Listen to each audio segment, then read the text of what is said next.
In 1974, a tempest descended. The British Hong Kong government established the Independent Commission Against Corruption, ICAC, leading to the arrest of the notorious piggybacker from Kowloon walled city. Chief Inspector Lei Luo, engulfed in panic, prepared to liquidate his assets and flee to Canada with his family. At this crucial juncture, a modern financial titan emerged, his only son, Lei Chao. Faced with a father who was a disheveled and frantic criminal, Lei Chao calmly pressed down on his father's hands as he packed their belongings. Father, why flee? The ICAC is investigating illicit funds. We can cleanse them and transform them into legitimate assets, even into an economic pillar the British Hong Kong government cannot do. Without, who would dare touch you? Drawing upon the Lei family's vast reservoir of black gold and employing his foresight, Lei Chao initiated an unprecedented drama of cleaning up their affairs. If you enjoy Hong Kong action fiction like this, hit subscribe to support the channel. Chapter 1. Rebirth in 1974. Kicking off with a $5 billion inspector. In 1974, Hong Kong, Kowloon Tong, at the Lei family villa, in the main bedroom on the 3rd floor. The touch of the genuine leather mattress was exquisite and soft. Lei Chao abruptly opened his eyes. A massive Swarovski crystal chandelier hung above him. A sharp pain pierced his mind as unfamiliar memories surged in like a tidal wave. A top Wall Street trader? Perished in a meticulously planned car accident. No, he was now Lei Chao, a recent graduate of Cambridge University, and the sole heir of the formidable Chief Inspector Lei Luo, who commanded both the underworld and the law. Before he could fully comprehend his situation, the door was violently flung open with a resounding bang that a corpulent figure, drenched in sweat, burst in. It was his father's right-hand man, Piggybacker. Young master, wake up. We're in grave trouble. Piggybacker's voice trembled, his fleshy face quivering with fear. The foreigners are serious. The office called the ICAC has officially opened this morning. That scoundrel, Zhang Zhengbin, has already been taken away. Brother Luo wants you to hurry downstairs.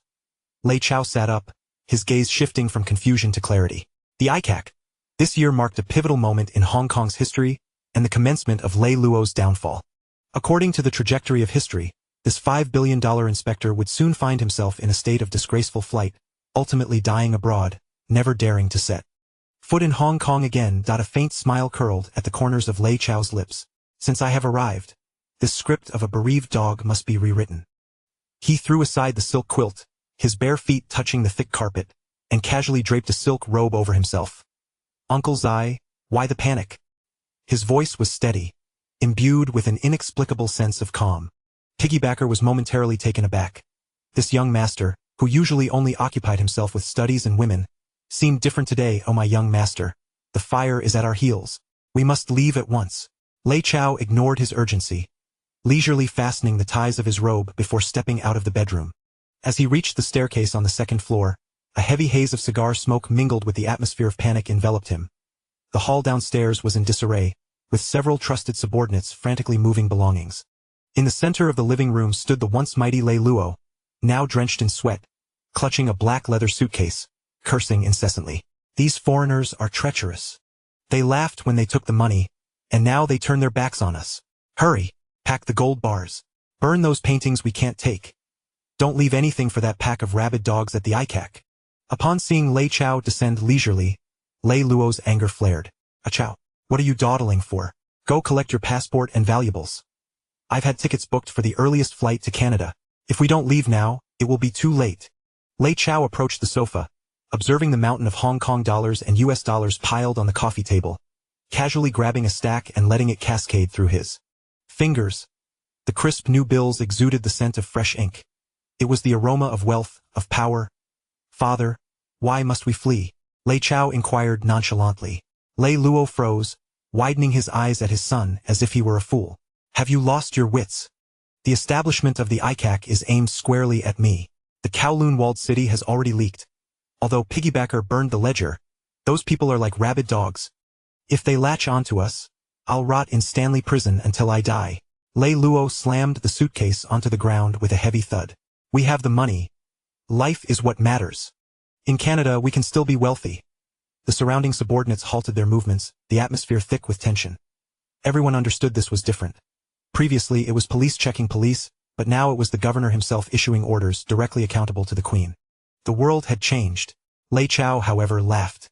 a sound that rang starkly in the oppressive silence of the living room. He approached the coffee table, picked up a pair of cigar scissors, and leisurely snipped a Cuban cigar. Wealthy? Father, if you go to Canada, you'll be a toothless tiger. How do you think those foreigners will treat you?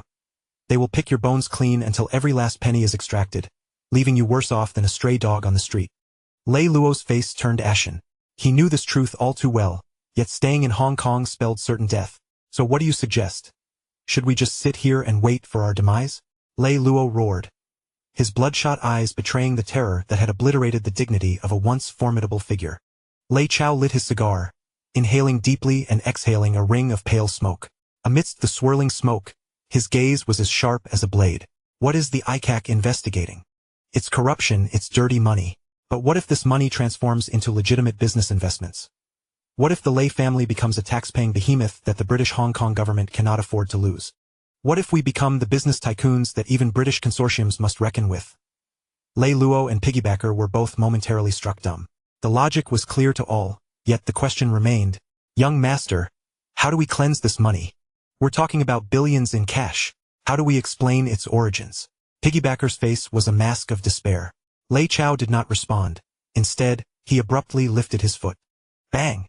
With a powerful kick, he toppled the suitcase brimming with US dollars. The force was tremendous. The suitcase burst open, scattering countless green bills like snowflakes throughout the air, landing on the carpet, the sofa, and even on Lei Luo's shoulders. A profound silence enveloped the room, all present stunned by Lei Chao's audacious act. Lei Luo, trembling with rage, subconsciously reached for his sidearm. You prodigal son! Have you lost your mind? Lei Chao stood amidst the tempest of currency, his expression defiant, radiating an overwhelming aura of dominance. Father, put away your gun. The times have changed. Whereas you once relied on the barrel of a gun to collect money, I shall rely on my intellect to generate wealth. Rather than scurrying like a rat with this worthless paper, why not use it to purchase the entirety of Hong Kong? His voice was not loud, yet it resonated like thunder in the ears of all present. To purchase the entirety of Hong Kong. What audacity! What ambition! Lei Luo gazed at the son, both familiar and foreign, his hand gripping the gun trembling slightly. He had never seen such a gaze in his son before, one more ferocious than during his own battles in Kowloon walled city, a gaze belonging to a top predator. Just then, a shrill siren pierced the air outside the villa, growing louder as it surrounded the entire Lei family estate. Piggybacker stumbled to the window, took a glance, and collapsed to the ground. Luo, brother Luo, it's over, they're everywhere. At the forefront is Han Jibong and his hard-nosed crew.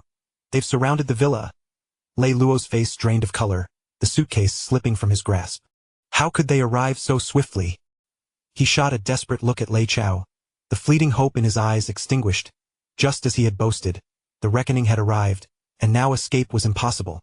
Yet Lei Chao remained unflappable, casually holding his cigar, even taking a moment to adjust the collar of his robe before approaching the window, peering through the gap at the flashing police lights below, along with the imposing ICAC investigators storming into the courtyard. A cold smile crept across his lips. Just in time, the audience is assembled, and this show is ready to commence. Chapter 2: The Governor's Request for Donations. Is it not reasonable? The iron gate below was violently smashed open. The ICAC is conducting an operation. Everyone, remain still. Han Jibong, clad in a gray suit, brandished his identification, flanked by a dozen or so competent investigators, each bearing a grim expression akin to sharks sensing blood. Lei Luo was in a state of panic, genuinely alarmed. After 3 decades of navigating the underworld, he had witnessed countless tempests, yet this time it was the Queen's sword of justice, threatening his very existence. Chao, you hold them off. I will find a way out through the back door. Before Lei Luo could finish his sentence, he felt a firm hand on his shoulder, the grip strong and steady as a mountain. Father, I have told you, there is no need to flee. Since you have taken on the mantle of a justice of the peace, you must embody that role, Lei Chao declared, turning resolutely towards the staircase, each step measured and deliberate.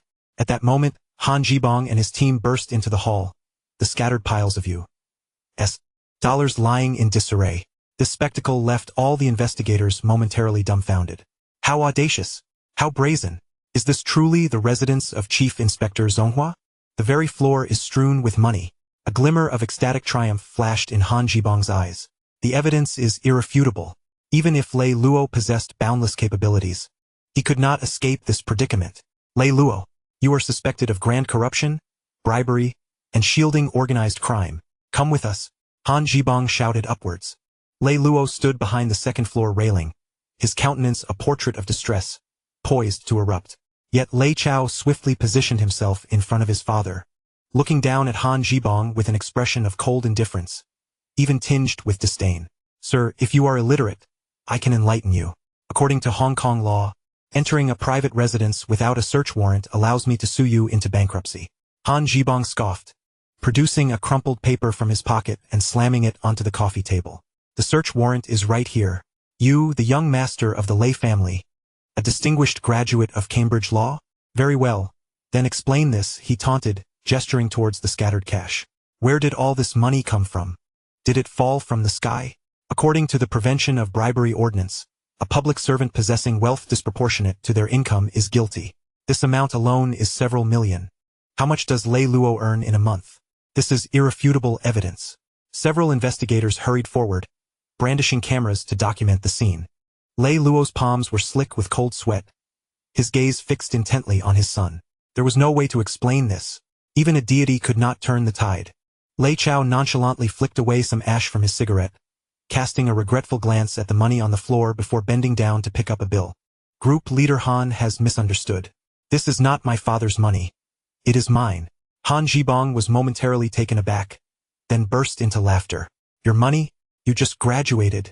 Where did you acquire such wealth? Are you taking the fall for your father? That trick is long outdated.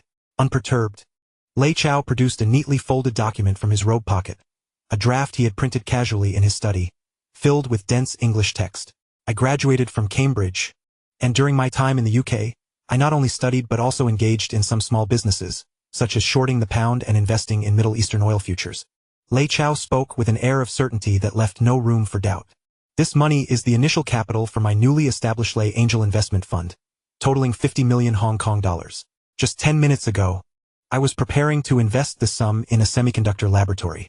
Given the substantial amount, I needed to withdraw and verify it. What is the problem with that? A profound silence enveloped the room. Even Lei Luo was rendered speechless. 50 million? Shorting the pound? My son is so formidable in the UK? How was I not aware? Han Jibong's face turned ashen. Nonsense. What angel fund, what semiconductor? This is sheer drivel. I do not believe you possess any proof. Lei Chao extended the document towards him. This is the Foundation's charter, as for proof of funding. In that instant, a crisp electronic sound echoed in Lei Chao's mind. Ding! Super Tycoon system has been activated. Detected that the host is engaged in commercial defense, triggering the novice protection mechanism. Binding funds. Lei Luo's embezzled assets, 50 million Hong Kong dollars. Conversion target. Lei Angel Investment Fund. Conversion judgment. Successful. The black money has been laundered. All funding sources have automatically generated legitimate overseas transaction records, verifiable by HSBC at any time. Lei Chao's heart surged with certainty. The system had delivered. He looked at Han Jibong, his smile growing increasingly radiant. Group leader Han can call the senior management at HSBC right now and inquire if there is an offshore fund from London that was just transferred into my account. Han Jibong, observing Lei Chao's confidence, suddenly felt a pang of unease. Could it be true? Just as the stalemate persisted, the red phone in the hall rang out sharply, a direct line to Lei Luo that only high-ranking police and the governor's office could access. The timid officer trembled as he answered the call. Upon hearing the first sentence, his expression shifted to one of extreme peculiarity. Young Master Lei is on the line, saying it's the secretary of the governor's office. Lei Chao raised an eyebrow. The system operates with such efficiency? He approached, took the phone, and pressed the speaker button, all ears attentive. A refined British accent resonated from the other end. Mr. Lei, I am the private secretary of Governor MacLehose. Regarding your previous proposal to donate 25 million Hong Kong dollars to the Lady MacLehose Center for the construction of a public hospital, the governor is profoundly moved and wishes to inquire when the donation can be expected. Furthermore, in light of your benevolence, the governor intends to nominate you for the next justice of the peace. Boom! This statement detonated in the living room like a nuclear bomb. 25 million. That was half of Lei Luo's fortune. Lei Luo felt as though his heart were bleeding, nearly fainting from the shock. But that was not all. Justice of the peace. That was a genuine talisman.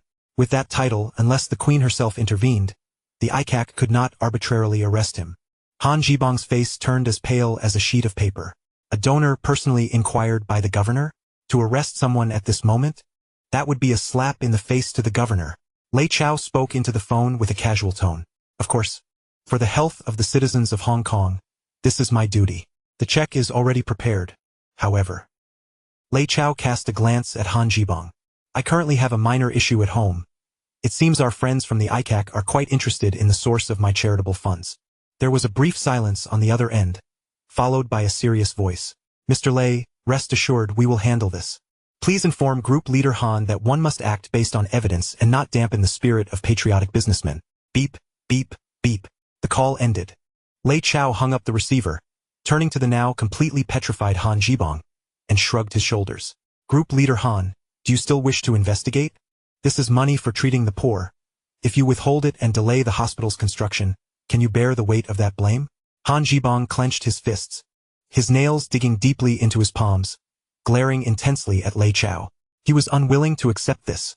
How could the son of a corrupt criminal suddenly transform into the governor's honored guest? Into a great philanthropist? Yet that phone call could not have been fabricated. Retreat. Han Jibong ground out through clenched teeth, turning on his heel to leave. As he reached the doorway, he abruptly turned back, casting a menacing glance at Lei Chao. Don't be too pleased with yourself.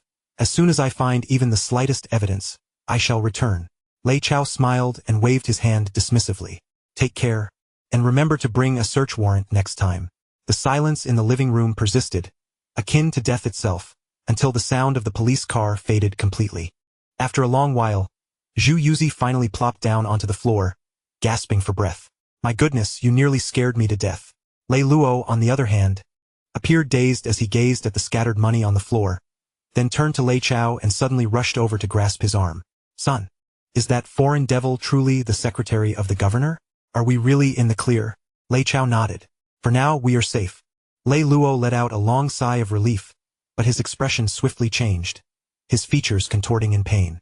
25 million. You just donated it like that? That was earned through my lifelong struggle. What a waste. Such extravagance. He clutched his chest, looking as if he might suffer a heart attack. Yet, Lei Chao gently patted his father's back, his gaze drifting towards the bustling streets of Kowloon. Father, are you already feeling the pinch? The sum is merely an entry ticket. Next, I intend to take you to a place where we shall reclaim that 25 million with interest. Lei Luo was taken aback. Where to? Lei Chao's lips curled into a smile as he uttered 3 words. The exchange. Chapter 3. A hellish beginning? No, it's gold beneath our feet. In Central, at the Hong Kong Stock Exchange, the air was thick with an odor of despair. This was not merely a figurative expression. It was the genuine stench of individuals who had gone days without bathing, mingled with the acrid scent of cigarettes, sweat, and fear. The catastrophic stock market crash of 1974 had seen the Hang Seng Index plummet from last year's high of 1774 points, now crashing below 300 and still falling. The ground was littered with worthless paper and the blood and tears of those who had jumped from buildings. The quotation screens in the hall glowed a ghastly green, filled with the sounds of wailing and curses. It's over. All is lost. HSBC has fallen below $6. Chung Kong has collapsed. A middle-aged man in a suit sat slumped on the floor, his eyes vacant, clutching a stock certificate that had long since lost its value. Amid this atmosphere of mourning, a group of individuals entered with a grand air. Leading them was a young man clad in a sharply tailored white suit, his hair impeccably styled, his handsome face adorned with a confident smile, starkly contrasting with the despondent crowd around him. It was Lei Chao, followed closely by a visibly anxious Lei Luo, Zhu Yuzi carrying a suitcase and several bodyguards. Lei Luo surveyed the ominous green market and felt his legs cramp. Son, have you lost your mind? Buying stocks at a time like this? Are you trying to burn our family's money? Look at that person. He almost jumped yesterday and is back again today. Lei Luo pointed at a corner where a bandaged investor sat. To him, stocks were nothing but a deceptive game. Paying fees seemed far more practical. Lei Chao disregarded his father's complaints and strode directly to the counter. At that moment, the trader behind the counter was dozing off. No one was buying stocks, only selling, and even that was futile.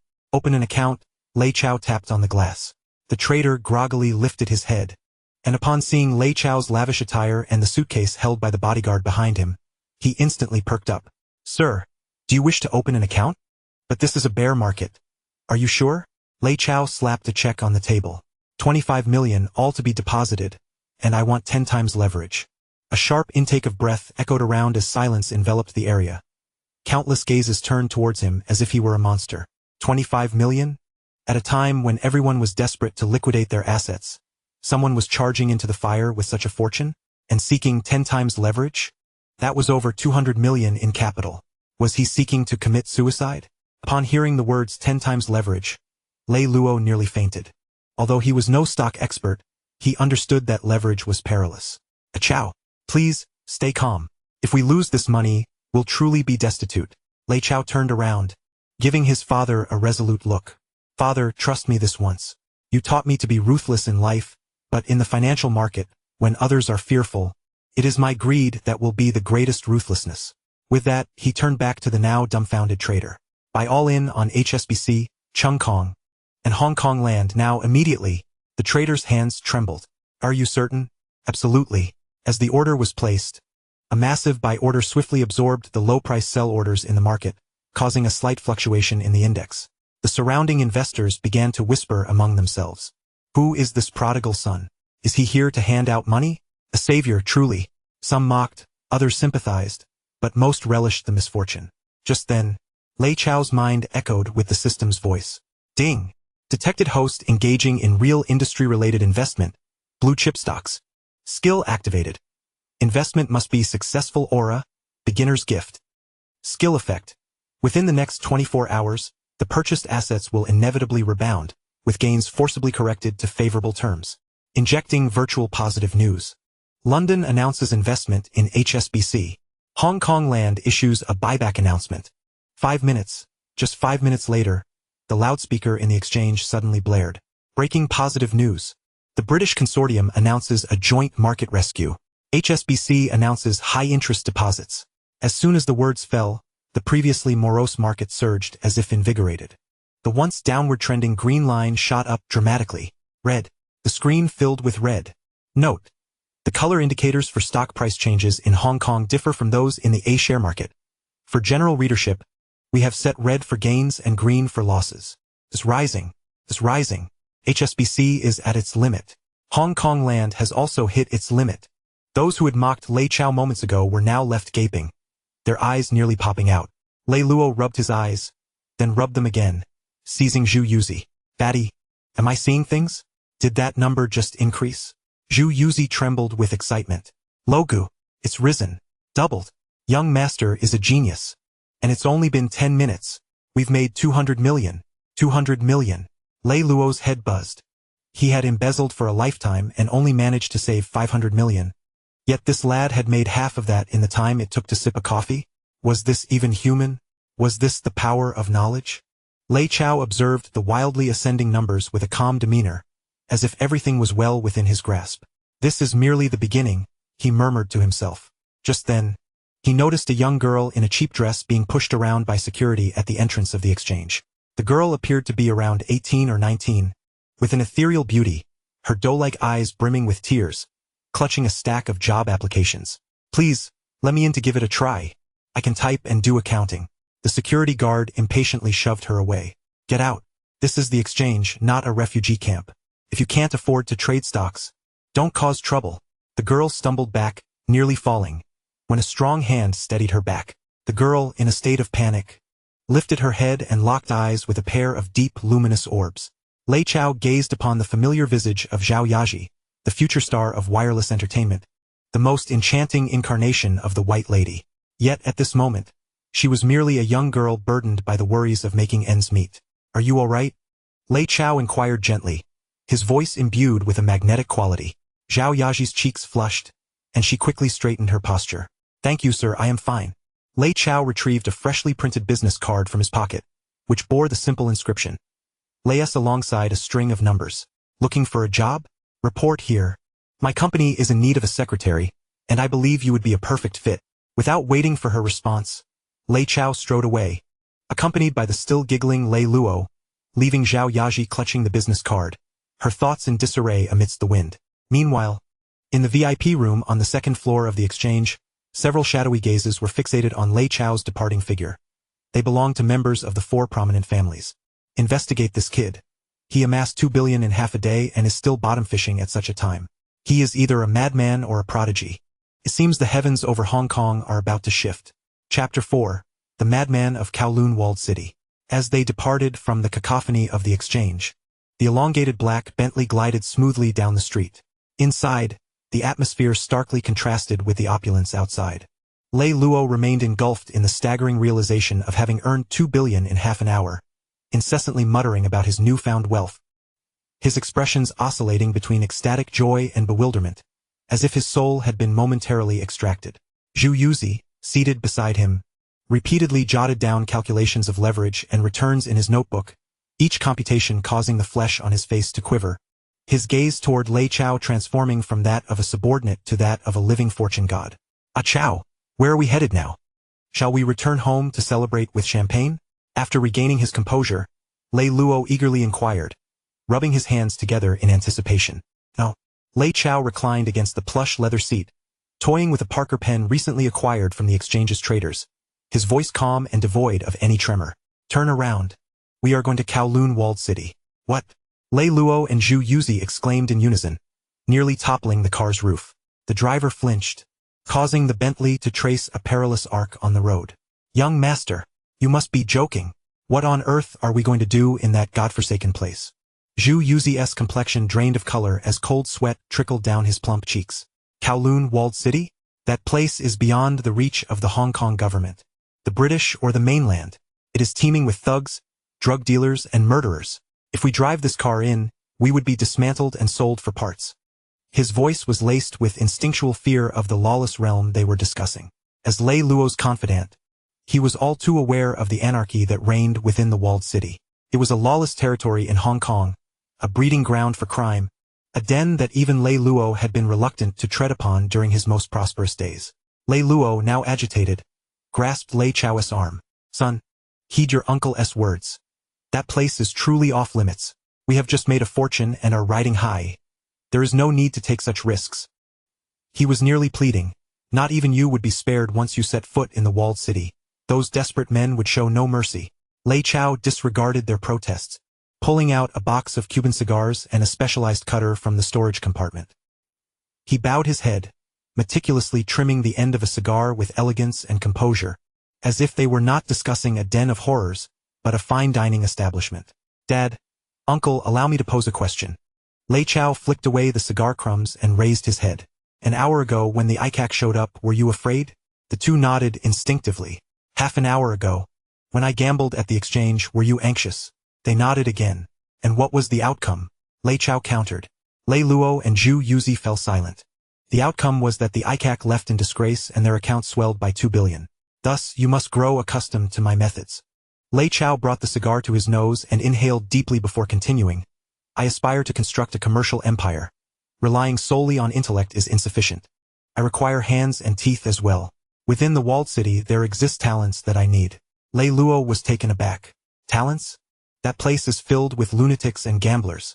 Geniuses are on the left, madmen on the right." Lei Chao's voice was soft. "What I seek is the most brilliant madman." He ceased to elaborate, lifting the car's radio microphone to communicate with the driver ahead. "Old Zhang, follow my instructions. Proceed to Kowloon Walled City, East Village Road entrance." The young Master-S driver was evidently shaken. "Understood." Lei Chao's tone was firm yet carried an undeniable authority. The driver dared not utter another word, silently steering at the next intersection. Lei Luo watched his son's tranquil profile, wanting to say something, yet feeling utterly powerless. He picked up another radio, attempting to persuade him through a private channel. "Ah Chao, listen to me." Zila, Dad, what are you saying?" "The signal here is poor. I can't hear you clearly." Lei Chao expressionlessly severed the communication, tossing the microphone back into place. Lei Luo, fuming with frustration, realized he was utterly helpless against his son. As the Bentley gradually distanced itself from the bustling central district, the scenery outside began to change rapidly. Towering skyscrapers gave way to low, dilapidated tenements. Pristine streets morphed into muddy paths, and the air became thick with a nauseating blend of dampness, decay, and refuse. When the vehicle finally halted at the outskirts of Kowloon Walled City, it felt as though the very light had dimmed. The area was shrouded by towering buildings, Sunlight struggled to penetrate. Overhead a chaotic web of electrical wires and clotheslines hung, and beneath their feet lay perpetually damp ground. On the roadside, a few emaciated addicts leaned against the wall, their vacant gazes turned skyward. Women adorned in heavy makeup leaned against doorways, casting provocative glances at every passing man. Groups of bare-chested youths, their gazes fierce and arms tattooed with dragons and tigers, toyed with small knives. When the extravagant Bentley, so out of place in this environment, appeared, nearly all eyes turned toward it, brimming with avarice, desire, and unmasked malice, akin to a pack of ravenous wolves spotting a plump lamb in their territory. Inside the car, Zhu Yuzi was on the verge of hyperventilation, desperately locking the doors. With a loud bang, the door swung open from the inside. Lei Chao stepped out. He adjusted his expensive white suit, ensuring each button was fastened perfectly, with not a wrinkle in sight. Then he approached the trunk. With a resounding thud, it opened. He extracted 2 enormous black leather suitcases, their weight apparent as he lifted them, the muscles in his arms taut. Young master. Seeing this, Zhu Yuzi attempted to exit the car to follow him. I will go with you. I'll protect you. Lei Chao turned back, casting a glance at him. You stay in the car. If I am not out in half an hour, drive away and inform Abu to take over the factory. His tone was as if he were delegating a trivial task. Zhu Yuzi froze, fully aware of Lei Chao's seriousness. Lei Chao said no more, gripping one suitcase with one hand, turning and striding forward. He stepped into the labyrinthine darkness of the alley. His expensive custom leather shoes splashed into the murky water mixed with an unknown liquid, producing a distinct plop. The moment Lei Chao entered the walled city, a new change unfolded in the system interface within his mind. A rudimentary radar map materialized in the corner of his vision, displaying a singular, vivid red dot pulsating at its center. Adjacent to the red dot were inscribed 3 characters. Zhang Debiao. Behind the windows of the buildings flanking the alley, pairs of eyes flickered to life.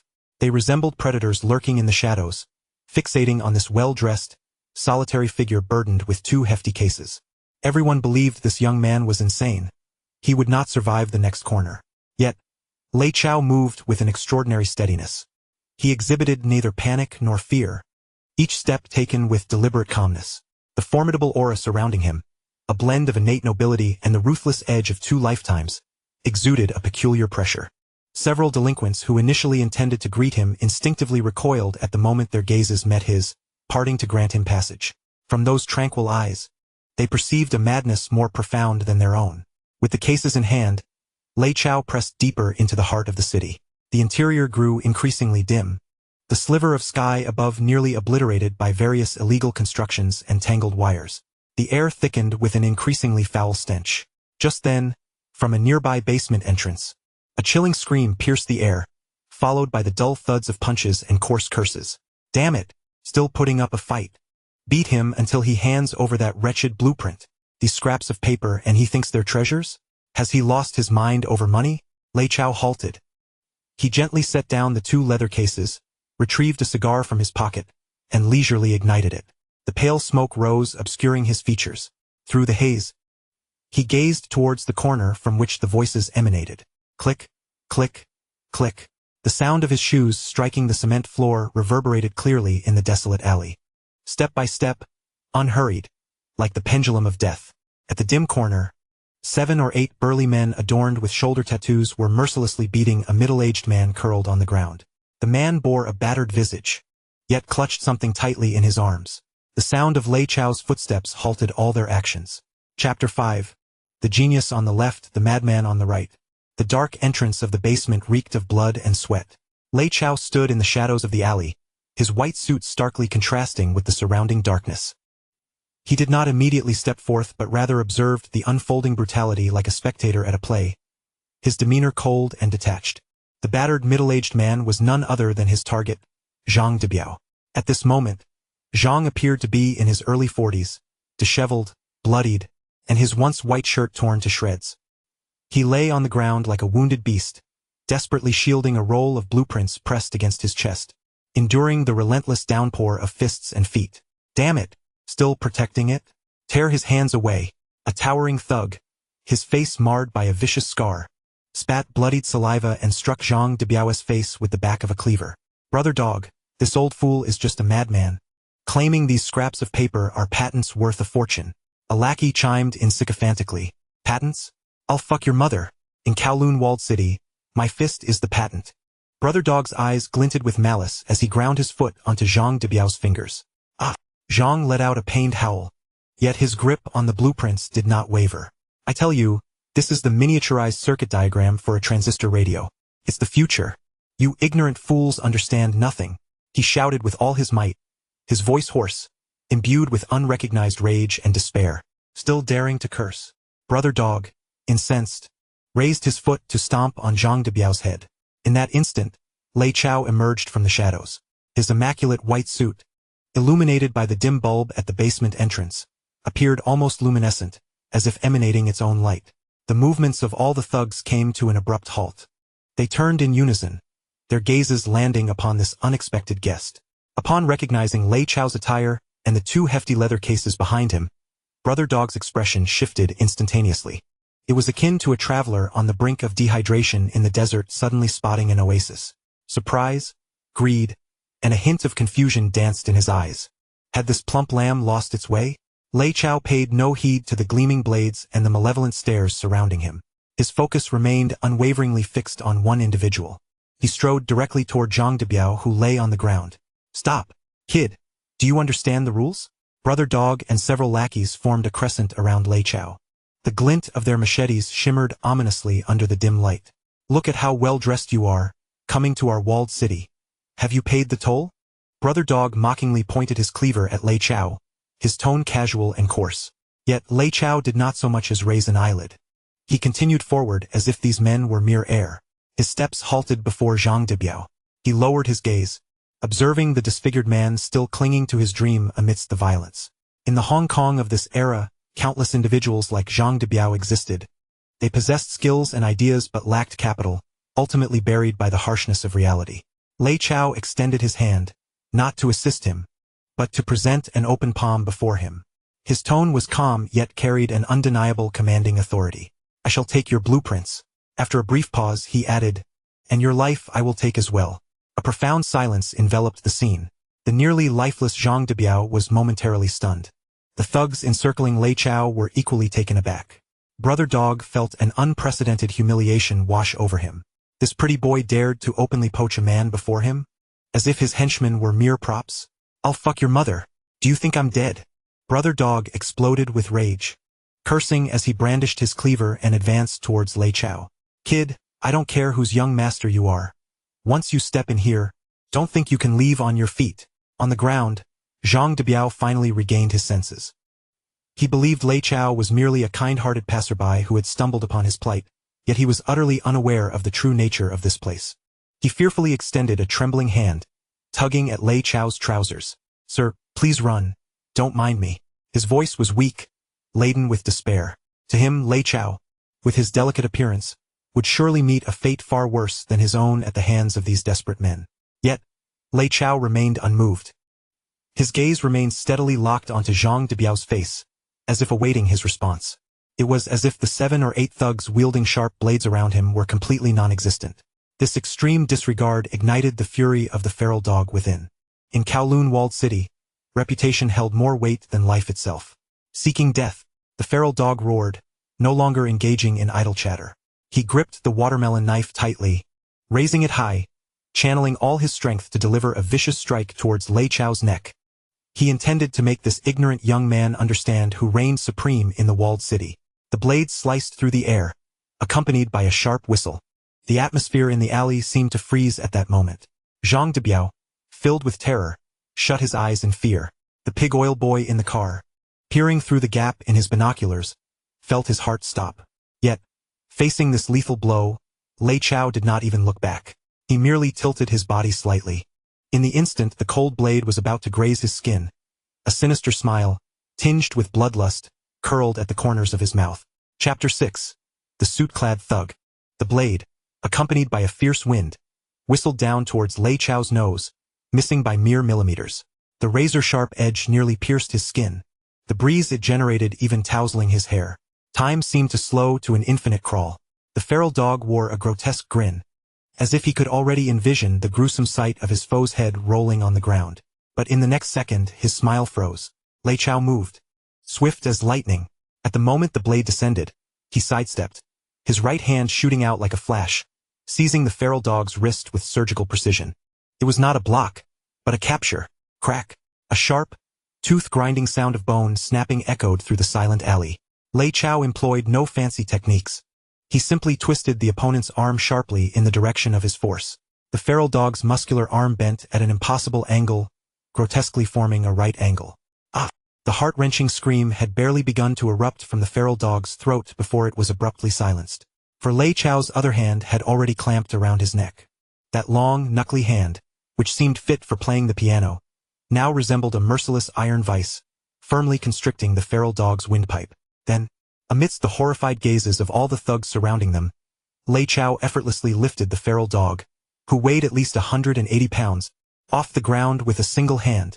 The surrounding thugs were left dumbfounded, frozen in place with their knives raised, their minds blank as they struggled to comprehend the scene before them. How could this seemingly refined young man in a white suit possess such terrifying strength? With his left hand still casually tucked in his trousers pocket, maintaining an air of nonchalance, Lei Chao extended his right arm, locking the feral dog's throat. The feral dog's feet flailed in the air, his face turning a shade of purplish-brown from lack of oxygen, his eyes bulging, and he emitted a wheezing sound from his throat, dropping the watermelon knife with a clatter. Lei Chao's expression remained unchanged, eerily calm. He looked at the feral dog struggling for life in his grasp, devoid of anger or pity, only an indifferent detachment. It was as if he held not a person, but a disobedient garbage bag.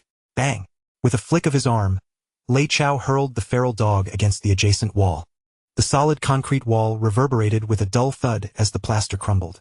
The feral dog slid down the wall like a puddle of mud, curling up on the ground, convulsing and frothing at the mouth. Lei Chao retrieved a pristine white handkerchief from his pocket, meticulously wiping the fingers that had gripped the feral dog's neck, as if he had touched something filthy. After cleaning his hands, he leisurely adjusted his cuff, ensuring the cufflinks were perfectly aligned. Once satisfied, he finally lifted his gaze, casting a glance at the trembling thugs, and spoke with a dispassionate critique. Too slow. Too weak. His voice was not loud, yet it struck each heart like a hammer. The remaining 7 or 8 thugs finally snapped out of their shock. Fear eclipsed reason, or rather, the fury over their brother's incapacitation overwhelmed their trepidation. "F you. Let's take him on." They howled like beasts, brandishing their knives and steel pipes as they charged forward. In the narrow alley, an atmosphere of impending violence thickened instantaneously. In Lei Chao's mind, the memories of Krav Maga learned during his past life on Wall Street, prepared for any unforeseen circumstances, surged into action. Facing the blades coming from all directions, he did not retreat. With a masterful footwork, he maneuvered his body with minimal movement. One thug swung a blade towards him, but instead of retreating, Lei Chao advanced, slipping into the thug's embrace, delivering a lightning-fast elbow strike to the chin. Crack! The thug fell, unable to utter a scream, his mouth spilling teeth and blood. From the other side, a steel pipe whistled toward the back of his head. Without turning, Lei Chao executed a precise backward elbow strike, crashing into the ribs of the thug wielding the pipe. Amidst a clear sound of cracking bone, that thug curved his body as if his bones had been extracted, collapsing lifelessly to the ground. Kick, punch, throw, seize. Each strike was clean and decisive, devoid of any superfluous movements. His targets were always the most vulnerable joints, nerve clusters, or vital points of the human body. Not aimed at killing, yet each assault was sufficient to render his opponent utterly incapacitated, writhing in agony on the ground. This was a one-sided, textbook display of violent dominance. Throughout the entire ordeal, rather than a fight, it resembled an elegant yet brutal performance. 1 minute. Took merely 1 minute. In the alley, apart from Lei Chao and the dazed Zhang Debiao, no one else stood.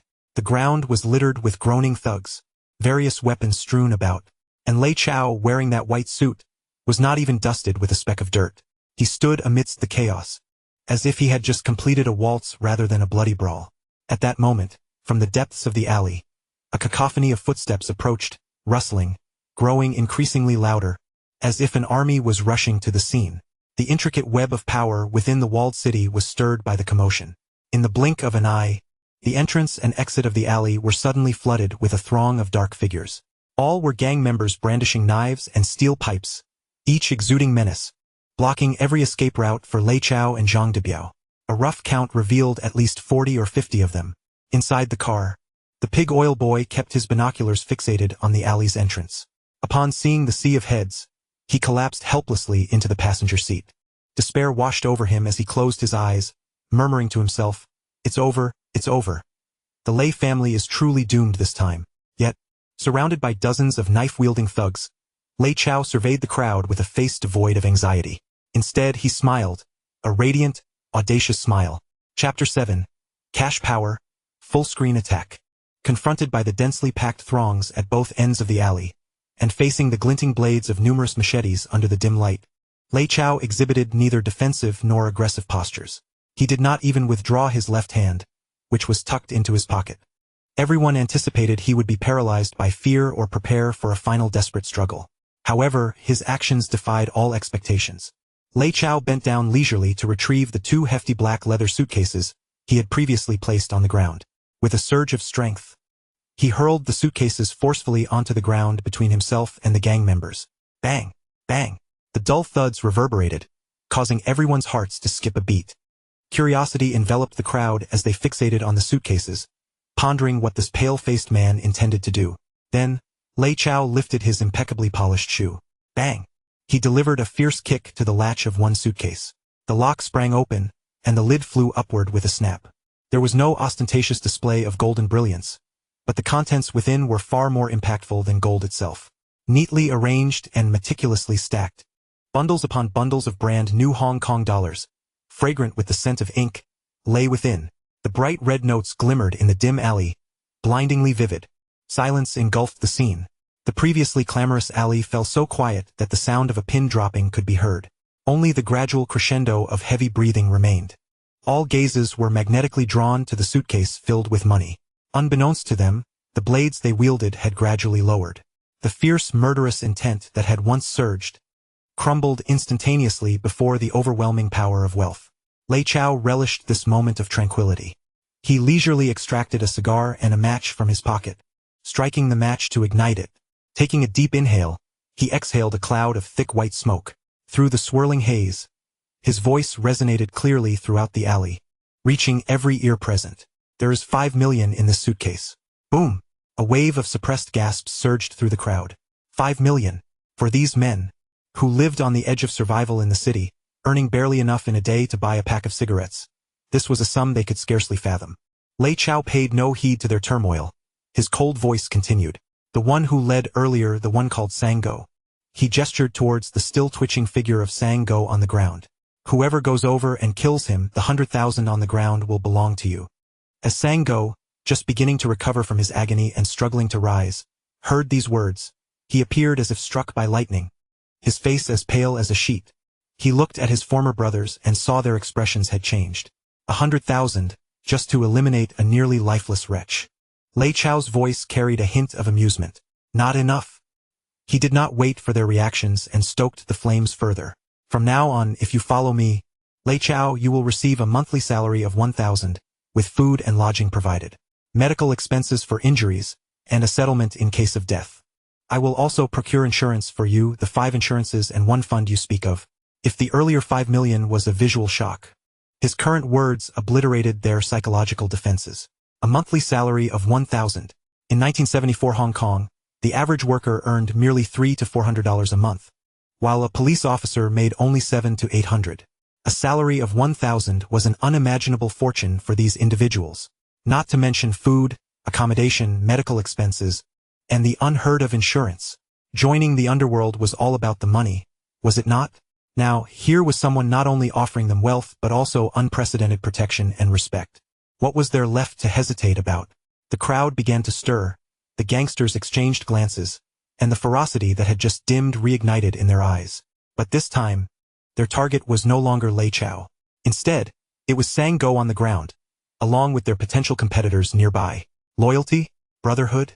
In the face of absolute profit, such notions were utterly worthless. Sango sensed the murderous intent in his brother's eyes and, in a panic, scrambled backward, shouting hoarsely, "Don't listen to him. He's deceiving you. He's an outsider. Let us band together and seize his money. There's more than 5 million. His words caused a fraction of the crowd to waver. Indeed, wouldn't it be more if they robbed him? Lei Chao smiled, seemingly having anticipated such thoughts. He opened the suitcase brimming with cash once more and began tossing handfuls of money into the air, like a goddess scattering flowers. The red bills fluttered through the air before gradually descending. This spectacle utterly shattered whatever feeble loyalty and rationality remained within the gang members. Some began to frantically snatch the money off the ground, while others shoved one another over a single bill. Chaos erupted in an instant. Dozens of eyes, now reddened with greed, fixated on Sang-go. He was no longer their leader. He had transformed into a walking human check worth 100,000.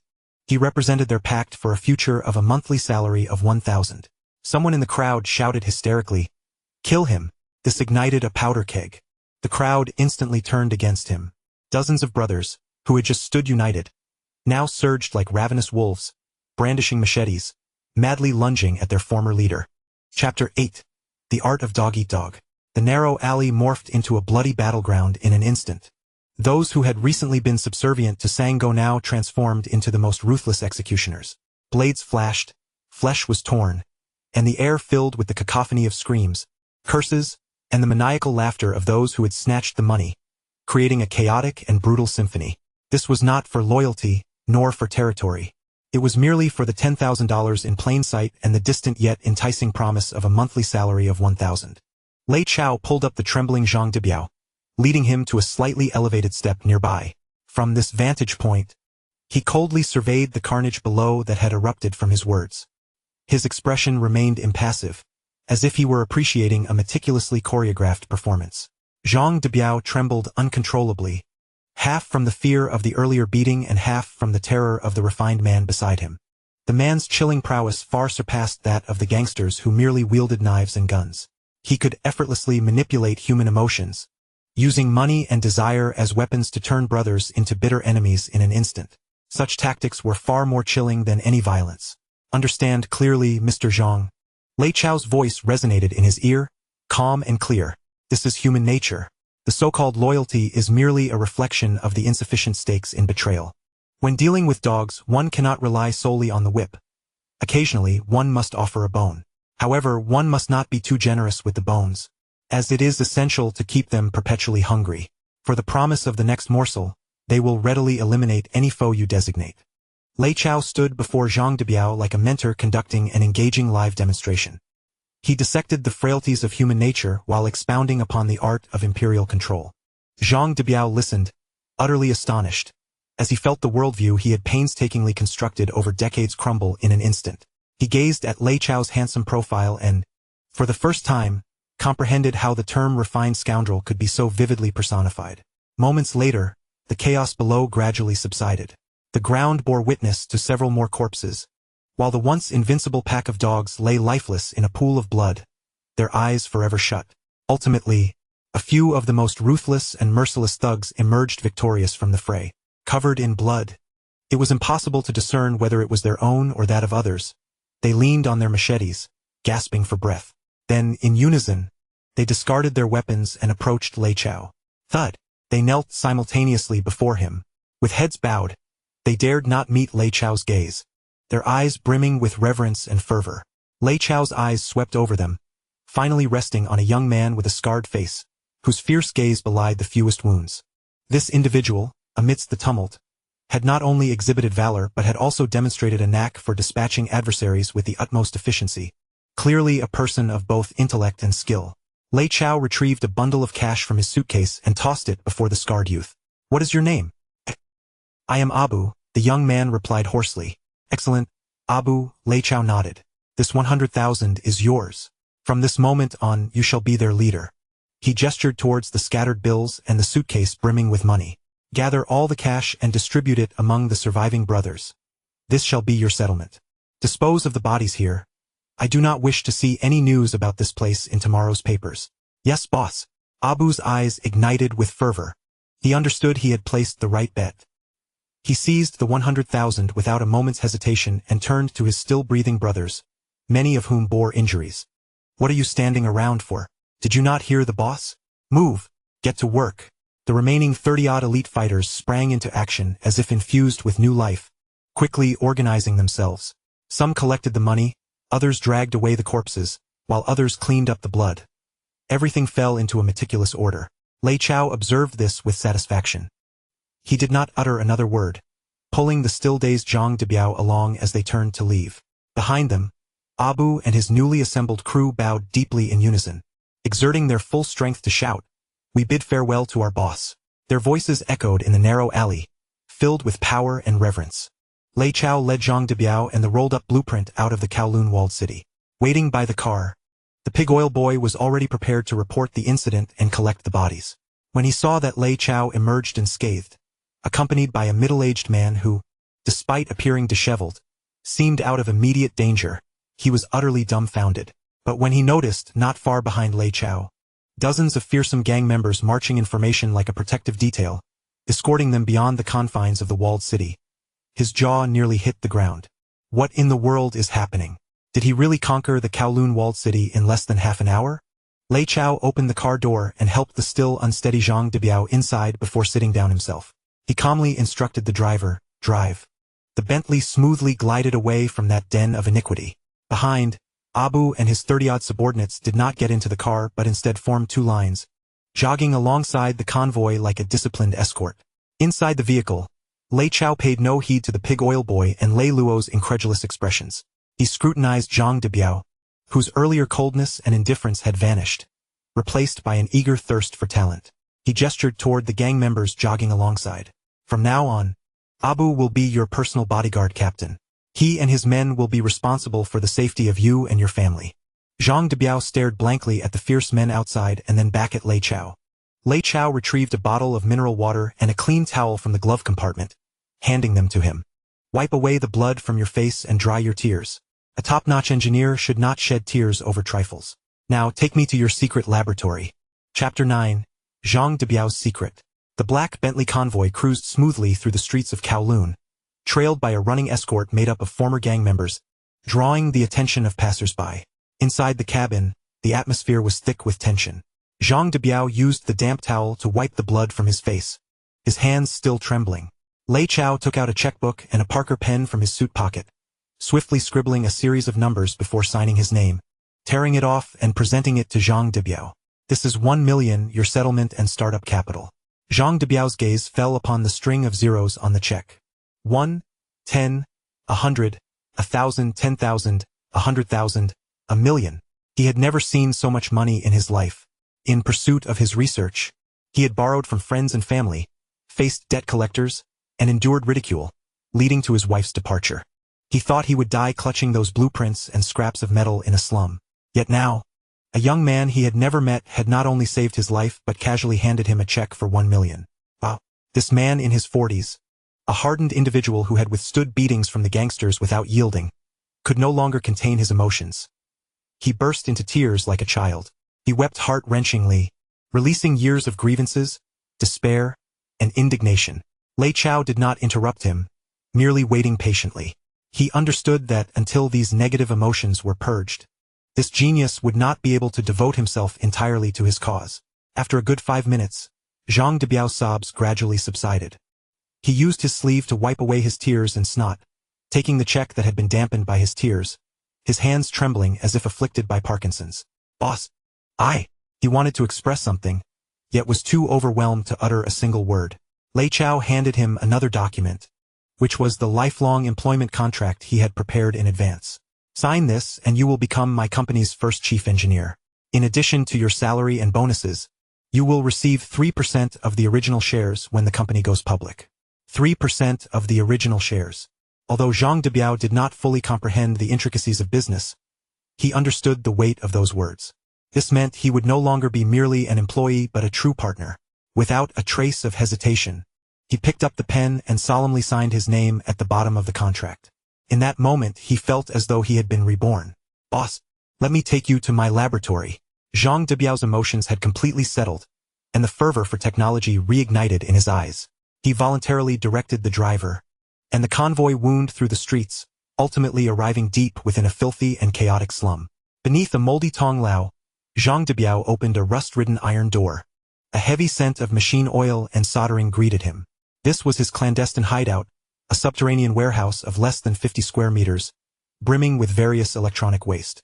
Discarded circuit boards, the remnants of dismantled radios, an array of resistors and capacitors, alongside some coils he had improvised using rudimentary methods, cluttered the space. It resembled a graveyard for electronic products.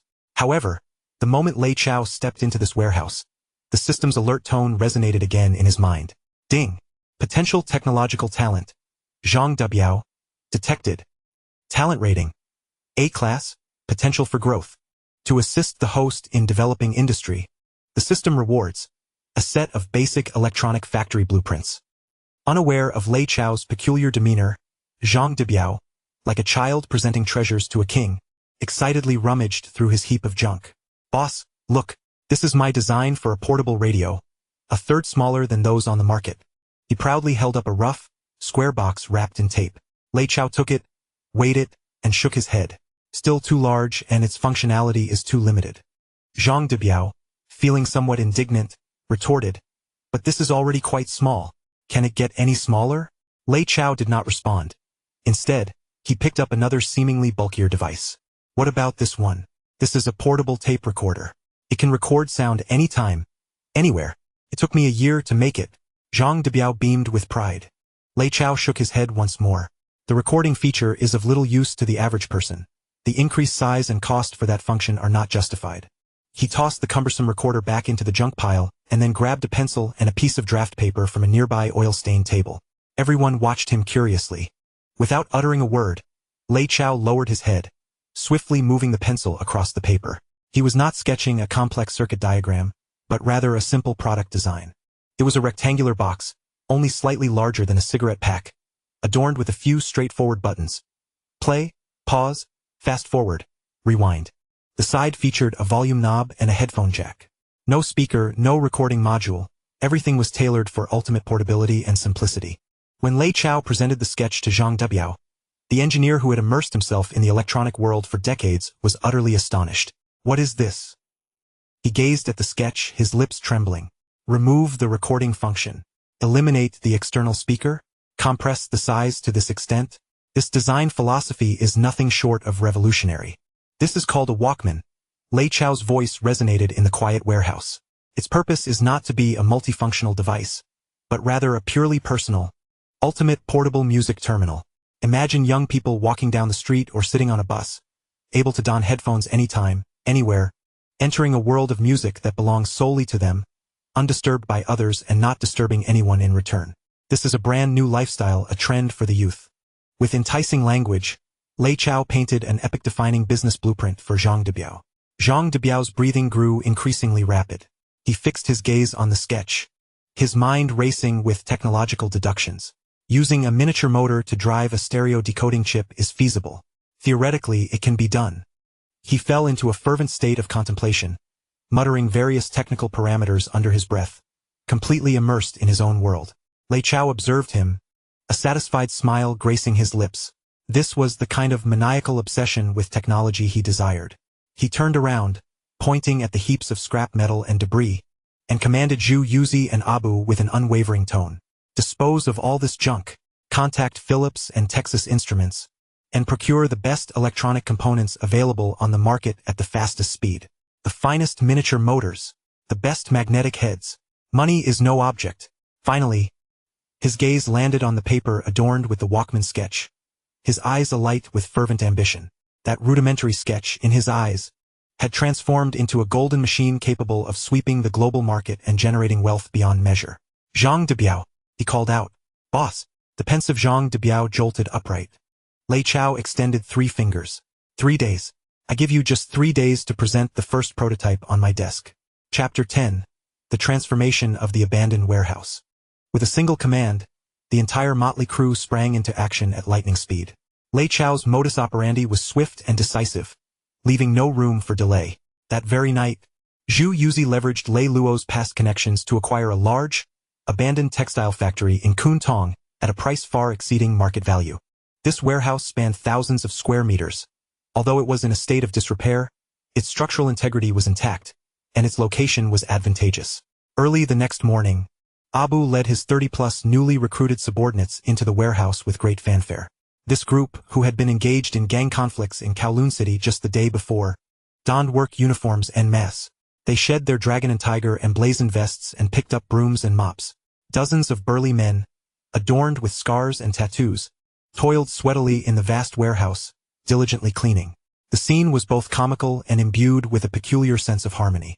From his office on the second floor, Lei Chao observed the bustling activity below, issuing directives to the system in his mind. System, activate the infrastructure halo. Ding.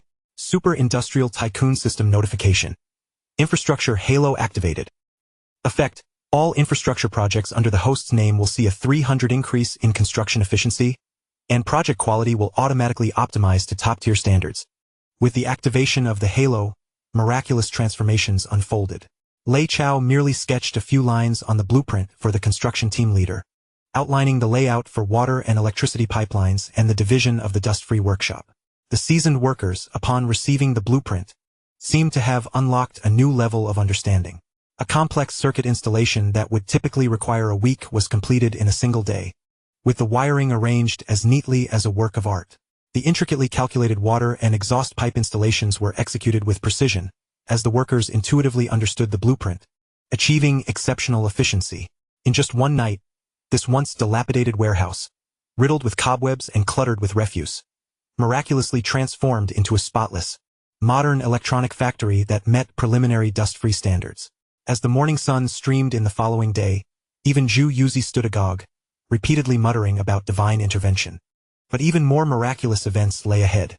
When Zhang Debiao arrived at the factory with a heart brimming with excitement, he discovered that a corner of the warehouse had been transformed into a high-spec laboratory. Inside the lab, several brand-new, gleaming high-precision machine tools and testing equipment were arranged meticulously. These devices even bore the esteemed Made in Germany labels. "Old boss, what are these?" Zhang Debiao inquired, his fingers grazing the cool exterior of a high-precision oscilloscope.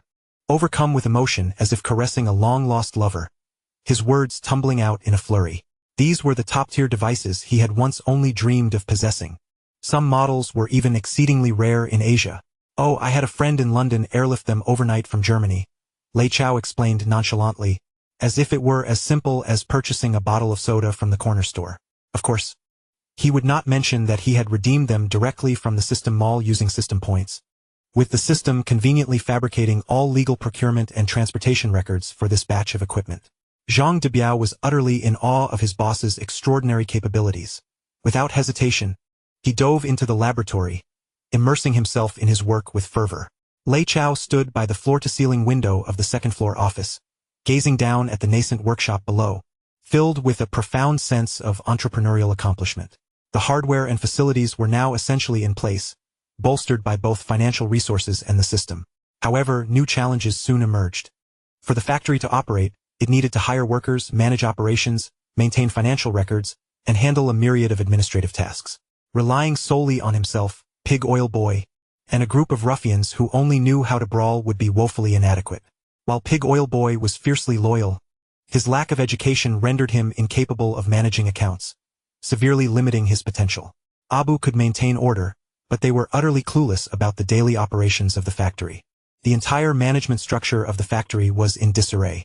Rubbing his throbbing temples, Lei Chao realized he urgently required a particular role, someone meticulous, intelligent, and capable of adeptly managing all the intricate affairs, while also possessing an appealing demeanor to lift his spirits during times of fatigue, in other words, a housekeeper. A suitable candidate flashed through his mind. He retrieved a business card from the pocket of his blood-stained white suit, the one he had casually handed to a strikingly elegant girl at the exchange yesterday, Zhao Yaji. He remembered her name.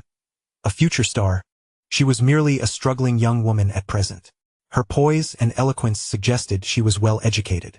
She would be perfect as his personal secretary, also serving as the administrative supervisor of the factory. With this thought, a sly smile crept across Lei Chao's lips. At that moment, Pig Oil Boy rushed in, panting, with a handwritten recruitment notice in hand. "Young master, do you think this is acceptable? We're hiring female workers at a monthly salary of 300, with food and accommodation included." Lei Chao glanced at it and promptly tore it up. "This is too small-minded." He took another sheet of paper and wrote, "Lei's Electronics Factory is urgently seeking general workers, monthly salary 500, clerical staff, monthly salary 800, accountants, monthly salary 1,000. Experience preferred with excellent benefits. Pig Oil Boy's eyes nearly bulged at the figures. Young master, this is almost double what S offered outside. Our factory isn't even operational yet. Don't bankrupt yourself. Spread the word. I need to recruit the most outstanding individuals in the shortest time possible. Lei Chao handed the recruitment notice to Pig Oil Boy and added, "Oh, keep an eye at the entrance. If a girl named Zhao Yaji comes for an interview, no matter what position she applies for, bring her directly to my office." Pig Oil Boy paused. Zhao Yaji? Who is she? Your old flame? Lei Chao shot him a glance.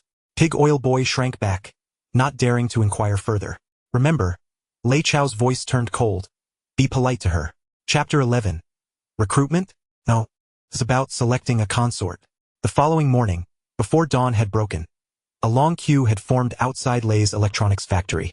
The recruitment notice offering a monthly salary of 500 detonated like a bomb, causing ripples of excitement throughout the nearby slums and industrial areas. Countless women, having lost their jobs due to the stock market crash or earning meager wages at other factories, flocked to the factory, clutching hopes of changing their destinies. The line of job seekers extended from the factory entrance to a street corner several hundred meters away, a truly spectacular sight. Seated behind the one-way glass of his second-floor office, Lei Chao held a freshly brewed cup of Blue Mountain coffee, surveying the myriad faces below like an emperor selecting a consort. He couldn't help but acknowledge the natural simplicity and resilience of the Hong Kong girls of this era. Most bore pale complexions and donned modest attire, yet their eyes shimmered with a yearning for a better life. After a while, his interest waned. These were merely suitable cogs for the assembly line, not the individual he sought. Just as he was about to divert his gaze, a small commotion broke out in the crowd. A figure in a slightly faded light blue dress appeared at the end of the line. It was her Zhao Yaji. Today she was clearly well prepared. Though the fabric of her dress was ordinary, the cut was flattering, accentuating her slender and graceful figure. Her long, lustrous black hair was simply tied back, revealing her smooth, full forehead and swan-like neck. She wore no makeup, and her fresh visage stood out among the drab faces of the surrounding workers, akin to a budding white lotus amidst the mud. Seemingly unaccustomed to such a crowded scene, she stood nervously at the back of the line, clutching a resume tightly in her hands, her head bowed, avoiding the envious or astonished gazes of those around her. A smile instinctively curved the corners of Lei Chao's mouth. The fish had taken the bait. However, his smile quickly faltered. The task of maintaining order at the entrance fell to a few newly recruited ruffians under Abu's command. Though they had donned security uniforms, their inherently unruly and base nature was not easily altered. Two scruffy security guards noticed Zhao Yaji at the end of the line. They exchanged glances, each recognizing the unmasked lewdness in the other's eyes. Approaching her, they blocked her path. "Hey, pretty girl, are you new here? What kind of job are you looking for?" One of the guards asked with a smirk, his eyes brazenly roving over her curvaceous form. Zhao Yaji jumped back, startled, and timidly replied, I am here to interview for the clerical position." "A clerical position? Huh? We need to check if you're carrying anything you shouldn't," the other guard said, extending his filthy hand, pretending to search her, aiming to touch Zhao Yaji's slender waist. "What are you doing? Please show some respect," Zhao Yaji exclaimed, both shocked and angry, hastily dodging, her fair cheeks flushing crimson with humiliation and rage. The two security guards, however, wore even more lascivious grins as they closed in, while the surrounding job seekers looked on with indifference, none daring to utter a word. Zhao Yaji stumbled under their shoves, teetering on the brink of falling into the muddy ground. On the second floor, Lei Chao observed the scene through the one-way glass, his expression darkening to a point where it seemed capable of dripping water. The woman he had his eye on, whom he had not yet dared to touch, was being manhandled by these impertinent curs? They were courting death. Crack. A sharp sound echoed as he crushed the expensive Parker pen in his hand. Black ink splattered across his palm, but he remained oblivious. A tempest of fury surged within him. This was the first time since his arrival in this world that he truly lost his temper. Lei Chao sprang to his feet and flung open the office window. Bang! The resounding noise reverberated like thunder, instantly capturing the attention of everyone downstairs. The previously raucous scene fell silent. Heads turned upward toward the suddenly opened window on the second floor. The two guards who had been tormenting Zhao Yaji halted their antics, gazing up in confusion. They beheld the handsome yet frostbitten visage of their new boss. Abu. Lei Chao's voice, though not loud, was imbued with an undeniable intensity and uncontainable rage. Sever the claws of that beast. No sooner had he spoken, than Abu, who had been waiting at the side, sprang into action like a cheetah. Having just witnessed the disgraceful display of his subordinates, he intended to intervene, but the boss was swifter and more ruthless. Without a moment's hesitation, Abu delivered a flying kick that landed squarely on the chest of the guard attempting to strike. The guard was sent flying like a ragdoll, crashing heavily to the ground. Abu surged forward, denying the man any chance to explain, seizing his wrist and pinning it to the ground, then ruthlessly stomping down on his palm. A piercing scream erupted, resonating throughout the factory entrance. The entire assembly fell deathly silent, all faces drained of color in response to the gruesome spectacle. The female workers trembled in fear, their eyes reflecting a mix of terror and awe directed at the man on the second floor. Zhao Yaji was rendered speechless, her gaze fixed on the tyrant at the window, a man who would order the severing of hands for mere disagreements. Was he the one who had given her his business card? At that moment, Lei Chao's gaze pierced through the crowd, landing squarely on her. His icy, blade-like eyes softened miraculously upon meeting hers. He extended a finger toward the panic-stricken Zhao Yaji amidst the throng. His tone, although gentle, bore an undeniable possessiveness that was more unsettling than his earlier roar. Bring her up. From this moment on, should anyone dare to lay a finger on her, I shall take their life. Chapter 12. The Special Interview for the Personal Secretary. Under the scrutiny of hundreds of complex gazes mingling fear, jealousy, and envy, Zhao Yaji was respectfully escorted into the factory by Abu himself. Her mind was a blank slate, her steps unsteady, as if she were walking on clouds. Only when she was led into the opulent office on the top floor, adorned to rival a five-star hotel suite, did she regain some semblance of composure. A mahogany desk, a genuine leather executive chair, abstract masterpieces adorning the walls, and the air filled with a subtle blend of cigar and coffee aromas. All of this felt entirely incongruous with the impoverished world she inhabited. Lei Chao stood before the expansive floor-to-ceiling window, his back to her, surveying the recruitment scene below as it began to regain its order. You all may leave. He did not turn around, merely issuing the command with a detached air. Abu and the other subordinates present promptly bowed and exited, closing the heavy office door behind them with great discretion. The click of the door locking made Zhao Yaji's heart leap. In the vast office, only she and this suffocatingly powerful man remained. She stood nervously before the imposing desk, her hands anxiously twisting the hem of her dress, head bowed, scarcely daring to breathe. Lei Chao turned to face her. Rather than sitting comfortably in his executive chair as a typical boss would during an interview, he strode around the expansive desk, advancing step by step toward Zhao Yaji.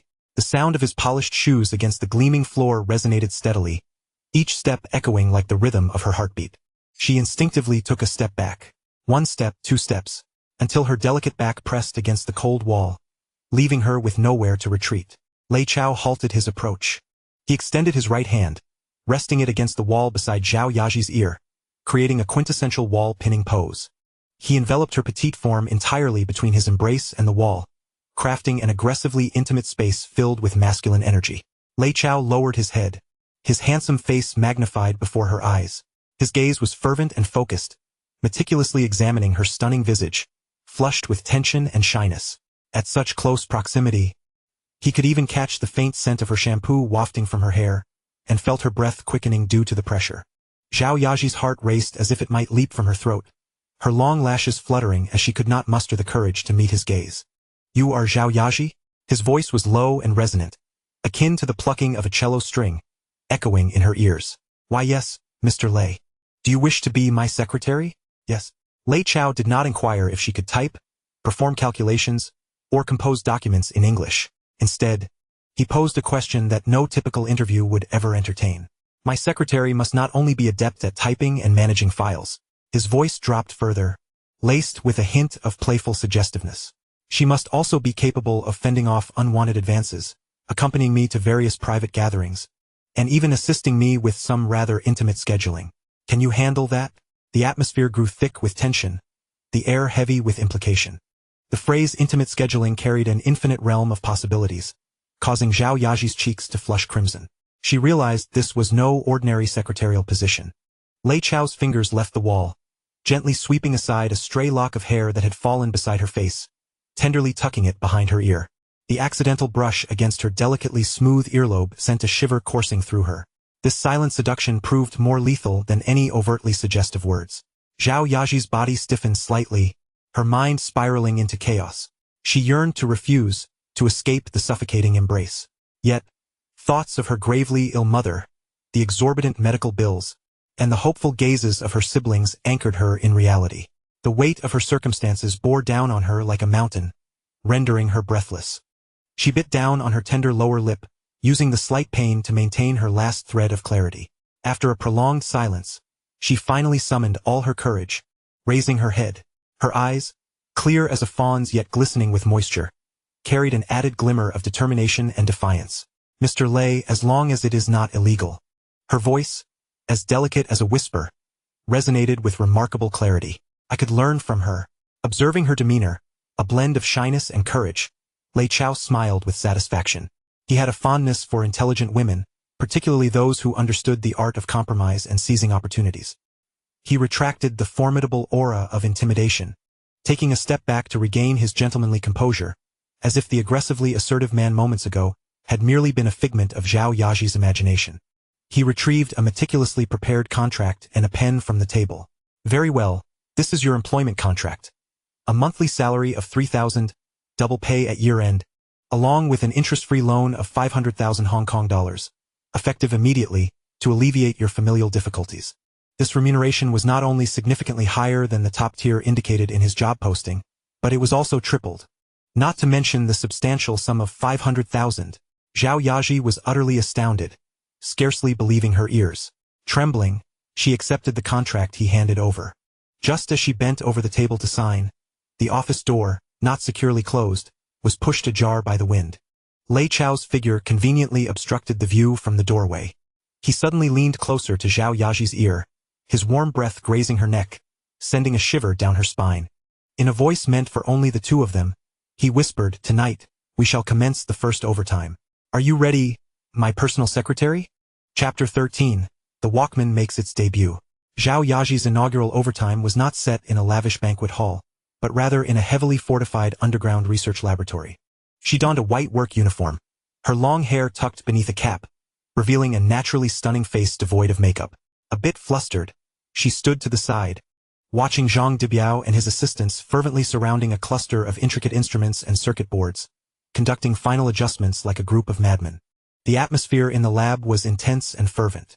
With the powerful enhancement of the system's research and development acceleration aura, Zhang Debiao's potential was fully unleashed. His mind seemed to transform into a supercomputer, effortlessly resolving countless complex circuit designs and technical challenges. Within a mere 3 days, he and his team scarcely slept, turning Lei Chao's seemingly fantastical sketch into reality. When the final circuit board was precisely soldered into place, and all components were assembled within the futuristic frosted metal casing personally designed by Lei Chao, the world's first true Walkman prototype was born. Though its exterior bore the slight roughness of handcrafted creation, its sleek lines, compact size, and cold metallic texture utterly revolutionized contemporary perceptions of portable music devices. Zhang Debiao, cradling this machine that encapsulated his lifelong efforts and aspirations, trembled as he passed it to Lei Chao. "Boss, it's a success." His voice was hoarse, his eyes bloodshot, yet the excitement and pride were palpable. Lei Chao accepted the prototype, nodding in approval. From his pocket, he produced a pre-prepared cassette tape featuring Teresa Tang's "The Moon Represents My Heart." Skillfully, he opened the compartment, inserted the tape and clicked it shut. Rather than listening himself first, he turned and gently placed a pair of black over-ear headphones on Zhao Yaji, adjusting the ear cushions to ensure they enveloped her delicate ears completely. Then, he pressed the triangular play button. After a brief moment of silence, the lyrics began. "You ask me how deep my love for you is, how much I love you." The clear, pure, and stereo sound enveloped Zhao Yaji's entire world, devoid of any static, as if Teresa Tang were standing right beside her, singing solely for her. Zhao Yaji's eyes widened in astonishment, her mouth slightly agape, her face a canvas of disbelief. She had never experienced such a sensation. This music belonged entirely to her, providing a private, immersive, and ultimate enjoyment that isolated her from the outside world. It was simply magical. Instinctively, she looked up at the man before her. He was gazing back with a hint of a smile, his eyes brimming with confidence and an air of control. In that moment, Zhao Yaji's heart skipped a beat. Her gaze at Lei Chao shifted from awe and shyness to an unspoken admiration that she could scarcely articulate. Just then, the laboratory door swung open. Lei Luo arrived, drawn by the commotion, striding in with an air of nonchalance. Upon seeing the group gathered around a small metal box, he scoffed. "What on earth is this? Chao? Is this the contraption you spent over $1 million on? Does it even work?" Lei Chao chuckled, removing the headphones from Zhao Yaji's head and handing them to his inquisitive father. Reluctantly, Lei Luo donned the headphones. As the familiar melody filled the air, the once mighty detective of 5 billion and the emperor of Kowloon found himself frozen in place. Moments later, his body began to sway involuntarily to the rhythm. He even closed his eyes, swaying his hips with a look of utter bliss, a comically absurd sight. "Goodness, this thing is incredible." As the song concluded, Lei Luo removed the headphones, exclaiming with exuberance, "It sounds better than our German-imported sound system. The sound resonates within my mind. It's astounding." Lei Chao showcased another groundbreaking feature of this machine, powered by the system's enhancements. Its extraordinary anti-shock capability. Shaking the Walkman vigorously while it played music, even tossing it gently, the sound remained flawless, without a hint of distortion or interruption. Everyone stood in awe. This innovation effectively resolved the greatest shortcomings of traditional tape players. "It shall be called Walkman, and our brand will be Future." Lei Chao decisively established the product name and brand. "Zhang, commence preparations for mass production immediately. I want to see 100,000 finished units within a month." With the order issued, the entire factory was ignited with enthusiasm. However, in a world where nothing remains concealed, the considerable stir at the Lei Electronics factory, along with its enigmatic financial backers, had long attracted the attention of rival factions within the industry, particularly those Japanese conglomerates that had long dominated the Hong Kong market. Sony Corporation, Hong Kong branch. Resident Representative Ryuichi Yamamoto gazed gravely at a stack of photographs on the table. These images, taken at great risk by a corporate spy infiltrating the Lei Electronics factory, depicted various angles of the Walkman prototype as well as a hand-drawn schematic of its internal structure. As a senior executive at Sony, Ryuichi Yamamoto understood better than anyone the significance of this small device. Its exquisitely minimalistic design philosophy, its precise targeting of the personal market, its astonishing portability and anti-shock features. All of these elements felt like weapons from the future, poised to deliver a dimensional blow to Sony's vast empire of tape recorders. Once this product hits the market, all of Sony's cumbersome portable recorders will, overnight, transform into a mere heap of neglected refuse. This poses a formidable threat to Sony's hegemony. It must not be allowed to succeed in mass production. A glint of ruthlessness flashed in Ryuichi Yamamoto's eyes. He grasped the crimson encrypted phone on his desk and dialed a number. On the other end, a hoarse and somber voice answered. "Hello, Mr. Yamamoto. Is the lead baton of Lianshang still in your possession?" Ryuichi Yamamoto inquired coldly. "Of course, what is your command?" He gazed out at the bustling Victoria Harbor, his voice as frigid as the Siberian winds. "Kun Tong, Lei's Electronics Factory. Whatever means you employ, be it arson or sabotage, I need that factory to cease production immediately. Ideally, it should be wiped off the map entirely." Chapter 14. A Night of Overtime for Two. Kun Tong, Lei's Electronics Factory. The night had deepened. Outside the window, dark clouds loomed ominously. The wind howled, and a long-anticipated torrential downpour was imminent.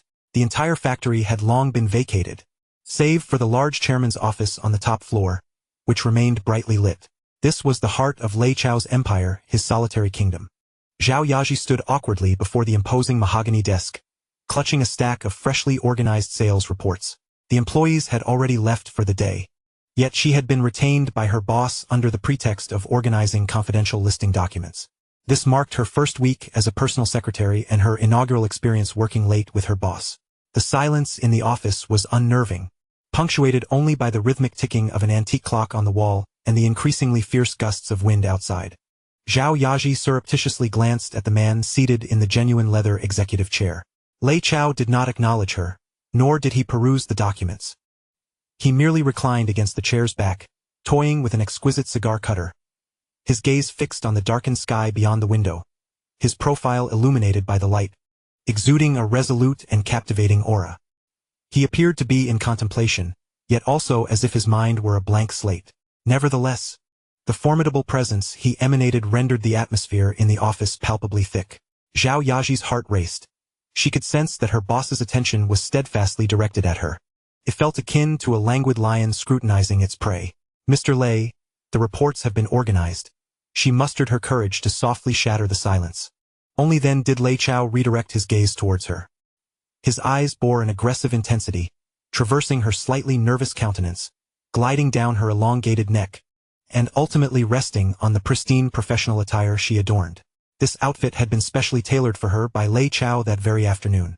The impeccably fitted white blouse accentuated her youthful curves, the top 2 buttons suggestedly undone, revealing a hint of alabaster skin and delicate collarbones. Below, she wore a black pencil skirt, its hemline perfectly grazing the mid-thigh, neither overly conservative nor provocatively short. Standing upright, the skirt hugged her pert hips and slender waist, creating an arrestingly perfect silhouette. Her long, shapely legs, enveloped in gossamer nude stockings, were complemented by a pair of modest black heels, adding a touch of mature allure to her otherwise innocent demeanor. Zhao Yaji felt her cheeks flush under his scrutiny, instinctively drawing her legs together as her hands nervously clutched the hem of her skirt. She was acutely aware of how enticing she appeared and recognized her boss's predilection for such scenarios. Yet, she dared not resist. Deep within, an almost imperceptible thrill flickered. "You may place it there," Lei Chao spoke in a calm tone, gesturing towards an empty seat across the desk. Zhao Yaji approached and leaned down to set the documents down. This movement tightened the curves beneath her skirt, and from Lei Chao's perspective, the rounded shape seemed on the verge of straining against the fabric. His gaze darkened slightly. "Come here," Lei Chao instructed once more. Zhao Yaji, puzzled yet compliant, stepped closer to his side. A faint scent of youthful fragrance mingled with shampoo wafted into his senses. Lei Chao remained silent, merely pointing towards a towering filing cabinet that reached the ceiling in the corner of the office. "The blue folder in the 3rd compartment of the topmost shelf. Please retrieve it for me." His tone was as casual as if he were requesting the most ordinary task. Zhao Yaji followed the direction of his finger, realizing the cabinet stood at least 3 meters high, far beyond her reach even on tiptoes. "Sir, it's too high for me," she began, but Lei Chao interrupted. "There's a ladder nearby." Zhao Yaji glanced at the metallic folding ladder, biting her lip. She understood. This was yet another command from her boss. Silently, she moved to unfold the ladder and positioned it in front of the cabinet. As she wobbled slightly in her heels while ascending, her heart raced uncontrollably. Wearing a short skirt, this posture was precarious. She dared not dwell on the implications, focusing instead on climbing step by step. Unbeknownst to her, Lei Chao had silently vacated his chair, having made no sound as he approached the back of the ladder. He did not look up but leaned against the edge of the desk, arms crossed, his gaze level with the horizon. From his vantage point, he was confronted with Zhao Yaji's increasingly rounded and taut form, accentuated by her skirt and stockings, along with her long legs glistening invitingly in the light. The flawless shape of her legs, the firm calves, and the daintily emphasized ankles, enhanced by the black heels, presented a veritable work of art. Lei Chao's throat involuntarily bobbed. Zhao Yaji stretched her arm high, her body slightly swaying as she battled for balance. "Ah!" She let out a soft gasp, feeling unsteady. Just as she thought she might tumble, a pair of strong hands firmly steadied her waist. The warmth of his palms transmitted through the delicate fabric of her blouse, sending shivers through her. "Be careful," Lei Chao's deep voice resonated behind her, his warm breath brushing against her lower back, causing a tingling sensation. "I'll support you. Don't be afraid." His hand did not withdraw. Instead, under the guise of protection, it lingered on her soft, yielding waist, even giving it a gentle squeeze. Zhao Yaji's cheeks flushed a deep crimson. She felt the boss's hand wandering inappropriately, yet she dared not show any signs of resistance, her body stiffening as she hastened to grasp the folder. At that moment, Lei Chao seemed to suddenly recall something. "Oh no," he murmured.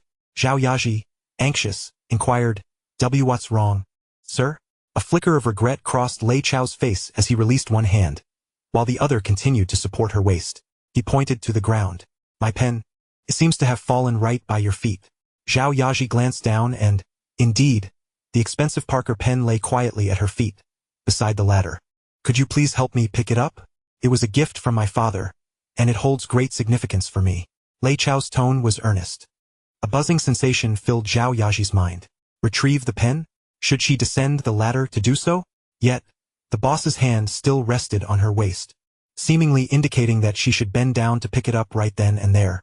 Bending over from the ladder while wearing a form-fitting miniskirt?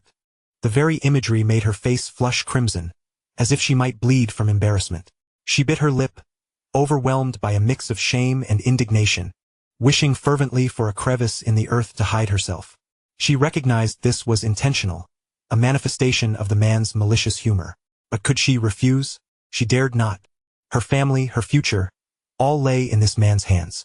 Silence enveloped the air. Lei Chao made no attempt to rush her, patiently waiting while supporting her waist. The wind outside grew fiercer, whipping up fallen leaves that battered against the glass window. At last, after a monumental internal struggle, Zhao Yaji resigned herself, closing her eyes as if accepting her fate. Trembling, she slowly bent her delicate waist. Boom! At that moment, a blinding flash of lightning split the night sky, illuminating the world as if it were day. Immediately, a deafening clap of thunder roared overhead. Crack! The lights in the office flickered violently, and then the world plunged into a suffocating darkness. Power outage. The sudden turn of events shattered Zhao Yaji's taut nerves. Ah! She let out a terrified scream in the darkness. Her foot slipped, and her body lost balance, tumbling backward from the ladder. Yet the anticipated pain never came. In the darkness, she did not land on the cold, hard floor but instead found herself securely enveloped in a broad, solid, and remarkably warm embrace. A pair of iron-like arms swiftly locked around her slender waist, firmly arresting her descent. Chapter 15. Heartbeats in the darkness. The darkness consumed everything. Vision deprived. Her other senses were magnified.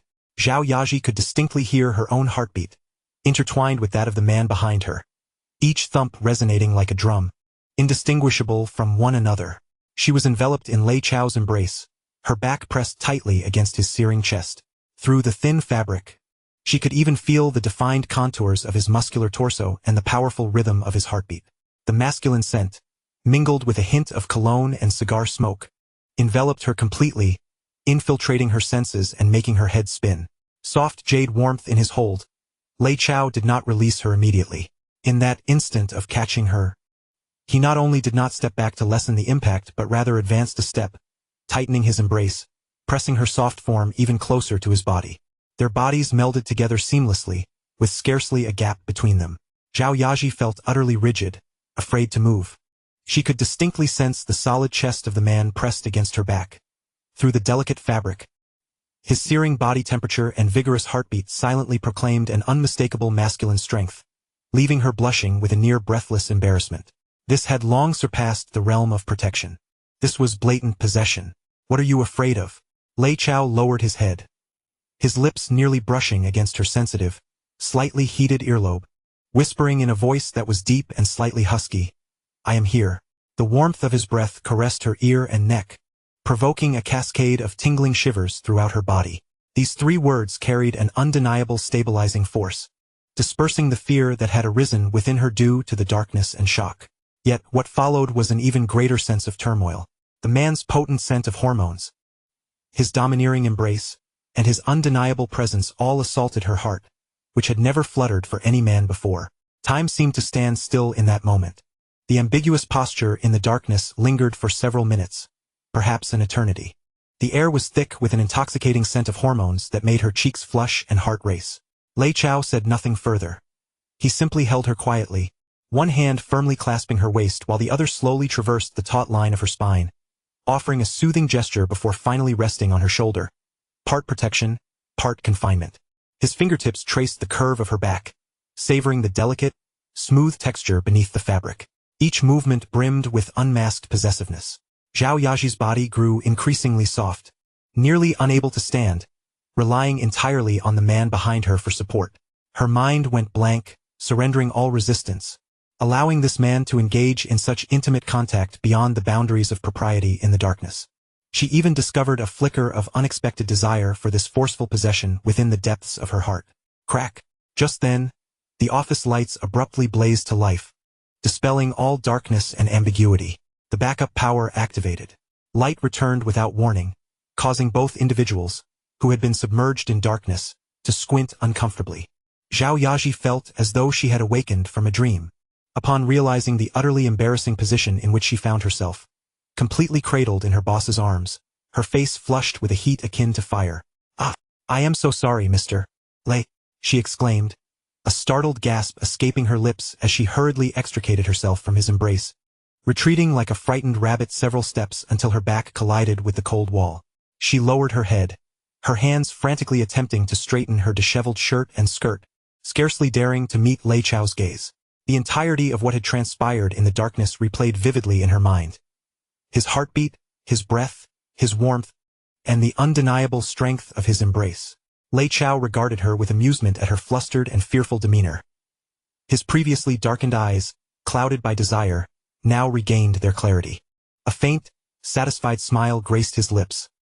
He did not approach her further, but instead casually returned to his chair, settling down nonchalantly and elegantly crossing his legs, as though the domineering man who had held her tightly in the dark was a different person entirely.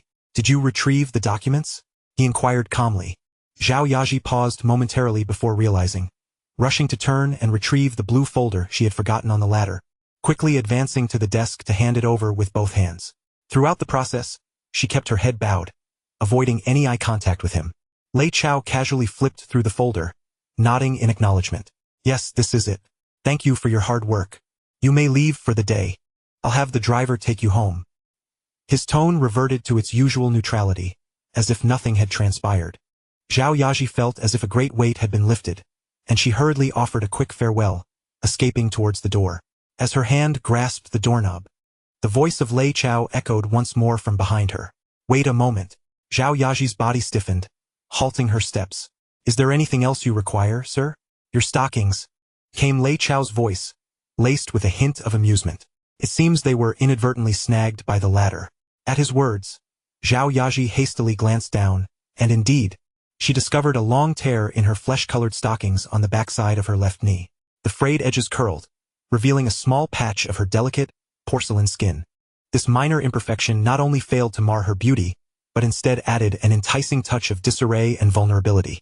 Her cheeks flushed deeper, and she wished to vanish from the scene at that very moment.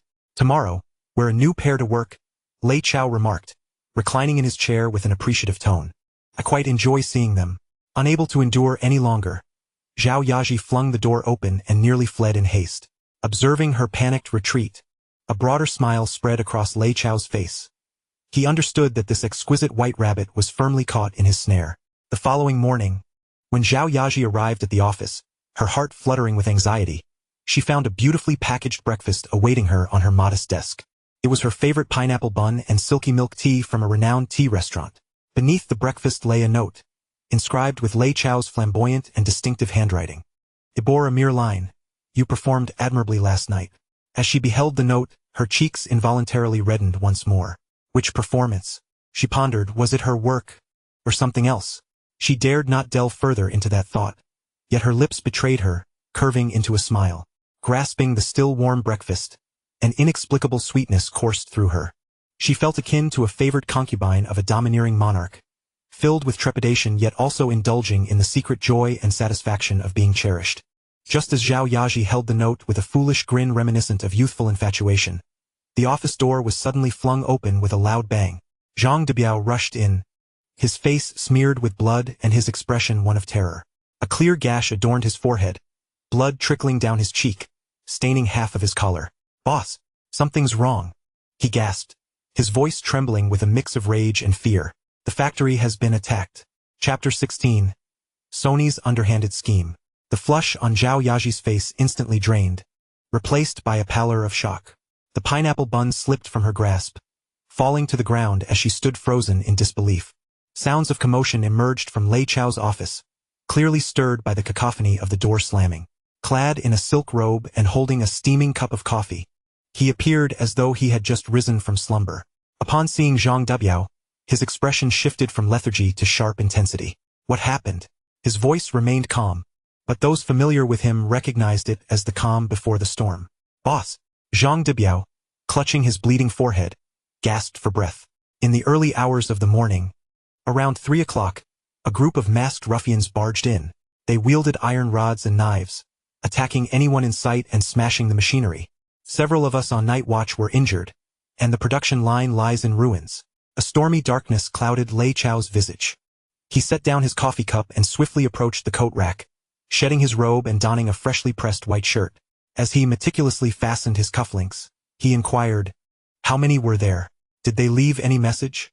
"About 20 or 30 of them, each more fearsome than the last." Zhang Debiao's voice trembled with residual terror.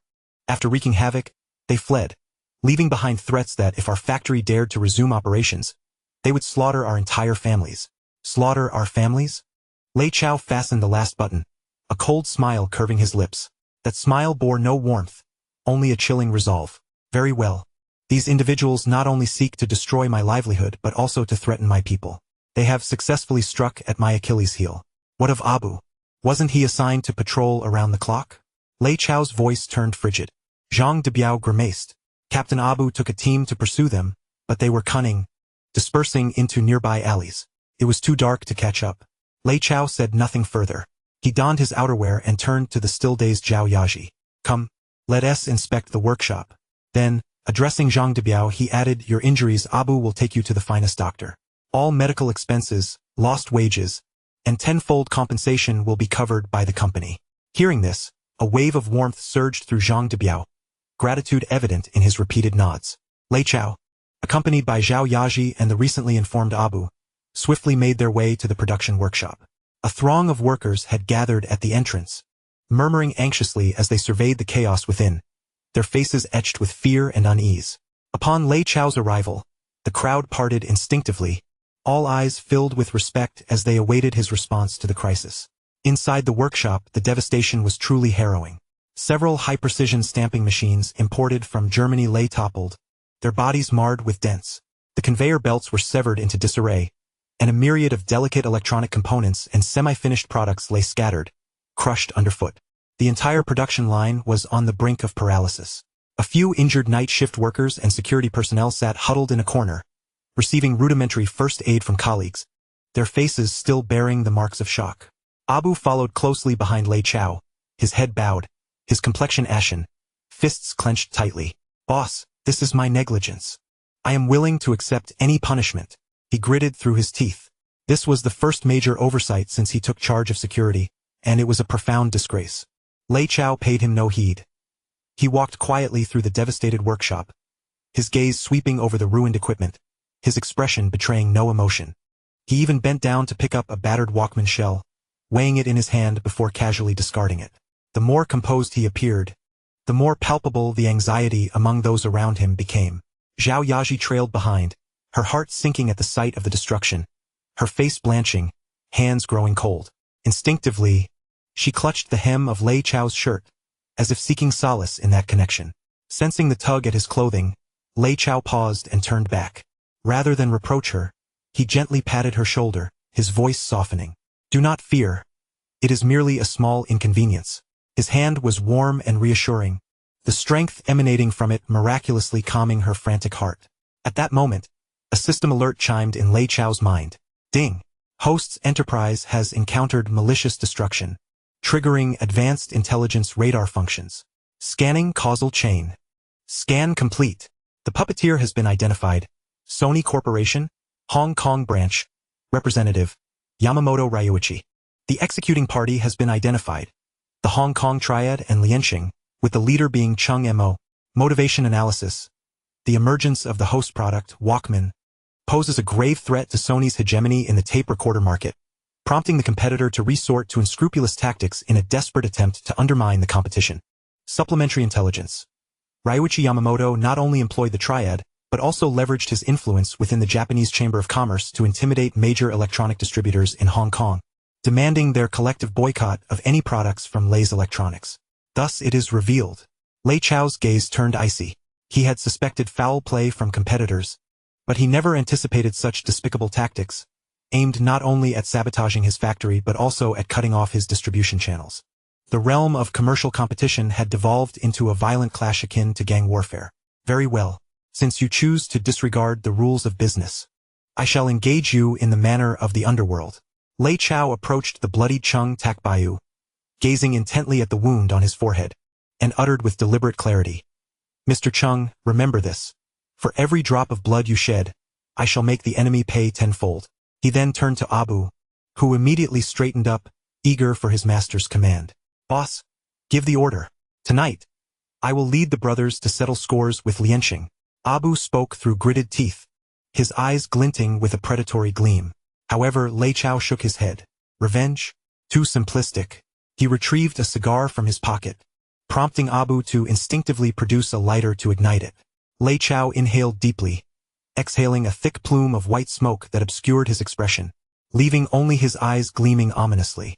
They wish to undermine my livelihood? Then I shall dismantle their very foundations. They seek my demise? I will ensure they understand the meaning of a fate worse than death. Lei Chao produced his phone, not a typical mobile, but a cutting-edge satellite phone reminiscent of future smartphones, and dialed a number. This was his exclusive line for Abu and a select few trusted subordinates. The call was swiftly answered. Without any superfluous dialogue, Lei Chao delivered a terse and chilling command. Gather every able-bodied individual and arm them. Tonight, I want Hong Kong turned upside down. I intend to make that Japanese man, Ryuichi Yamamoto, kneel before me, barking like a dog. He shall learn whose word holds sway on this land, whether it be his foreign presence or my dominant force that prevails. Chapter 17. An eye for an eye. The night was as dark as ink. The neon lights of Tsim Sha Tsui continued to flicker, painting the sleepless city in a kaleidoscope of colors. Within a luxurious nightclub named Golden Splendor, the music blared deafeningly, and men and women on the dance floor twisted their bodies in wild abandon, the air thick with a potent mix of alcohol, perfume, and hormones. This venue was among the most profitable under the Triad and Lianxing, serving as a regular haunt for the leader, Chung Emo. In the opulent private room on the top floor, Chung Emo was flanked by 2 scantily clad dancers and several loyal subordinates, engaged in a game of mahjong, the table piled high with cash. Ha ha ha, a pure hand. Complete victory. Bring in the money. Chung Emo slammed his tiles down triumphantly, laughter erupting from his lips. His spirits were high today. He had just facilitated a significant deal for a Japanese client and secured a handsome commission. Brother Mo is formidable. Your luck is truly exceptional, a subordinate quickly flattered. Just then, the heavy door of the private room was suddenly kicked open with a resounding bang. The startling noise caused everyone to jump. Chung Mo sprang to his feet, seizing a bottle from the table, and bellowed, "Which blind fool dares to kick down my door?" However, when he saw who stood at the threshold, his fury instantly froze. There stood a burly young man with a scarred face, Abu. Behind him, the narrow corridor was packed with a shadowy throng. 100 men, clad in matching black combat uniforms and wielding steel pipes and iron rods, filled the space. Each bore an expressionless face, their eyes cold, exuding an aura of chilling menace. These men were the desperate souls Abu had brought from Kowloon Walled City, having undergone rigorous training with the basic combat manual redeemed through Lei Chao's system points. They had been transformed from a disorganized rabble into a disciplined, fearsome fighting force. The music in the private room had ceased without anyone noticing. From the downstairs hall came the sounds of screams and destruction. Without a word, without any preamble, Abu and his men commenced a ruthless purge as soon as they burst through the nightclub's entrance. They struck indiscriminately, attacking anyone in sight and smashing anything they could find. The usual bullies of Tsim Sha Tsui, the Lianxing gangsters, were utterly outmatched by these wolf-like security personnel, collapsing in tears, fleeing for their lives. "Who are you? Do you know whose territory this is?" Chung Emo shouted, his bravado faltering as cold sweat began to bead on his palms. Abu did not respond, merely stepping aside to clear a path. A young man clad in a long black coat emerged from the crowd, walking steadily forward. Behind him followed a visibly anxious Zhu Yuzi. The newcomer was none other than Lei Chao. He bore no weapon, his hands tucked casually into his coat pockets, the expensive fabric devoid of even the slightest wrinkle. He simply stood there, his calm gaze sweeping across each person in the room, an innate aura of dominance making every gangster present feel a suffocating pressure.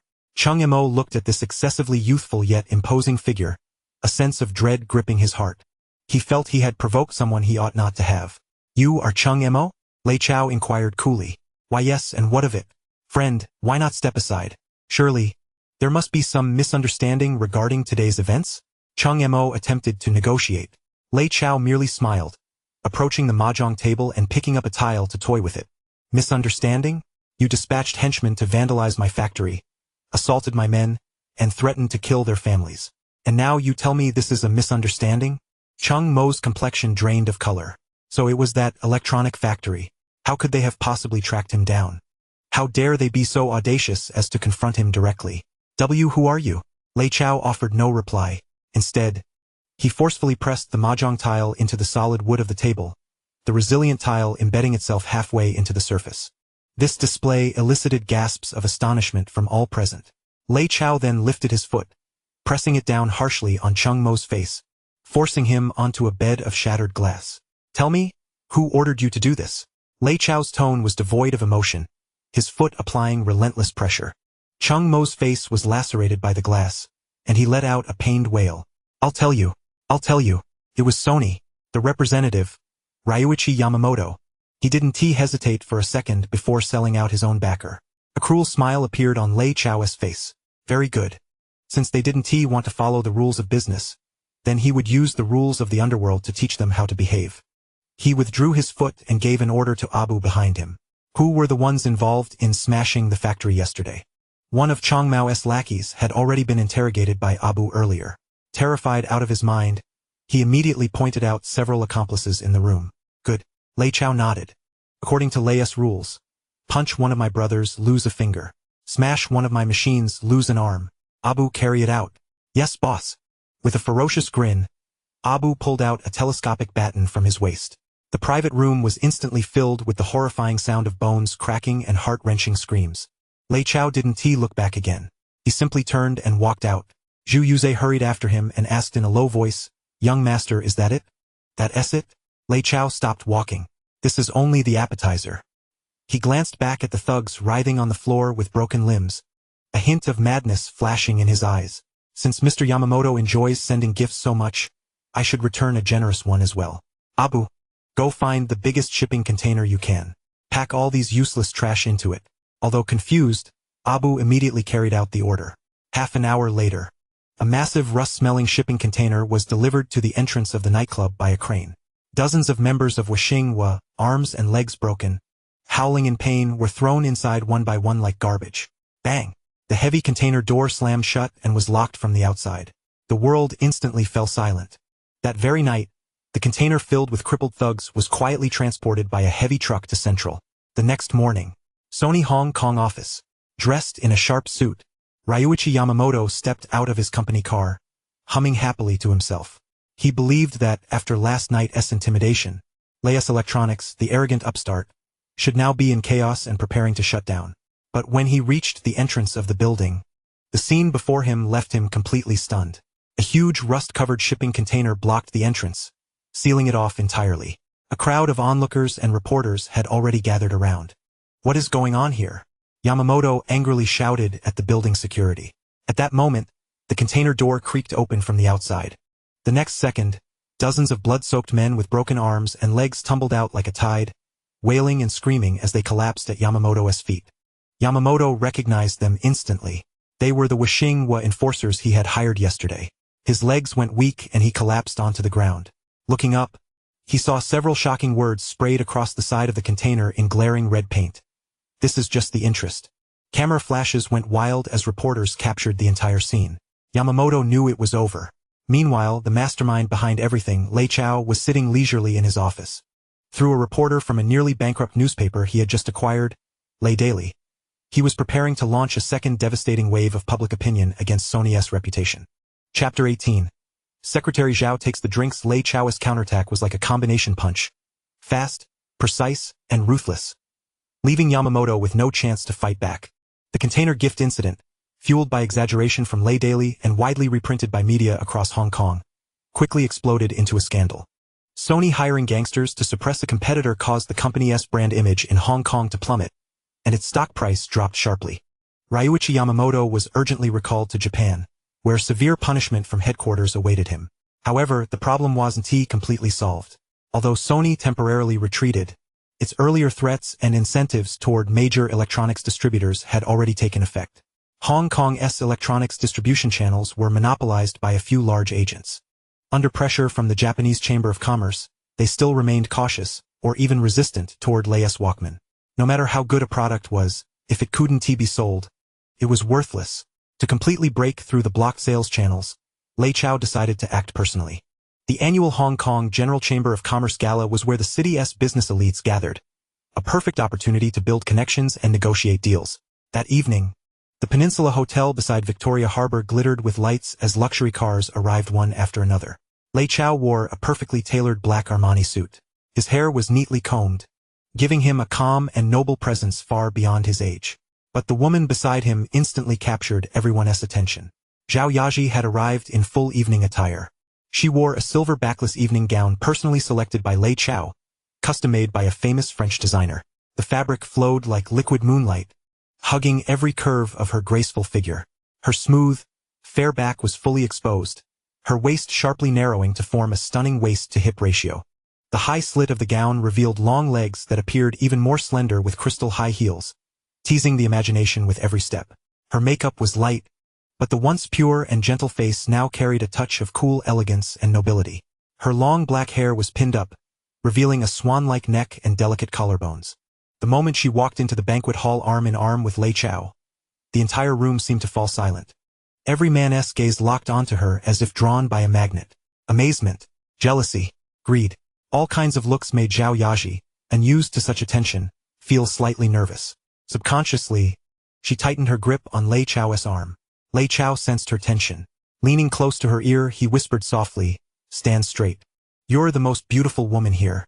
Enjoy their attention." His voice carried a convincing calm. Zhao Yaji took a deep breath, steadied herself, and revealed an elegant smile. Soon, several pot-bellied men, clearly distributor bosses, approached with wine glasses in hand, their eyes filled with undisguised desire. Leading them was a fat man surnamed Huang, one of Hong Kong's largest electronics distributors. This must be young Master Lei from Lei Electronics? Truly impressive for someone so young. Boss Huang squinted his small eyes, but his gaze shamelessly swept across Zhao Yaji's chest and long legs. "Young Master Lei, and this beautiful lady beside you, what should we call her? Aren't you going to introduce her to us?" Lei Chao maintained a polite smile, though his eyes turned colder. "My personal secretary, Zhao Yaji." "Oh, Secretary Zhao. What a fitting name. So elegant." Boss Huang laughed lewdly. "Secretary Zhao, we'd like to discuss the Walkman distribution with young Master Lei. Would you do us the honor of having a few drinks with us?" Another distributor chimed in, "That's right. Business deals are always made at the drinking table. As long as Secretary Zhao keeps us happy tonight, the distribution rights will be easy to talk about." Their implications could not have been more evident. Zhao Yaji's complexion paled, as she struggled to suppress the nausea and humiliation churning within her, casting a desperate glance toward Lei Chao. She understood that securing these agents was crucial for the company's future. If sacrificing herself and consuming a few drinks could yield orders, she would bear it. Gritting her teeth, she forced a stiff smile and reached for the wine glass on the table. "Boss Huang, it is my honor to share a drink with esteemed colleagues," she said politely.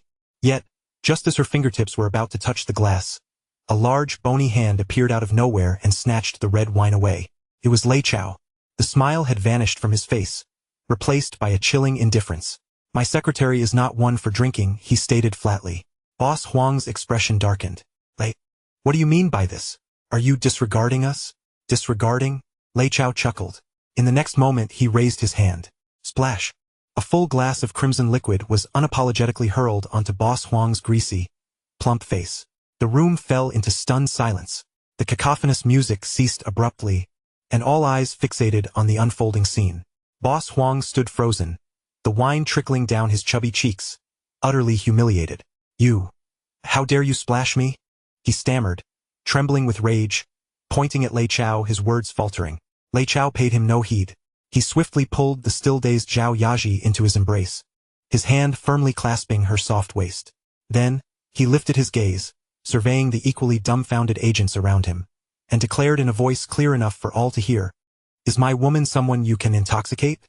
With that proclamation, an air of unassailable authority enveloped him. Zhao Yaji's mind buzzed at the words "my woman," rendering her momentarily speechless. Leaning against Lei Chao's solid chest, inhaling his familiar scent, she felt an unprecedented sense of security and profound emotion wash over her, her eyes involuntarily glistening with tears. Boss Huang, still wiping the wine stains from his face, was both astonished and furious, yet dared not utter a word. The fierce and domineering demeanor Lei Chao had just exhibited reminded him of the terrifying legends surrounding the young master of the Lei family. This man truly dared to ruin others in plain sight. Lei Chao retrieved a checkbook from his suit pocket, scribbled a check for 100,000, crumpled it into a ball, and forcefully threw it at Boss Huang's face. Take this, wash your face. And let me tell all of you, from this day forth, my products do not require any agents. My rule is simple. If you wish to sell my goods, bring cash and queue at my factory entrance to beg. With that, Lei Chao no longer cast a glance at the now dumbfounded fools, taking Zhao Yaji's hand and striding out amidst the awed gazes of the crowd. Upon exiting the banquet hall, the evening breeze carried a hint of coolness. Unable to hold back any longer, Zhao Yaji's tears streamed down her face. Yet these were not tears of grievance, but of profound gratitude. She clutched Lei Chao's hand tightly, as if grasping the entirety of the world. Lei Chao halted, turned, and gently wiped the tears from her cheeks with his fingers. Looking into her eyes, which shimmered with emotion, he solemnly stated, "Remember, from today onward, the Lei family needs no one's favor. In the future, you shall never again endure such humiliation. It is others who shall seek us." Chapter 19, The Transformation Game. Realizing that traditional agency channels were unfeasible, Lei Chao promptly decided to initiate his Plan B. In this relatively insular era, the most direct and effective way to make a product renowned was to create an idol. An ambassador who could embody the product's image, resonate with the masses, and drive them into a frenzy. The perfect candidate had long been by his side. He had no intention of seeking out already famous stars. He aimed to personally elevate a superstar of his own. He intended to transform Zhao Yaji into the most dazzling symbol of this era. The following day, Lei Chao canceled all engagements to focus solely on one task, taking Zhao Yaji to the most prestigious private styling studio in Hong Kong at that time. This studio catered exclusively to the governor's wife and top socialites, employing only the finest stylists and photographers from Paris and London. Upon entering, Lei Chao exhibited his authoritarian side. He did not allow the stylists to exercise their creativity freely. Instead, he assumed the role of chief stylist, personally selecting a dozen outfits of varying styles from the rows of haute couture garments.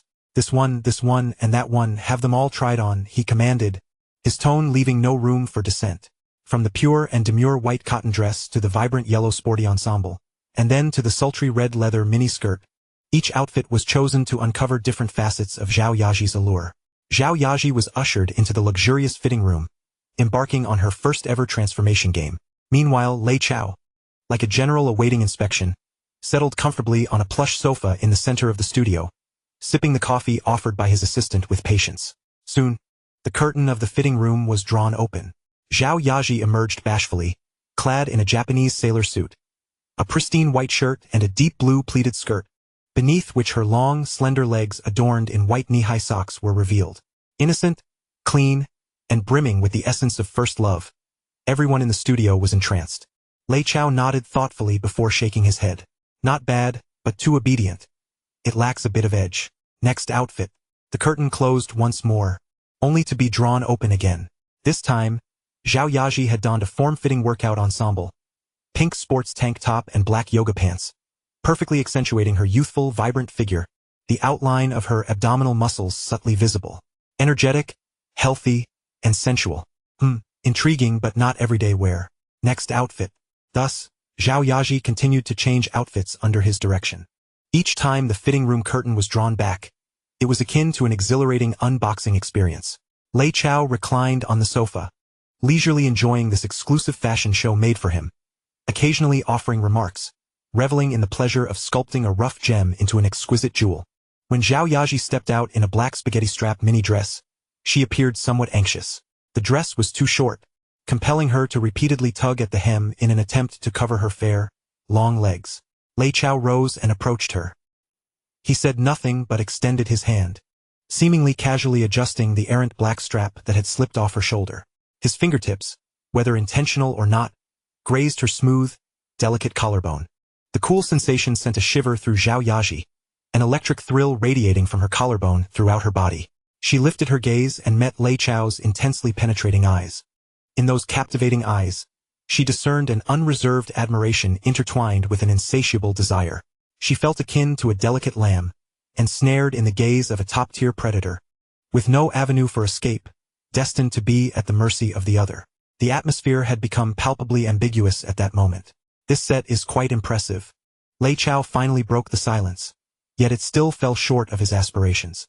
After numerous rounds of scrutiny and experimentation, Lei Chao ultimately settled on the definitive style for the advertisement poster. It was a seemingly simple ensemble, yet brimming with cunning intricacies. A slightly oversized boyfriend-style white shirt, casually knotted at the hem, revealed a glimpse of her flat and toned abdomen. 3 buttons of the shirt were undone, forming an enticing V-neckline, subtly showcasing the lace edges of her lingerie beneath. The lower half consisted of frayed denim shorts, unabashedly displaying her long, slender legs. A blend of innocence and exquisite sensuality radiated from her presence. When Zhao Yaji appeared before the camera, adorned in this attire and donning black Walkman headphones, even the seasoned French photographer, accustomed to top models, could not restrain his admiration. "Perfect, absolutely perfect," he exclaimed, his camera shutter clicking furiously in an attempt to capture this breathtaking moment. Encouraged by Lei Chao, Zhao Yaji gradually let herself go. She closed her eyes, as if genuinely immersed in the musical realm of her headphones, her body swaying gently to an imagined melody, her face blossoming into an authentic, blissful smile. In that instant, she was not portraying anyone. She was simply herself, a pure girl reveling in the essence of music. That fleeting moment was precisely captured by the lens. "This is the one." Lei Chao nodded in satisfaction at the freshly developed sample.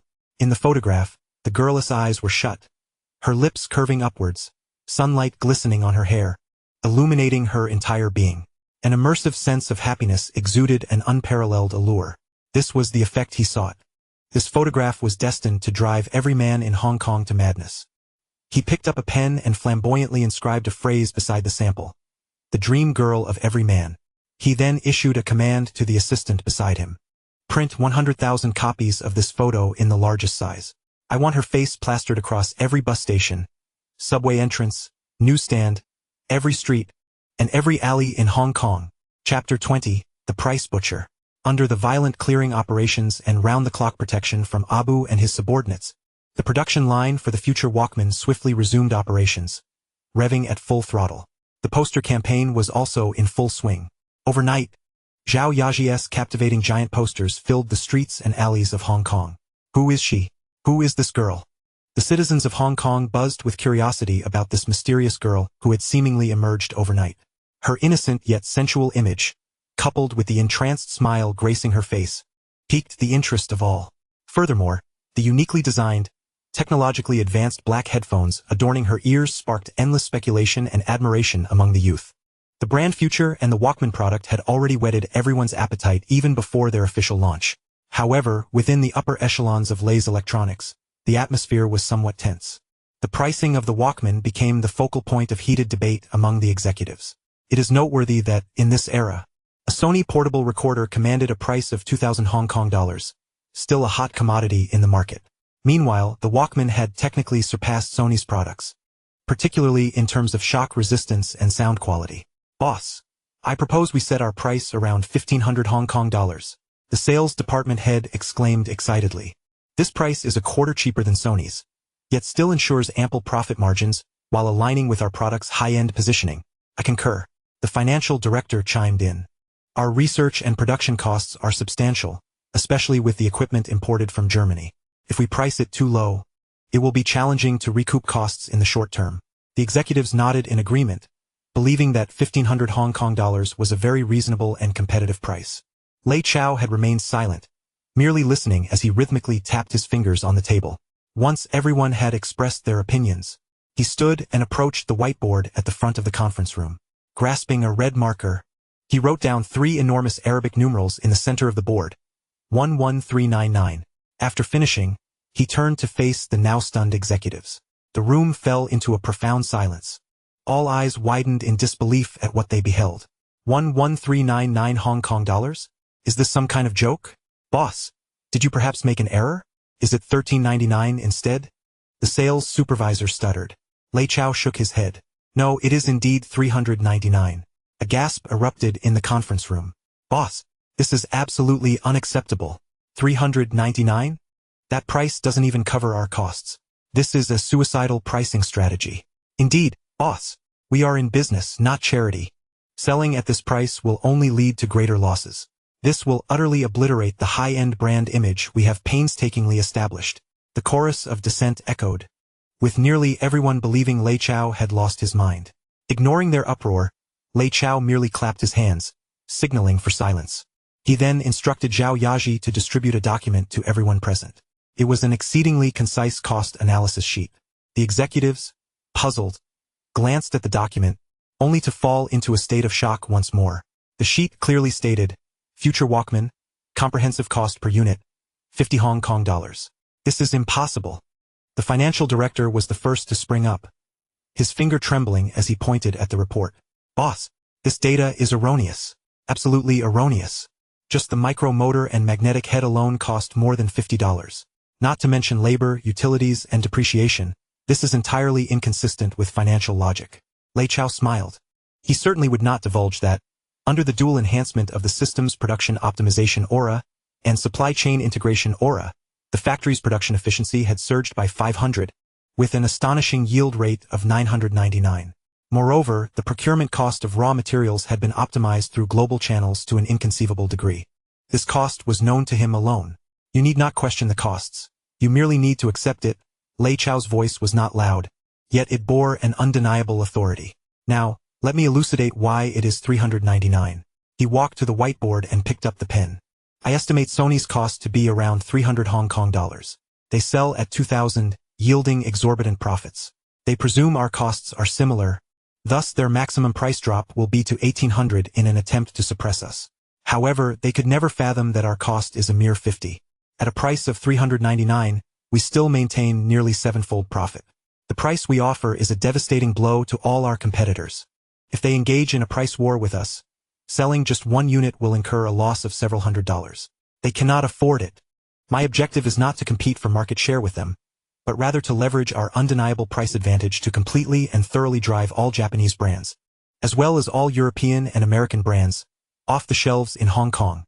I want the Walkman to become a ubiquitous device in everyone's hands. I want street cleaners to be able to wear headphones and listen to Cantonese opera during their breaks. I want every student to relish their own musical moments on their way home from school. This is what we call dumping. This is what we call a dimensional strike. Lei Chao's voice was filled with passion and charisma, and his eyes sparkled with a flame called ambition. All the executives in the conference room were utterly shaken by his words. They looked at the young man before them and felt for the first time that they were not following a mere businessman, but a madman poised to change the world. It was madness, yet it stirred their blood. I concur with the boss's pricing. The sales director, who had previously opposed the idea most vehemently, was the first to stand up, his face flushed as he shouted, Damn Sony! Let them get out of Hong Kong. Agreed. Agreed. Unanimously passed. Meanwhile, in Sony's office, the newly appointed representative in Hong Kong was smugly reporting his brilliant strategy to the Tokyo headquarters. Hey, we have received precise intelligence that Lei's costs are exorbitant. Their pricing will be at least over 1,000 Hong Kong dollars. I have already formulated a detailed counterplan, and as soon as they dare to launch, we will immediately lower our prices to 1,800 Hong Kong dollars. Coupled with negative media coverage, we will surely strangle them in the cradle. Little did he know, a storm capable of overturning the entire industry was about to descend upon Hong Kong in 24 hours. Lei's promotional campaign was entering its final sprint phase. All newspapers and radio stations were repeatedly broadcasting the same suspenseful advertisement. A brand new musical experience, a revolutionary price. Just what could it be? The citizens of Hong Kong were eagerly anticipating. With only 24 hours left until the press conference, trucks laden with Walkmans silently rolled out of the Kwun Tong factory. They would make their way to over 100 electronic stores across Hong Kong to complete the final distribution. Each truck bore a massive, provocative slogan. Music freedom, just tomorrow. Chapter 21. The stunning moment of the press conference. Tsim Sha Tsui, Peninsula Hotel, Banquet Hall. This venue had been lavishly transformed by Lei Chao into the site for the inaugural global product launch of the future brand. With an hour still remaining before the event started, the venue was already teeming with people, as hundreds of media reporters from Hong Kong and across Asia packed the hall to capacity. All cameras were aimed at the technologically advanced stage. In an inconspicuous corner of the crowd, Sony's newly appointed representative in Hong Kong, Ken Kobayashi, along with several subordinates, had also blended in. A hint of disdain curled on his lips. He was there to witness how Lei's Electronics would become a laughingstock in Hong Kong. A brand that rose through dubious means dared to challenge Sony's supremacy? Absurd. Mr. Kobayashi, look. They seem to be putting on quite a show. One subordinate whispered in his ear. Kobayashi scoffed, country bumpkins are still country bumpkins. Do they think they can sell products just by throwing money at the spectacle? Wait until they announce that ridiculous high price. You'll see how these reporters will mock them. Just as he spoke, the lights in the entire venue suddenly went out with a snap, plunging the room into darkness and brief chaos. In the next moment, a spotlight precisely illuminated the center of the stage. There was no host, no opening remarks. Accompanied by a dynamic electronic dance track, a stunning figure dressed in the boyfriend-style white shirt and denim hot pants from the poster appeared under the spotlight. It was Zhao Yaji. She wore black Walkman headphones, her eyes closed, her body swaying freely to the rhythm of the music. Her dance was not professional, perhaps even a bit unrefined, yet the sheer immersion and joy she radiated in the world of music were irresistibly captivating. Her face shone with a confident and radiant smile, her entire being aglow. Wow! The crowd erupted in a tremendous gasp. It's her. The girl from the poster. Oh my God. She is 100 times more beautiful in person. She is simply a celestial fairy descending to Earth. The flashes of cameras erupted like daylight at that moment. All lenses were focused on the radiant girl on stage. In that instant, Zhao Yaji was no longer the timid and anxious little secretary before her boss. She had transformed into a goddess, the perfect dream girl in the hearts of all men in Hong Kong. Ken Kobayashi was also mesmerized. His mouth agape, his wine glass nearly slipping from his grasp. He had to concede that the girl's beauty possessed a breathtaking allure. After her performance, Zhao Yaji removed her headphones, bowed deeply to the audience, and then smiled as she stepped aside. Following her, Lei Chao strode onto the stage with a microphone in hand, his demeanor steady. He did not don a formal suit, but wore a simple white shirt and jeans like Zhao Yaji, exuding youth and vitality. Yet, his presence commanded attention, an aura that none could ignore. Welcome to the world of the future. He wasted no words, getting straight to the point. I know what you are most curious about is this little device. He raised the Walkman in his hand. What makes it so extraordinary? Lei Chao chose not to use complex parameters or technical jargon to introduce the product. Instead, he opted for the most direct and impactful method of demonstration. He instructed the staff to sync the sound from the headphones through the venue speakers. Then he pressed the play button. Clear, pure, and immersive music instantly resonated throughout the hall. Next, Lei Chao performed an astonishing act that left everyone dumbfounded. He shook, danced, and even tossed the playing Walkman high into the air, only to catch it steadily. Throughout this entire process, the music continued to flow from the speakers without a hint of stutter, pitch change, or noise. It was astonishingly smooth. How is this possible? Ken Kobayashi exclaimed in disbelief. As an industry expert, he understood better than anyone what this meant. This was the top-tier anti-shock technology that Sony's laboratories had spent vast sums attempting to perfect. How did this young man named Lei Chao achieve it? This was simply black technology. The reporters in the audience were completely captivated by this scene, erupting into thunderous applause that seemed never-ending.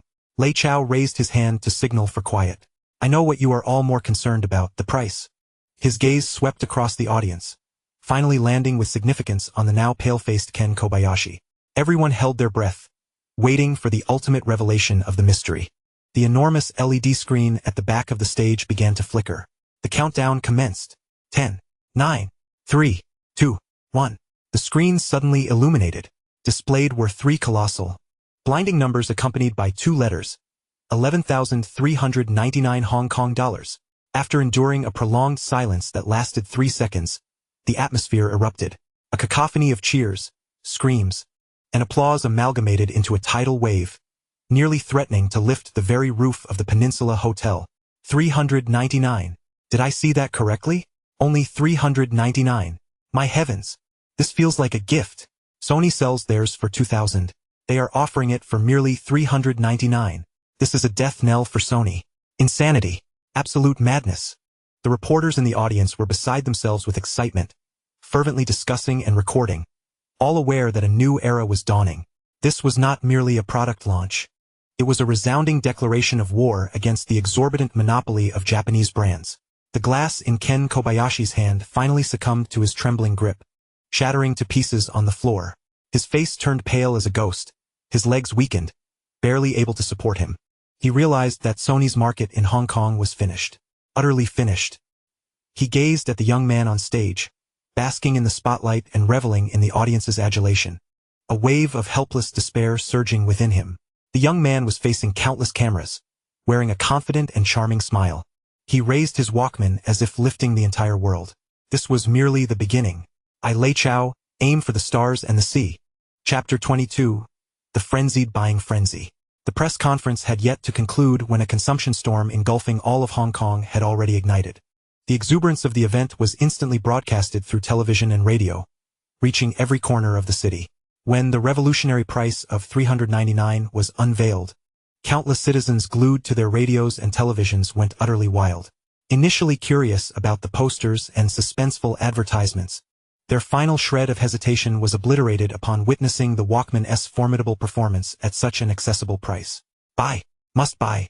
The crowd outside the Peninsula Hotel in Tsim Sha Tsui, which had merely gathered to observe, transformed into a frenzied rush of eager customers. They surged madly towards the nearest electronics store. Across Hong Kong, hundreds of stores that had pre-stocked their inventory exhibited the same chaotic scene. Queuing? Non-existent. People jostled and pushed, nearly shattering the glass doors of the electronics shops. Give me one. I want one Walkman. I was here first. I'll pay for 100. I'll pay 500. Sell it to me. The scene spiraled into chaos, forcing store owners to urgently call the police for assistance in maintaining order. This was no longer shopping. It was akin to a heist. Some astute scalpers immediately sensed the opportunity. They devised various means to squeeze into the crowd, purchasing several Walkmans, only to resell them at a markup outside the store. The original price of $399 swiftly soared to $600, then $700. Even some impatient wealthy scions offered $800, merely to be the first to acquire the city's hottest trend. Lei's factory had prepared an initial stock of 50,000 units, with an optimistic sales plan estimating that they would sell out within a month. However, the reality of the frenzy far exceeded everyone's expectations. In just half an hour, the first batch of stock at all retail points in Hong Kong was completely sold out. What? No stock left? I've been queuing all day, and you tell me there's no stock? Boss, restock, please. I'll pay more. Frustrated citizens surrounded the electronics store owners, creating an unyielding blockade. Emergency calls from various electronic stores flooded Lei's electronic sales department like a flurry of snowflakes. Hello, is this Lei's? Urgent restock. Whatever you have. We need it. Mr. Lei, help. The counters in my store are collapsing under the pressure. Hurry with the delivery.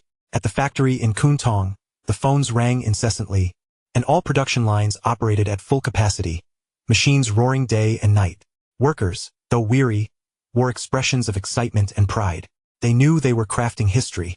At the Lei family villa, Lei Luo, clad in pajamas and with an unlit cigar clutched in his mouth, held a steaming sales report just delivered by Pig Oil Boy. His hands trembled like leaves in an autumn breeze, and the cigar almost slipped from his lips several times. The numbers on the report resembled an astronomical code, causing even this lifelong underworld figure to feel dizzy. In half an hour, sales approached 20 million HKD. After deducting costs, the pure profit exceeded 17 million. What the hell? Lei Luo rubbed his eyes and reread the figures, confirming he wasn't hallucinating. He grasped the equally excited Pig Oil Boy, whose body quivered with enthusiasm. Fatty, pinch me. Am I dreaming? 17 million in half an hour? Lei Luo's voice shifted in pitch. He recalled his struggles in Kowloon City for a mere few $100s in protection fees and the risks he took as a chief inspector, painstakingly collecting dues each month. He had amassed 500 million over a lifetime of greed, straddling both the legal and illegal worlds. Yet his son, orchestrating a mere press conference, had earned in half an hour what had taken him years to accumulate. Brother Luo, it's real. It's truly happening. Pig Oil Boy was on the verge of tears, exclaiming that the young master was a deity of wealth incarnate. Lei Luo slumped onto the sofa, muttering incessantly, This thing is far more lucrative than collecting dues. After a moment's thought, he added, this is damn better than selling drugs. Cash flowed into Lei's Enterprise's accounts like a torrent unleashed from a dam. The previously strained cash flow due to factory construction, research, and the acquisition of a newspaper suddenly became abundantly prosperous. Lei Chao had truly achieved financial freedom. To celebrate this unprecedented success and to reward the hard-working staff who had been toiling tirelessly, Lei Chao reserved the entire top-floor banquet hall at the Hilton Hotel for an extraordinarily grand celebratory feast. At the banquet, Lei Chao became the undeniable center of attention. All employees gazed at him with reverence, forming a line to toast him one after another. Lei Chao welcomed all in high spirits, consuming a considerable amount of alcohol, a faint blush gracing his handsome face. Meanwhile, Zhao Yaji, like the most dedicated hostess, remained closely by his side. She shielded him from the majority of insincere toasts, carefully offering him warm water when he had overindulged, and gently draping a coat over him when he leaned back in his chair to rest. Her eyes no longer held the previous shyness and apprehension, replaced instead by unreserved affection and admiration. As the banquet progressed into the latter half, Lei Chao, buoyed by the alcohol, started to sway slightly. He reclined partially against Zhao Yaji's soft, fragrant shoulder, burying his head in the crook of her neck, greedily inhaling the reassuring scent emanating from the tips of her hair. "Yaji, I'm feeling a bit dizzy," he murmured, his voice laced with a hint of playfulness. Zhao Yaji's cheeks flushed, yet she did not shy away. Instead, she extended her slender arm to support his tall frame. "Boss, let me assist you to the lounge." "No." Lei Chao shook his head. Without further inquiry, Zhao Yaji helped him navigate through the lingering glances of their colleagues, leading him out of the banquet hall. The driver had been waiting at the entrance, courteously opening the rear door of the elongated Bentley. Zhao Yaji exerted herself to half-support, half-lift Lei Chao into the spacious back seat, following him inside. As the door closed, the clamor of the outside world was abruptly silenced. Lei Chao seemed unable to maintain his composure any longer, his head coming to rest on Zhao Yaji's soft, supple thighs, clad in sheer stockings. He closed his eyes and mumbled indistinctly, "Yaji, take me home tonight." Chapter 23, Heartfelt Confessions in the Back Seat. The black Bentley glided along the coastal road by Victoria Harbor, resembling a smooth shadow in the night. Outside the window lay Hong Kong's world-renowned dazzling nightscape, with towering skyscrapers and lights akin to dragons. Yet, within the car, a serene and enchanting tranquility enveloped them. With his eyes shut and his head resting on Zhao Yaji's lap, Lei Chao reveled in the astonishing softness and elasticity of her thighs. The delicate, silky texture of her stockings, coupled with the warmth of her skin, transmitted through the thin fabric of his trousers, stirring feelings within his seasoned soul. Zhao Yaji's body felt somewhat tense. This was her first time being so intimately close to a man. She could distinctly perceive the mixed scent of alcohol and cologne that clung to Lei Chao, causing her cheeks to flush and her heart to race. She gazed down at the man sleeping like a child on her lap, his handsome face illuminated and shadowed by the neon lights outside the window. Stripped of his usual dominance and sharpness, he appeared vulnerable and weary, evoking a surge of maternal instinct and compassion within Zhao Yaji. Compelled by an unseen force, she reached out her hand, mimicking how he had comforted her in the office, gently massaging his temples with her delicate fingers. Her touch was light and tender, infused with a hint of cautious exploration. At that moment, Lei Chao, who had been resting with his eyes closed, suddenly opened them. His strikingly bright eyes pierced through the darkness, staring intently at her. Zhao Yaji, startled, instinctively withdrew her hand, but he grasped it firmly. His hand was large and warm, with a hint of calluses, enveloping her delicate fingers completely. He then guided her hand to rest upon his solid chest, right over his heart. Thump, thump, thump. The powerful rhythm of his heartbeat reverberated clearly through her palm, transforming the confined atmosphere within the vehicle into something palpably intimate. Their gazes locked, and though no words were exchanged, the connection between them seemed to convey 1,000 unspoken sentiments.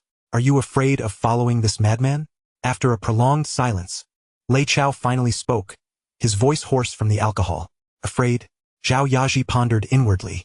Following him, she had endured the terror of the factory being attacked, the humiliation of the banquet, and the splendor of the press conference under the spotlight. This man was domineering, assertive, and at times unapproachable. Yet he was like a mountain, shielding her from all storms. He would spend lavishly for her and unleash his fury on her behalf. He had pulled her from the mire, revealing a vibrant world she had never imagined, altering the fate of her and her entire family. As she gazed at the man before her, at the reflection of herself in his profound eyes, her eyes gradually welled with tears. She shook her head, summoning the greatest courage of her life. Leaning down, her flowing black hair cascaded over Lei Chao's cheek, tickling him. Then, she gently pressed a kiss, imbued with youthful innocence and boundless gratitude, onto his smooth forehead. "I'm not afraid." Her voice was soft yet unwavering. As long as you are here, I fear nothing. This kiss acted as a key, unlocking the final barrier between them. Emotions surged, igniting a warmth within Lei Chao that he had not felt in ages. He tightened his grip on her hand, drawing her closer. The car continued its smooth journey, swiftly arriving at the Lei family villa in Kowloon Tong. The driver, sensing the moment, parked the car and discreetly exited to distance himself. Lei Chao had regained much of his sobriety, sitting up to regard the blushing Zhao Yaji, still flustered from the spontaneous kiss, preparing to speak. Just then, the villa's front door swung open. Zhu Yuze rushed out, his face etched with urgency, clutching a sample edition of a newspaper. He had evidently been waiting for quite some time. "Young master, you're finally back." Upon seeing the car stop, Zhu Yuze scrambled over, thrusting the newspaper through the window. His complexion was pallid with distress. "There's been an incident." Lei Chao frowned as he took the newspaper. Under the car's interior light, his gaze fell upon the stark, bold, alarming headline. "Is Lei Electronics Walkman a serious safety hazard? Charging causes electric shock, burns users. A shocking scam." Below the headline was a blurred image depicting a young man's burned hand. The article was rife with slander and sensationalism, accusing Lei Electronics of prioritizing low costs over quality, resulting in significant safety risks and urging the public to cease usage immediately while demanding government intervention. Lei Chao glanced at the newspaper's name, Oriental Daily, one of Hong Kong's largest newspapers, backed by complex British and Taiwanese interests. The warmth in his expression vanished, replaced by a cold, steely resolve. He felt no anger. Merely a sardonic chuckle escaped his lips. It seems some people shed tears until they see the coffin. Cutting off their financial lifeline, they sought to smear his reputation with such underhanded tactics? He crumpled the newspaper into a ball and tossed it out the window. Did they think he would resort to the methods of the underworld to resolve this? They were sorely mistaken. He turned to Zhu Yuze, issuing orders. "Go. Contact the investment department at HSBC, and inform them I intend to play a major game with the parent company of the Oriental Daily." His gaze landed on the discarded newspaper, his eyes brimming with disdain and ruthlessness. They preferred to weave stories through print? Then he would acquire their entire publishing house, ensuring that their headlines would henceforth sing praises of Lei Chao's magnificent achievements. Chapter 24. Just played a game of heartbeats with my secretary, and someone comes knocking for trouble? The enchanting atmosphere within the car was shattered by Zhu Yuze's arrival. Lei Chao sat upright from Zhao Yaji's lap, the remnants of his drunken languor evaporating, leaving behind only a chilling calm. He took the newspaper, still exuding the scent of fresh ink, and the car's interior lighting illuminated the glaring headline. "Serious safety hazards found in Lei Electronics Walkman? Risk of electric shock and burns to users. A shocking scam." Zhao Yaji leaned in to read the headline, her delicate face drained of color. The rosy hue that had just blossomed from her emotions vanished entirely. "How could this happen to our product? It clearly doesn't even have a charging function," she exclaimed in a flurry of panic. Lei Chao remained silent, simply crumpling the newspaper into a ball and casually tossing it out of the window. "Do they think I would resort to underworld tactics to resolve this?" he sneered, his tone dripping with disdain. So naive. He turned his gaze towards the panting Zhu Yuze outside the car, his voice regaining its customary calm. "Go. Contact the investment department of HSBC and inform them that I intend to engage in a significant maneuver with the parent company of the Oriental Daily." His eyes then fell upon the discarded scrap of paper on the ground, his expression cruel. "Don't they enjoy weaving tales with their newspapers? Then I shall acquire their entire press, ensuring that every headline henceforth sings the praises of my illustrious achievements." The following morning, a tempest of public opinion swept across Hong Kong. At every newspaper stand, the most prominent display featured the Oriental Daily. The black, bold headline struck like a dagger, piercing the peak of Lei Electronics' glory. "Extra, extra. Lei's Walkman may cause electric shock. Risk of burns. A shocking scam. Lei Electronics deceives citizens with inferior parts." The cries of the newsboys echoed through every street, the article's content as incendiary as it was sensational. It fabricated so-called victims, accompanied by blurred images of burns, while insinuating that the capital behind Lei Electronics was dubious at best, likely stemming from his father Lei Luo's embezzled funds, laundered through commercial activities. This report intricately wove together every potential trigger for public outrage: product quality issues, capital sins, and collusion between officials and businessmen. Panic spread among the populace like a plague. "What? It can cause electric shocks? How dangerous! I knew it, How could a good product be sold for $399? Clearly, corners were cut. Refund. We must return it. Just yesterday, those who had lamented their inability to get their hands on a Walkman were now treating the small black square like a ticking time bomb, desperately avoiding it as if it were the plague. At the entrance of the Lay Electronics factory in Kuntong, chaos reigned even more fiercely. In just a morning, a dense crowd had gathered outside the factory gates. They held high banners proclaiming, "Shameless Lay, return my hard-earned money," and shouted with fervor, "Refund, refund, scoundrel, come out." Some even hurled their purchased Walkmans and eggs at the tightly closed factory doors. Crack! An egg splattered against the cold iron gate, the yellow and white yolk trickling down the door, creating a striking sight. Inside the office of Lay Industries, the atmosphere was stifling. The phone rang incessantly, all calls from various electrical retailers demanding refunds and the termination of partnerships. Zhao Yaji sat at her desk, watching the chaotic scenes outside the factory on the television news, tears streaming down her face like pearls from a broken string. Her small hands clenched tightly, panic threatening to overwhelm her. What do we do? What do we do? The company has barely started, and now it's facing collapse? She couldn't comprehend how everything had changed overnight. Just yesterday, she was a goddess in the spotlight, and the company was a celebrated star in Hong Kong. Today, it had become a pariah, reviled by all. In stark contrast to the turmoil outside, the Lay family villa in Kowloon Tong was a picture of tranquility. Lay Chow, dressed in comfortable home attire, sat leisurely at the dining table, savoring his breakfast, a fried egg, 2 slices of toast, and a glass of milk. Beside him lay the Oriental Daily, the very paper that had stirred such a tempest. "I'll be damned, they've gone too far." A furious roar shattered the serenity of the dining room. Lay Luo, clad in a bathrobe with bloodshot eyes, slammed the newspaper onto the table, his chest heaving violently. "This is outrageous. A mere rag dares to defecate on the head of the Lay family." He pointed at the insinuations regarding his embezzlement in the article, trembling with rage. "Azai, Zhu Yuzi, get me some people. Smash that wretched Oriental Daily to pieces. Every editor and reporter. Break their legs and toss them into the sea." In that moment, the old tyrant's true nature was laid bare. To him, there was no problem that violence could not solve. Zhu Yuzi, equally enraged, was about to comply with his orders. "Dad," a calm voice interjected. Lay Chow wiped his mouth with a napkin, looking up to halt his father's impending outburst. Destruction is the most primitive of methods. He regarded his father. Speaking in a measured tone, "It is now the 1970s. We are civilized people and must resolve issues with civilized means." Lay Luo stared at his son's unnaturally calm face, taken aback. "Civilized means? They are openly insulting us. The writing is quite good. It's highly provocative," Lay Chow remarked, picking up the newspaper as if appraising a work of art. "What a pity, though. The paper used for such articles is of too poor quality." His seemingly nonsensical words left both Lay Luo and Zhu Yuzi momentarily dumbfounded. Has the young master lost his mind? However, Lay Chow paid no heed to their expressions. He set down the newspaper, his mind racing with calculations. Though this incident presented a crisis, it also clarified an essential truth. The synergy of the pen and the sword is indispensable. On the eve of the impending information age, whoever controls public opinion wields the power to define right and wrong and manipulate the hearts of the people.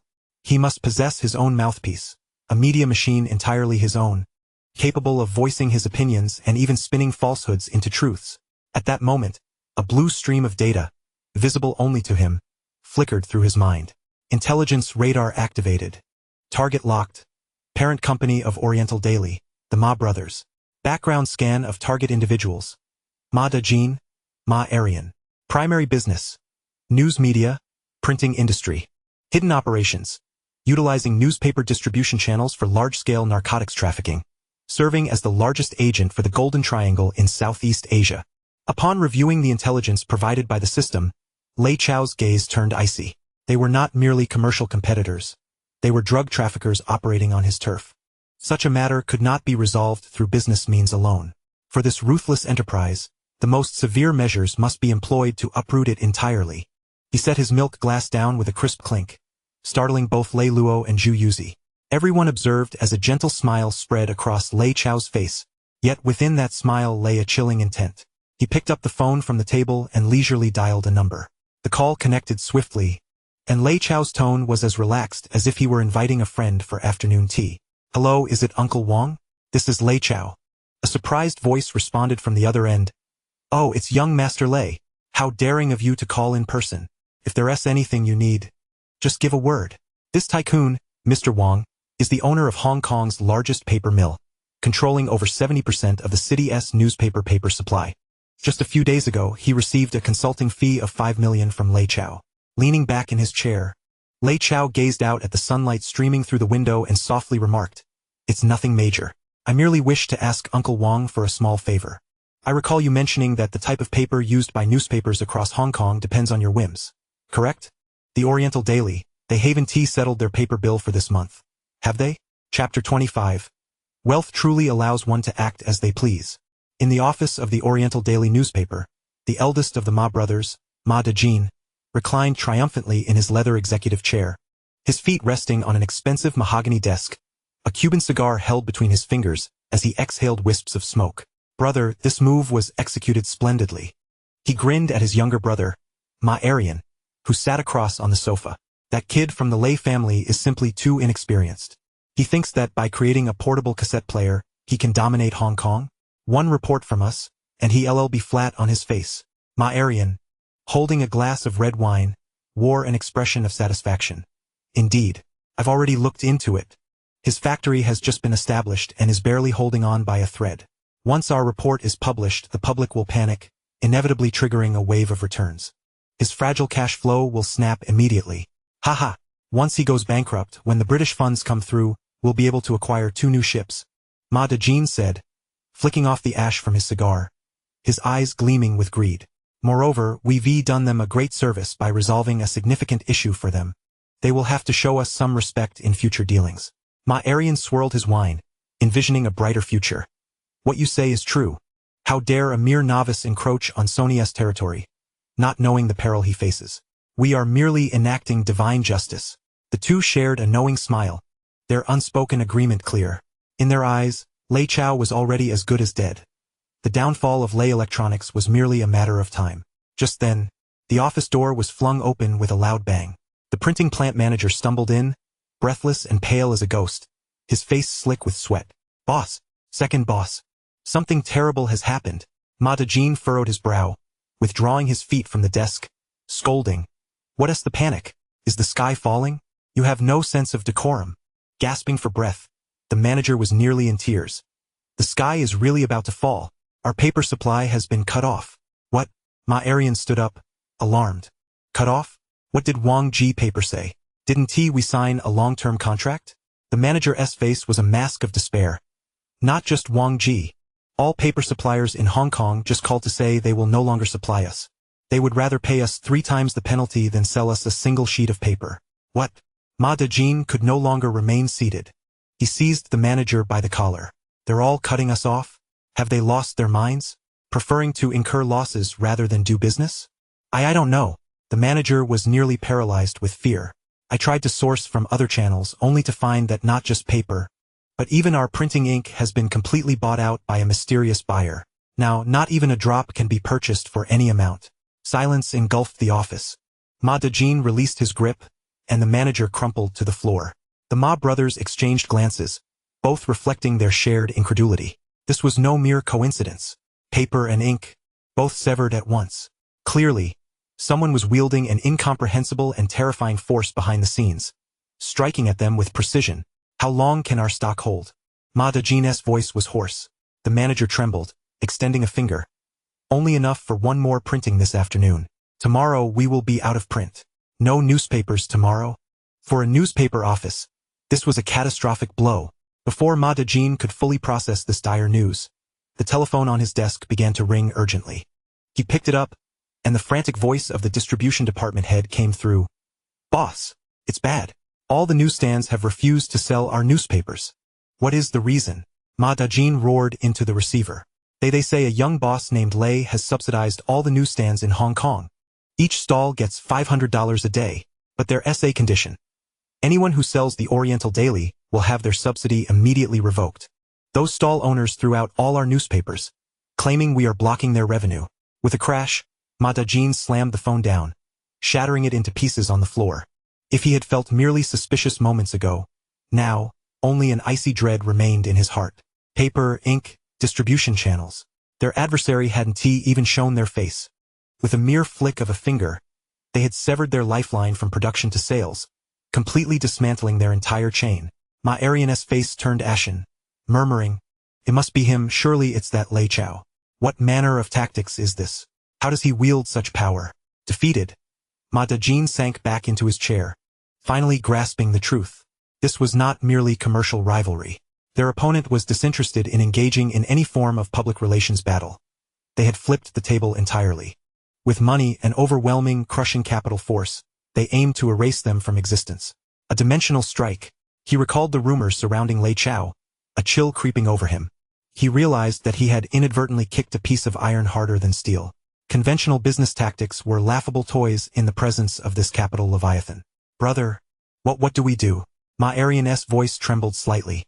Ma Dejin remained silent for a long while, the atmosphere in the office thick with suffocating tension. Suddenly, he lifted his head, the fear in his eyes replaced by a wild ferocity. If commercial tactics couldn't outmatch him, then they would abandon the game. He retrieved a large mobile phone from his drawer and dialed a number. Since business was no longer an option, they would return to their original line of work. Ma Arian paused in realization, then a sinister grin spread across his face. The call connected. Ma Dejin spoke into the phone with an emotionless tone. "Ahu, grab your gear and gather all the brothers. Head to Lei Chao's villa in Kowloon Tong. Find that kid Lei Chao. Leave no survivors. Make it clean." Under the cover of night, several inconspicuous Toyota sedans quietly departed the city, making their way towards Kowloon Tong. The vehicles were filled with grim-faced gunmen, their waists bulging with weapons, an air of lethal intent pervading the atmosphere. They were unaware that at an abandoned factory along their route, a shadowy figure was observing them through military-grade night vision binoculars. Abu lowered the binoculars and picked up the radio, a cruel smile curling at the corners of his mouth. "Attention, all units, the mice have entered the trap. Await my command to close the doors and catch them." The radio crackled with a suppressed, excited response.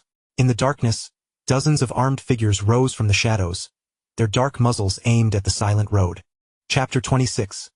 Evidence delivered to their doorstep. One does not court death without cause.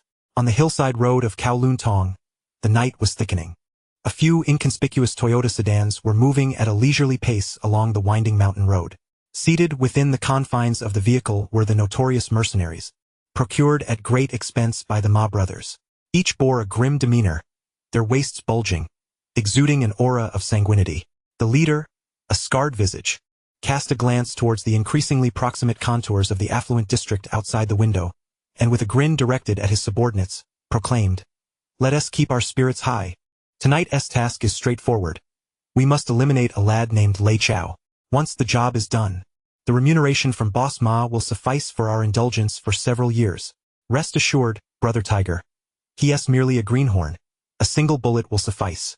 One of the henchmen in the rear seat licked his lips, his eyes gleaming with bloodthirsty excitement. They were all individuals who had thrived on the edge of the blade, and for them, taking a life was no different than slaughtering a chicken. Especially when it came to such an assignment of assassinating a wealthy scion. The rewards were ample, the efforts minimal, and the risks considerably low. Just as the scarred leader was contemplating where to revel with his newfound wealth, an unexpected turn of events unfolded. A colossal dump truck suddenly illuminated the road ahead with blinding headlights, accompanied by a jarring screech of brakes, effectively blocking the entire thoroughfare. "Damn it! Who's driving like that?" he bellowed in anger, instinctively slamming down on the brake. However, before he could react further, the thunderous roar of another heavy truck reverberated from behind. Another dump truck had rammed into them, trapping their convoy in an inescapable vice. "Not good. It's a setup." Panic-stricken, the scarred leader's expression shifted dramatically as alarm bells rang in his mind. After years of navigating the underworld, he instantly recognized that he had fallen into a meticulously crafted trap. "Arm yourselves. Prepare to bust out," he shouted into the intercom, simultaneously reaching for the short-barreled shotgun concealed beneath his seat. Unfortunately, it was too late. With a crash, the window shattered as a rifle butt smashed through, and a hand, akin to a vice, reached in, gripping his wrist with a brutal twist. The sound of bone snapping echoed sharply in the night. "Ah!" he screamed in agony as his weapon clattered to the floor.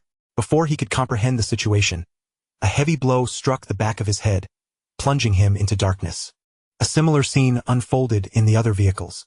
Abu's team of security personnel, all selected from Kowloon Walled City's toughest, had undergone rigorous training in combat techniques, their combat effectiveness vastly superior to that of this ragtag group.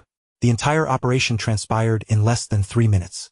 The gunmen barely had a chance to draw their weapons before being swiftly subdued, each knocked unconscious and unceremoniously tossed into the trunks of the vehicles. Abu approached the wrecked vehicle and spat disdainfully into it. A bunch of trash. He picked up the intercom and reported in a monotone voice, "Sir, the mice are all in the trap. None have escaped." Meanwhile, in the study of the Lei family villa, Lei Chao paid no heed to the commotion outside, leisurely savoring a glass of red wine while gazing at the night view.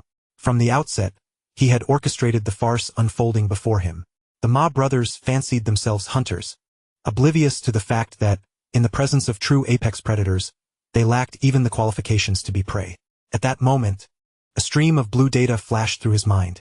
Criminal radar activated. Scanning target-related information. Target locked. Oriental Daily Newspaper Office. Underground Printing Workshop. Wall cavity in B7 District. Scan results. A significant quantity of high-purity number 4 powder detected. Approximately 50 kilograms. Transaction information identified. Estimated transaction time. Tonight at midnight. Associated individuals. Ma Dajin, Ma Arian. Assessment. Target individuals are among the major drug agents in the Golden Triangle region operating in Hong Kong, utilizing newspaper distribution channels for large-scale drug trafficking activities. Upon reviewing the intelligence provided by the system, Lei Chao halted mid-sip, his glass suspended in the air. He had initially presumed that the Ma brothers were merely hired thugs, acting as business rivals. Little did he know that their operations concealed such a vast enterprise beneath them. Drug trafficking? On his own turf? Lei Chao's gaze turned frigid. Commercial competition could be resolved through business means. However, regarding this ruthless trade, there was no room for negotiation. It must be eradicated at the roots. He set down his glass, donned his coat, and strode purposefully towards the door. Seeing him about to leave, Zhu Yuzi hastily followed. "Sir, where are you going? It's not safe outside." To the Ma residence, Lei Chao replied calmly. "What, sir, you're going in person? Shouldn't we bring more people?" Zhu Yuzi, alarmed, assumed his young master intended to cause a scene. "No need. Abu alone will suffice," Lei Chao stated without looking back. "Tonight, we shall have a discussion with Boss Ma about some matters." Half an hour later, at the Ma family mansion in Shallow Water Bay, the Ma brothers paced anxiously in the hall, awaiting news from the assassins. "Brother, why hasn't Tiahu and the others reported back? Could something have gone wrong?" Ma Arian wiped the cold sweat from his brow, an unsettling premonition gnawing at him. What could possibly go wrong? Ma Dajin snapped, trying to maintain composure. A dozen armed brothers against a mere greenhorn. How could they possibly fail? They're probably celebrating their success right now. Despite his bravado, unease crept into his mind. Too much time had elapsed. This was not normal. Just then, the heavy, intricately carved door of the villa creaked open, pushed gently from the outside. Both brothers turned towards the entrance, expecting their men to return. Instead, a figure emerged whom they could never have anticipated. Lei Chao, dressed casually, with hands tucked in his pockets. He strolled in with an air of nonchalance, even wearing a hint of a polite smile, as if he were visiting a friend rather than intruding upon a den of danger. Trailing behind him was Abu, his expression impassive. How are you here?" Ma Arian stammered, his voice trembling as if he had seen a ghost. Ma Dajin's reaction was swifter. His fearful gaze darted outside, where he discovered that all the bodyguards assigned to security lay silently on the ground, lifeless. A chill shot up his spine, creeping toward the crown of his head. "It's over." He had no time to contemplate further as he turned abruptly, reaching for the drawer of his desk, where he kept his defensive firearm. Swish! A flash of steel glinted. Before his hand even touched the drawer's handle, a sharp military dagger had been thrust into the gap between the drawer and the desk at a cunning angle, pinning it shut. The hilt of the dagger vibrated ominously, rendering the drawer utterly immovable.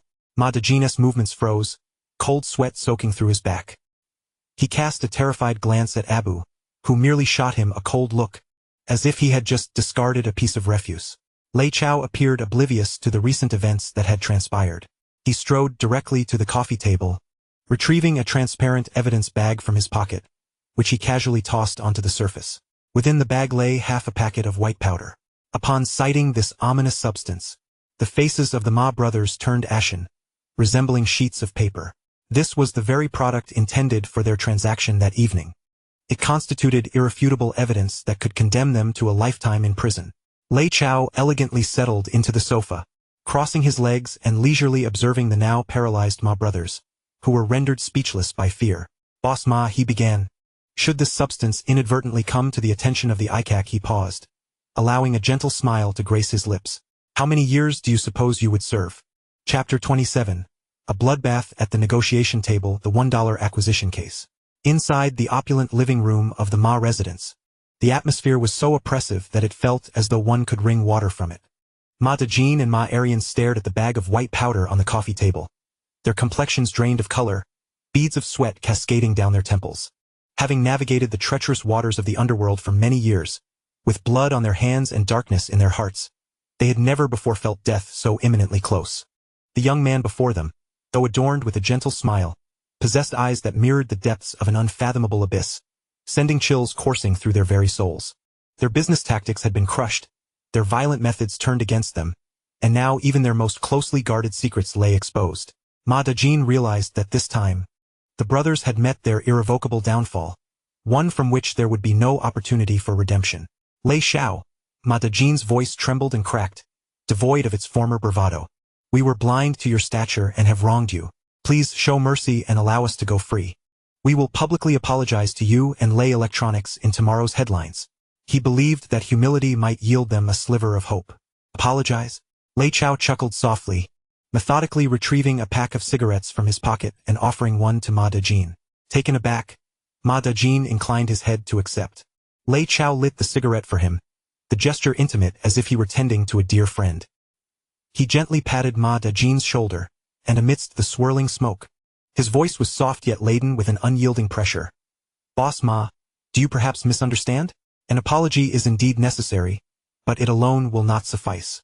Ma Dejin's heart plummeted to the depths of despair. He quavered, "What do you mean, Lei Xiao?" Instead of answering directly, Lei Chao took a prepared document from Abu's hands and tossed it onto the coffee table. The document spread out with a sharp crack, the bold black lettering at the top searing into the eyes of the Ma brothers. Equity transfer agreement. "I abhor complications." Lei Chao reclined against the sofa, his tone casual. "Thus, I have decided to purchase your newspaper. Henceforth, you need not worry about what content to produce." Purchase the newspaper? The Ma brothers were momentarily taken aback, only to be kindled with a flicker of hope. If it merely entailed parting with wealth to avert disaster, then there was still room for negotiation. Though the Oriental Daily was their labor of love, it paled in comparison to their lives. "Lei Xiao, if you wish to buy, we shall sell. We shall sell." Ma Dejin hurriedly exclaimed, fearful that Lei Chao might change his mind. "The price is negotiable. We can offer you an 80 discount. No, a 60 discount. Price?" Lei Chao seemed to find the proposition amusing, gesturing toward the agreement. "I have already filled it out." Ma Arian hastily picked up the agreement, and as his gaze fell upon the acquisition price, he froze in disbelief, rubbing his eyes as if to dispel an illusion. The total acquisition price, $1 Hong Kong. $1? This was not an acquisition. This was outright robbery. A surge of blood rushed to Ma Arian's head, and he could no longer contain his fury. He slammed his hand upon the table, pointing an accusatory finger at Lei Chao, shouting, "Lei, do not overstep your bounds. You think you can buy our newspaper for $1? Why don't you just rob us instead?" "Rob?" Lei Chao's gaze remained tranquil, not even sparing a glance at the enraged Ma Arian. He extended his finger, gently tapping the bag of white powder on the coffee table. "Boss Ma." He turned to the now ashen-faced Ma Dejin, leisurely inquiring, "How many years of freedom do you think this bag of substance is worth?" Those words fell like a bucket of ice water, extinguishing all of Ma Arian's rage. Indeed, when weighed against freedom, against life itself, what was money? Ma Dejin grasped his brother, who was poised to speak further, and for the first time, he truly sensed the depths of the abyss in Lei Chao's unwavering eyes. Before this young man, the brothers' once prized wealth, status, and ruthlessness felt like a farcical joke. They were not seen as adversaries, merely as refuse awaiting disposal. Faced with the choice between losing everything and losing their freedom, Ma Dejin understood he had no choice. Trembling, He picked up the signature pen. The expensive Parker pen now felt as heavy as lead. I will sign, with every ounce of strength. He scrawled his name at the bottom of the agreement. Then, like a marionette, he retrieved the seal and pressed it down heavily. A crimson mark signified the complete downfall of a once mighty media tycoon. Very well. Lei Chao nodded with satisfaction, collecting the signed contract. As if recalling something, he retrieved a gleaming $1 coin from his pocket and tossed it onto the table with a clink. Consider it settled. No need for change. Those seemingly casual words, coupled with the shining coin under the light, became the final straw that broke the backs of the Ma brothers. An utter humiliation. Lei Chao rose, straightening his attire as he prepared to depart. Upon reaching the door, he seemed to remember something and turned to Abu, instructing, "By the way, Abu, please call the police." He glanced back at the Ma brothers, who were now crumpled on the floor, and offered them a gentle smile. After all, the drugs in this house were very real. With that, he strode out of the Ma residence without a backward glance. Minutes later, the shrill wail of police sirens pierced the tranquil night sky of Shallow Water Bay. Ma Dejin and Ma Arian stared at the glaring $1 coin on the table. Hearing the sirens grow ever closer, their faces drained of all color as they collapsed to the ground. The following day, all of Hong Kong citizens were astonished by a peculiar occurrence. The Oriental Daily, which had fervently maligned Lei Electronics just yesterday, had inexplicably gone blank today. The newspaper existed, yet from front page to back, it was entirely devoid of content. Save for a small line printed at the very bottom. The Oriental Daily is undergoing internal restructuring and will be renamed Lei Daily starting tomorrow. Stay tuned. The entire media landscape of Hong Kong erupted in speculation over this bizarre turn of events. Meanwhile, the architect of this chaos, Lei Chao, sat in the pristine office of the newly established Lei Daily, occupying the very chair that Ma Dejin had sat in just the day before. Zhu Yuzi animatedly reported the outcome to him. "Young master, your method of cutting the taproot was nothing short of brilliant. The outside world is in disarray." All speculating about what transpired at the Oriental Daily, Lei Chao remained silent, gazing out at Victoria Harbor through the floor-to-ceiling windows, his expression tranquil. Just then, there was a knock at the office door, and Zhao Yaji entered, clutching a document. She had donned a sharp professional suit, yet upon seeing Lei Chao, her cheeks flushed slightly.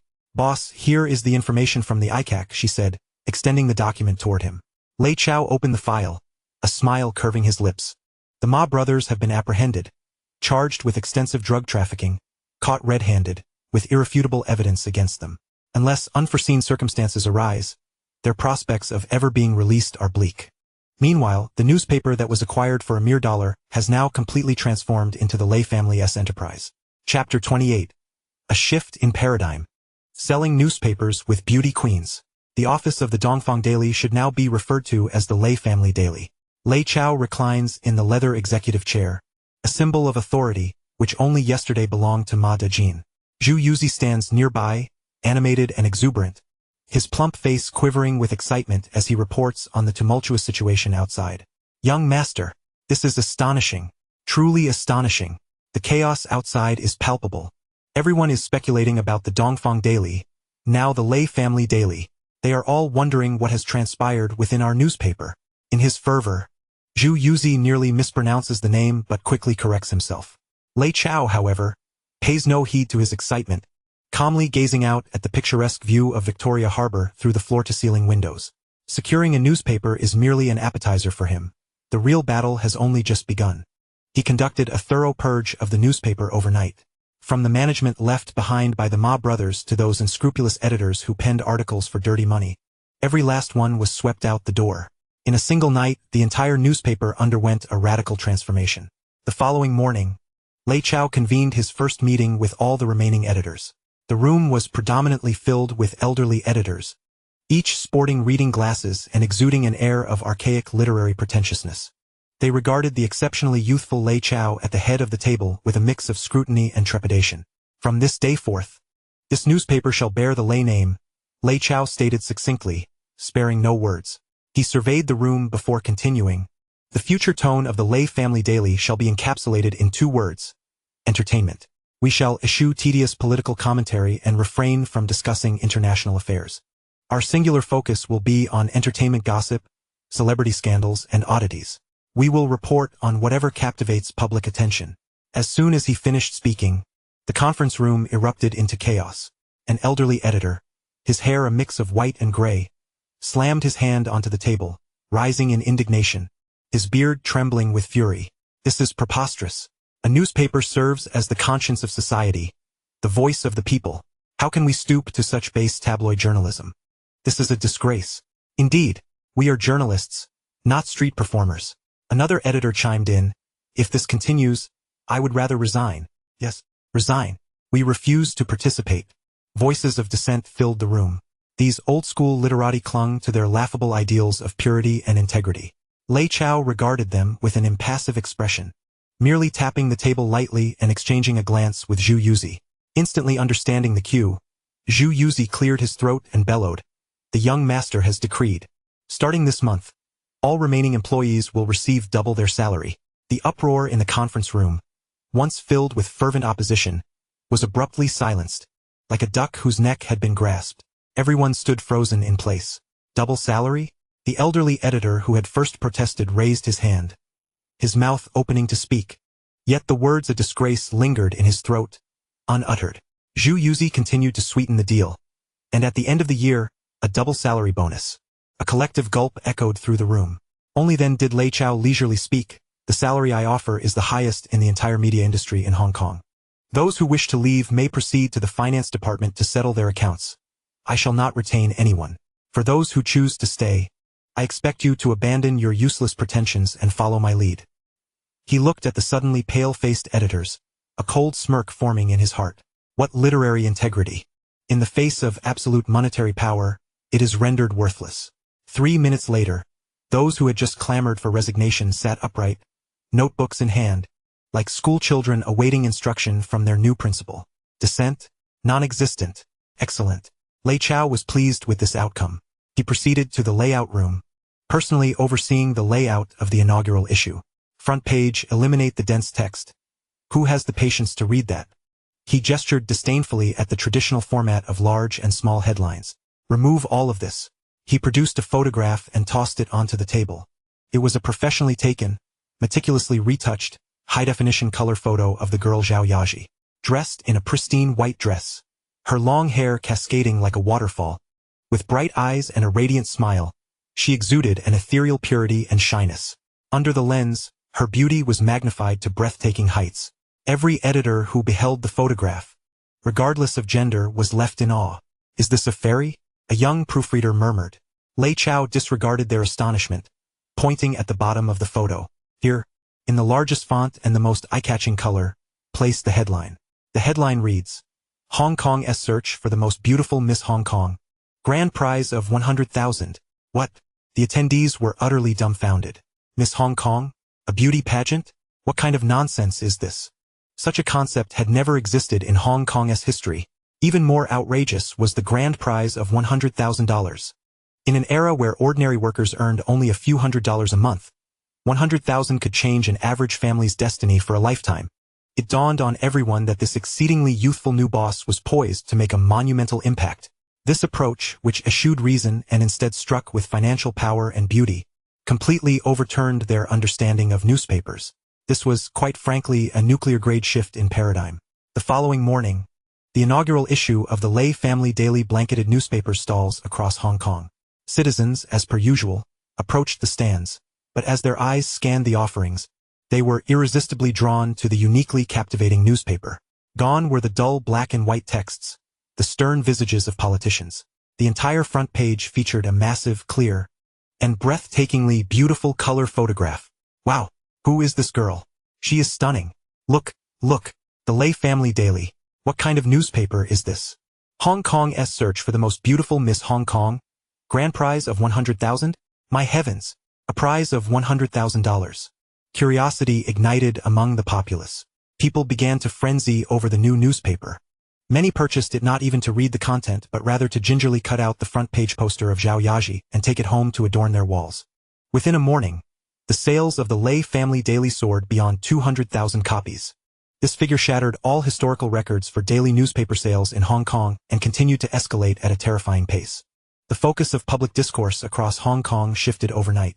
Just yesterday, people speculated whether the Walkman might pose an electric hazard.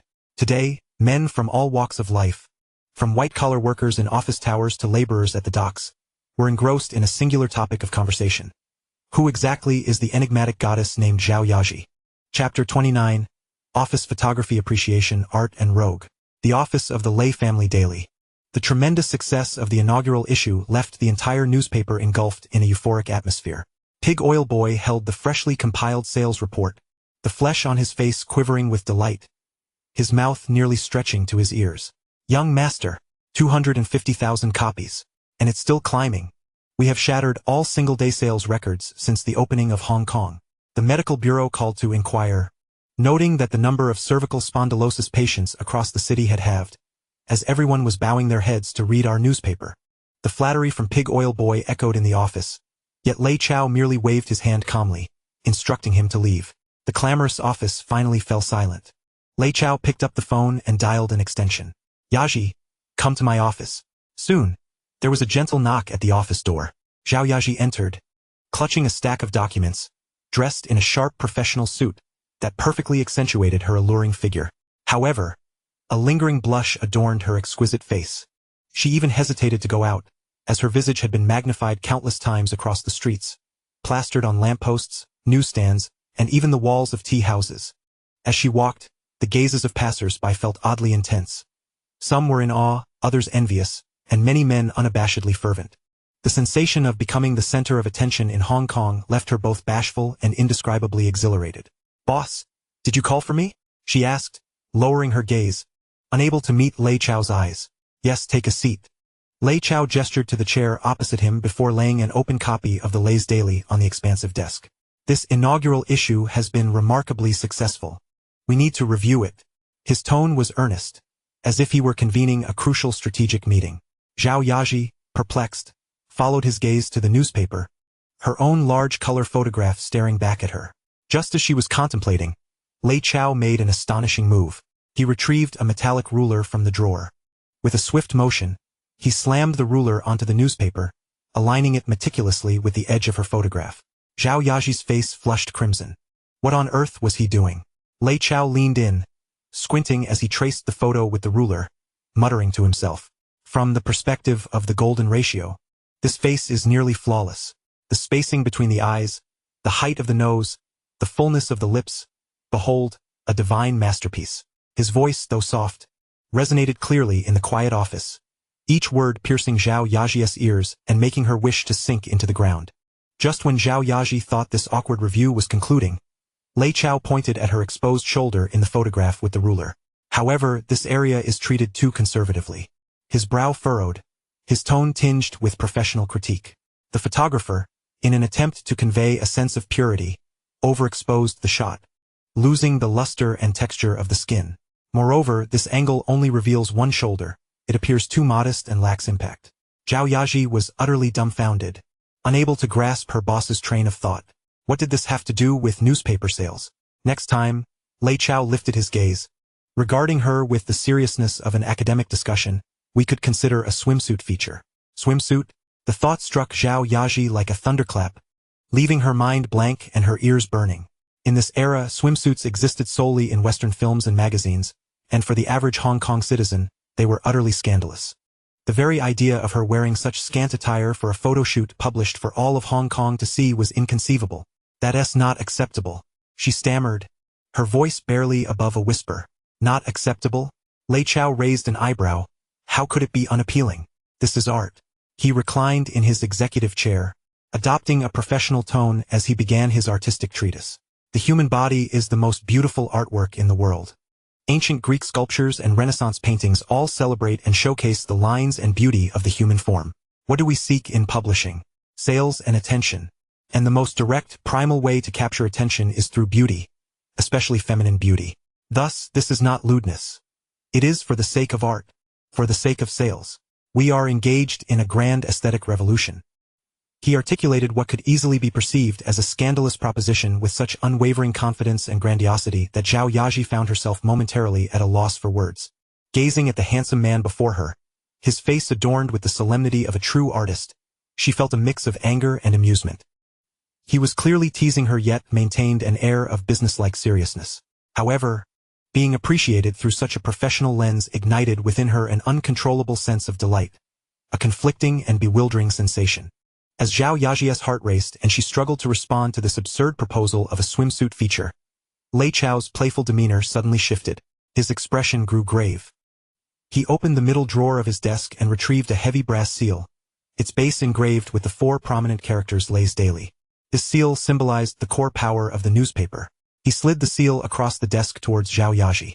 "What is this?" she asked, momentarily stunned. "From today onwards, you are the publisher of Lei's Daily." Lei Chao's voice remained calm, yet it carried an undeniable weight. Zhao Yaji sprang to her feet, shaking her hands in disbelief. No, boss, how can I? I know nothing. I can't do this." She could handle being a secretary, managing some documents, but what did being a publisher entail? It meant being one of the true helmsmen of a newspaper, responsible for all its statements and operations. How could a fresh graduate like her bear such a heavy burden?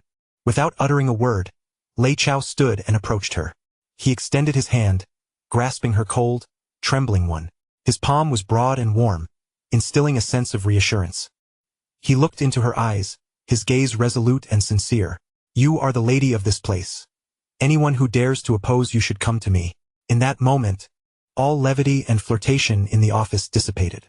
Zhao Yaji felt the weight of that seal, but more importantly, she felt the unreserved trust and responsibility this man bestowed upon her. This was no mere promotion from a superior to a subordinate. It was a near declaration of sovereignty. He was not just handing over a newspaper to her. He was entrusting a part of his reputation and career into her hands. Zhao Yaji's heart raced wildly. She looked into the depths of his eyes, which reflected her own startled yet deeply moved expression. She understood she could no longer decline. For the sake of his heavy trust and in pursuit of what could perhaps be termed as affection, she took a deep breath. The tumult in her gaze gradually replaced by unprecedented determination. She nodded vigorously. "All right." Chapter 30. A National Carnival.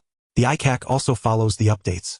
Zhao Yaji gazed at the brass seal on the table, then at the unwavering determination in the man before her, her heart racing.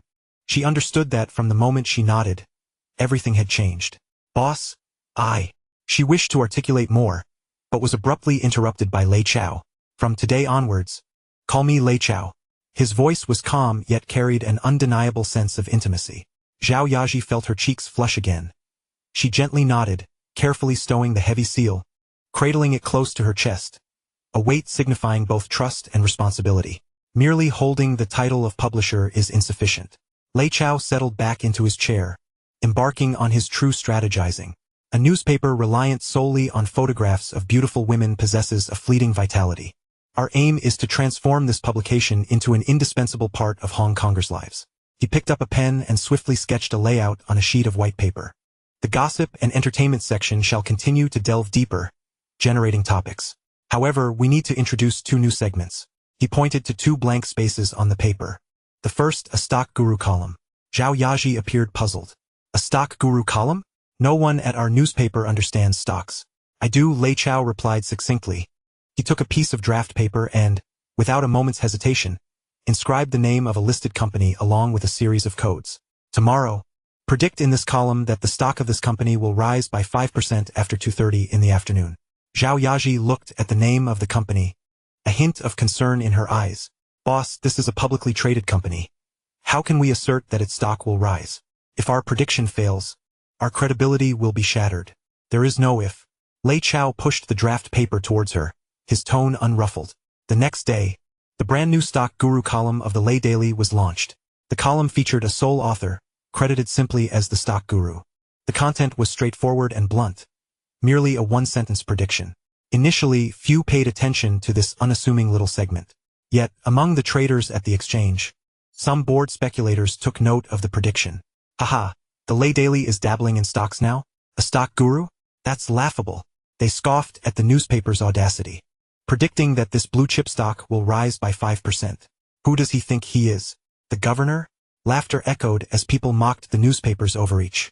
However, as seconds turned into minutes, by 2:30 in the afternoon, all laughter froze on their faces. The previously stable stock began to surge without warning. Large buy orders materialized out of thin air, propelling the stock price skyward. At 2:45, the stock price firmly settled at a 5% increase. Spot on. A profound silence enveloped the entire exchange. Everyone stared at their newspapers with expressions of disbelief. The following day, the entire financial sector in Hong Kong erupted in frenzy. Countless investors and institutions queued at newsstands before dawn, desperate to snatch a copy of the Lay Daily. Buy. No matter what the stock guru recommends, just buy. It was as if the god of wealth was distributing money. The sales of the Lay Daily, having surpassed 250,000 copies, surged explosively once more, rocketing towards the 400,000 mark. Yet this was not the end. Back in the newspaper's office, Lei Chao unveiled yet another bombshell. Let's launch a new segment, a serialized martial arts novel. This time, even Zhu Yuzi was taken aback. Sir, martial arts novels are passé. Young people aren't interested. Lei Chao chuckled, handing a handwritten manuscript to the senior editor responsible for layout. Take a look at this. The senior editor received it with skepticism, but after a mere glance, he was utterly captivated. The manuscript began with a tale about a foolish lad named Guojing and the various adventures he encountered in the desert. The writing style, the unfolding of the plot, the character portrayals, were unlike anything he had encountered in his decades-long career. The senior editor read on, enraptured, his aged eyes wide with astonishment, muttering to himself, "Is this a story that a person can write? How can Guojing be so foolish yet so fortunate?" He finished reading in one breath, only to realize he had reached the end of the manuscript, anxiously pulling at his hair and looking up at Lei Chao, his voice laced with desperation. "Sir, what happens next? What's in the following content?" Lei Chao offered no response, simply instructing Zhao Yaji, make arrangements for a daily serialization of 3,000 words. Thus, the Lay Daily introduced yet another segment that captivated the hearts of all Hong Kong residents. From that day onward, the Lay Daily transformed entirely. It was no longer merely a newspaper. It evolved into a cultural phenomenon encompassing all strata of Hong Kong society. For those wishing to see beautiful women, there were exclusive photographs of Zhao Yaji. For those seeking wealth, there were daily golden nuggets in the stock guru column. For story enthusiasts, there was an irresistible serialized martial arts saga. Lei Chao even audaciously included a horse racing section, ensnaring even those gamblers infatuated with betting on races. This newspaper became an essential part of life for the citizens of Hong Kong. In the morning tea restaurants, office workers munched on pineapple buns while discussing which stock the stock guru favored today. At the docks, shirtless laborers gathered during their breaks to debate whether Guojing had mastered the 18 dragon subduing palms yet. Even Lei Luo found himself bemused when he discovered that during inspections at the police station, officers who should have been patrolling were secretly passing around copies of the Lay Daily. They weren't reading news. They were engrossed in the serialized martial arts novel. The most ludicrous scene unfolded in an inconspicuous car outside the Lay family villa, where two ICAC agents were executing surveillance duties with palpable boredom. One of the agents held a copy of the Lay Daily, thoroughly engrossed, occasionally exclaiming in admiration, "Hey Ah-Chong," the other agent couldn't resist asking, "Where did you leave off yesterday? Did Mei Chaofeng die?" "Shoo, keep it down." The agent named Ah-Chong nervously glanced towards the villa. "It's coming soon. I estimate Huang Yaosher will make his entrance shortly." They completely forgot their mission, lost in the captivating world woven by Lei Chao's narrative. Cultural infiltration achieved a resounding victory in a subtle and unobtrusive manner. Through a single newspaper, the Lei Group firmly grasped the discourse power within Hong Kong society. Any voices attempting to challenge the Lei family would be drowned in a deluge of loyal readers' responses, without Lei Chao needing to intervene personally.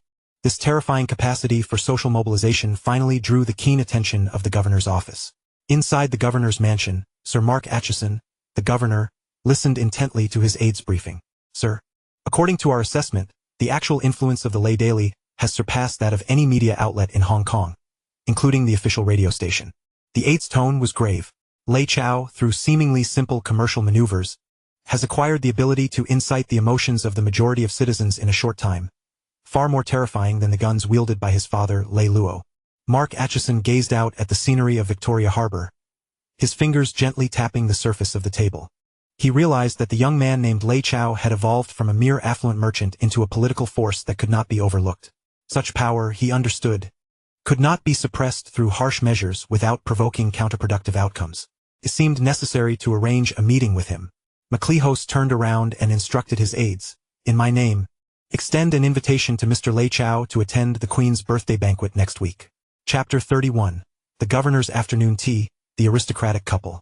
The afternoon tea gathering at Government House represented the pinnacle of Hong Kong's high society soirees. Those fortunate enough to receive invitations were undeniably influential figures shaping the very pulse of the city. As the black Rolls-Royce glided into the Lei family villa, Lei Chao had already donned a meticulously tailored tailcoat. The pure black fabric, handcrafted by Italy's finest tailor, accentuated his tall stature with every perfectly drawn line, rendering him akin to a nobleman from the Middle Ages. Zhao Yaji descended the staircase gracefully, clad in a splendid evening gown that Lei Chao had specially arranged to be airlifted from Paris. The champagne-hued silk enveloped her curvaceous form, the hem adorned with delicate diamonds that sparkled captivatingly under the light.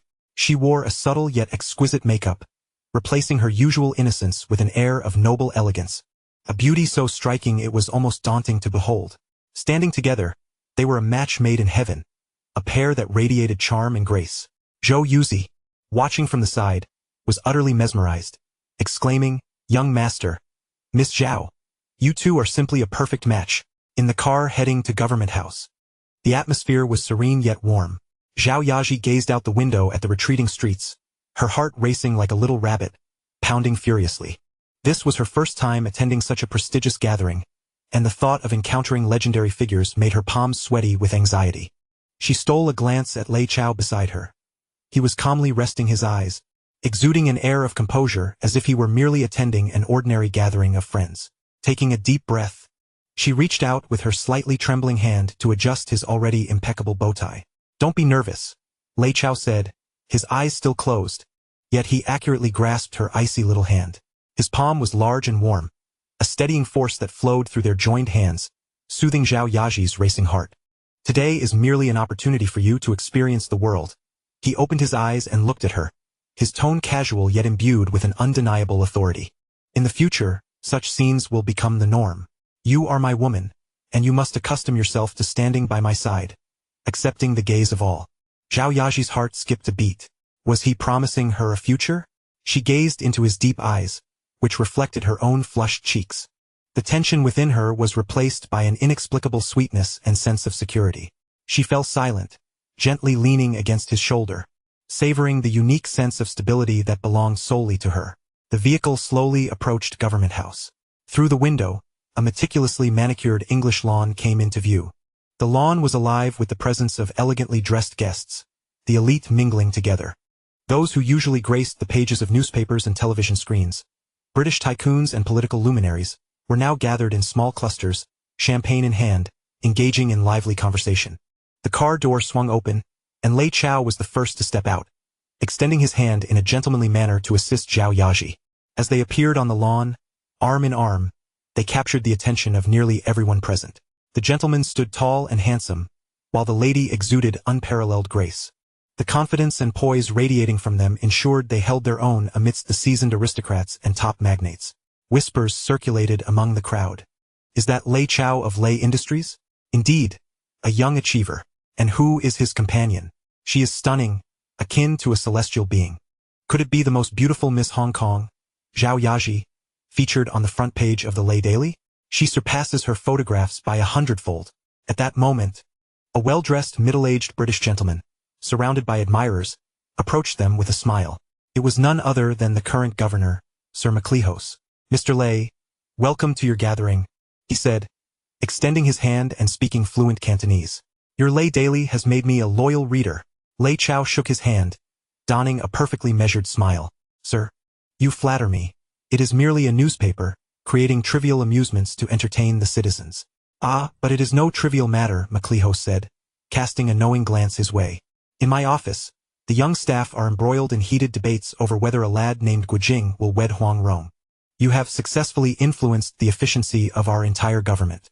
They exchanged knowing smiles, their simple pleasantries conveying an unspoken understanding.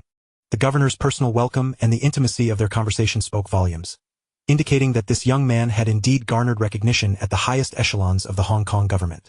However, amid this harmonious atmosphere, Lei Chao's gaze swept across the crowd and abruptly halted. He spotted a persistent figure among the guests. Han Zhibong, the head of the ICAC investigation team, his father's old adversary, who had long sought to imprison him. At that moment, Han Zhibong was fixated on him as well. As a representative of the ICAC, he too was among the invitees. When enemies meet, the tension is palpable. Han Jibong's eyes glinted with animosity as he gripped a glass of red wine so tightly that it emitted a faint groan. He stared at Lei Chao, the honored guest of the governor, and at the enchanting Zhao Yaji beside him, a flame of humiliation and jealousy igniting fiercely within him. He could not comprehend why the son of a corrupt official, a money launderer, not only roamed freely but thrived, even gracing the halls of government house. This was a profound mockery and violation of the justice he staunchly defended. In an instant, the atmosphere shifted to one of subtle tension. The guests were no fools. They sensed Han Jibong's unabashed hostility and turned their attention to the unfolding drama. On one side stood the rising star of the government, a hotshot in the business world, and on the other the powerful ICAC investigator known for his sharp bite. A confrontation between these two would undoubtedly eclipse any entertainment gossip. Yet, Lei Chao appeared entirely oblivious to the lethal gaze directed at him. He disregarded Han Jibong's hostility and continued conversing with McLehos, even taking an interest in the sculptures adorning the lawn. His nonchalance, his apparent indifference, was in itself the ultimate form of scorn. Zhao Yaji clung tightly to Lei Chao's arm, acutely aware of the muscle beneath his tailcoat tensing momentarily. He maintained a facade of lightheartedness, unruffled. However, only she, being closest to him, could sense the terrifying strength that lay beneath his calm exterior. Zhao Yaji's heart raced. She understood that this evening's banquet would likely not conclude peacefully. Chapter 32. A battle of wits and words. Which organization do you belong to? The air above the lawn grew somewhat stagnant, suffused with the unvarnished hostility emanating from Han Jibong. The surrounding guests instinctively lowered their voices, their glances flitting back and forth between Lei Chao and Han Jibong, as if anticipating a spectacle. One was a rising star in the business world, personally welcomed by the governor, while the other was a formidable investigator from the Independent Commission Against Corruption, wielding immense power. Should a confrontation arise between these two, it would undoubtedly be the most riveting highlight of the evening's banquet. Zhao Yaji clung to Lei Chao's arm, her palm damp with perspiration. She could feel Han Jibong's gaze, akin to two venomous serpents, coiling tightly around Lei Chao. Yet, Lei Chao remained unfazed, engaging the governor in light-hearted banter, even taking a moment to lift a glass of champagne, admiring its hue in the sunlight, as though utterly oblivious to the lethal glare directed at him. At last, Han Jibong's patience wore thin, eroded by this extreme disregard. Drawing a deep breath, he strode purposefully towards them, wine glass in hand. He positioned himself before Lei Chao and the governor, deliberately raising his voice to ensure that everyone within earshot could hear him clearly. Mr. Lei, you truly possess remarkable skill. Your father's illicit gains of 50 million have merely circled in your hands, transforming into an overseas investment fund. Now you're venturing into publishing, organizing beauty contests. What a lucrative endeavor. I wonder, Mr. Lei, during your midnight reveries, do you ever think of those ordinary citizens who were bled dry by your father? As his words hung in the air, a profound silence enveloped the gathering. No one anticipated that Han Jibong would dare to so brazenly expose Lei Chao's shortcomings before the governor. This was no mere personal vendetta. It was a public affront, a blatant political provocation. Countless eyes instantly focused on Lei Chao, awaiting his reaction. Would it be fury, a sharp retort, or perhaps an awkward defense? Zhao Yaji felt her heart leap into her throat, gripping Lei Chao's sleeve with tension. However, Lei Chao's response surpassed everyone's expectations. He didn't even spare Han Jibong a glance from the corner of his eye. Instead, he gently swirled the wine in his glass, allowing the golden liquid to trace elegant arcs upon the glass walls. Then, he turned to Sir Mariheo, speaking with an impeccable aristocratic Oxford accent. Speaking of which, sir, your garden reminds me of a line from Shakespeare's As You Like It. Sir Mariheo, evidently intrigued, brightened and replied, Oh, which line? Sweet are the uses of adversity, which like the toad, ugly and venomous, wears yet a precious jewel in his head. Lei Chao's tone was elegant and composed, each word enunciated with textbook precision. He effortlessly quoted Shakespeare's classic, exuding a depth of cultural sophistication and aristocratic charm that left the self-proclaimed elite guests feeling inadequate. Sir Mariheo nodded appreciatively, clearly impressed by Lei Chao's literary prowess, and the two began to converse about Shakespeare's plays, delving into the tragic essence of Hamlet and the human complexities within the Merchant of Venice. Left on the sidelines, Han Jibong stood dumbfounded, his face flushed, feeling like an unwelcome intruder. He could not comprehend the esoteric vocabulary and references exchanged by Lei Chao and the governor. He felt like an uneducated bumpkin who had stumbled into a salon of nobility, with every gaze around him mocking his ignorance and rudeness. He attempted several times to interject, to steer the conversation back to his familiar territory, but each time he opened his mouth, Lei Chao would gracefully sidestep or gesture towards the champagne, subtly excluding him from the discourse. It was a masterclass in social etiquette, a silent yet palpable annihilation. Zhao Yaji observed this man beside her, witnessing how he navigated such a significant occasion with ease, manipulating a powerful adversary at will amidst their laughter. Her earlier worries had dissipated, replaced by a radiant admiration and infatuation akin to a starry sky. This man forever brought her unimaginable surprises and a profound sense of security. As the discussion transitioned seamlessly from literature to business, Lei Chao remarked, "Sir, with the recent stock market flourishing, my enterprise has also seen some profits. I have always believed that wealth, derived from society, should be returned to it." He paused, unveiling his initiative. "I plan to establish 2 high-standard charitable hospitals under the Lei Group's name in Kowloon and Hong Kong Island, specifically catering to ordinary citizens with affordable or even free medical services. However, approval for the land may require the support of the Hong Kong government." His declaration struck a chord, even moving Sir Mariheo. In an era where capitalists were solely focused on profit, a willingness to invest substantial sums in charitable endeavors, particularly in hospitals, such a costly venture, was indeed a rarity. This not only exemplified social responsibility, but also represented astute political investment. Sir Mariheo regarded Lei Chao with newfound respect. "Mr. Lei, the government will undoubtedly extend full support for your noble initiative. On behalf of all citizens of Hong Kong, I thank you for your generosity." He patted Lei Chao on the shoulder, his tone earnest. "To honor your outstanding contributions to Hong Kong society, I shall personally nominate you for a commendation in the near future." The word commendation detonated like a bomb amidst the crowd. This signified that Lei Chao would receive official endorsement at the highest level. From then on, anyone wishing to challenge him would have to consider the governor's stance. Upon hearing this, Han Zhibong felt as though he had plunged into an icy abyss, his entire being chilled. He knew he had lost utterly and completely. At that moment, it seemed as though Lei Chao, having triumphed in the arena of fame and fortune, had only just become aware of Han Zhibong's presence.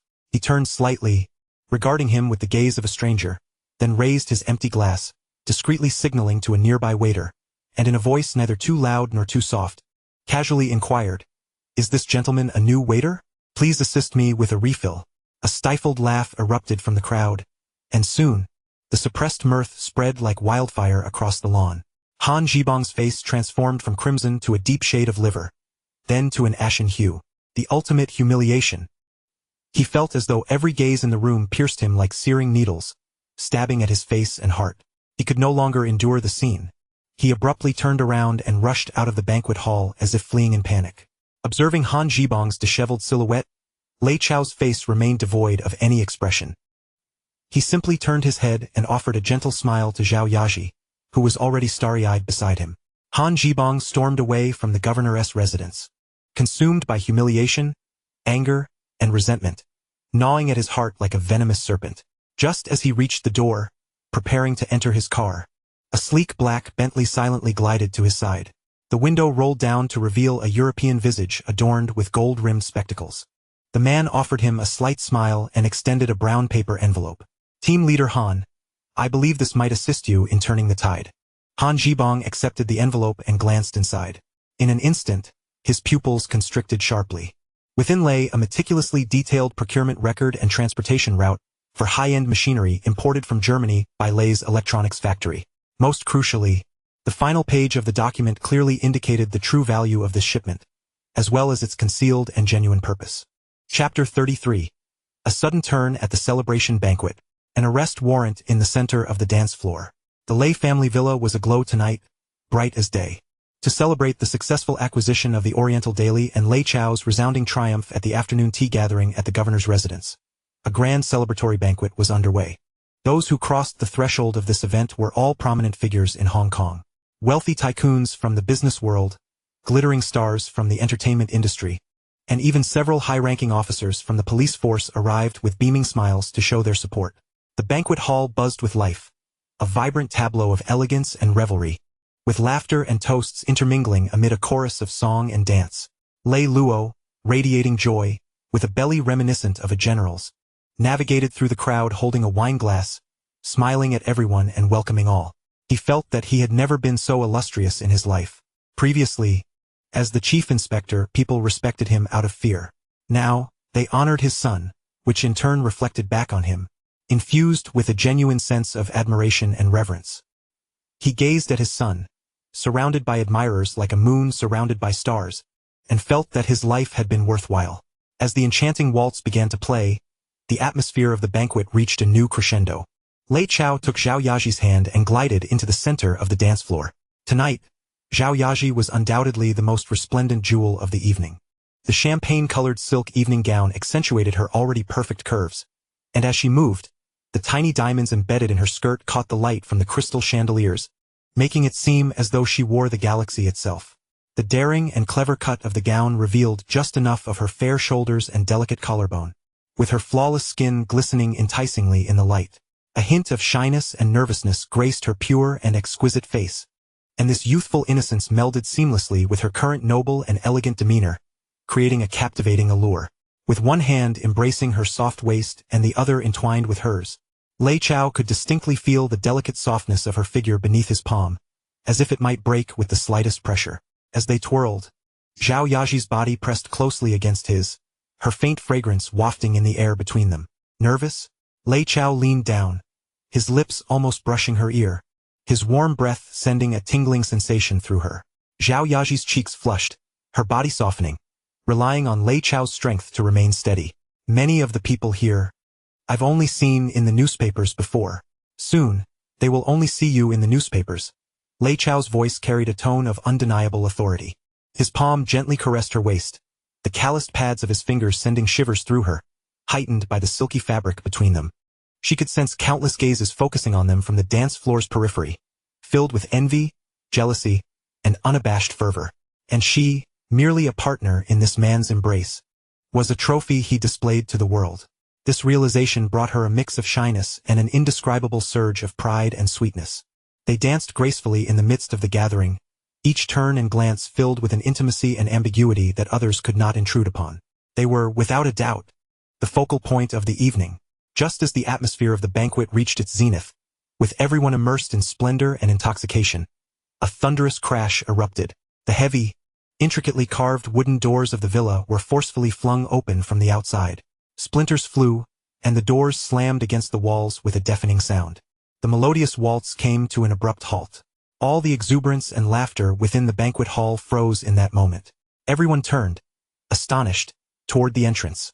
There stood a tall figure silhouetted against the light.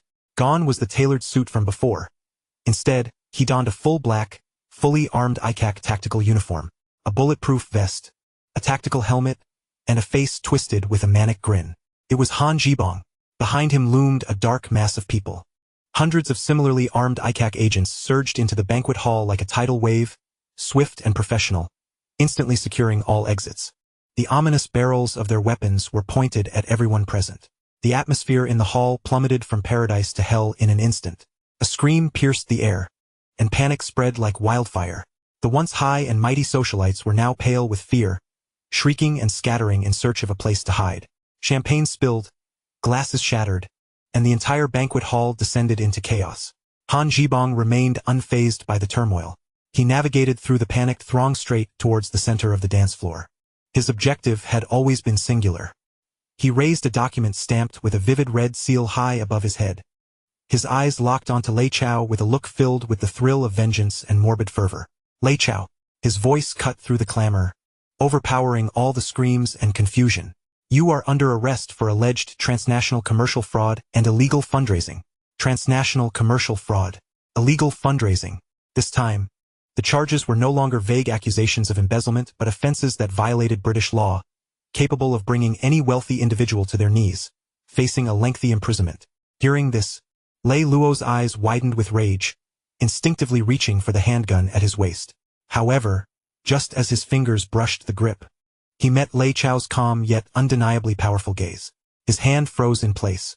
He raised the document in his hand, his voice imbued with the exhilarating satisfaction of vengeance fulfilled.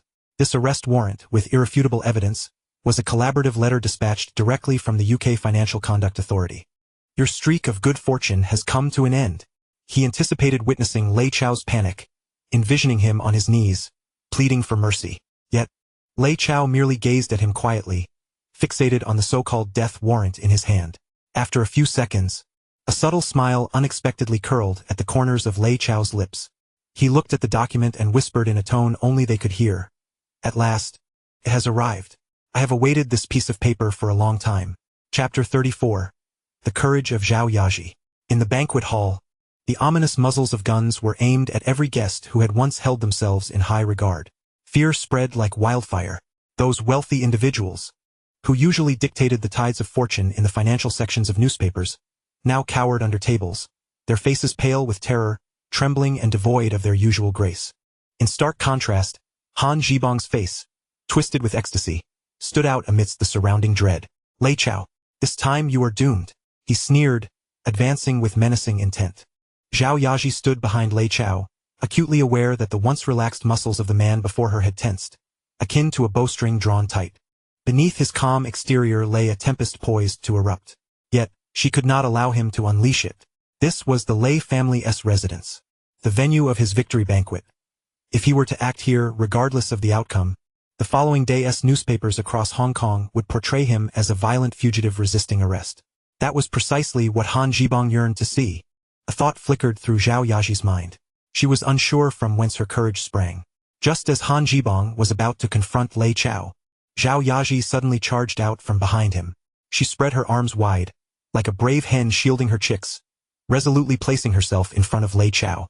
The opulent champagne-colored evening gown she wore became, in that moment, the most fragile yet steadfast barrier against the multitude of menacing gun barrels. Do not harm him. Zhao Yaji's voice trembled violently with anxiety and fear, yet each word rang out with crystal clarity. Her body quaked, her beautiful eyes, usually radiant, brimmed with unshed tears, yet she did not allow them to fall. She stood tall, defiantly raising her chin to face Han Zhibong's sinister visage. Han Zhibong was momentarily taken aback. He had not anticipated that this seemingly delicate woman, idolized by men across Hong Kong, would dare to step forward at such a moment. Miss Zhao, this is an operation of the Independent Commission Against Corruption. You cannot bear the charge of obstructing justice. Han Zhibong barked sharply. An operation? Zhao Yaji's tears swirled in her eyes, yet she held them at bay, her voice suddenly rising. Do you possess a search warrant? An arrest warrant? You cannot simply barge into a private gathering with firearms based on your mere words. You claim he is engaged in commercial fraud. Where is your evidence? You allege he is involved in illegal fundraising. Where are the victims? You are abusing your power. This is violent enforcement. With each declaration, she advanced a step closer, her seemingly fragile frame unleashing an incredible strength. She lifted her delicate chin, pointing at Han Zhibong and all the ICAC agents behind him, shouting with all her might. If you dare take him today, the front page of the Lei Daily tomorrow will feature the face of each one of you. I will ensure all of Hong Kong's citizens witness how the ICAC brazenly invaded the home of a nominee for the justice of the peace without any evidence, brandishing weapons at innocent civilians. I will reveal to everyone that your so-called justice is merely a guise for personal vendettas. Her words resonated with gravitas. The agents behind Han Zhibong visibly wavered. They were merely following orders, yet no one wished to be pinned to the gallows of public opinion due to their superiors' personal grudges. They understood the influence of the Lei Daily better than anyone. Standing behind Zhao Yaji, Lei Chao quietly observed the woman who had stepped forward for him. He beheld her trembling yet resolute figure, her gown shimmering under the lights, forming the most poignant line of defense against the cold weapons aimed at her. A wave of warmth surged from the softest corners of his heart, flooding through his limbs. This girl, who was usually delicate and bashful, blushing at his playful teasing, was now unleashing astonishing courage and energy. She was not unafraid. Rather, her love had triumphed over her fear. Lei Chao's gaze softened immensely. He stepped forward gently, extending his hand from behind to tenderly pull the still trembling Zhao Yaji back into his embrace. Well done, he said, raising his hand to gently wipe away the stubborn tear that had lingered at the corner of her eye with his calloused fingertip, then tenderly smoothing the disheveled strands of hair caused by her agitation. The entire motion was filled with an affectionate disregard for their surroundings. Zhao Yaji leaned against his chest, listening to the steady, powerful rhythm of his heartbeat, as if she had found the safest harbor, allowing her trembling to gradually subside. Lei Chao lowered his head, his lips close to her ear, speaking in a voice only they could hear. "Be good, wait for me to return. Now I need you to do something for me." His voice was soft yet bore a soothing charm. While speaking, his hand discreetly slipped a folded little package from his suit pocket into Zhao Yaji's tightly clenched hand. The small bundle felt warm and solid in her palm. Zhao Yaji sensed the foreign object in her hand, a flicker of confusion passing through her tear-filled eyes. Yet she did not press for more information, merely nodding vigorously. After completing this exchange, Lei Chao slowly released her, his expression of tenderness instantly replaced by an air of calm. He took 2 steps forward, facing the ashen-faced Han Jibong, and calmly extended his hands. It was a gesture of voluntary surrender. Upon witnessing this, Han Jibong snapped back to reality, his earlier sneer reappearing. "You recognize the situation." He retrieved a pair of cold handcuffs from his waist, snapping them onto Lei Chao's wrists with a harsh clank, as if intending to embed the cuffs into the very bones of his opponent. "Achao!" Lei Luo could no longer contain himself at this sight, his eyes blazing red like an enraged lion, ready to charge forth in a frenzy. "Stop!" Lei Chao abruptly turned, casting a stern gaze toward Lei Luo that quelled his impulsiveness. Lei Luo's steps faltered, his eyes brimming with tears. Lei Chao was roughly escorted out by 2 agents. As he passed the entrance of the hall, he paused, glancing back at the chaotic banquet hall, and then at Zhao Yaji, tears streaming down her face amidst the crowd. Finally, his gaze settled on Han Jibong. "I hope you remember today." Lei Chao's voice was calm, yet it sent an involuntary shiver down Han Jibong's spine. "It is easy to summon the divine, yet difficult to send them away." With that, he was led away, not looking back, into the black prison vehicle.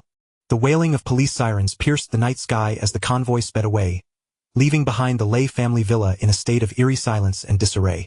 The guests remained in shock, while Lei Luo stood in a daze. Only Zhao Yaji, after the initial sorrow had subsided, suddenly recalled something.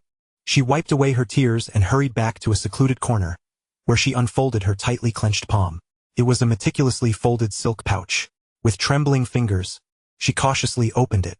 Inside, there was no elaborate plan, nor a distress call. Only a small note. On the note were Lei Chao's flamboyant characters, bearing a succinct message: "Mobilize all forces, create tragedy, and force the governor of the port to abdicate." Chapter 35. Coffee in the interrogation room, a logical counterattack. At the ICAC headquarters, the interrogation room stands as a nightmarish place that instills dread in the hearts of all corrupt officials across Hong Kong, humorously referred to as the place to have coffee. The room is modest in size, its walls enveloped in sound-absorbing gray upholstery, utterly sealed off. A cold metallic table, 2 chairs, and a glaring overhead light are the only furnishings. Lei Chao is heavily restrained in the chair, the handcuffs biting into his wrists with a chilling grip. With a clang, the iron door of the interrogation room is shut and locked. Han Jibong, having shed his tactical uniform for a sharply tailored suit, saunters in with deliberate composure. He refrains from taking a seat and instead strides over to the air conditioning control panel against the wall. After glancing at the temperature display, he adjusts it to a frigid 16 degrees. A powerful gust of cold air rushes from the vents above, causing the temperature in the interrogation room to plummet rapidly. Han Jibong then returns to the table and presses a switch. Suddenly, the overhead light blazes to life, its harsh beam piercing through the air, aimed directly at Lei Chao's eyes. Satisfied with his preparations, Han Jibong finally sits down opposite Lei Chao, a smirk playing on his lips as he resembles a cat playing with its prey. The physiological torment is the first step in dismantling psychological defenses. Low temperatures, blinding lights, and enclosed spaces. This classic trifecta of ICAC interrogation methods is sufficient to drive even the toughest individuals to mental collapse within hours. However, Lei Chao's reaction leaves him sorely disappointed. Faced with the glaring light, Lei Chao merely squints slightly before closing his eyes entirely. He even adjusts his posture, leaning back against the cold chair in a manner that suggests he is not undergoing interrogation but rather indulging in a rather peculiar sunbathing experience. In the interrogation room, the only sound is the monotonous hum of the air conditioning. Time ticks by second. Han Jibong's once triumphant demeanor gradually shifts to one of discontent. The anticipated panic, fear, and pleas for mercy remain conspicuously absent. Lei Chao sits there, eyes closed and still, with not even a hint of change in his breathing pattern. Just as Han Jibong is on the verge of losing his patience, Lei Chao begins to hum a tune softly. It is an unfamiliar Old English song, its melodious strains echoing starkly against the oppressive atmosphere of the interrogation room. Enough! Han Jibong finally erupts, slamming his hand on the table with a resounding thud. Lei Chao, stop this pretense. He forcefully slams a document onto the table, shouting at Lei Chao. This is a letter of cooperation from the UK Financial Regulatory Authority. The evidence of your fraudulent transactions through offshore shell companies to secure substantial loans from HSBC is all right here, with witnesses and physical evidence. There's no escape for you this time. Upon hearing this, Lei Chao finally ceases his humming. He slowly opens his eyes. Within those squinting eyes, illuminated by the harsh light, there is not a trace of panic. Instead, they glimmer with an incisive sharpness that seems to pierce through everything. Oh? Lei Chao's gaze does not settle on the so-called evidence, but instead falls upon Han Jibong's wrist, which is exposed due to his earlier gesture. There, a gleaming Rolex watch glimmers, reflecting blinding rays of light. Team leader Han, Lei Chao's voice is calm and clear. Your watch is quite exquisite. A gold Rolex, day-date model. Given its condition, it must be this year's latest edition. Am I correct? Han Jibong is momentarily taken aback, instinctively trying to retract his hand. What do you mean by that? Nothing much. Lei Chao reclines against the chair, his handcuffed wrists somehow radiating a dominant aura over his interrogator. I am merely curious. According to the salary of the ICAC's investigation team leader, one would need to abstain from eating and drinking for 5 years just to afford such a watch. I bought this with my own money. It's none of your business. Han Jibong's tone carries a hint of bluster. Of course, Lei Chao nods. But then his tone shifts abruptly, just as you did not visit that private club on Nathan Road 2 nights ago to seek out a dancer named Lily. Correct? Han Jibong's complexion drains of color in an instant. How do you know? He stammers, quickly realizing he has spoken out of turn, and shuts his mouth. A smirk plays at the corners of Lei Chao's lips. Your dark circles betray you. They are not from fatigue-induced swelling but are a classic sign of overindulgence. There is a strand of brown hair on your tie that does not belong to you. Most importantly, your eyes, each time the words private club are mentioned, your pupils instinctively constrict. Team leader Han, as a married man, what do you think would happen if I were to reveal these details to your wife? Han Jibong is rendered utterly speechless, his gaze fixed on Lei Chao as if confronted by a demon. His once proud interrogation techniques now appear laughably childish in the presence of this man. Through mere trivial details, Lei Chao has unraveled his greatest secret. The dynamic within the interrogation room shifts completely in that moment. Lei Chao has transformed into the interrogator, while Han Jibong has become the one under scrutiny. Is this all that the ICAC is capable of? Lei Chao's voice drips with unabashed disdain. You flaunt your power over us Chinese, investigating corrupt officials and apprehending wealthy businessmen, as if you are the embodiment of justice. But what about the true vampires? Those foreign firms controlling the economic lifeblood of Hong Kong. Dare you investigate them? Jardine Matheson, Swire, what company is not tainted by sordid initial accumulations? Would you dare to serve a search warrant in their offices? His words land like resounding slaps across Han Jibong's face, as well as upon the ICAC's reputation. This is their greatest vulnerability, a tacit understanding among all Hong Kongers that remains unspoken. Han Jibong's face flushes with anger, his lips quivering, yet he cannot muster a single rebuttal. Have you finished?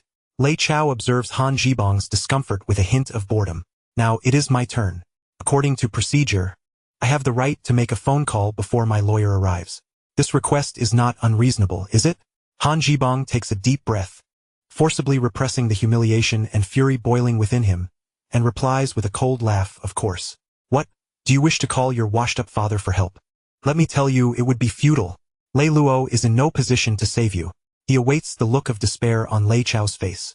However, Lei Chao shakes his head as if he has heard a particularly amusing joke.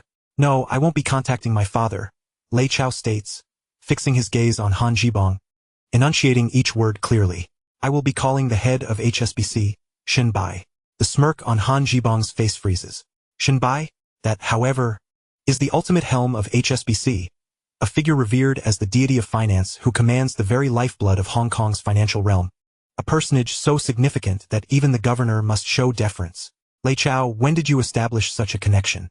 How could this be possible? Chapter 36. The testimony of the HSBC magnate. I shall ensure you have ample opportunity to investigate. The air in the interrogation room was as frigid as a blade. Han Jibong's sardonic smile froze completely upon hearing the name Shen Bai. Shen Bai? The magnate of HSBC? That individual whose mere stamp of a foot sends tremors throughout the entire Hong Kong financial sector? How could this be? The son of a corrupt criminal, Lei Chao, could possibly be entangled with such a celestial figure? You are merely posturing. Han Jibong's voice was dry, desperately clinging to the last vestiges of his composure. Lei Chao disregarded his outburst, calmly regarding the recording officer. The telephone.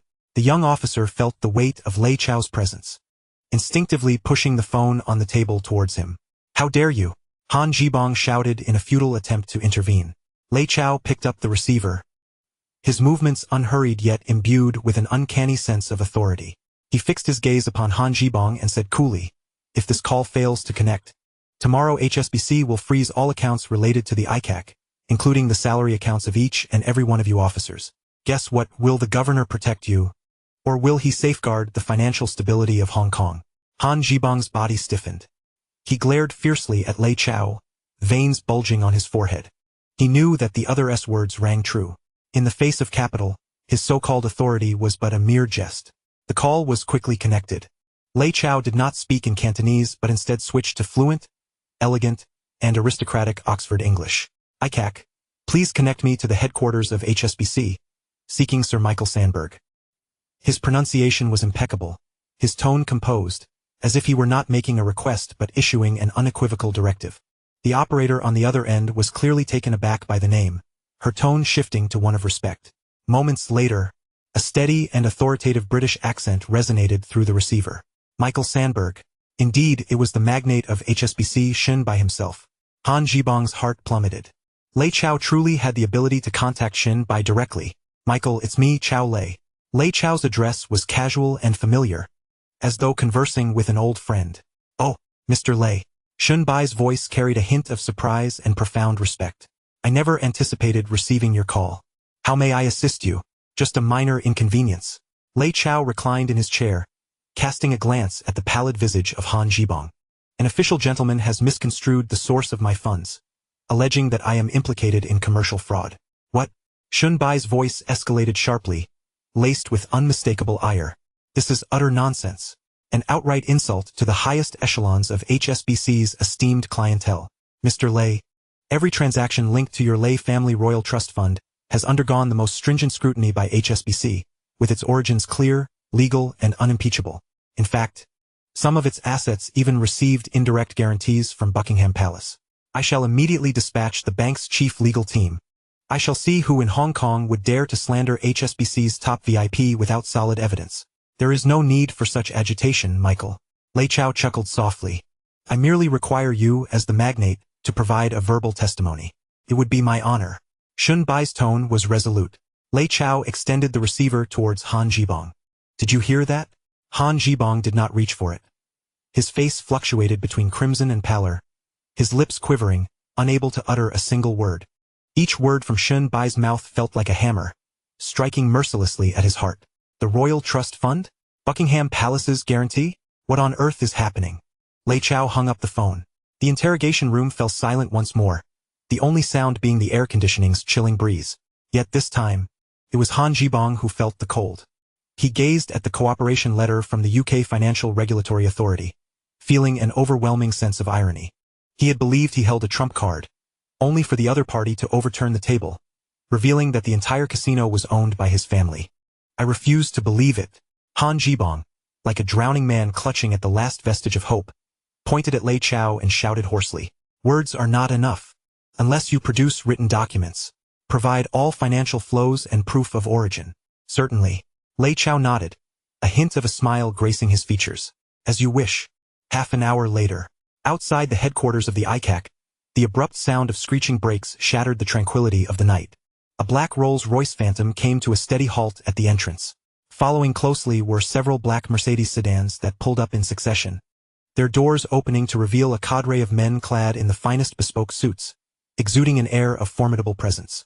At the forefront was a blond, blue-eyed Englishman, adorned with gold-rimmed glasses and keen eyes. He was Philip, the chief legal advisor of HSBC. Everyone in the ICAC hall was rendered speechless. "What kind of spectacle is this?" Philip strode directly to the front desk, slapping a gilded business card onto the table. "My name is Philip, Chief Attorney of HSBC. My client, Mr. Lei Chao, is currently enjoying coffee here. We demand to see him." His tone was arrogant and brooked no dissent. Soon Han Jibong was summoned. Upon seeing Philip and the luxurious legal entourage behind him, the last remnants of his psychological defenses began to crumble. The door to the interrogation room swung open once more. Philip, accompanied by his team, strode in with great pomp. Behind him trailed two assistants, who jointly carried several large file boxes. Thud, thud, thud. The heavy boxes were dropped onto the metal table with resounding force. Philip glanced at the handcuffs on Lei Chao's wrists, his brow furrowing. He disregarded Han Jibong, first bowing slightly to Lei Chao. "Mr. Lei, I apologize for the disturbance." He then turned to regard Han Jibong with the disdainful eyes one might reserve for refuse. "Team Leader Han, is it? The evidence you requested has arrived." He opened one of the file boxes, extracting a thick document and slamming it onto the table before Han Jibong. "This is the founding document of Mr. Lei's trust fund, proof of assets, and the detailed financial transactions for every year over the past 2 decades. He opened another box. "Here you will find the legality reports for each investment, along with the tax certificates for all returns. Oh, and by the way," Philip seemed to recall something, extracting a beautifully framed parchment document from the topmost folder. "This is a letter of blessing issued by the British Royal Office at the time of the fund's establishment. I believe this should sufficiently attest to the fund's legitimacy and esteemed reputation." Han Jibong trembled as he reached for the so-called letter of blessing. The elegant calligraphy above culminates in a royal emblem that he has only ever seen on television.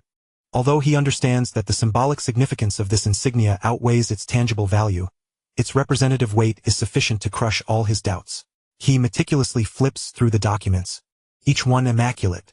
The origins of every fund are transparently traceable, some even harking back to overseas trades several decades prior. All legal documents, all seals, and all bank statements weave together an evidence chain so flawless it borders on despair. Cold sweat beads on his forehead, cascading down his cheeks. He realizes he has lost, devastatingly so on a legal front. "What say you, Chief Han?" Philip crosses his arms, gazing down at him with an air of superiority. "Is the evidence sufficient? If not, there are still several boxes out in the car." Han Jibong emits a rasping sound from his throat, wishing to retort but finding himself utterly speechless. He has been defeated, yet he is unwilling to accept this fate. He has paid a hefty price, even leveraging connections in Britain to procure this arrest warrant. He cannot simply concede in defeat. A frenzied thought ignites in his mind.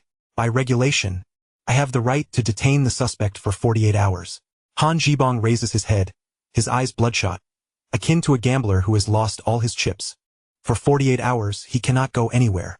He intends to buy time. He must short sell Lei's enterprises on the stock market. If Lei's stock collapses, if Lei Chao goes bankrupt, even if he cannot imprison Lei Chao, he can render him destitute. This is his final, most vicious act of revenge." Philip's expression darkens, ready to erupt. Yet, Lei Chao lifts a hand to halt him. Lei Chao studies the seemingly deranged Han Jibong and perceives all his intentions. A smile graces his lips. He turns to Philip and, in a voice low yet resonant enough to fill the interrogation room, declares, "Inform those outside not to fret. The real drama is only just beginning." Chapter 37. The backlash of public opinion, solidarity across Hong Kong. The ICAC convoy roars into the depths of the night. Within the Lei family villa, an oppressive silence reigns. Expensive champagne mingles with shards of glass, creating a chaotic tapestry across the carpet. The guests, who moments ago were engaged in light-hearted banter, now resemble startled quails, shaken and disoriented. Lei Luo slumps onto the sofa, feeling as though his very backbone has been extracted, tears streaming down his face. A Chow Maya Chow. Amidst the turmoil, only Zhao Yaji, after the initial panic and heartbreak, awakens like a startled female leopard, her eyes rekindling with determination. She recalls the small pouch Lei Chao pressed into her palm just before he was taken away. She remembers his words whispered close to her ear, filled with trust and strength. "Be good, wait for me. Now help me with something." Wiping her tears, she lifts her sumptuous champagne-colored gown and strides briskly into the deserted side hall. Her trembling fingers cautiously unfurl the warm paper package, steeped in his body heat. Inside, there are no elaborate plans, nor any emergency contact numbers, only a small note. The note bears Lei Chao's vigorous and flamboyant handwriting. Mobilize all resources, create a tragedy, pressure the governor. This brief sentence strikes Zhao Yaji like a lightning bolt, clearing the fog in her mind. She understands now. He is not surrendering. He is playing into their hands. He is not a victim. He is crafting a stage for her performance. And she is the most critical piece on the board. Left outside the game, the immense sorrow and fear are supplanted by a more formidable force. The pride of being wholly trusted by her beloved. The resolve to stand shoulder to shoulder with him. Zhao Yaji takes a deep breath, retrieves a compact phone book from her purse, and dials the editor-in-chief of the Lay Daily. Her voice, no longer trembling, transforms into one of calm authority, imbued with undeniable gravitas. It is I, Zhao Yaji. The boss has been taken by the ICAC. Listen, halt all current publications immediately and prepare a special edition. The front page headline shall read, Tears of a Patriotic Businessman. Yes. Activate all printing presses. I want our special edition available at every newsstand across Hong Kong before dawn. Upon hanging up, Zhao Yaji does not pause for breath. She immediately calls the Lay Electronics factory. The production supervisor answers the phone. Notify all sisters still at the factory to gather at the entrance immediately. Also, contact all resting employees and have them return at the fastest pace. Tell them the boss has been taken by evildoers for our sake. Now, it is our turn to do something for the boss. Half an hour later, at the entrance of the Lay Electronics factory in Kwun Tong Industrial Area, thousands of female workers, just off their shifts or roused from slumber, gather. Their faces still reflect fatigue and confusion. At that moment, a car speeds into view, halting before the crowd. The door opens and Zhao Yaji steps out. She has not even had time to change out of her opulent evening gown. The champagne-colored silk gown sways gently in the night breeze, the embedded diamonds glimmering in the factory's dim light, resembling fallen stars. Without makeup, her exquisite face bears clear traces of tears, a poignant contrast to her priceless gown. All the female workers fall silent, gazing at this woman they have only seen in posters, who now appears so disheveled and sorrowful. Zhao Yaji picks up a large megaphone, standing on a raised wooden platform. Her gaze sweeps across every individual present, meeting pairs of earnest and concerned eyes. Sisters. Her voice, amplified through the megaphone, carries a quaver yet reaches every ear with clarity. Do you know what kind of person our boss, Mr. Lay, is? He has provided us with the highest wages in all of Hong Kong. Ensured we have comprehensive social insurance and housing. Just recently, he donated millions to build 2 public hospitals in Kowloon and Hong Kong Island, enabling all those unable to afford medical care to live with dignity. But Zhao Yaji's voice suddenly escalates, brimming with indignation. Such a good man. A patriotic businessman who has our Hong Kong people's interests at heart. Just moments ago, he was taken by the ICAC. They accuse our boss of commercial fraud. They claim he has engaged in illegal fundraising. Why are they doing this? Because the boss has disrupted their schemes. Because he has empowered us, the Chinese people, to live with increasing dignity. They are afraid. They cannot stand to see us flourish. Thus, they seek to destroy our boss, to obliterate our factory, to revert us to the impoverished people they once trampled upon. Sisters, will you accept this? A voice suddenly erupts from the crowd. No, we will not. Immediately, a roar akin to a mountain's echo and a tsunami reverberated throughout the night sky of the industrial district. Our boss is a good person. Release our boss. Tears streamed down Zhao Yaji's face as she raised her arm, summoning every ounce of strength to point towards the direction of the ICAC headquarters. Our boss is currently confined in that dark place. We shall go now and inform those people that Mr. Lay is not alone. Behind him stand thousands of us sisters. We must bring him back. Let us go. The crowd's fervor was ignited entirely. Thousands of female workers coalesced into a torrent of fury, surging into the streets. And this was merely the beginning. The news spread like wildfire, swiftly reaching those who had just received free rice and oil from community events sponsored by Lay's Enterprises. Those elderly who had enjoyed free health checkups at the clinic associated with Lay's Electronics factory. Even many ordinary citizens who had developed a fondness for Lay Chow after reading reports in the Lay's Daily. They spontaneously emerged from every corner to join this procession. The throng grew ever larger, swelling from thousands to tens of thousands. They brandished hastily crafted banners, chanting slogans as they converged from all directions towards the ICAC headquarters in Central. Release them. Oppose political persecution. ICAC, lackeys of the foreigners. We want our patriotic entrepreneur back. When this surging tide of public sentiment finally reached the ICAC headquarters, all of Central was thoroughly congested. The dense crowd surrounded the Integrity Commission S building, making it impossible for a single drop to escape. Countless reporters, drawn by the commotion, set up their cameras and lights, illuminating the scene. All television stations in Hong Kong interrupted their regular programming to broadcast this unprecedented protest live. Inside the ICAC building, Han Jibong stood before his office window, holding a cup of coffee, envisioning the dismal scenario of Lei's Enterprises stock crashing and Lei Chao's complete bankruptcy. Suddenly, a subordinate rushed in, panic-stricken. "Team leader, it's bad. You must see what's happening downstairs." Han Jibong frowned in displeasure and approached the window. In an instant, he was rooted to the spot. Below him lay an unending sea of people. The fervent chants melded into a colossal wave of sound, threatening to shatter the building's glass. He spotted the figure at the forefront of the crowd, standing atop a car. Zhao Yaji, clutching a megaphone.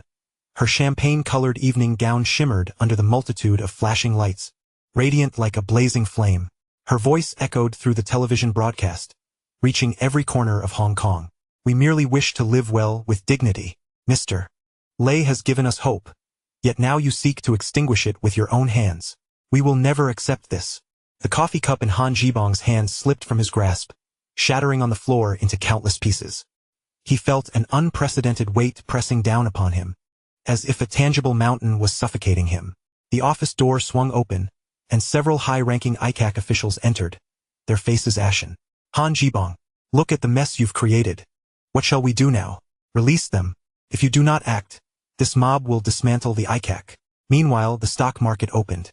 The stock price of Lei's Enterprises, after a slight dip at the moment of opening, began to rise against the odds. Countless retail investors cast their votes of confidence with their hard-earned money. The stock price skyrocketed, achieving a historic high, bolstered by the image of a tragic hero. Chapter 38. The Governor's Pardon Order. The coffee is delightful. I shall return. Government House. Fragments of a priceless Persian carpet lay scattered across the floor, akin to Sir Murray Macleho's shattered spirits at this moment. "Fools! A bunch of irredeemable fools!" His chest heaved violently, and the face that usually bore a gentle smile now flushed crimson with rage. "That is my benefactor. Mine." He pointed at the tumultuous crowd displayed on the television screen, shouting at his impeccably upright private secretary beside him. "I don't care what method you employ. Resolve this matter immediately." "Yes, sir." The private secretary, a man around 40, named Peter, had meticulously combed blonde hair and gold-rimmed glasses perched on his nose. Despite the governor's wrath, his expression remained unchanged. He merely inclined slightly, his tone as calm as still water.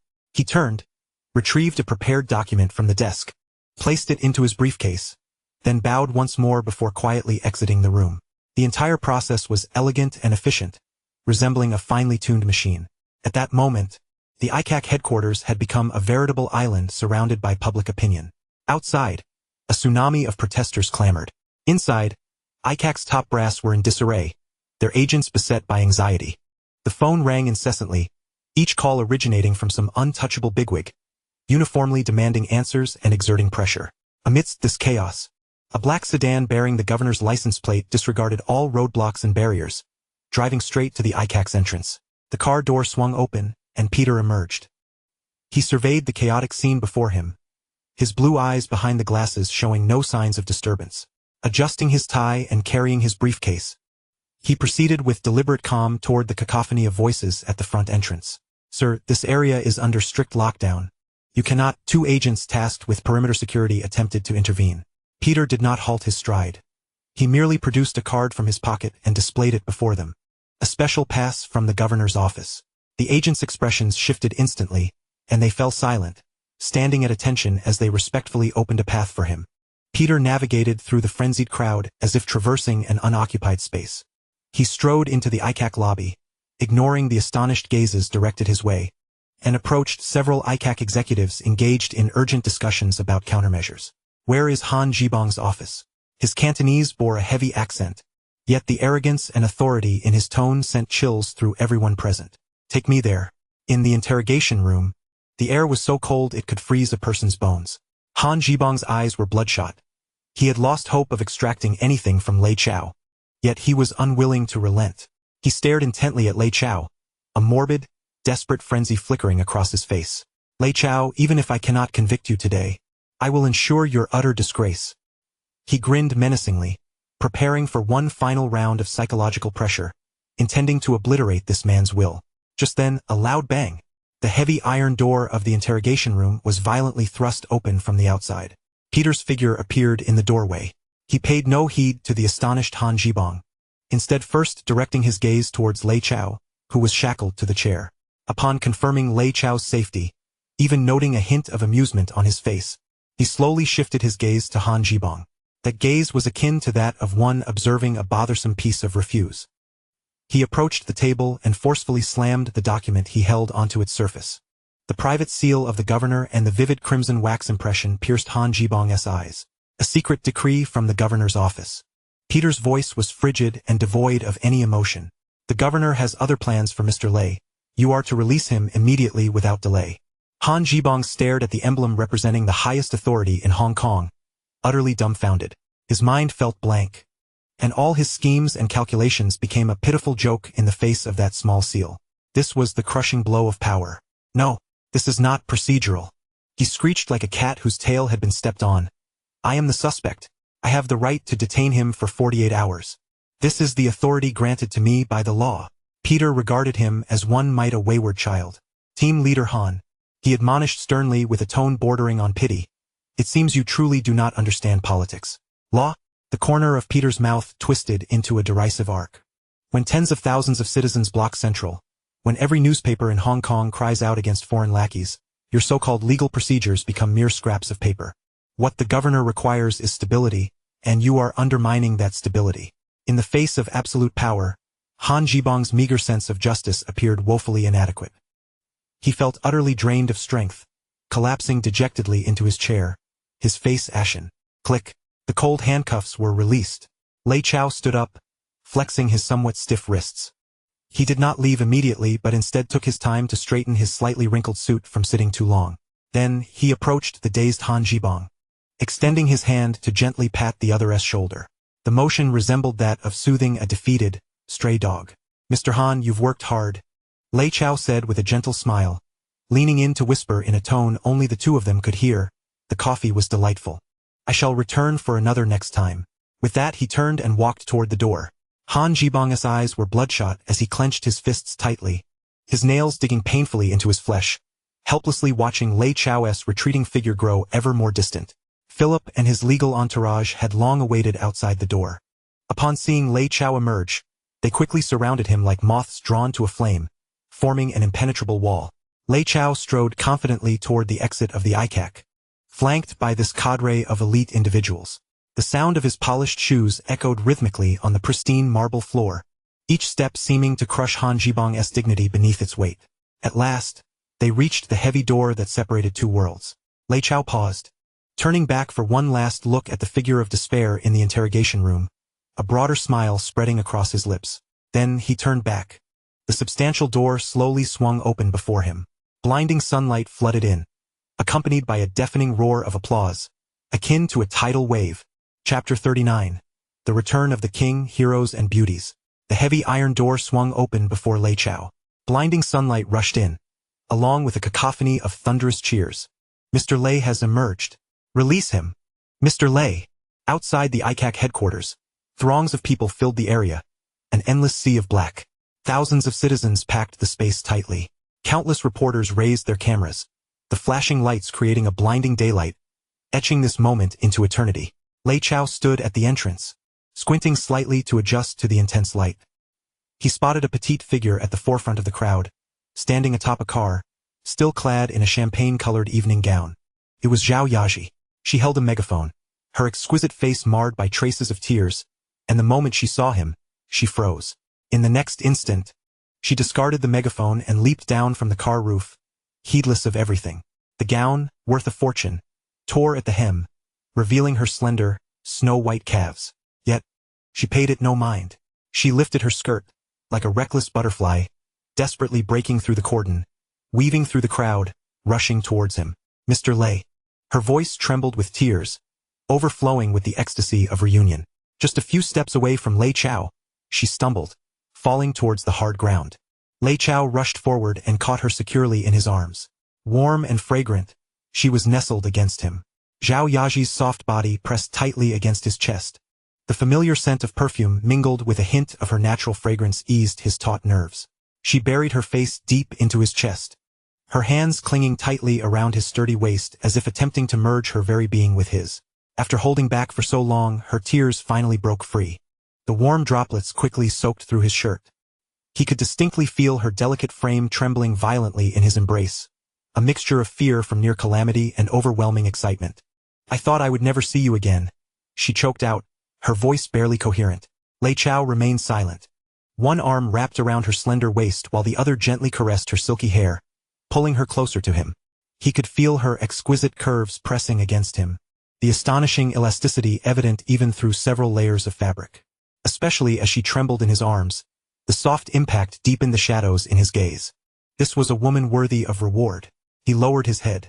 Before all the media in Hong Kong, under the watchful eyes of thousands of citizens, he precisely captured Zhao Yaji's slightly parted, luscious lips, glistening from her tears, and kissed her without hesitation. Zhao Yaji's body stiffened. She felt something warm and commanding pry open her lips, exuding an undeniable dominance. His kiss, much like himself, was filled with aggression and possessiveness. Zhao Yaji's mind went blank, her thoughts shattered by this sudden kiss. She could smell the faint scent of tobacco on him, taste the lingering bitterness of coffee on his lips, and feel how his powerful arms held her completely captive, rendering her immobile. From initial shock to eventual bewilderment, she ultimately surrendered all resistance. Clumsily, she closed her eyes, extending her arms to tightly embrace his neck, awkwardly responding to this kiss that would be etched in her memory for a lifetime. Time stretched infinitely in that moment. The sounds of flashing cameras and the gasps of the crowd faded into a distant background. The kiss lasted a full minute. It was only when Zhao Yaji, deprived of oxygen and her body growing weak, seemed on the verge of collapsing that Lei Chao reluctantly released her, leaving behind a fleeting glimmer of silken thread between their parted lips. Zhao Yaji's cheeks flushed crimson, as if she could bleed from their hue. Leaning against Lei Chao's embrace, she gasped for air, her dazed gaze avoiding the eyes of onlookers. Suddenly, the atmosphere erupted into thunderous applause and jubilant cheers. Wow! They kissed. A hero and his beauty, a match made in heaven. This kiss held a power beyond words, proclaiming Zhao Yaji's identity to all and marking the perfect conclusion to this grand tale of heroism and romance. Supporting the weakened woman in his arms, Lei Chao wore the smile of a victor. He took a large megaphone from Philip and cleared his throat, as the applause gradually subsided, and all eyes turned towards him. "Dear citizens and esteemed journalists, I thank you for your concern." Lei Chao's voice resonated clearly across the square through the megaphone. "First and foremost, I wish to clarify that today's events were merely a misunderstanding." He glanced at the ICAC building, his face adorned with a gracious smile. "The officers from the ICAC were simply fulfilling their duties. I bear no resentment towards them. On the contrary, I admire their dedication." His words, embodying grace in the face of adversity, instantly endeared him to the crowd. "Mr. Lei is so noble. This is true gentlemanly demeanor." Lei Chao raised his hand, signaling for silence. "In order to express my love for this land of Hong Kong, and to thank you all for your support, I personally decide to add an additional 10 million Hong Kong dollars as a donation to the public healthcare sector." The crowd erupted once more. Simultaneously, Lei Chao's voice brimmed with conviction. "I will participate in the auction for land in Kwun Tong next month, with plans to construct a larger, more modern electronics factory there. I promise that the new factory will create at least 5,000 new jobs for Hong Kong. Additional donations, new factory, job creation." This series of impactful announcements sent the atmosphere soaring to unprecedented heights. In that moment, Lei Chao's reputation reached an unparalleled pinnacle. He was no longer merely a successful businessman. He had transformed into a patriotic, responsible, and benevolent youth idol, a hero in the hearts of all Hong Kongers. Amidst the resounding cheers for Mr. Lei, he embraced Zhao Yaji and, under the protection of his bodyguards, entered a sleek black Rolls-Royce. As the door closed, it isolated them from the clamor of the outside world. The vehicle rolled forward slowly, and Lei Chao's smile gradually faded. His gaze, through the tinted windows, was fixed upon the imposing British-style headquarters of Jardine Matheson, which gleamed in the sunlight. Han Jibong was merely a mad dog pushed to the forefront, while the true puppet master lurked behind, the one who had raised the dog. A glint of cold resolve flickered in Lei Chao's eyes. The dog, Han Jibong, was already rendered useless. Now it was time to deal with the master behind the dog. Chapter 40. The Gentleman-S Coronation, a glory to the ancestors. A few days later at Government House. The usually heavily guarded residence was currently a vibrant gathering, filled with elegantly dressed guests. A grand investiture ceremony was taking place.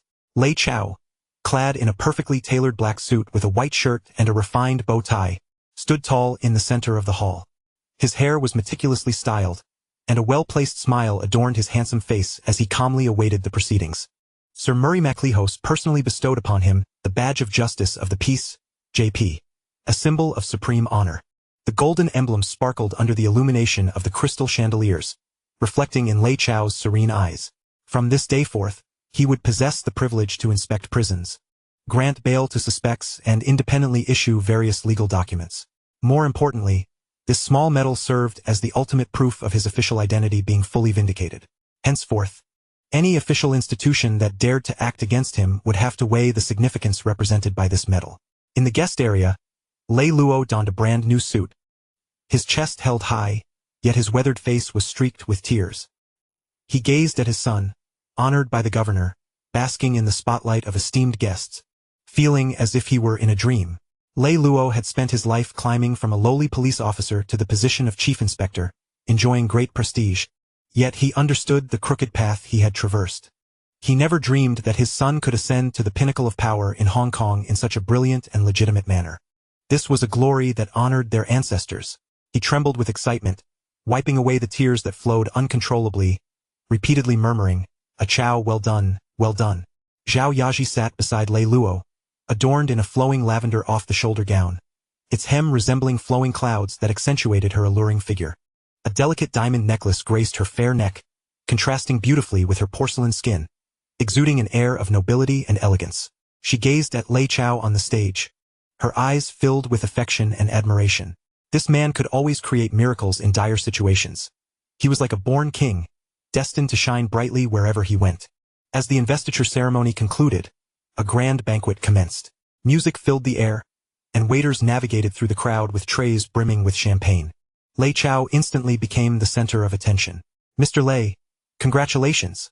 Young and accomplished, truly a pride for our Chinese community. Mr. Lei, I am Chunda from Nanfeng Group. I hope to have your guidance in the future. Young Master Lei, my daughter has just returned from studying in the UK and has long admired you. The elite of Hong Kong, financiers, entrepreneurs, and politicians, surrounded Lei Chao, their faces adorned with sycophantic smiles, eagerly presenting their business cards and showering him with compliments, each vying to establish a connection with the newly minted power broker. Lei Chao navigated through the throng with ease, gently clinking his champagne glass with others while maintaining a warm smile. He neither appeared overly enthusiastic nor showed any signs of aloofness, engaging in brief conversations with everyone, exuding an air of composure and grace, akin to an emperor surveying his domain. Zhao Yaji, holding a glass of juice, quietly stood behind him, embodying the role of a loyal companion, her smile poised as she deflected unnecessary entanglements. Just then, a tall, balding Englishman, a wine glass in hand, made his way through the crowd directly towards Lei Chao. He was in his 50s, sporting a prominent beer belly and wearing a disingenuous smile. It was none other than Simon Keswick, the head of Jardine Matheson. As soon as he appeared, the once bustling crowd of socialites instinctively fell silent, retreating a few steps to clear a path. Jardine Matheson, a British giant entrenched in Hong Kong for over a century, commanded a presence that had long since embedded itself in the hearts of many. Mr. Lei, indeed a young man of considerable promise. Simon approached Lei Chao, surveying him from a position of superiority, his gaze cold and his tone laced with unabashed arrogance. Lei Chao met his stare, smiling as he raised his glass. "Mr. Simon, you flatter me.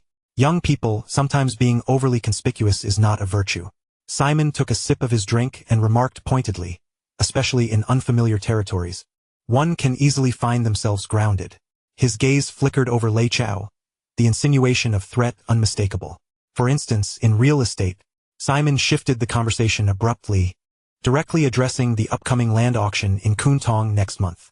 "I hear Mr. Lei is quite interested." The real estate sector in Hong Kong had traditionally been the exclusive domain of Jardine Matheson and Swire, who, leveraging a century of accumulated capital and political clout, monopolized the majority of prime land. The notion that this new Chinese upstart, Lei Chao, sought to stake a claim was, to Simon, an affront. Hong Kong is a free port, and I believe anyone has the right to engage in fair commercial competition. Do they not? Lei Chao maintained his smile. Fairness? Simon scoffed, as though he had heard the most preposterous joke. Mr. Lei, I fear you have yet to grasp who truly sets the rules in Hong Kong. His voice was low, but the tension in the air thickened palpably. Lei Chao did not take offense. He simply raised his champagne glass slowly toward Simon. Mr. Simon, his voice calm yet resolute, times have changed. Today's Hong Kong belongs to its 7 million inhabitants, as well as to China. The feigned smile on Simon's face finally vanished. He fixed a fierce glare on Lei Chao, as if he were about to devour him. Lei Chao met his gaze unflinchingly. Clink. The two glasses collided in midair, producing a crisp sound. The champagne sloshed within the glasses, reflecting the respective calculations and animosity in their eyes. Simon snorted derisively, downed his drink in one gulp, and then heavily placed the empty glass on the tray of a passing waiter before turning away. Lei Chao observed Simon's corpulent, rigid back, the smile at the corner of his mouth taking on a more playful quality. Zhao Yaji, who had remained quietly beside him, stepped forward, her beautiful face tinged with concern. He seems quite formidable. Lei Chao turned to her, noticing the worry in her eyes, his expression softening. He reached out, gently pinching her delicate cheek, marveling at its remarkable softness. Then, he cast his gaze once more in Simon's direction, speaking in a nonchalant tone to Zhao Yaji. Look at that fat pig, strutting around so brazenly. In a few days he will be nothing but a dead pig. Chapter 41. A wine appreciation class. Do you deserve to drink this wine? The atmosphere at the gathering had grown subtly tense following their brief confrontation. Simon Cathcart's substantial figure, brimming with suppressed rage, merged into a group of blonde, blue-eyed guests.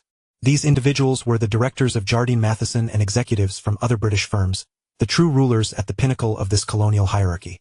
They formed a circle, casting scrutinizing and somewhat hostile glances at Lei Chao, who was surrounded by Chinese elites. Zhao Yaji leaned in closer, nearly pressing against Lei Chao, the soft sensation of her smooth shoulder drawing his attention. Her beautiful face bore a hint of worry as she lowered her voice, warm breath brushing against Lei Chao's ear. He seems quite formidable. Her voice quivered imperceptibly, clearly indicating that the presence of Jardine Matheson's upper echelon weighed heavily on her. The pale lavender off-shoulder gown she wore accentuated her ethereal beauty, yet in this moment of tension, she appeared somewhat pitiful. Lei Chao turned to her, his expression softening anew as he gazed into her concerned eyes. This time, he did not merely pinch her cheek, but rather encircled her slender waist with his arm. Zhao Yaji shivered slightly, instinctively attempting to pull away, yet his strong embrace held her firmly. This intimate posture flushed her cheeks a deeper crimson. See that fat pig, strutting around so brazenly, Lei Chao remarked, once again directing his gaze towards Simon's departing figure. Speaking casually to Zhao Yaji, in a few days, he will be nothing but a dead pig. His words, though delivered lightly, carried an ominous undertone. Zhao Yaji ceased her struggle, submissively leaning against his arm, absorbing the sense of stability emanating from him, her earlier anxiety replaced by an inexplicable admiration. At that moment, a stir erupted within Simon's circle. A waiter, delicately balancing a tray lined with white velvet, approached with caution.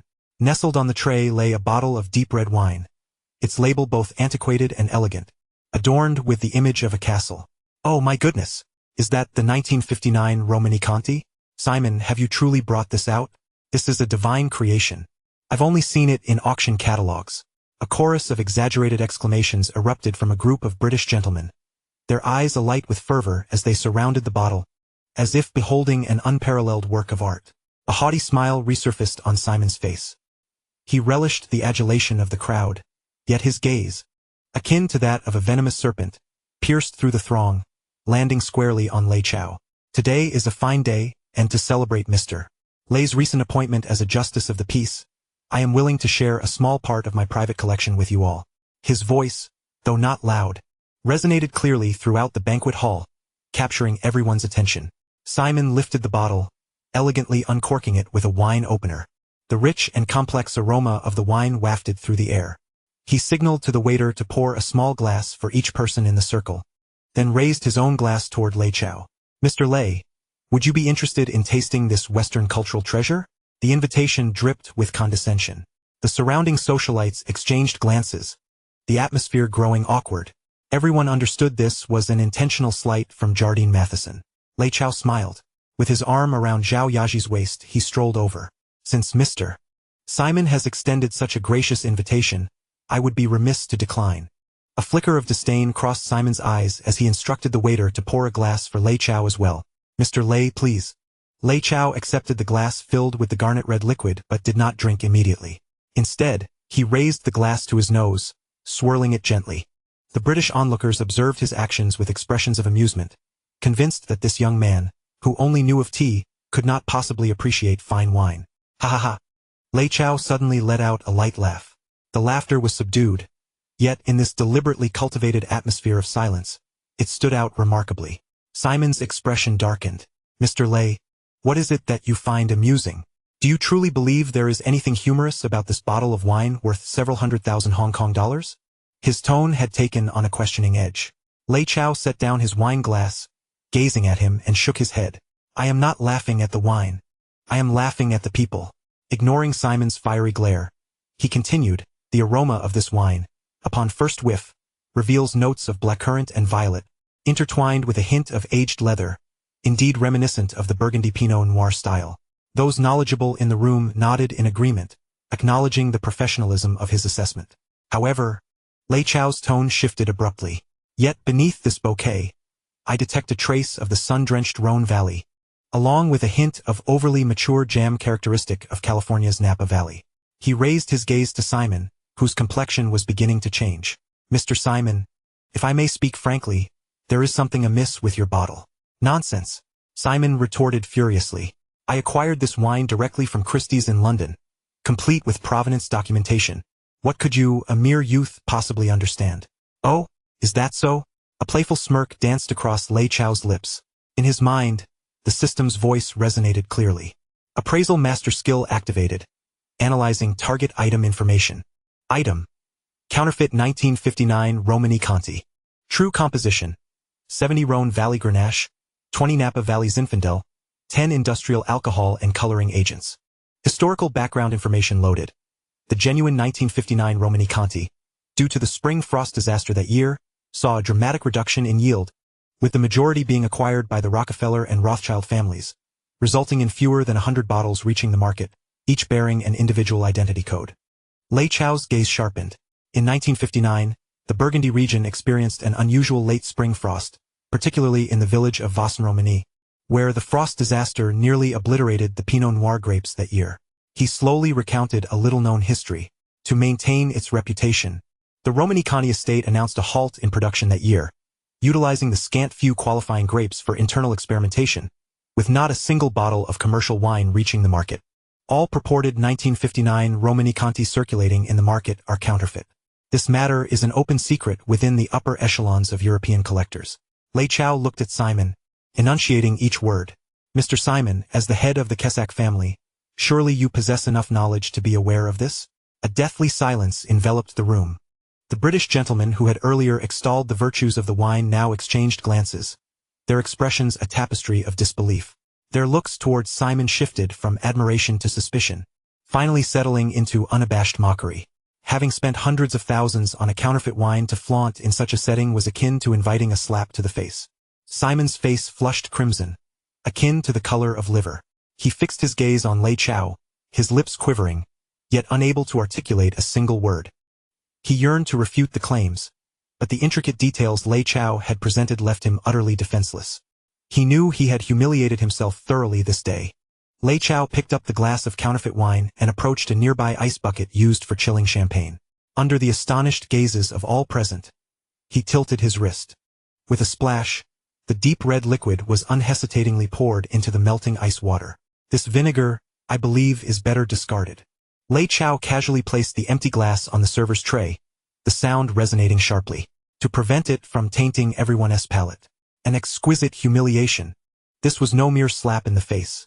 It was as if Lei Chao had ripped Simon's skin from his face, cast it to the ground, and trampled upon it. Lei Chao. Simon spat the words through clenched teeth, his eyes ablaze like an enraged bull. He growled through gritted teeth, You will regret this. At next month's Kun Tong land auction, I shall ensure you learn the consequences of offending me and my family. I will make you lose everything, even your undergarments. In the face of his frantic threats, Lei Chao merely chuckled disdainfully. He once again wrapped his arm around Zhao Yaji's delicate waist, drawing her close, and turned to leave, leaving Simon with a nonchalant silhouette and a light-hearted remark. See you at the auction. I hope your purse is as resilient as your words. Chapter 42. Emptying the coffers. A gamble for the family fortune. The governor's mansion soiree concluded, the clamor and ostentation sealed outside by the doors of the Rolls-Royce. Upon returning to the Lei family villa, a residual essence of celebration lingered in the air, yet the warmth of the gathering had dissipated from Lei Chao, replaced by a weighty atmosphere, as if a storm were brewing. Zhao Yaji followed closely behind him, her lavender gown swaying gently with her movements, outlining her alluring curves. She observed Lei Chao stride purposefully toward the study, his broad shoulders seemingly bearing an invisible mountain. Mr. Lei, she called softly, her beautiful eyes betraying her uncontainable worry. Lei Chao halted, turning around. In the light at the study door, he noticed the enchanting flush on Zhao Yaji's exquisite face, heightened by her tension. He said nothing, merely extending his hand, his fingertips grazing her exposed, smooth, alabaster shoulder. The delicate touch stirred something within him. Zhao Yaji shivered slightly, a current of electricity coursing through her body from her shoulder, instinctively biting her lower lip, frozen in place. Go take a shower and change into something comfortable. Lei Chao's voice was low, carrying an irrefutable command. He leaned in closer to her ear, his warm breath brushing against her sensitive earlobe. Then, come to my room. I have some personal matters that require your assistance as my secretary. Zhao Yaji's cheeks flushed crimson, the rosy hue spreading to her porcelain neck. She discerned the double entendre in his words, her heart racing uncontrollably. She let out a soft her voice barely above a whisper, before fleeing upstairs like a startled fawn. Lei Chao watched her graceful figure vanish around the stairwell's corner, the smile slowly fading from his lips. He pushed open the study door and entered.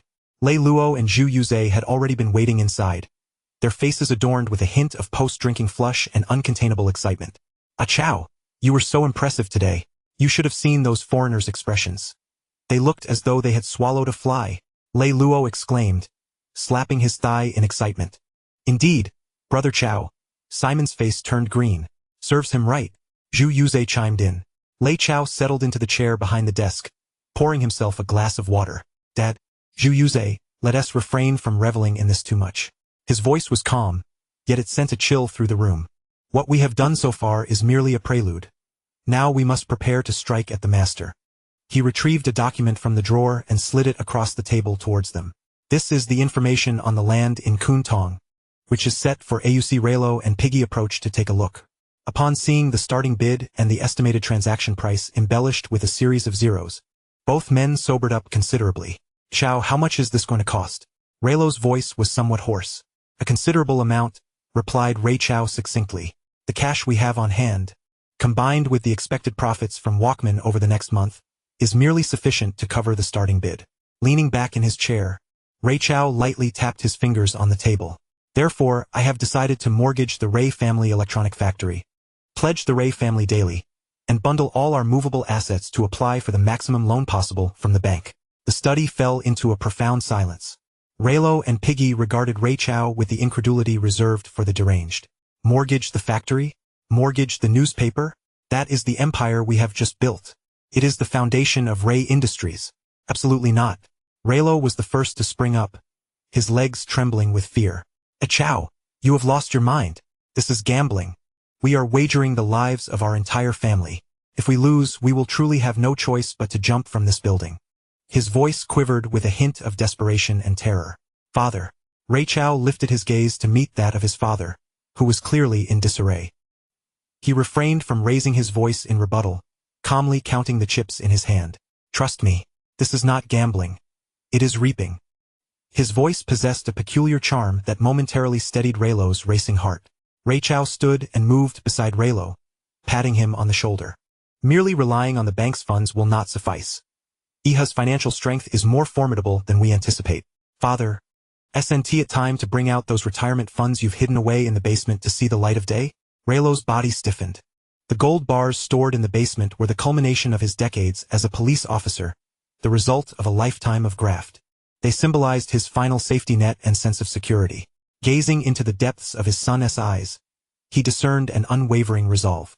After a prolonged silence, Raylo seemed to be drained of all strength, and he nodded listlessly. "Fine, I will take it out." Half an hour later, in the airtight basement of the Ray residence, boxes filled with heavy gold bars were brought out, gleaming with a dazzling golden radiance under the lights. Piggy gazed at the mountain of gold he had never seen in his life, swallowing hard. Gritting his teeth, he pulled a crumpled cloth bag from his pocket, containing the meager savings he had accumulated over decades. "Brother Chow, this is all I have." The entire Ray family enterprise, top to bottom, fell into a frenzied wartime state. All resources, connections, and efforts were mobilized for the monumental gamble set to occur a month later. The news spread like wildfire.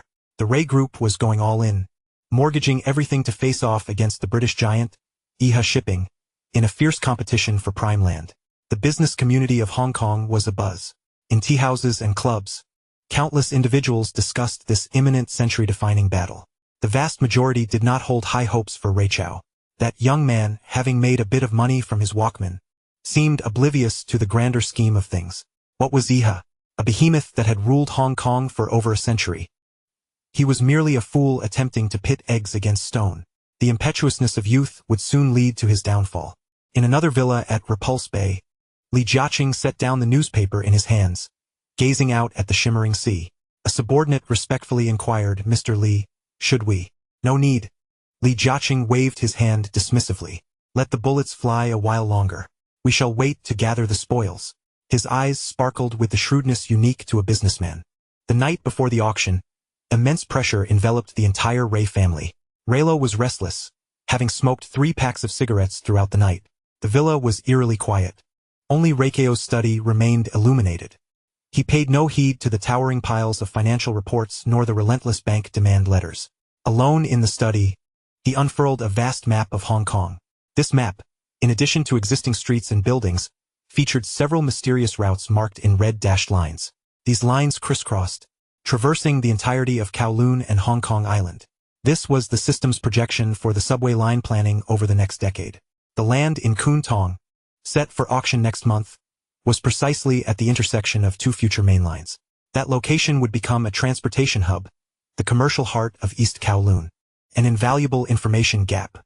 Reikeo's finger lightly tapped on that intersection. "Simon, what you see is a derelict piece of industrial land. What I see, however, is the future."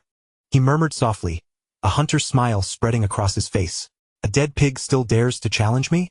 On the day of the auction at the Hilton Hotel in Central, the top-tier wealthy elite of Hong Kong gathered in one grand hall. The banquet room, filled with the scent of expensive perfumes, Cuban cigars, and the mingling aroma of money, glittered under the enormous crystal chandeliers. Here lay the pinnacle of wealth in Hong Kong.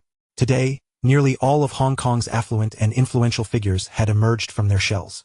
Representatives from various trading firms and Chinese business families occupied every seat. These individuals held the reins of Hong Kong's economic lifeblood. Their every action could send ripples through the market. Yet today they were mere spectators. Everyone was acutely aware that the true protagonists of this monumental auction were only 2. The chief of IHA Shipping, Simon Kessick, had arrived early. He stood proudly with his sizable beer belly, surrounded by a throng of blonde, blue-eyed British tycoons, wearing a smile that radiated certainty of victory, akin to a king awaiting the adoration of his subjects. Seconds ticked away. Just as the auction was about to commence, the heavy, ornate wooden doors of the banquet hall swung open. All eyes were drawn to the entrance as Reikeo's figure emerged, clad in a sleek black suit, tall and imposing. In his arm was Zhao Yaji, draped in a form-fitting, fiery red gown, the high slit revealing glimpses of her long, fair legs, captivating the attention of all present. A hero paired with a beauty, radiating brilliance. Ray Chow wore a neutral expression, carrying with him the stakes of all he had gambled, stepping resolutely into the arena known as the Hilton. Chapter 43. An arrogant posture. Have you brought the fast-acting heart saver? At the Hilton Hotel in Central, the opulent top-floor banquet hall sparkled with golden splendor, the massive crystal chandeliers casting dazzling light, while the air was thick with the unique scent of expensive perfume, Cuban cigars, and money. This was the zenith of wealth in Hong Kong. Today, the elite of Hong Kong, the wealthiest and most influential figures, had nearly emptied their coffers. Representatives from major trading firms and prominent Chinese families filled every seat. These individuals controlled the economic arteries of Hong Kong, and their every move could cause significant market tremors. Yet today they were merely spectators. Everyone was fully aware that the true stars of this century-defining auction were only two. The head of IHA Shipping, Simon Kessick, had arrived early, boasting a conspicuous beer belly, encircled by a group of golden-haired, blue-eyed British magnates in the front row, wearing a confident smile as if he were a king awaiting homage. Time passed slowly. The auction was on the verge of beginning. The heavy carved wooden doors of the banquet hall were gently pushed open by a servant. All eyes were drawn to the entrance, where Reikeo's silhouette appeared. He was still clad in a perfectly tailored black suit, his tall and slender figure exuding an air of poise, his face devoid of any superfluous expression. However, today, the lady by his side was more than capable of igniting the entire room. Zhao Yaji dazzled in a form-fitting crimson gown, a hue as fierce as the most ardent flames, accentuating her already fair complexion to the point of luminescence. The daring cut of the dress enveloped her astonishing curves, fitting her like a second skin. Most striking of all was the high slit that began at the upper thigh, revealing glimpses of her long, graceful, and snow-white legs with each step, causing the hearts of every man in attendance to race. The hero was accompanied by a beauty, radiating brilliance. Lei Chao affectionately wrapped his left arm around Zhao Yaji's slender waist, savoring her astonishing softness and elasticity, while his right hand supported his father, Lei Luo. Dressed in his most expensive suit to date, Lei Luo was visibly anxious, his palms sweating, yet his chest remained erect. Thus, Lei Chao made a grand entrance with the two most significant individuals in his life, disregarding the mixed glances of skepticism, mockery, and schadenfreude that surrounded him, striding confidently towards the front of the banquet hall. There lay the front row, reserved for Hong Kong's most elite tycoons. Simon Kessick was seated there, relishing the attention of the crowd. Lei Chao approached the empty seat beside him, intentionally left by the organizers. He assisted Lei Luo into his seat before settling down next to Zhao Yaji beside Simon. The murmurs throughout the room diminished, with all eyes fixated on this charged scene. Upon sitting, Lei Chao did not adopt the upright demeanor of others. Instead, he leaned back with a comfortable sigh, and amidst the collective gasps of the audience, nonchalantly crossed his legs, placing his polished shoe upon the empty chair in front of him. His posture was brazen in the extreme. This was no mere provocation. It was an unabashed humiliation, a blatant disregard for the occasion and everyone present. Humph!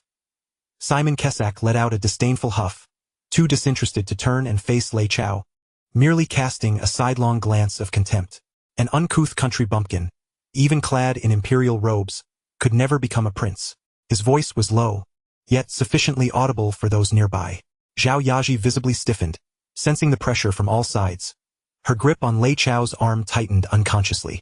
Yet, Lei Chao's expression remained unchanged. He even adjusted his foot resting on the chair's back comfortably before turning to regard Simon's rotund profile. "Mr. Simon," he drawled lazily, as if conversing with an old friend, "have you brought enough heart-saving pills for today's thrilling spectacle? I fear that your age might render your heart incapable of enduring the excitement, leading to an unfortunate demise here, which would be most inauspicious." Simon's body jolted, his facial muscles twitching violently. Lei Chao was unearthing his scars, reminding him of the humiliating incident at the governor's banquet. He abruptly turned his head, glaring at Lei Chao with bloodshot eyes. However, Lei Chao had already averted his gaze, leaning towards Zhao Yaji's ear. "Don't be nervous." His warm breath brushed against her sensitive earlobe, sending a shiver down her spine. His hand enveloped her slightly cold one, gently caressing her knuckles with his thumb. "Why is your palm so clammy?" His voice carried a teasing warmth. "Relax, we are not here to fight. We are here to watch a show, witnessing how a British fat pig brings about his own downfall." Zhao Yaji's heart raced faster, her cheeks flushing, yet the tension she felt was significantly alleviated by his playful words. She nodded, striving to make her smile appear more natural. Just then, the stage lights illuminated. The auctioneer ascended the platform, clearing his throat before announcing in a booming voice, "Good afternoon, esteemed guests. The Hilton Hotel's Autumn Land Auction is now officially underway." The room fell silent. The show was about to commence. The first items for auction were several scattered plots of land around the new territories and Hong Kong Island, merely appetizers. Plot 1, located in Yuan Long. Starting bid, 500,000, 600,000, 700,000. Bids rose and fell. Yet all participants were second- or third-tier real estate developers. Lei Chao did not raise his paddle even once. He leaned back in his chair, eyes closed, seemingly in a meditative state, completely oblivious to the fervent bidding on stage. To others, his demeanor appeared as a manifestation of nervousness and stage fright. See, I told you he was merely here to join the fray, just posturing. When it comes to the real deal, he shrinks back. Simon listened to the murmurs around him, observing Lei Chao's seemingly slumbering figure, his smirk growing ever more pronounced. He envisioned this naive young man ultimately facing ruin, kneeling before him in supplication. Time passed, and the appetizers were swiftly consumed. The auctioneer's expression turned grave as he took a sip of water to moisten his throat, then announced in an impassioned tone, "Next up is one of the highlights of today's auction. The Koon Tong Waterfront Plot A." Whoosh! All eyes in the room instantly converged. It had arrived. Simon perked up, his previously slouched posture straightening. This plot was the cornerstone of Jardine Matheson's future commercial blueprint for East Kowloon. It was a must-have. The auctioneer passionately extolled the plot's numerous advantages. Meanwhile, Lei Chao remained motionless, eyes still shut, resembling a statue. Finally, after the auctioneer concluded his presentation, he raised the gavel high and brought it down with authority. Starting bid for Koon Tong Plot A, 10 million Hong Kong dollars. Each subsequent bid must exceed 1 million. Bidding begins now. As soon as the auctioneer's words fell, Lei Chao, who had been resting with his eyes closed, suddenly opened them. He did not glance at anyone but lazily raised his bidding paddle. 10 million. He had anticipated that Lei Chao would recklessly escalate the bidding, demonstrating an aggressive demeanor from the outset, yet he was taken aback when the latter merely announced a base price, as if to dismiss the occasion altogether. A scornful smirk crept across Simon's face. Indeed, he was just a naive country bumpkin who had already lost the psychological battle in such a setting. Without hesitation, he raised his paddle, his booming voice resonating with an air of unassailable arrogance. 15 million. An increase of 5 million in one go. This audacious move instantly drew gasps from the crowd, showcasing the financial might of EHE trading. Simon cast a smug glance at Lei Chao, eager to witness a look of panic on his face. However, Lei Chao merely yawned and leisurely raised his paddle once more. 15 million and one. A stifled laugh erupted from somewhere in the audience. Following that, an eerie silence enveloped the auction hall, which was soon shattered by a cacophony of incredulous murmurs. 1,000? He raised it by merely 1,000? Wasn't the minimum increment supposed to be 1 million? The rules stipulated a minimum, but did not prohibit larger increases. What was this? The auctioneer too was taken aback.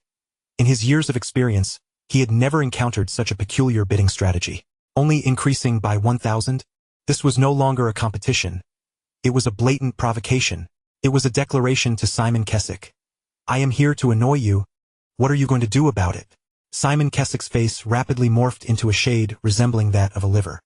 He felt as though he had been struck fiercely in the chest, a surge of fury threatening to explode from his very being. "You!" He abruptly turned, glaring at Lei Chao with clenched teeth. Yet, Lei Chao did not spare him a glance, instead whispering something tenderly to Zhao Yaji in his arms, his affectionate demeanor seemingly indifferent to the earlier insult. Zhao Yaji suppressed a laugh, her delicate form trembling slightly from the effort. Her body pressed closely against Lei Chao's arm, adding an enchanting allure to the scene. This display of love, oblivious to their surroundings, became the sharpest form of mockery in Simon's eyes. 20 million. Simon nearly shouted, drastically raising the bid again, attempting to crush Lei Chao with his overwhelming financial advantage. Lei Chao lazily lifted his eyelids once more, raising his paddle again. His voice, though soft, pierced Simon's nerves with the precision of a needle. 20 million and one. Another mere increment of 1,000. The audience erupted in astonishment. If the first increase was a provocation, the second was akin to rubbing Simon's face in the dirt. The surrounding wealthy patrons regarded the spectacle with altered gazes. Their initial amusement transformed into shock and a hint of apprehension. This young man was extraordinarily audacious. He resembled a seasoned matador, deftly evading the frenzied bull, taunting it with a red cloth, wearing it down both physically and mentally. 25 million. Simon's eyes began to redden. 25 million and one. Lei Chao's tone remained calm. 30 million. Simon's breath grew heavy. 30,000,001. The two continued their back and forth, the price climbing with each astonishing increase. Before long, the bid had ascended to over 35 million. This figure had surpassed the assessed value of the land by more than 30%. The surrounding tycoons shook their heads, deeming both individuals mad. To spend tens of millions out of spite was far removed from the realm of business. It was purely a battle of egos. In the back row, Li Jiaqing observed the scene with an inscrutable gleam in his eyes. He was bewildered. He could not grasp Lei Chao's strategy. What was the point of this approach, other than to provoke Simon and place himself in jeopardy? Just when everyone expected Lei Chao to persist with his increment of 1,000 tactic, turning this farce into a drawn-out affair, he suddenly leapt from his seat. His face flushed, veins bulging on his neck. He appeared utterly frantic. He pointed at Simon's nose, unleashing a torrent of curses. "You fat pig! Are you deliberately targeting me? Whatever I bid, you follow suit." This abrupt transformation left everyone dumbfounded. How could he go from nonchalant to utterly unhinged in an instant? Simon, too, was momentarily taken aback by Lei Chao's sudden outburst. But then a smug smile spread across his face. He understood. This kid has run out of money. His previous demeanor was merely a facade of composure, and now, cornered by his own tactics, he could no longer maintain the charade. Leaning back in his chair, Simon adjusted his tie leisurely, adopting the posture of a victor, and disdainfully remarked, "What's the matter? Out of money? If you're broke, go home and drink milk. This place isn't tea for a petty pauper like you." "You!" Lei Chao trembled with rage at Simon's words, his eyes burning red like a furious beast. He seemed to lose all rationality, raising his paddle with all his might, bellowing, 50 million. This land. I'm damn well claiming it. 50 million. The moment this figure was announced, the room fell silent. All gazes were fixed on the seemingly deranged young man, who had audaciously called out a price of 50 million for land worth at most 30 million. Had he completely lost his senses? Zhao Yaji's face turned pale with fright as she hurriedly stood, grasping Lei Chao's arm, urgently imploring him, "Mr. Lei, don't be impulsive. Don't engage in a battle of wills with him." Her performance was impeccable. Her anxious demeanor and slightly trembling voice convinced everyone that Lei Chao had truly lost his mind. Lei Luo further played his part flawlessly, his face ashen, clutching his chest as if on the brink of a heart attack. Everyone believed Lei Chao had gone mad, laying all his cards on the table. Simon, observing Lei Chao's enraged countenance, felt a spark of cunning light up his eyes. The moment had arrived. He was poised to deliver a fatal blow to this audacious young man, utterly unaware of his own folly. Chapter 45, The Pinnacle of Performance, a Feint.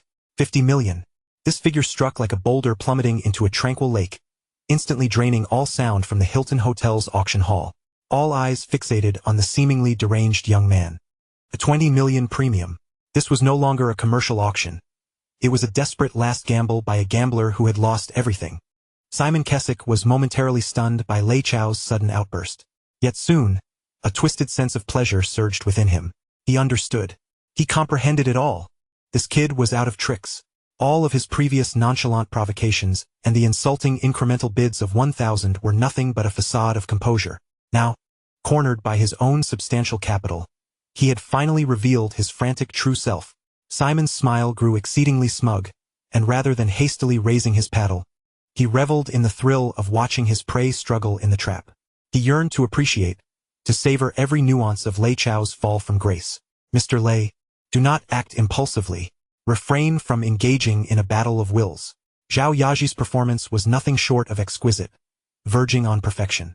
Her stunning visage was etched with panic and urgency as she abruptly rose from her seat, grasping tightly onto Lei Chao's arm, which held the bidding paddle. In her fervor, the hem of her fiery red gown was lifted, its daring slit exposing her flawlessly sculpted, alabaster leg to the air, creating a dizzying spectacle. Her ample bosom pressed firmly against Lei Chao's arm, and despite the layers of fabric, he could distinctly feel the breathtaking softness and elasticity.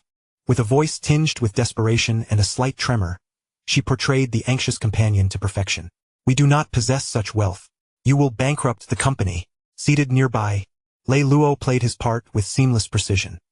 His complexion was ashen, one hand clutching his chest while the other trembled as it pointed accusingly at Lei Chao, his lips moving as if he might succumb to a heart attack at any moment. This family's remarkable performance dispelled any lingering doubts within Simon. He was now entirely convinced that Lei Chao was genuinely agitated, truly losing his composure. Simultaneously, a deeper thought began to fester within him. This land must harbor an immense secret. Otherwise, this cunning fox would not act so recklessly. He must have learned of the hidden value of this property through some obscure channel, just like his Walkman. With this realization, Simon's breath quickened, and the flames of avarice blazed fiercely in his eyes. He not only intended to crush Lei Chao completely but also to seize this concealed treasure firmly in his grasp. He slowly raised his bidding paddle, a mocking smile playing upon his lips akin to a cat toying with a mouse. 55 million. He deliberately understated his voice, creating a stark contrast to Lei Chao's frantic shouts, exuding the calm and elegance of one in a position of power. A collective gasp echoed through the room once more. The price had soared to an incomprehensible height. All eyes were once again fixed upon Lei Chao, awaiting his response. Lei Chao's face had turned a deep shade of maroon, struggling desperately to raise his hand again, but it was firmly held down by Zhao Yaji. No, Chao. I beg you. Zhao Yaji nearly clung to him entirely. Her alluring figure pressed closely against him, emitting a near-pleading whimper. This was no longer a mere plea.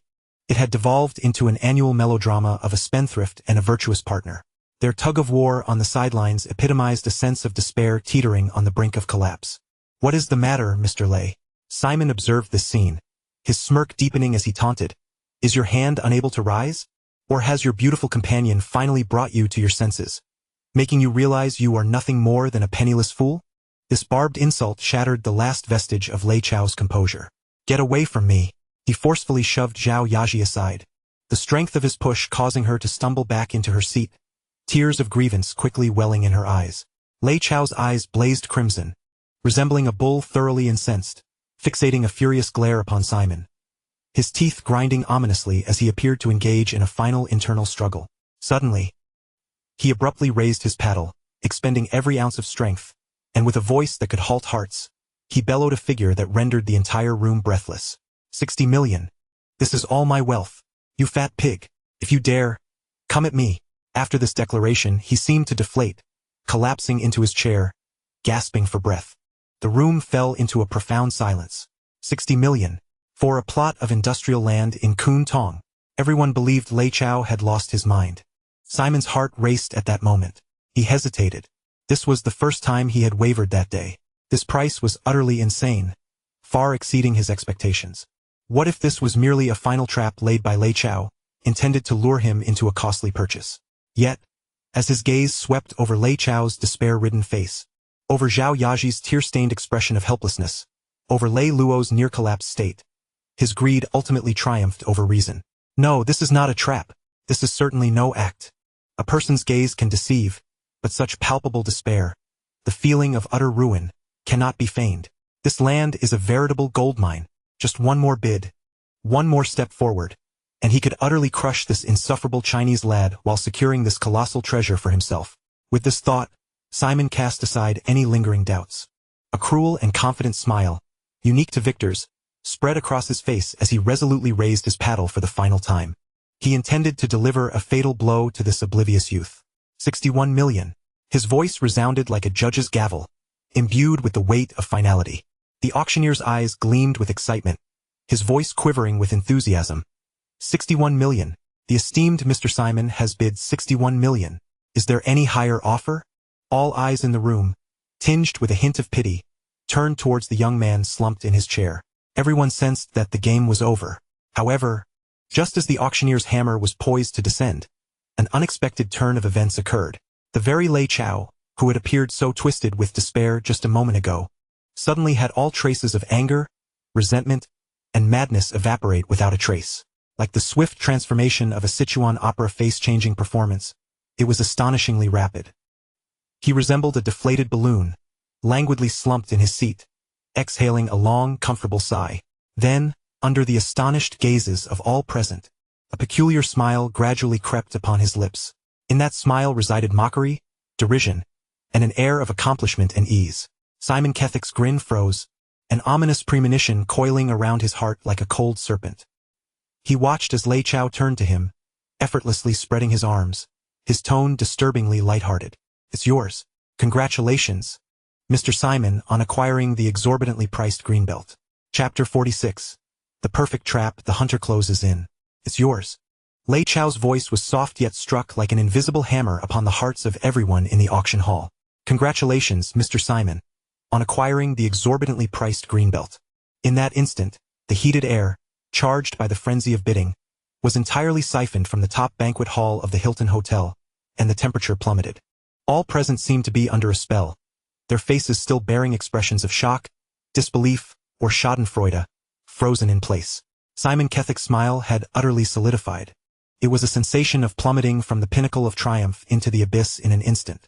The color drained from his face at a visibly alarming rate, shifting from a furious red to a ghastly white. His mouth gaped slightly, yet no sound escaped his lips.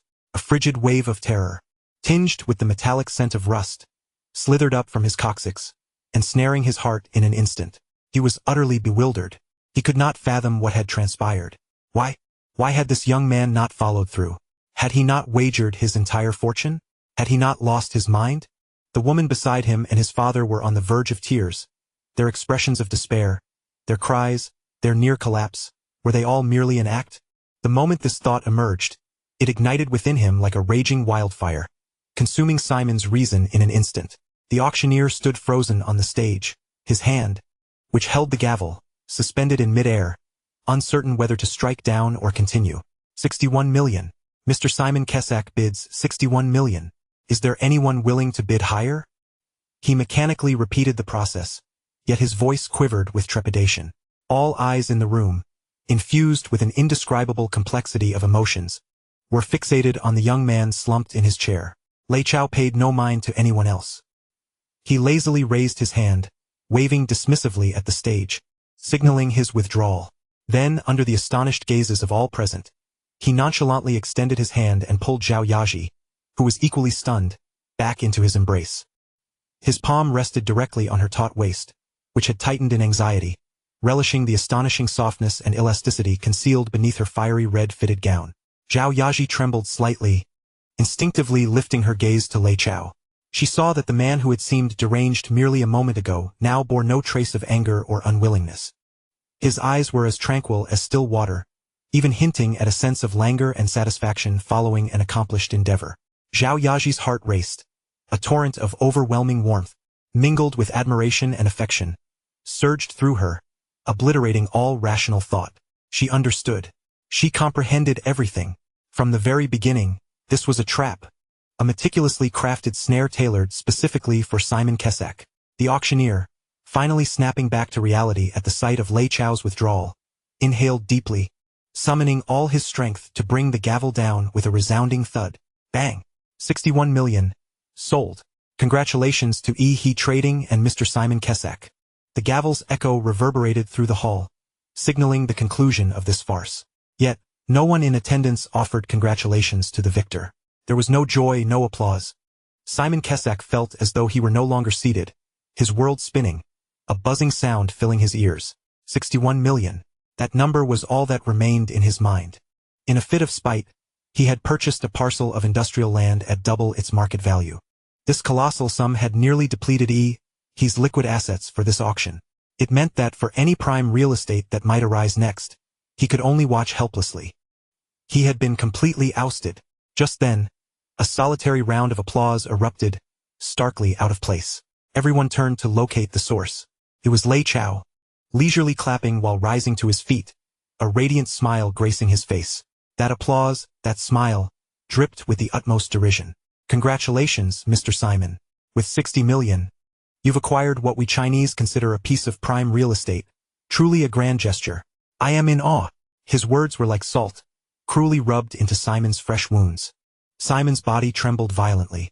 He attempted to rise and retort, but found his legs as weak as noodles, devoid of strength. He could only watch Lei Chao bask in the spotlight, relishing the attention like a triumphant general.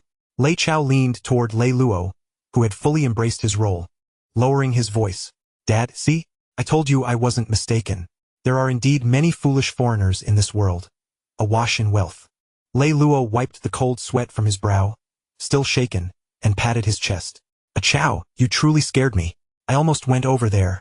His performance may have been exaggerated, yet the fear was palpable. In that moment, he genuinely believed his precious son had gambled away their entire fortune. The surrounding tycoons finally regained their composure. They glanced at Simon's deathly pale visage and then at Lei Chao's nonchalant demeanor, and it dawned on them what had transpired. From beginning to end, this had been a meticulously orchestrated scheme. Lei Chao had provoked Simon in the most audacious manner, exploiting his arrogance and greed to lure him into this exorbitant trap. Terrifying. This young man not only possessed wealth and power, but also wielded such formidable cunning and strategy. The gazes of the onlookers towards Lei Chao shifted from mere spectatorship to profound reverence. As a means to dissipate the awkward atmosphere, the auctioneer hastily announced, "We will now auction lot number 2, Kun Tong B District." On the large screen, details of the B District appeared. It was a parcel of land located in the outskirts of Kun Tong, far from main roads, overgrown with weeds, devoid of any significant structures. Interest in the room waned. Having just witnessed a staggering 60 million bidding war, everyone's minds were still reeling. Moreover, compared to the previous Lot A, this Lot B was nothing short of trash. Kun Tong B District, total area of 30,000 square feet, starting bid, 5 million Hong Kong dollars. Incremental bids are welcome. The auctioneer's own confidence seemed lacking. He inquired, "Is there any gentleman willing to place a bid?" Silence enveloped the room. Everyone engaged in hushed discussions about the earlier thrilling confrontation, utterly ignoring the dilapidated lot on stage. Simon Kesak clutched his chest, gasping for air, while his assistant was feeding him water. He had no interest in the B District whatsoever. Just as the auctioneer prepared to declare the lot unsold, a languid voice broke through once more. 5 million. Lei Chao did not even bother to lift his paddle, merely reclining in his chair, addressing the stage. "Is anyone interested? If not, it's mine." His tone was reminiscent of bargaining for a cabbage at a market. Once again, all eyes turned to him. The auctioneer hesitated briefly before asking, "Mr. Lei bids 5 million. Is there anyone willing to bid higher?" No one responded. Who would dare contest with this madman? Who knew what tricks he had up his sleeve? If it was another trap, the one who took the bait would be a fool. 5 million once, 5 million twice, 5 million thrice. Bang! The gavel fell. "Sold. Congratulations, Mr. Lei, for acquiring Kun Tong B District at the price of 5 million Hong Kong dollars. With a modest bid, Lei Chao effortlessly acquired the neglected plot of land that had garnered no interest. He didn't even rise from his seat. He merely smiled at Zhao Yaji, then extended his hand to lightly pat her shapely rear, clad in a fiery red gown. Task accomplished, he concluded his business. Zhao Yaji's face instantly flushed crimson, and while she shot a playful glare at Lei Chao, her body unconsciously leaned closer to him. This scene unfolded just as Simon, who had just regained his composure, observed it with a mix of disbelief and fury. Watching Lei Chao's smug demeanor, surrounded by attention, and recalling the staggering sum of 61 million he had spent on a piece of greenbelt, he nearly choked on his indignation. Unable to contain himself any longer, he pointed an accusing finger at Lei Chao and shouted with venomous disdain, "You scavenger! You treat that worthless land as if it were a treasure. Just cling to that piece of trash and await your bankruptcy." In response to his frantic curse, Lei Chao merely turned his head and regarded him. The earlier mockery and pride had vanished from his countenance, replaced by a chilling smile that sent shivers down Simon's spine, reminiscent of a cunning fox. Chapter 47. The True Target. Who is the fool? Simon's resentful cries echoed throughout the grand banquet hall. "Just hold onto that worthless land and await your ruin." Faced with his exasperated outburst, Lei Chao simply turned away, tightening his embrace around Zhao Yaji. The hand that had just playfully patted her rear now rested, somewhat restlessly, upon her slender waist, exploring the astonishing warmth and suppleness beneath the vivid fabric of her gown. Zhao Yaji's cheeks burned with a hue that seemed almost as if it might bleed, and while she shot another playful glare at Lei Chao, her body instinctively nestled closer to him. She had come to a profound realization. From the very beginning, this was a trap meticulously crafted for Simon Kesak. Plot A was merely bait, while Plot B was the true objective. Though she was uncertain of the reasons, she harbored an almost blind trust in this man. If he deemed Plot B to be valuable, then it surely was. The subsequent land auctions proceeded with a lack of excitement, as all present remained engrossed in the staggering gamble of 61 million. Whispers circulated among the guests, discussing the confrontation between the Lei family and the Iha Corporation, while sympathetic and mocking glances were cast toward Simon. Conversely, Those directed at Lei Chao brimmed with awe and curiosity. Soon, the auction concluded, and the auctioneer departed. The lights in the banquet hall dimmed slightly, save for the bright beam illuminating the podium. The host ascended the stage, announcing with a solemn tone, "Ladies and gentlemen, the land auction segment has concluded. Next, Sir Hall from the Urban Planning Bureau will present the latest municipal planning proposal for the Koon Tong area." At this proclamation, the room fell silent. The moment had arrived. This was the ultimate verdict that would determine the future value of all the land parcels. All who had secured plots straightened in their seats with anticipation.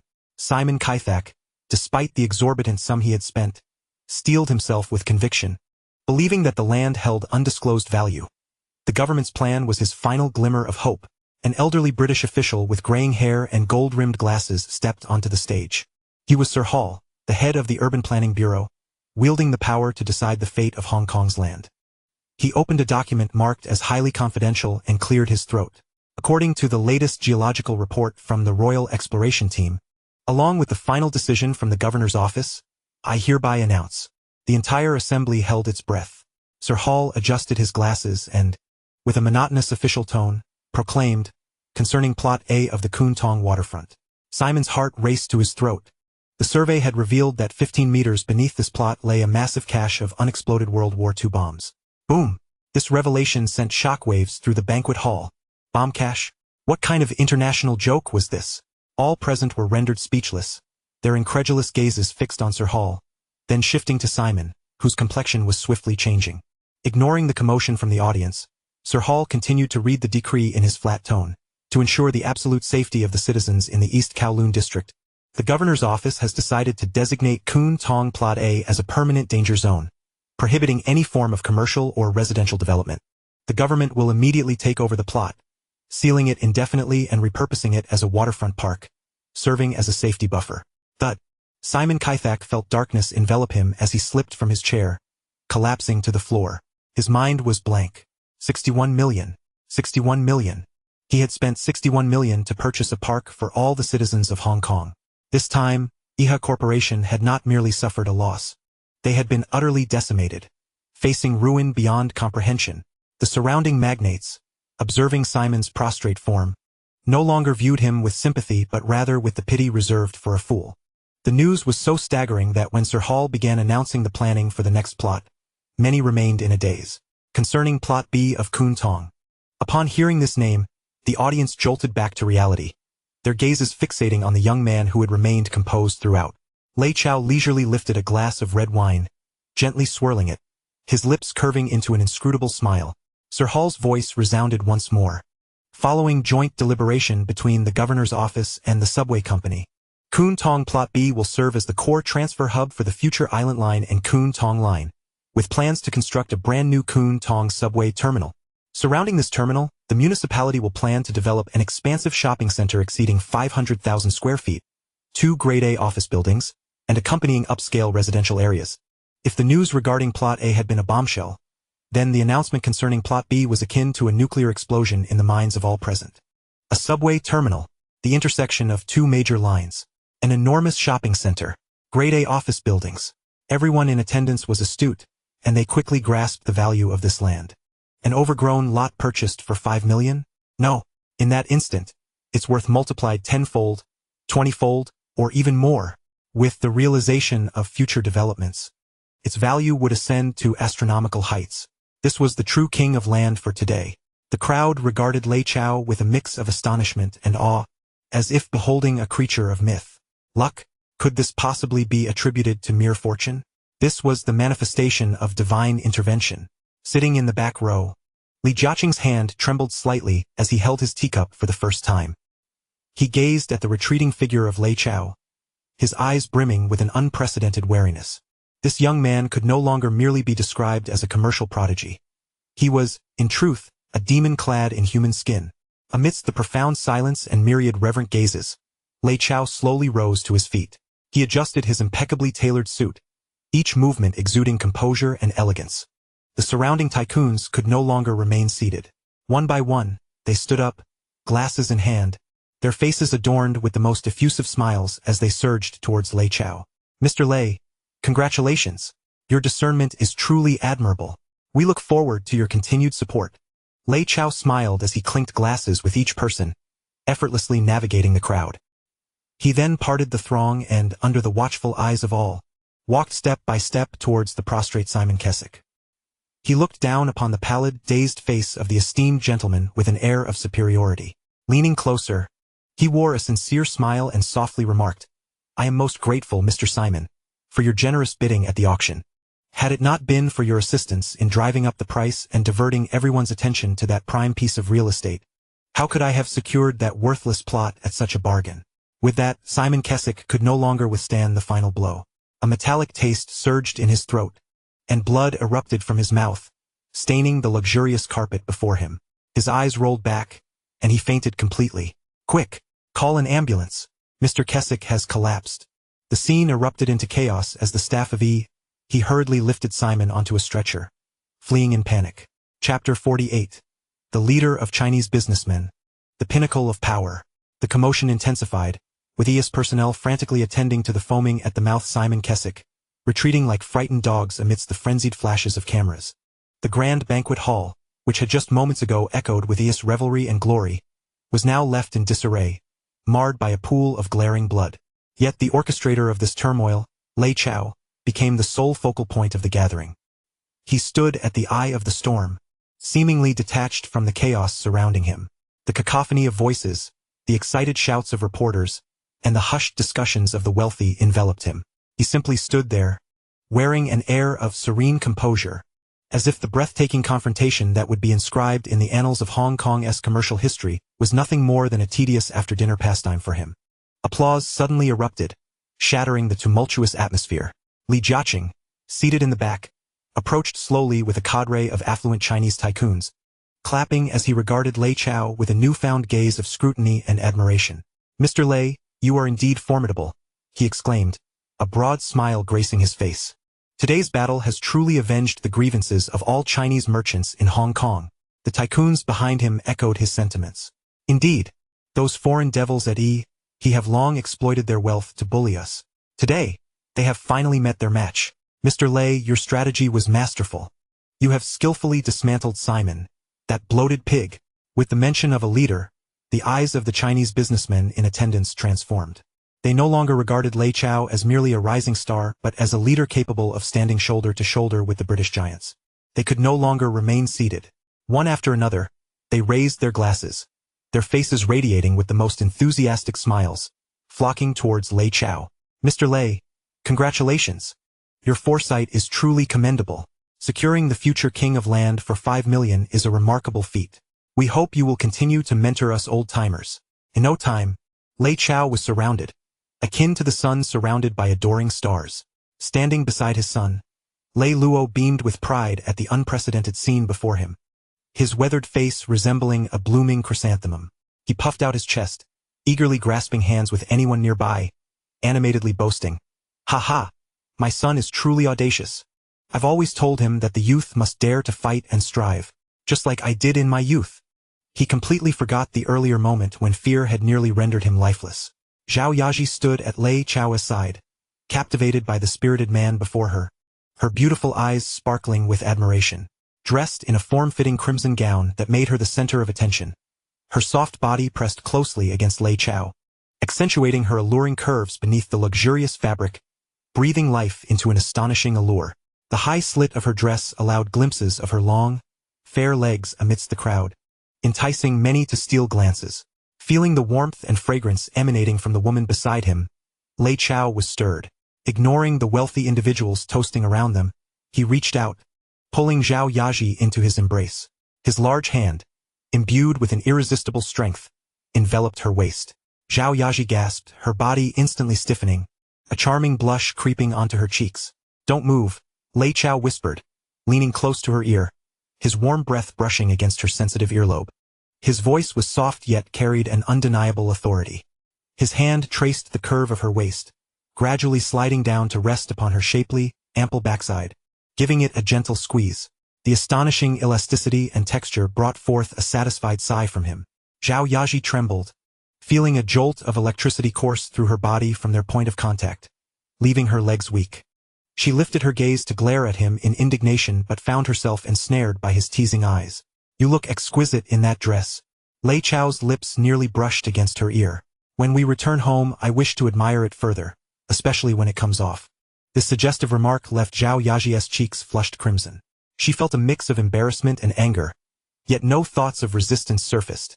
Instead, she buried her head in his chest, allowing him to take liberties in front of all the wealthy elites of Hong Kong. This scene was fervently captured by the reporters' flashing cameras.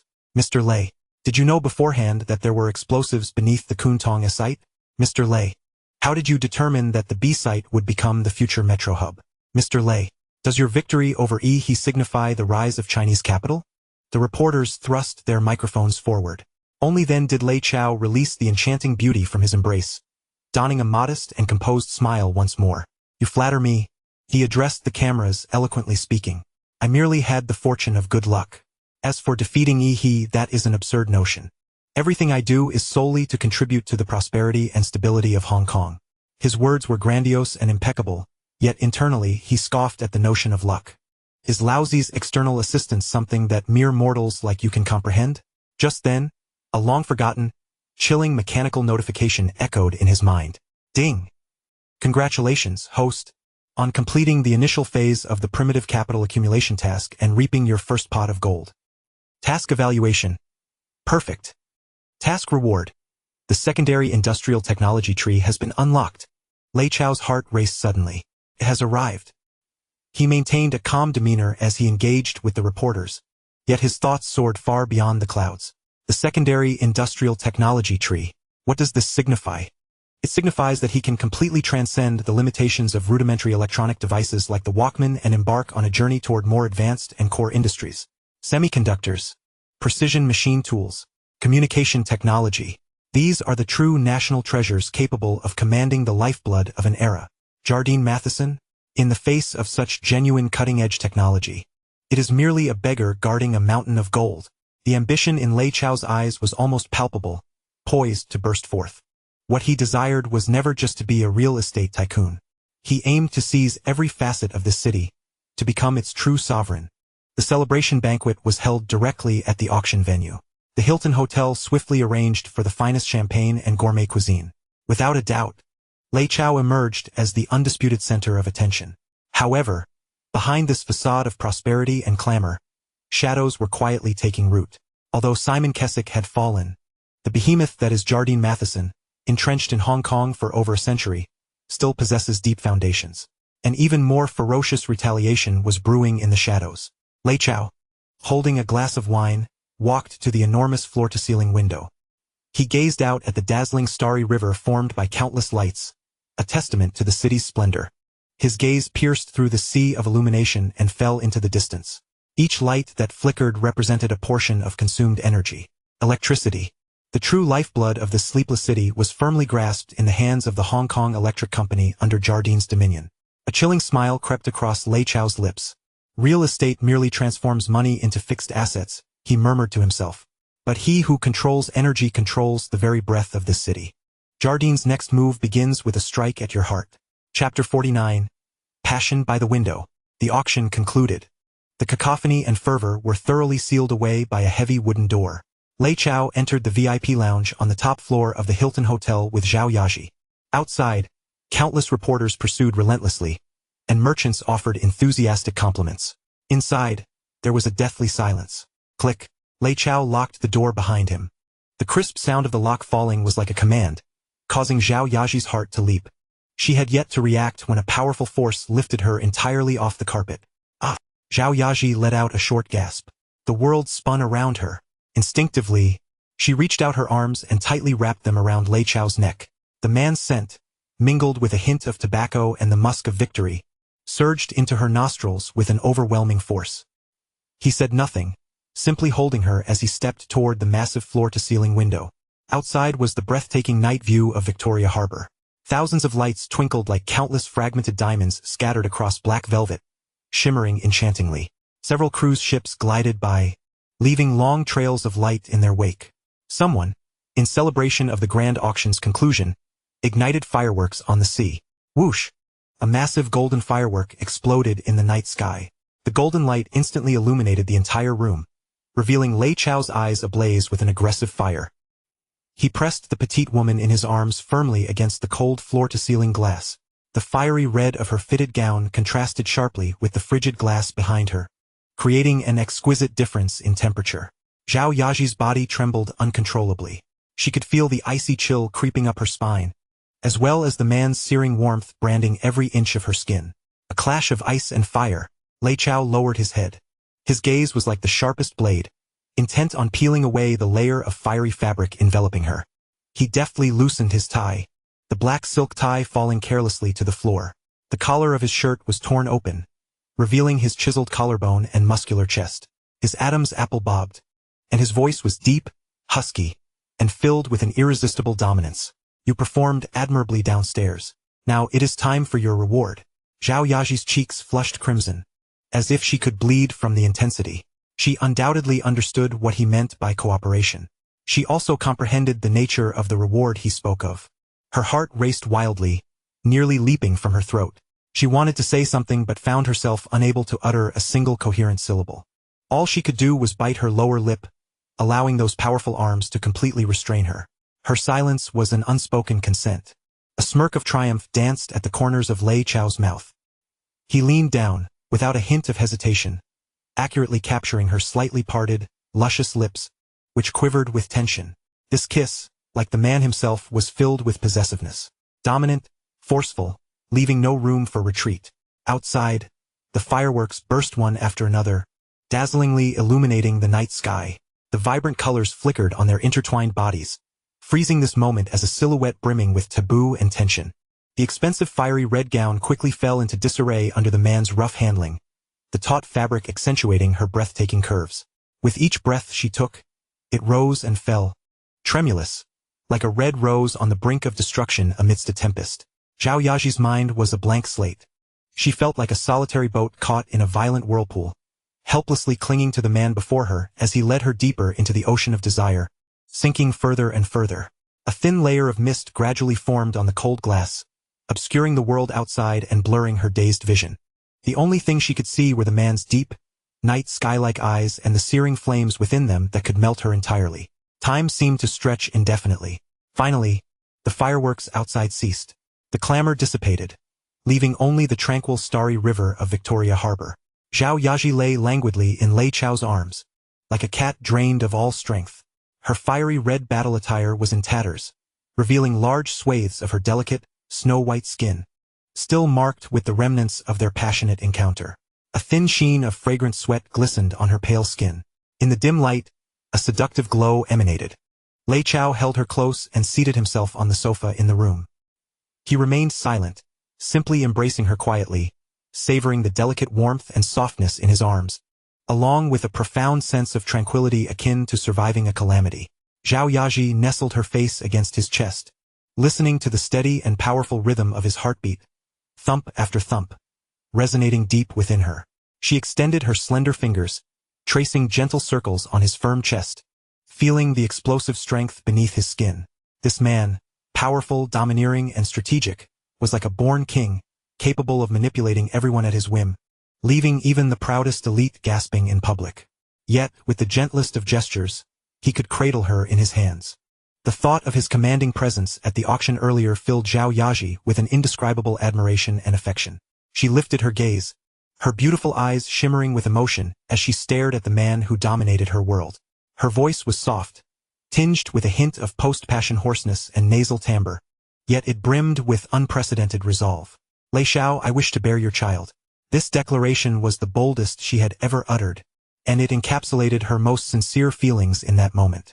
She yearned to bind herself to this man in the most primal and irrevocable manner. Lei Chao's body tensed slightly. He lowered his head, meeting her gaze filled with deep affection. In her eyes, he perceived a woman's ultimate submission and pure love. He did not respond verbally. Instead, he leaned down and placed a gentle kiss on her smooth forehead, a kiss devoid of any lust but rich with reverence. It will happen. His voice regained its usual calm and composure, yet carried an air of sovereign authority. Not just a child. The entire world shall be ours. Zhao Yaji's heart melted completely. She blissfully closed her eyes, sinking deeper into the embrace of this man. The warmth and tranquility of this moment were unlike anything she had ever experienced. However, this tender interlude was abruptly shattered by the insistent ringing of a phone. The jarring sound pierced the stillness of the room, causing Lei Chao to furrow his brow slightly. He grabbed the jacket resting nearby and retrieved his phone from the pocket. The name displayed on the caller ID instantly darkened his expression. Zhang Debiao, the newly appointed head of factory security. He pressed the answer button, and immediately, Zhang's voice came through, laced with urgency and a hint of fear. Chao Gu, something's wrong. A major incident has occurred. Chapter 50. If they won't supply power, then we shall acquire light. What did you say? The languor and satisfaction that had lingered in Lei Chao's voice vanished entirely. A power outage? He held the cumbersome phone with a tone that was eerily calm. Zhao Yaji felt his arm around her tense suddenly, the warmth that had enveloped her rapidly replaced by a chilling firmness. She lifted her head. The dazzling lights of Victoria Harbor outside illuminated the sharp contours of his profile. The man who had been so passionate and wild moments ago was now transformed into a predator, his gaze icy and exuding an aura of danger. I'll be there shortly. Lei Chao uttered no further words and hung up the call. The room fell silent, but the intoxicating atmosphere had been utterly torn asunder. We must leave. He released the woman in his arms and swiftly rose to his feet. The VIP lounge was in disarray. The crimson gown lay crumpled on the carpet like a rose that had been ravaged. He himself wore only a loosely draped hotel bathrobe. Zhao Yaji watched him stride towards the sofa, his broad shoulders and taut waist exuding strength. Without a moment's hesitation, disregarding the weakness coursing through her body, she struggled to rise from the cold glass window and approached him. She picked up the shirt from the floor and stepped before him. As she stood on her tiptoes to help him put it on, her cool fingertips inevitably brushed against his warm, firm chest. The sensation brought back memories of moments ago, when she had experienced exquisite ecstasy and madness upon this very body. Her cheeks flushed uncontrollably. Yet Lei Chao remained unperturbed, his thoughts already consumed by the darkened factory. He swiftly fastened the buttons and donned his trousers with remarkable speed. Zhao Yaji turned to find her own attire, the outfit she had meticulously chosen for the evening's triumph now a wrinkled mess. In her haste to dress, she realized she could not reach the zipper at the back. A large hand reached out. Lei Chao approached her from behind, devoid of any desire, and swiftly pulled the zipper up to its full length. This simple, decisive action brought her a sense of reassurance. Let us go. His voice brooked no dissent. The Rolls-Royce sped through the streets of the harbor at night. The neon lights outside whirled past, forming blurred trails of color.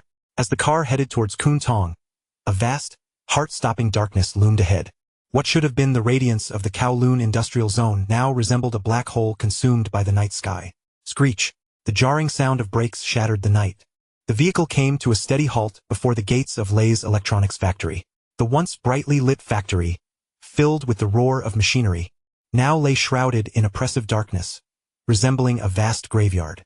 At the factory entrance, a crowd of over 100 workers had gathered. They were silent, huddled in small groups, conversing in hushed tones illuminated by the glow of cigarette butts, their faces etched with anxiety and unrest. Boss, Chief Engineer Zhang Debiao was the first to rush forward, his face usually brimming with technical confidence, now pale and slick with sweat. Boss, you finally made it. Lei Chao stepped out of the car, his gaze sweeping over the crowd and scanning the pitch-black factory with an emotionless voice. What happened? Is China Power? Their personnel cut the power an hour ago. Zhang Debiao's voice trembled with agitation. I called to inquire, and they claimed it was routine line maintenance. Line maintenance? Lei Chao's lips twitched, not in amusement. When will it be restored? They said the timeline is uncertain. Zhang Debiao was on the verge of tears. Boss, this is not maintenance. This could cost us everything. Every minute the production line is halted, we lose astronomical sums. If those overseas orders are delayed. He dared not finish his sentence. At that moment, Lalo hurriedly arrived with the piglet from another vehicle. The old man was panting.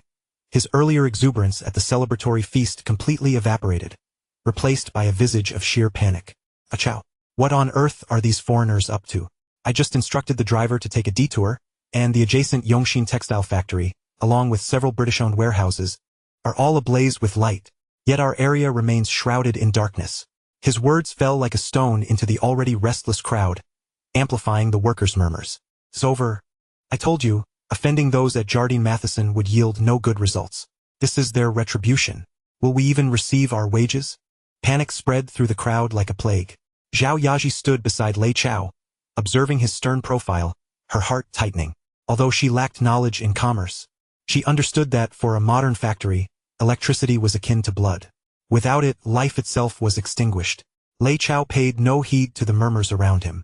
Standing amidst that all-consuming darkness, he gazed past the lifeless factory towards the distant, brilliantly lit British buildings atop the hill. The luminous glow seemed excruciatingly bright at that moment, mocking his audacity like a victorious adversary. He comprehended the truth. Simon Cathcart was merely a pawn thrust into the spotlight. The true adversary was the colossal British interest group that loomed over the city, controlling the electricity, docks, and transportation, wielding dominion over all vital arteries. They were delivering a direct and brutal message. Kid, you may conquer a piece of land, but you cannot win against the rules. Because we are the architects of those rules. Amidst the atmosphere thick with despair and trepidation, Lei Chao slowly extended his hand into his suit pocket. Click. A soft sound echoed. He retrieved a metallic windproof lighter, gently pressing his thumb. A defiant orange-yellow flame flickered to life amidst the darkness. The faint glow dispelled the shadows in front of him, illuminating his expressionless face.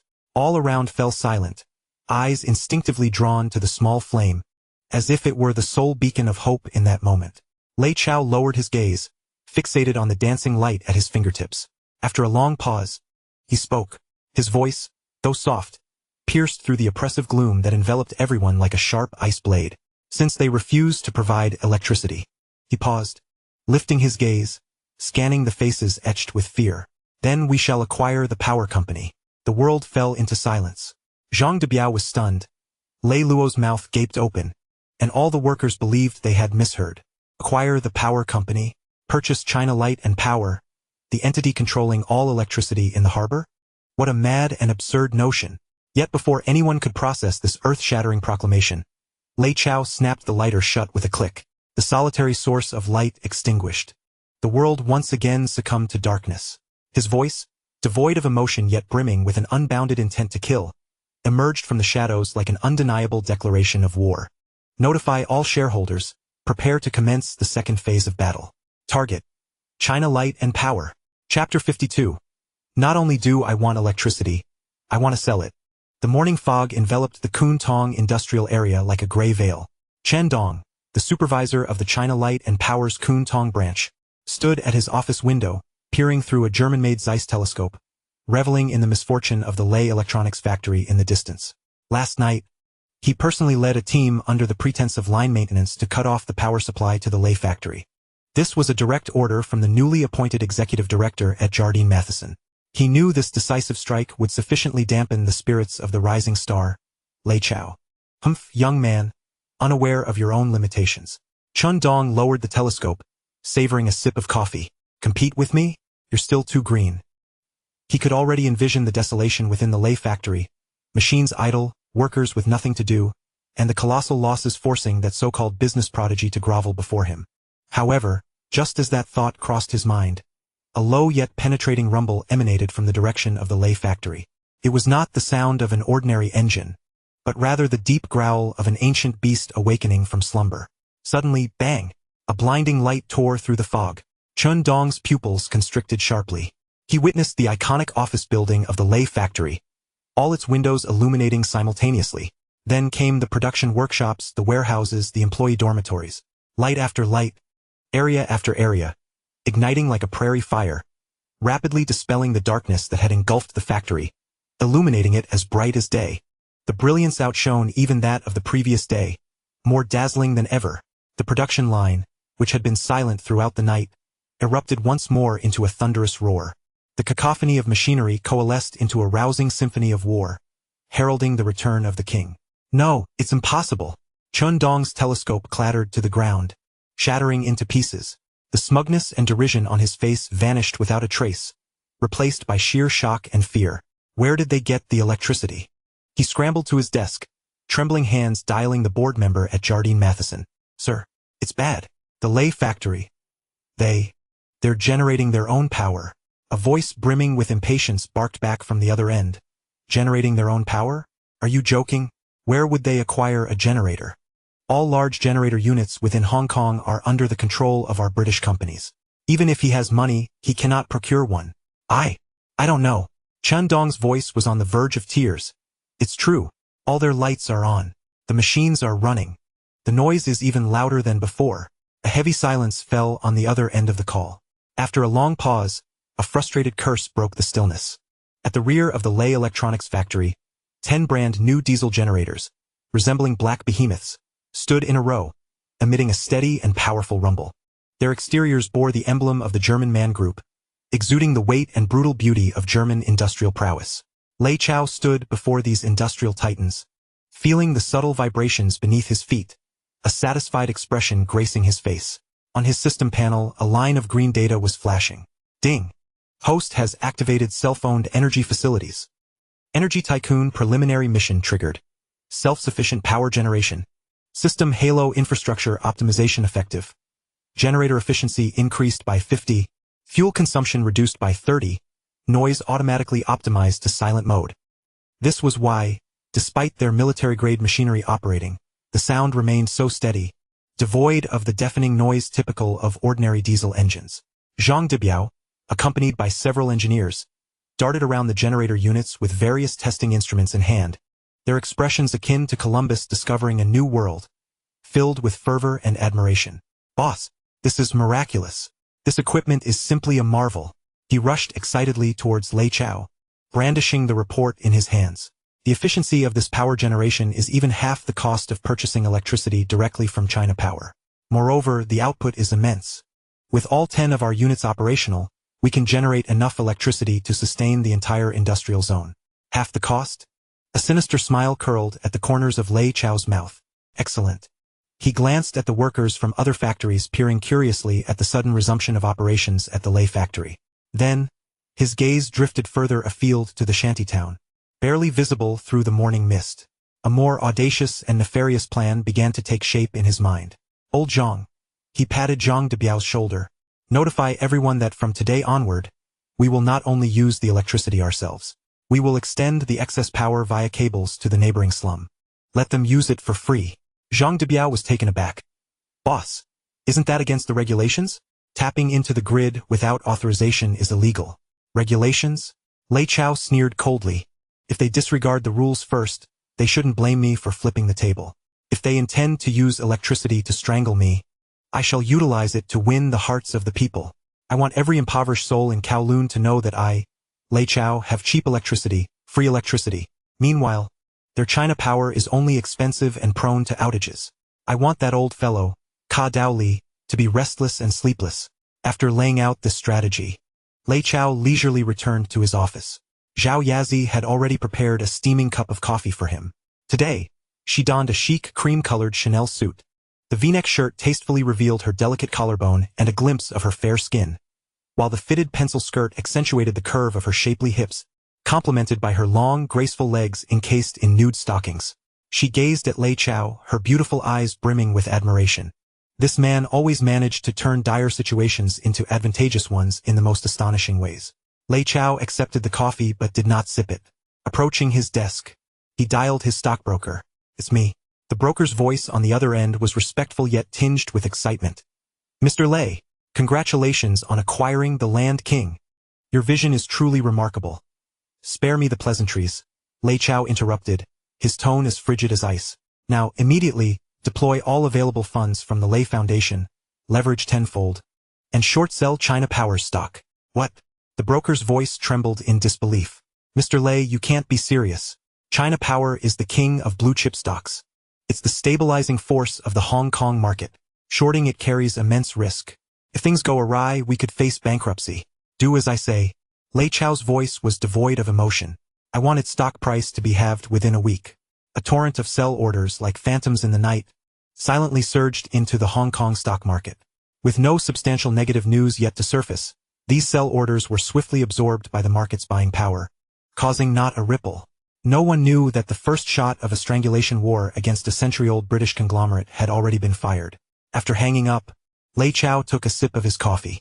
He then pressed the intercom, connecting to the editorial office of the Lei Daily. Yazi, Please inform the chief editor that tonight's front page must be reserved for me. I will personally write a manifesto. Chapter 53. The Nightmare of Ka Dao Li begins with a newspaper. As night fell, the air in Hong Kong was thick with the tension of an impending storm. In the printing house of the Lei Daily, the roar of machines was deafening. Unlike any other day, all editors and workers had been sent home, leaving only Lei Chao, Zhao Yazi, and a few of his most trusted confidants in the print shop. Lei Chao himself sat at the typesetting machine, his fingers flying over the keyboard. He was not composing a profound editorial but rather using the most straightforward, most incendiary, and most poignant language to tell the story of a vampire. Dressed in a light gray professional skirt suit, Zhao Yazi's black stockings accentuated her long, straight legs, making her even more alluring. She quietly stood behind Lei Chao, pouring him tea and watching his focused profile with adoration. She could sense that tonight, Lei Chao was like a general poised for a full-scale assault, radiating an unsettling aura of lethal intent. The manuscript complete, typesetting, plate-making, and printing commenced. When the first newspaper, still imbued with the scent of ink, rolled off the production line, Zhu Yuzi picked it up, and upon glancing at the headline he inhaled sharply. The Arrogance of Monopoly, a record of the Ka Dao Li family's exploitation. Beneath the headline was a shocking comparison image. On the left, the Ka Dao Li family's opulent mansion on the peak, ablaze with lights, resembled a palace. On the right, a black and white photo of an elderly woman in Kowloon walled city, mending clothes for her grandson under a dim kerosene lamp. The stark disparity between wealth and poverty was laid bare in this image. The article's content was equally heart-wrenching. They are the gods of light in Hong Kong, yet they have condemned us to live in the world's most expensive darkness. They are the Ka Dao Li family, a vampiric British entity that has dominated Hong Kong for a century. The article meticulously detailed the history of price hikes instituted by China Power since its inception. With each increase, the wealth of the Ka Dao Li family swelled dramatically. It also exposed the arrogance and inefficiency of China Power's internal services, where ordinary citizens often had to wait days or even weeks for repairs, while British enterprises enjoyed 24-hour exclusive service. The most devastating blow came at the article's conclusion. Just last night, as all of Hong Kong rejoiced in the victory of Chinese entrepreneurs, China Power resorted to the most despicable means, cutting off the electricity supply to the Lei Electronic Factory. They attempted to suffocate a rising national enterprise, seeking to convey to all Hong Kong residents that only they, the lofty masters, were entitled to bask in the light. If they could sever the power to the Lei factory, tomorrow they could cut off the electricity to your home, to mine. Today we shout for Mr. Lei. Tomorrow we will shout for ourselves. Whose electricity does Hong Kong truly belong to? This article contained not a single profanity, yet it was more venomous than any curse. It precisely captured the long-suppressed fury of Hong Kong citizens towards British monopolies, exorbitant electricity fees, and unfair treatment. Print 1 million copies. Lei Chao commanded. Before dawn, I want every corner of Hong Kong to see this newspaper. The next morning, a media explosion erupted in Hong Kong. Countless citizens, drawn to the eye-catching headline of the Lei Daily, gathered at newsstands. After reading the incendiary article, their long-simmering anger was ignited in an instant. I can't believe it. So, all our monthly electricity fees have been funding these foreign devils' luxury homes. It's so outrageous. Just last month they raised prices. On what grounds? Do they dare to target us? Do they think there are no Hong Kong people to stand up? Support Mr. Lei. Let's take down these scoundrels. Public discontent surged like kindling set ablaze, boiling over. Small-scale protests began to erupt across Kowloon's public housing estates. Some agitated citizens spontaneously gathered outside the China Power Service Center, brandishing newspapers and loudly protesting. Lower the prices. Lower the prices. End the monopoly. Refund our electricity fees. A group of impetuous youths hurled prepared rotten eggs and putrid tomatoes at the illustrious sign of China Power with fervor.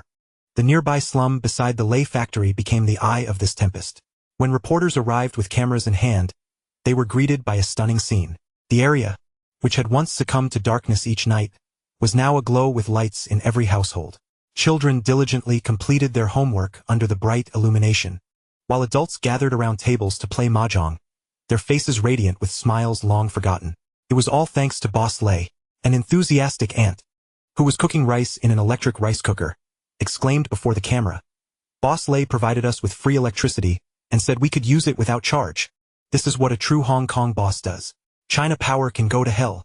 This segment aired on the midday news, becoming the final straw that broke the camel's back. China Power's stock price plummeted dramatically at the market's opening, without any hint of uncertainty. A flood of sell orders surged forth, causing the stock to drop by 5 points. At the peak of Hong Kong Island, within the castle-like mansion of the Kadoorie family, Lord Lawrence Kadoorie, nearing his 70s, slammed the newspaper to the ground, trembling with rage. His face, usually adorned with the elegance of an English aristocrat, was now twisted in fury. How outrageous! A yellow-skinned monkey dares to run amok on my turf.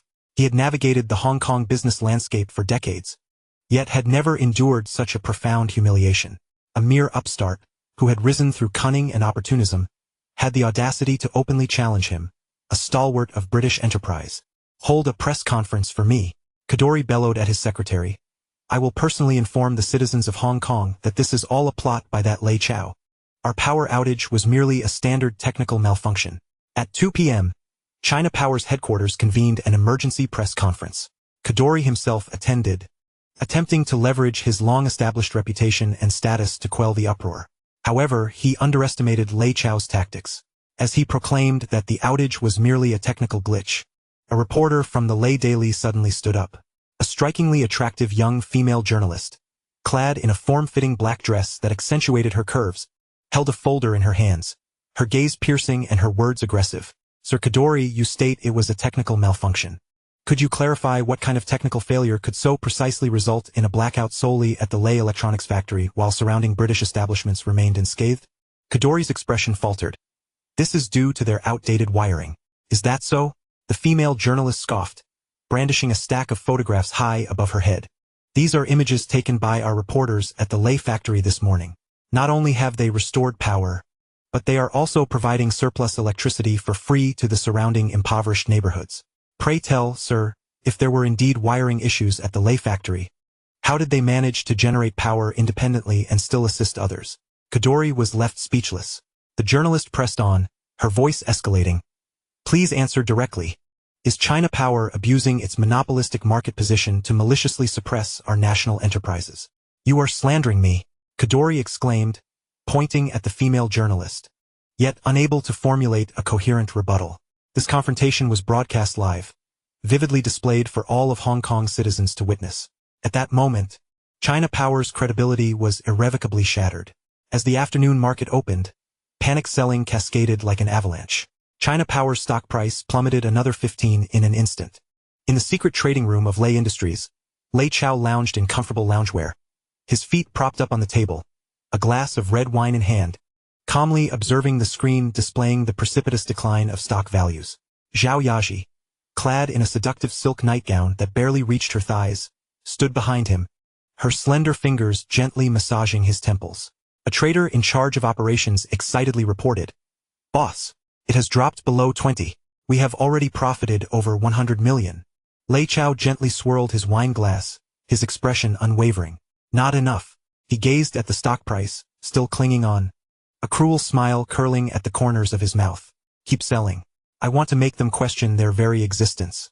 In the ensuing 3 days, the entire financial market of Hong Kong was shrouded in the shadow of ZH Power. The media offensive by Lei Daily was relentless, akin to a series of precision-guided missiles. On the first day, they delved into the Kadoorie family's origins, depicting it as a chronicle steeped in the sweat and blood of the Chinese populace. The second day saw undercover reporters capturing the lavish lifestyles of ZH Power executives, indulging in hedonism at private clubs, contrasting it starkly against the struggles of ordinary citizens living on the poverty line, igniting the flames of class conflict. On the third day, they even enlisted so-called experts to scientifically argue that the prolonged use of ZH Power's overpriced electricity could inflict irreversible damage on household appliances and potentially induce cancer. Each report was more sensational than the last, lacking any semblance of ethical restraint.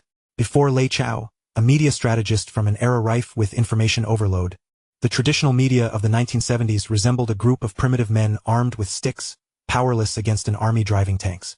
Public discontent reached a fever pitch. Amidst the relentless bombardment of public opinion and Lei's fund's aggressive short-selling, ZH Power's stock price continued to plummet. On the first day, it dropped by 20. The following day, it fell another 15. By the end of the third day, this once proud blue chip, the stabilizing force of the Hong Kong stock market, had plummeted by a staggering 40, erasing nearly 10 billion Hong Kong dollars in market value. Panic spread throughout the market. Countless retail investors, witnessing their accounts bleed green from losses, could no longer bear the psychological strain and began to sell off indiscriminately. Even some institutional investors who had originally intended to hold long-term, wavered and opted to cut their losses. The market became inundated with sell orders, with scarcely any buyers in sight. ZH Power's stock teetered on the brink of collapse, as if it were on the verge of crashing down. In the castle-like mansion atop Hong Kong Island, Lord Kadori, once a titan of the business world, now sat like a weary old lion before the fireplace. In just 3 days he appeared to have aged a decade, his hair turned completely white, and his face etched with deep wrinkles. "My lord, our stock price is on the verge of collapse," his personal butler reported, his voice trembling. "A mysterious buyer has emerged in the market, aggressively acquiring our shares. Investigate. Find out who is behind this." Kadori shouted hoarsely, yet it was already too late. In the secret trading room of Lei Industries, Lei Chao gazed at the stock price that had sunk to rock bottom, a smile of triumph illuminating his face. The time had come.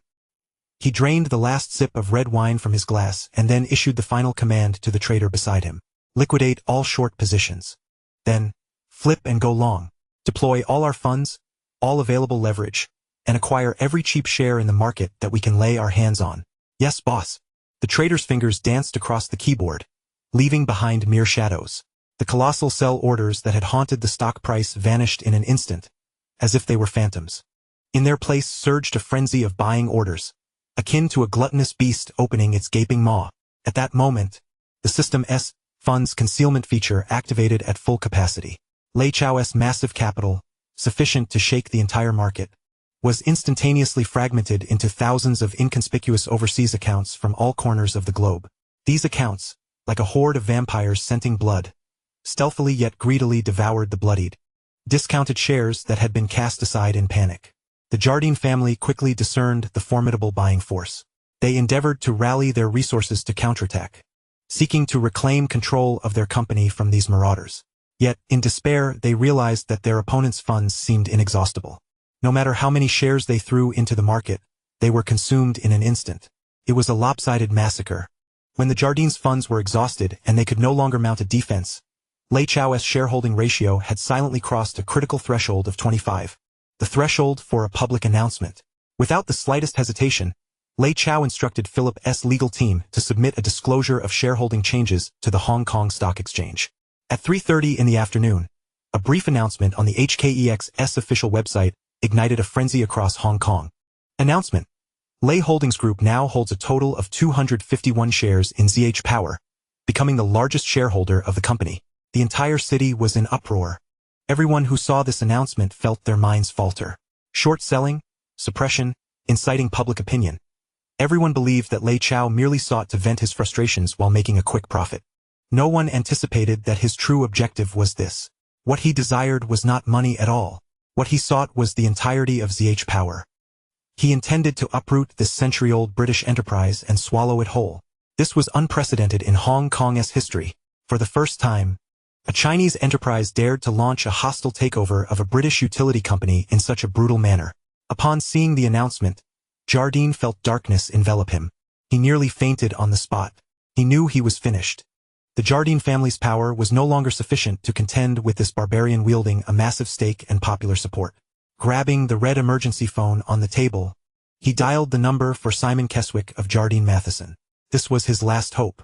"Simon, help me. Jardine must inject capital to assist my counterbid.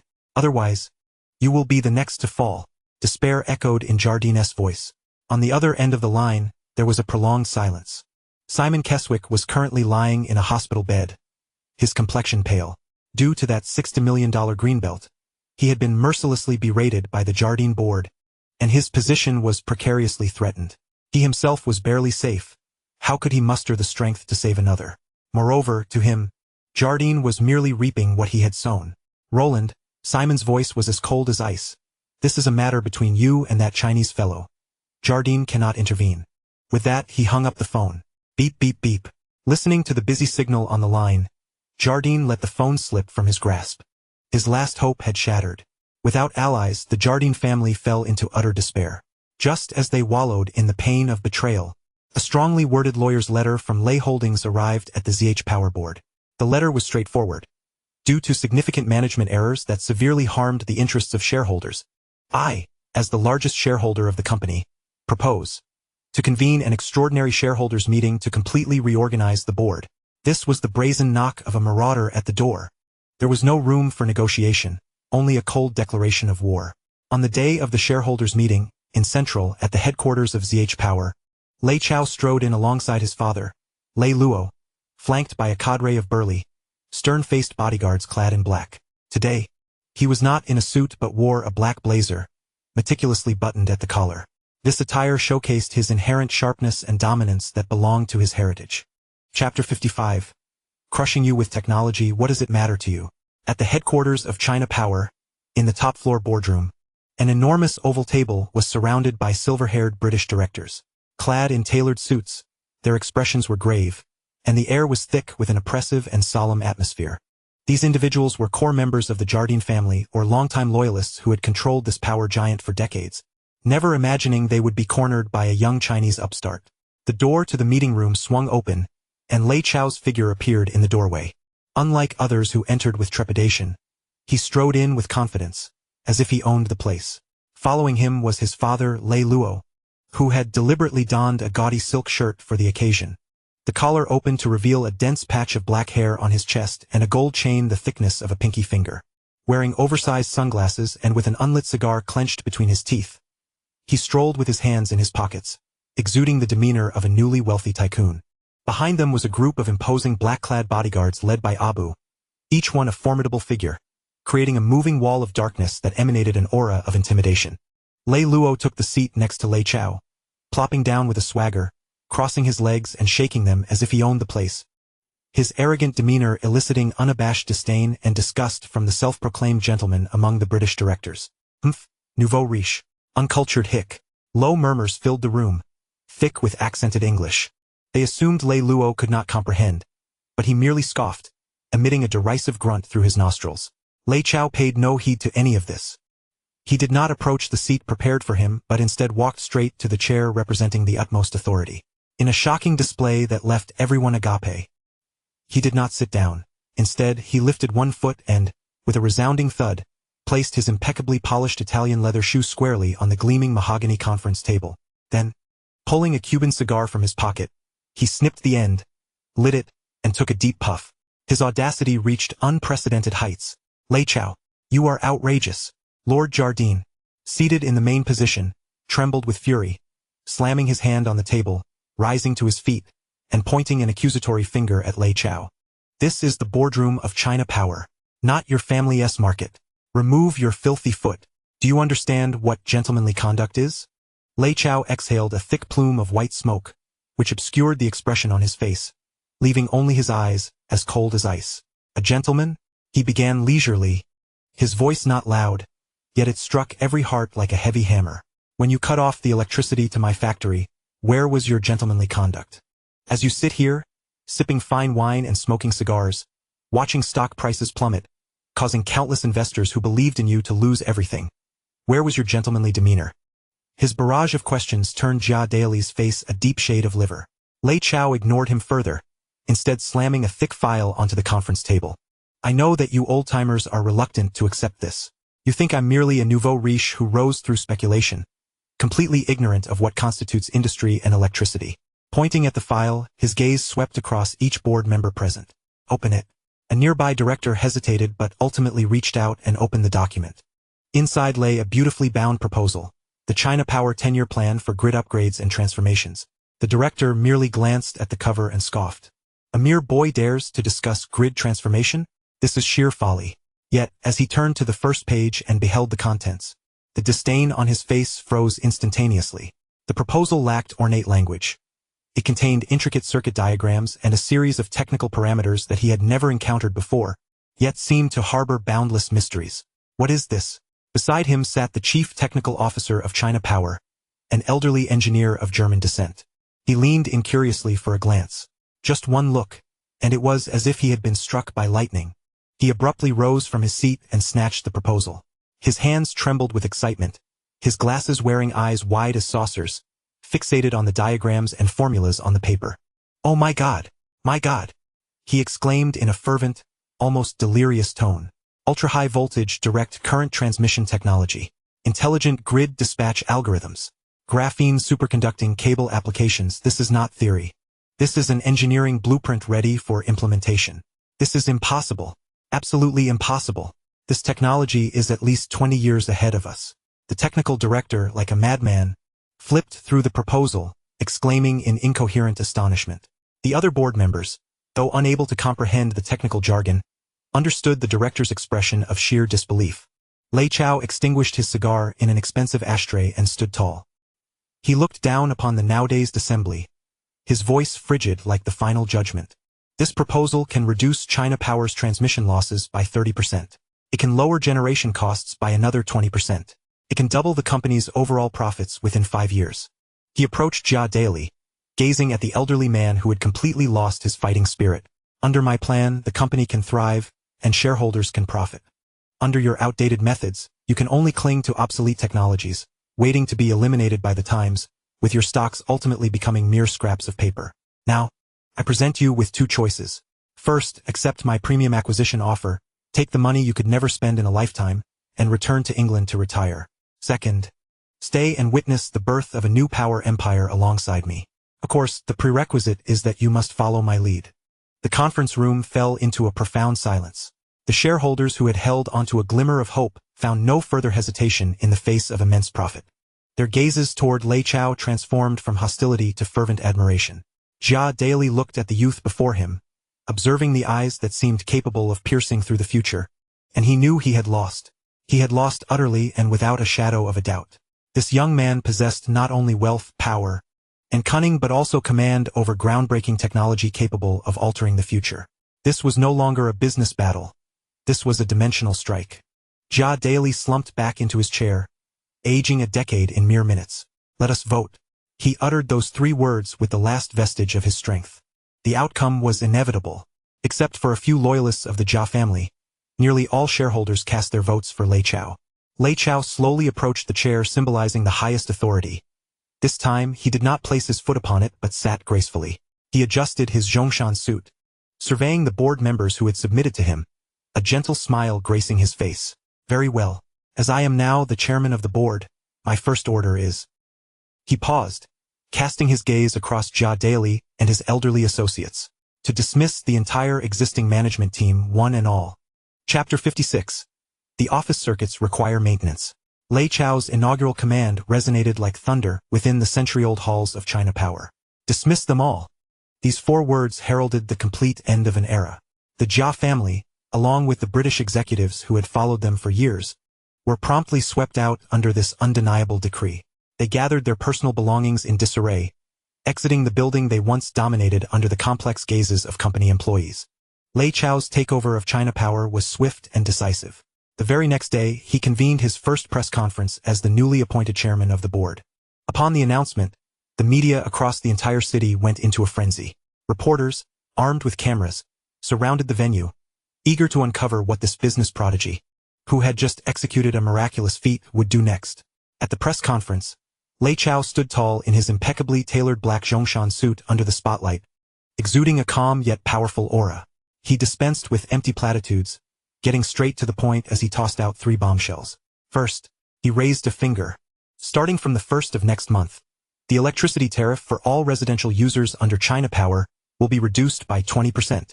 Boom! The reporters erupted into chaos. A price reduction? By 20%? This was simply unheard of. For decades, China Power had only raised prices, with never a precedent for a decrease. Second, Lei Chao raised a second finger, his voice resonant and assertive. "I guarantee with the reputation of the Lei Group that from today onward, China Power will never again arbitrarily cut off electricity to any user for any reason other than force majeure. We will launch the Sunshine Service Plan, promising to resolve all users' electricity issues within 24 hours. Never again will there be power outages. 24-hour service." This was yet another revolutionary promise, completely addressing a long-standing issue plaguing the citizens of Hong Kong. Third, Lei Chao raised a third finger, his eyes shimmering with visions of the future. China Power will invest 1 billion Hong Kong dollars to comprehensively upgrade and transform the entire Hong Kong power grid system over the next 3 years. We shall introduce the most advanced technology from around the globe, providing the citizens of Hong Kong with safer, more stable, and more affordable electricity services. 3 promises, each more astonishing than the last. As this news spread through the streets and alleys of Hong Kong, via television and newspapers, the entire city erupted with excitement. My goodness! A 20% price reduction? Boss Lei is a living bodhisattva. This is what we, the entrepreneurs of Hong Kong, stand for. Unlike those foreign profiteers who only seek to drain us dry, no longer shall we worry about power outages in the dead of night. Long live Boss Lei! The Lei Group thrives. The citizens of Hong Kong cheered in jubilation, singing praises. At this moment, Lei Chao's reputation reached unprecedented heights. He was no longer merely a successful businessman. He became the savior in the hearts of countless ordinary citizens, a paragon of conscience. Dressed in a brand new Tang suit, Lei Luo enjoyed breakfast tea at his own tea house, surrounded by enthusiastic neighbors eagerly offering cigarettes and pouring tea. Brother Luo, you have a wonderful son. Indeed, Brother Luo, thanks to your son, we shall save quite a bit on our electricity bill next month. Even a fruit vendor brought an entire basket of the freshest imported fruits, insisting on giving it to Lei Luo as a token of gratitude from his family. Lei Luo was taken aback by this overwhelming display, humbly deflecting their praise while the wrinkles on his face blossomed into a radiant smile, his heart sweeter than honey. He felt that stepping outside now was even more impressive than during his days as chief inspector of the Hong Kong police. Yet, while some rejoiced, others despaired. At the executive office of the Jardine Matheson Group, Simon Cathcart seethed with rage as he watched the television news depicting Lei Chao being revered by the citizens like a deity. He seized an expensive antique vase from his desk and hurled it at the wall-mounted LCD television. Crash! The screen shattered, static flickering.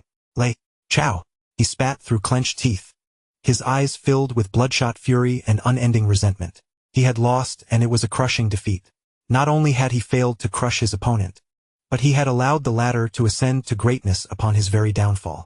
Meanwhile, the victor, Lei Chao, sat leisurely in his office overlooking Victoria Harbor, uncorking a bottle of 1982 Lafite to celebrate his triumph.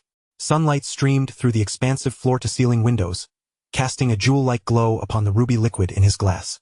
In his mind, the system's notification echoed clearly. Ding! Congratulations, host, on successfully taking control of the core livelihood energy in the Hong Kong region. System title: Energy Tycoon has been unlocked. Title effect: all power generation facilities under the host's name will have a permanent 50 increase in generation efficiency and a 90 reduction in equipment failure rates. As Lei Chao perused the profit forecast report just delivered by the finance department, his smile deepened. A 20% price drop? To outsiders, this appeared to be a substantial concession. Yet only he knew that, bolstered by the dual advantages of future technology and the Energy Tycoon title provided by the system, the comprehensive operational costs of China Power had plummeted by a staggering 40%. This meant that even with a 20% reduction in electricity rates, his actual profits were even higher than during the era of Ka Dao Li. This operation was a resounding success, yielding both fame and fortune. Just as he reveled in the sweet taste of victory, a gentle knock echoed at the office door. Zhao Yaji entered, clutching a stack of documents requiring his signature. Today, she donned a brand new office lady uniform. The pure white fitted blouse accentuated her astonishing curves, as if the buttons were on the verge of bursting. The lower half featured a black pencil skirt, hugging her shapely derriere, while beneath it lay a pair of perfectly slender legs encased in sheer black stockings. Striding in black stilettos, her movements exuded the deadly allure of a mature woman. Lei Chao's eyes sparkled with instant intrigue. He set his wine glass aside, approached the office door, and with a click, locked it. Zhao Yaji blushed at his actions, her voice a soft whisper. Boss, it's still working hours. Lei Chao loosened his tie, advancing step by step towards her. His gaze was predatory, akin to a lion spotting its prey. I am the boss. When I say it's south time to close, it is time to close.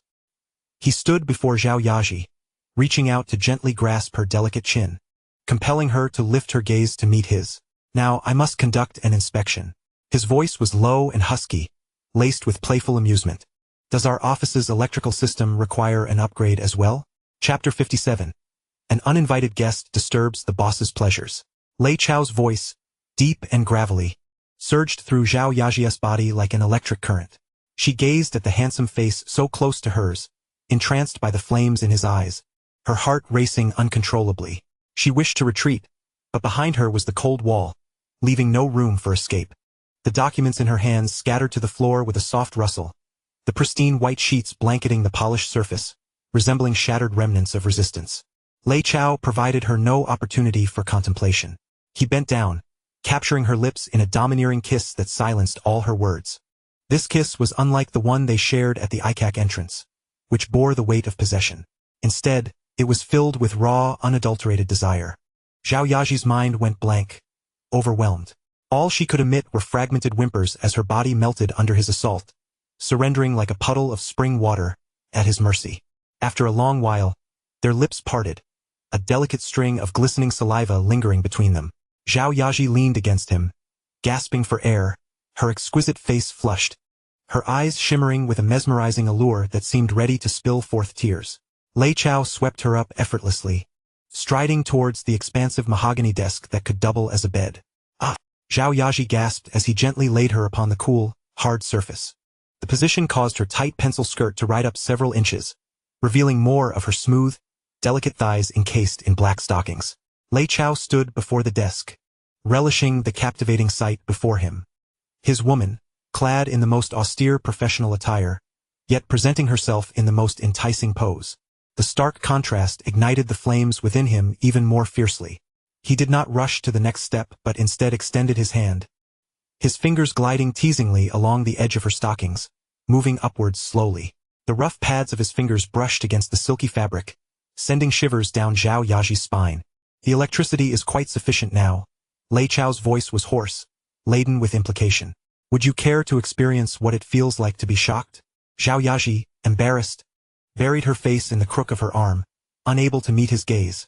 Yet her body betrayed her, quivering slightly, issuing a barely audible Receiving the signal of consent, Lei Chao lost all restraint. He leaned down, enveloping her completely in his shadow. Outside, the dazzling nightscape of Victoria Harbor unfolded. The myriad lights flickered like stars, and the ceaseless flow of vehicles surged like a river. This was the very empire he had painstakingly forged with his own hands. In this moment, however, his aspirations were aimed at conquering the most exquisite jewel within that empire.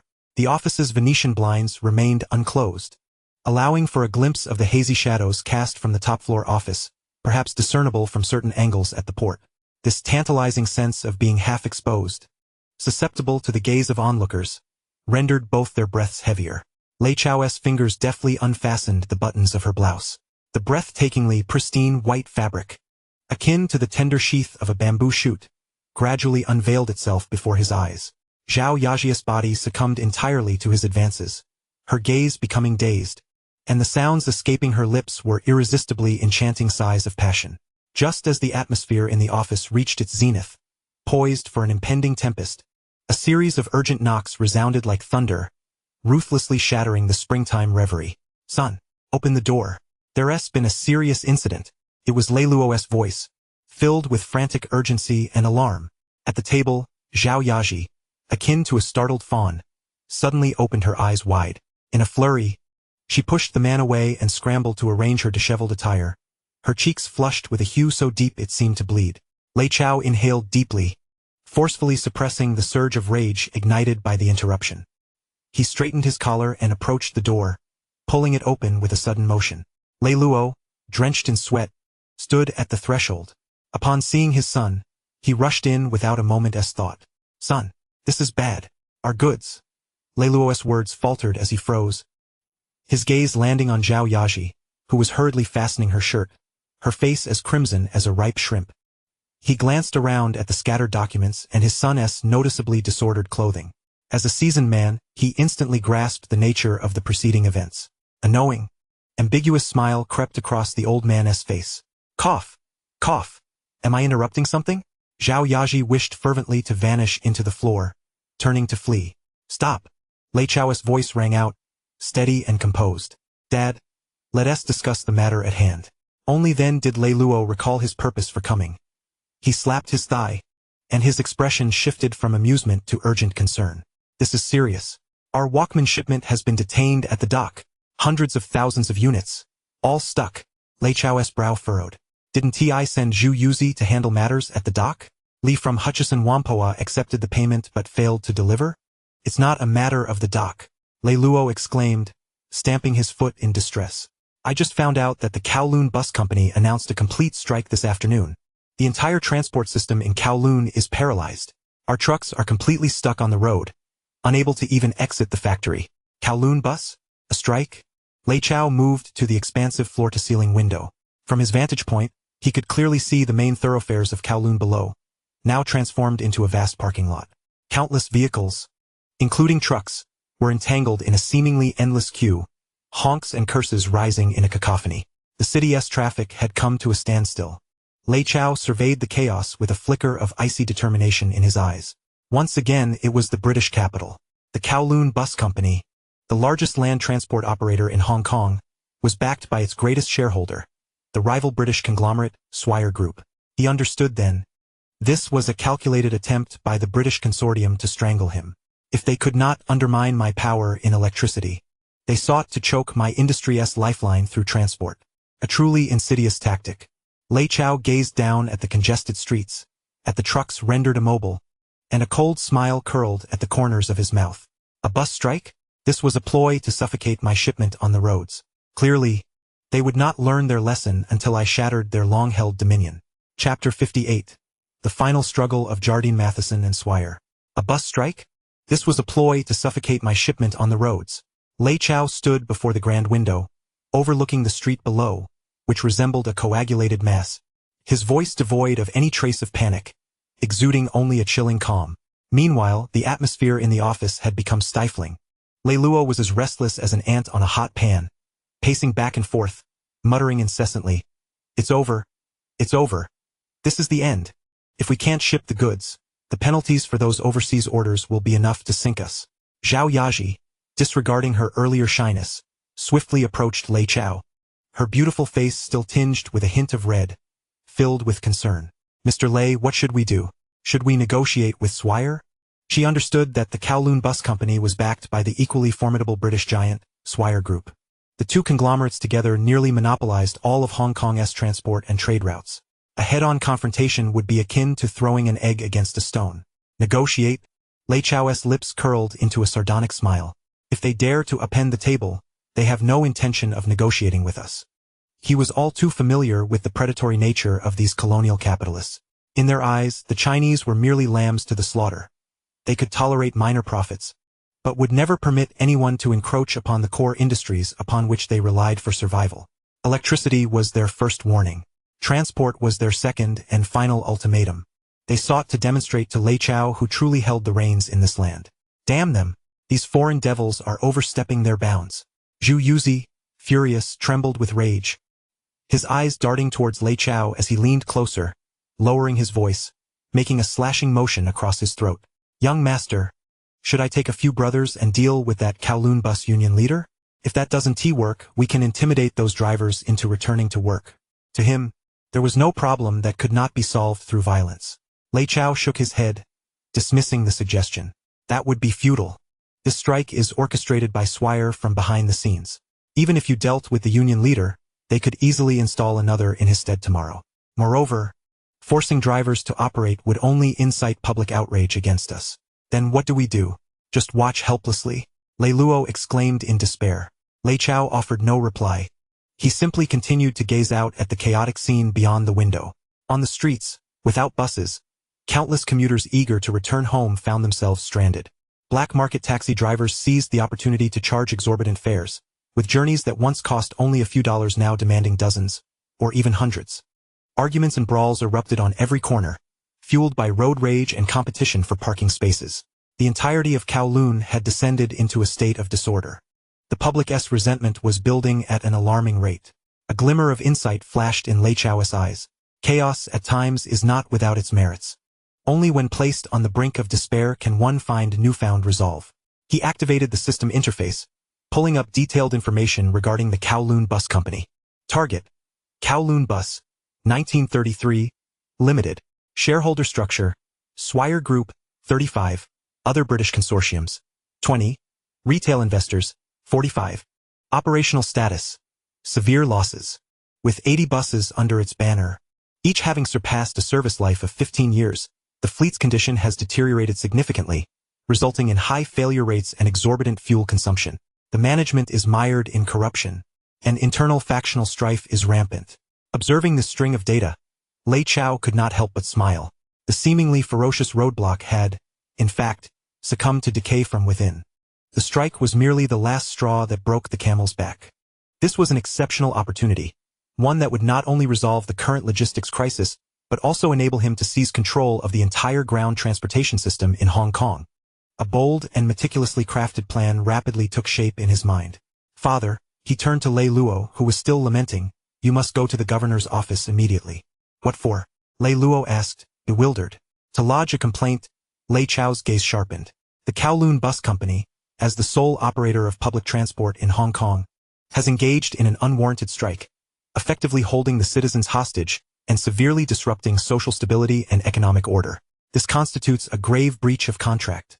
You will represent the citizens, armed with your status as a justice of the peace, and deliver the sternest protest to the governor's office. Demand the immediate revocation of Kowloon Bus's franchise and a new bidding process. Lei Luo was momentarily taken aback, but seeing his son's confident demeanor, he nodded resolutely. All right, I will go at once. After dispatching Lei Luo, Lei Chao turned his attention to Zhao Yaji. Yaji, contact the reporters at our newspaper and reach out to our friends at the television station. Have them head out to interview the citizens stranded on the streets, to capture the unscrupulous faces of the rogue taxi drivers demanding exorbitant fares, and to amplify the discontent and anger arising from the strike. I want the entire populace of Hong Kong to witness the calamity the Kowloon bus strike has wrought upon their lives. Zhao Yaji immediately grasped Lei Chao's intent. This was a strategic maneuver to galvanize public opinion and completely tarnish Kowloon Bus's reputation. She nodded emphatically and turned to make the necessary arrangements. Once everything was set in motion, Lei Chao returned to his executive chair. He accessed the system marketplace visible only to him. Among the dazzling array of products, he directly searched the category for transportation vehicles. Soon, a blueprint shimmering with golden light appeared before him. Design blueprint for the Mercedes-Benz 0305G articulated luxury air-conditioned bus, 10 years ahead of its time. This 18-meter-long behemoth not only boasted double the carrying capacity of a standard bus, but it also featured a powerful onboard air conditioning system that was considered cutting-edge technology back in the 70s. Without hesitation, Lei Chao confirmed the exchange with his mind. He then dialed the number of his factory, and the voice on the other end belonged to Zhang Debiao. Old Zhang, drop everything you're doing. I will send you a new blueprint. Immediately gather all our technicians and production lines, and retrofit all the truck chassis in our warehouse that haven't yet been assembled.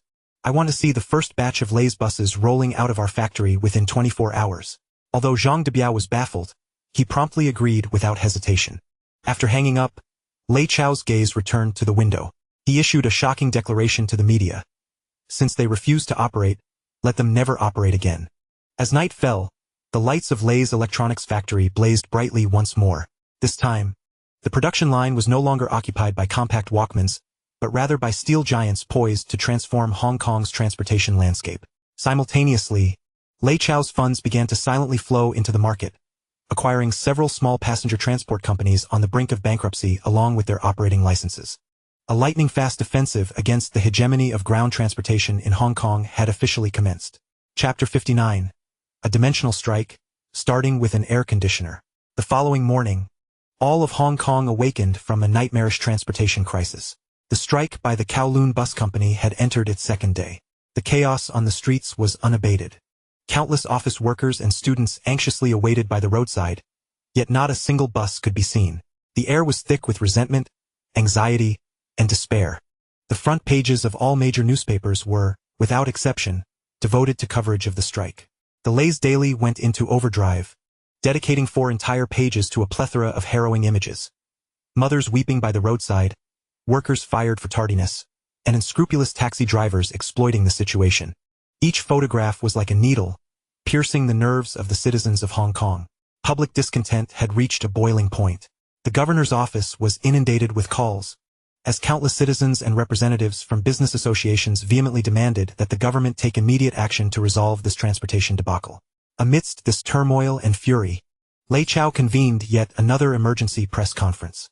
The venue was set at the entrance of Lei's electronics factory. When Lei Chao appeared before the reporters, all were taken aback by the sight behind him. Lined up in perfect formation were 100 brand new, never-before-seen double-decker buses. These buses were painted in a cohesive, ultra-modern silver-gray hue, emblazoned with a simple yet powerful logo, Lei's Transportation. Their design completely upended the prevailing perceptions of buses among Hong Kong residents, featuring a streamlined body and expansive viewing windows, exuding a sense of futurism and technological advancement. Dear friends from the press, Lei Chao grasped the microphone, his voice steady and resonant in the face of numerous cameras. I trust you have all witnessed the arrogance and inaction of the Kowloon Bus Company, which has plunged our city into paralysis. They wield the monopoly granted by the government, enjoying an unchallenged market position, yet at a critical juncture, they have held hostage the 7 million citizens of Hong Kong for the sake of their own group's interests. To such a company, devoid of any sense of social responsibility, I have but one thing to say. He paused, his voice suddenly rising. Since it is already rotten, let us replace it. I hereby formally request the governor's office to grant my newly established Lei's Transportation the temporary operational rights for bus services in the Kowloon area to alleviate the citizens' immediate plight. His words resonated with conviction and determination. Under immense public pressure, the governor's office hesitated not for a moment in granting Lei's fleet the temporary operating rights. An unprecedented rescue operation was officially underway. Before the watchful eyes of countless citizens and reporters, the gates of Lei's factory slowly opened. 100 gleaming silver buses surged forth like a silver tide, seamlessly taking to the streets. Lei's buses have arrived. Look, it's the new buses. The citizens who had been waiting by the roadside erupted into thunderous cheers, rushing towards the bus stops in a frenzy. When the first passengers boarded, they were utterly astonished by the sight within. The interior of the bus was spacious and bright, featuring rows of pristine cushioned seats, clean and orderly, starkly contrasting with the grimy, dilapidated benches of Kowloon bus. What astonished them most was the presence of air conditioning. A perspiring office worker stepped aboard and was immediately greeted by a refreshing gust of cool air, causing him to shiver in disbelief. Air conditioning. An air conditioner. In an era where air conditioning is still considered a luxury even in one's own home, what does it signify to have a bus equipped with powerful air conditioning in the perpetually humid and sweltering Hong Kong? It is no longer merely a bus. It is a mobile palace. My goodness, there's truly air conditioning. How delightful. Goodness gracious. This seat is astonishingly soft. It feels just like the sofa at home. This vehicle is remarkably stable. Not a hint of a jolt. Passengers emit waves of astonished exclamations, curiously caressing every detail within the bus, their faces aglow with blissful smiles. Standing by the street, Lei Chao observes the genuine joy radiating from the citizens, a subtle smile curling at the corners of his mouth. Addressing the journalists beside him, he announces once more a decision that sends the entirety of Hong Kong into a frenzy. During the trial operation period of Lei's Transport, all routes will be completely free for all citizens. Free.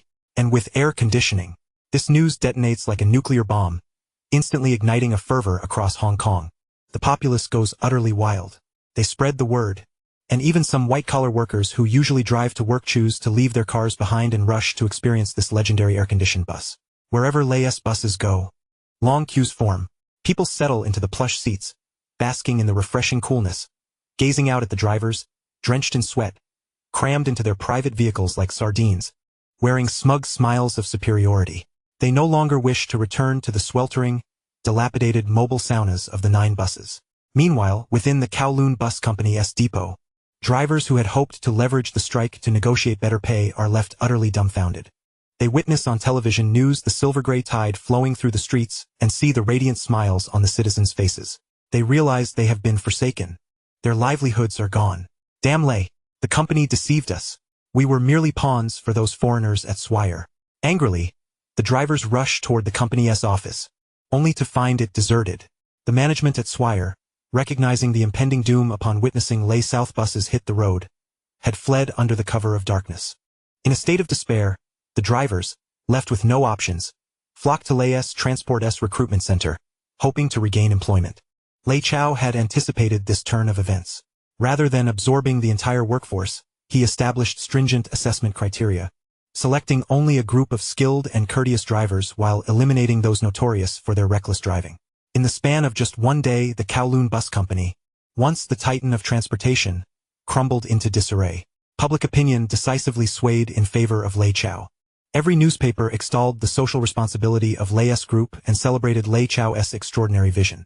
In stark contrast, the Kowloon Bus and its parent company, Swire Group, were vilified as pariahs, subject to widespread denunciation. The governor's office, riding the wave of public sentiment, officially announced the revocation of Kowloon Bus Company's exclusive operating rights due to severe contractual violations, and reopened the bidding process to the entire community. The outcome was predictable. In the face of Lei's groundbreaking advancements, no other company dared to compete. A week later, Lei's Transport Group successfully acquired all routes and assets of the Kowloon Bus Company at an exceedingly low price, firmly securing the exclusive rights to bus services in Kowloon and the new territories. The Kowloon Bus Company, once a century-old British enterprise, saw its stocks reduced to mere scraps of paper on the day it declared bankruptcy. Lei Chao had achieved dual control over Hong Kong's electricity and ground transportation. The very pulse of the city now lay firmly in his grasp. Chapter 60. The next target is her.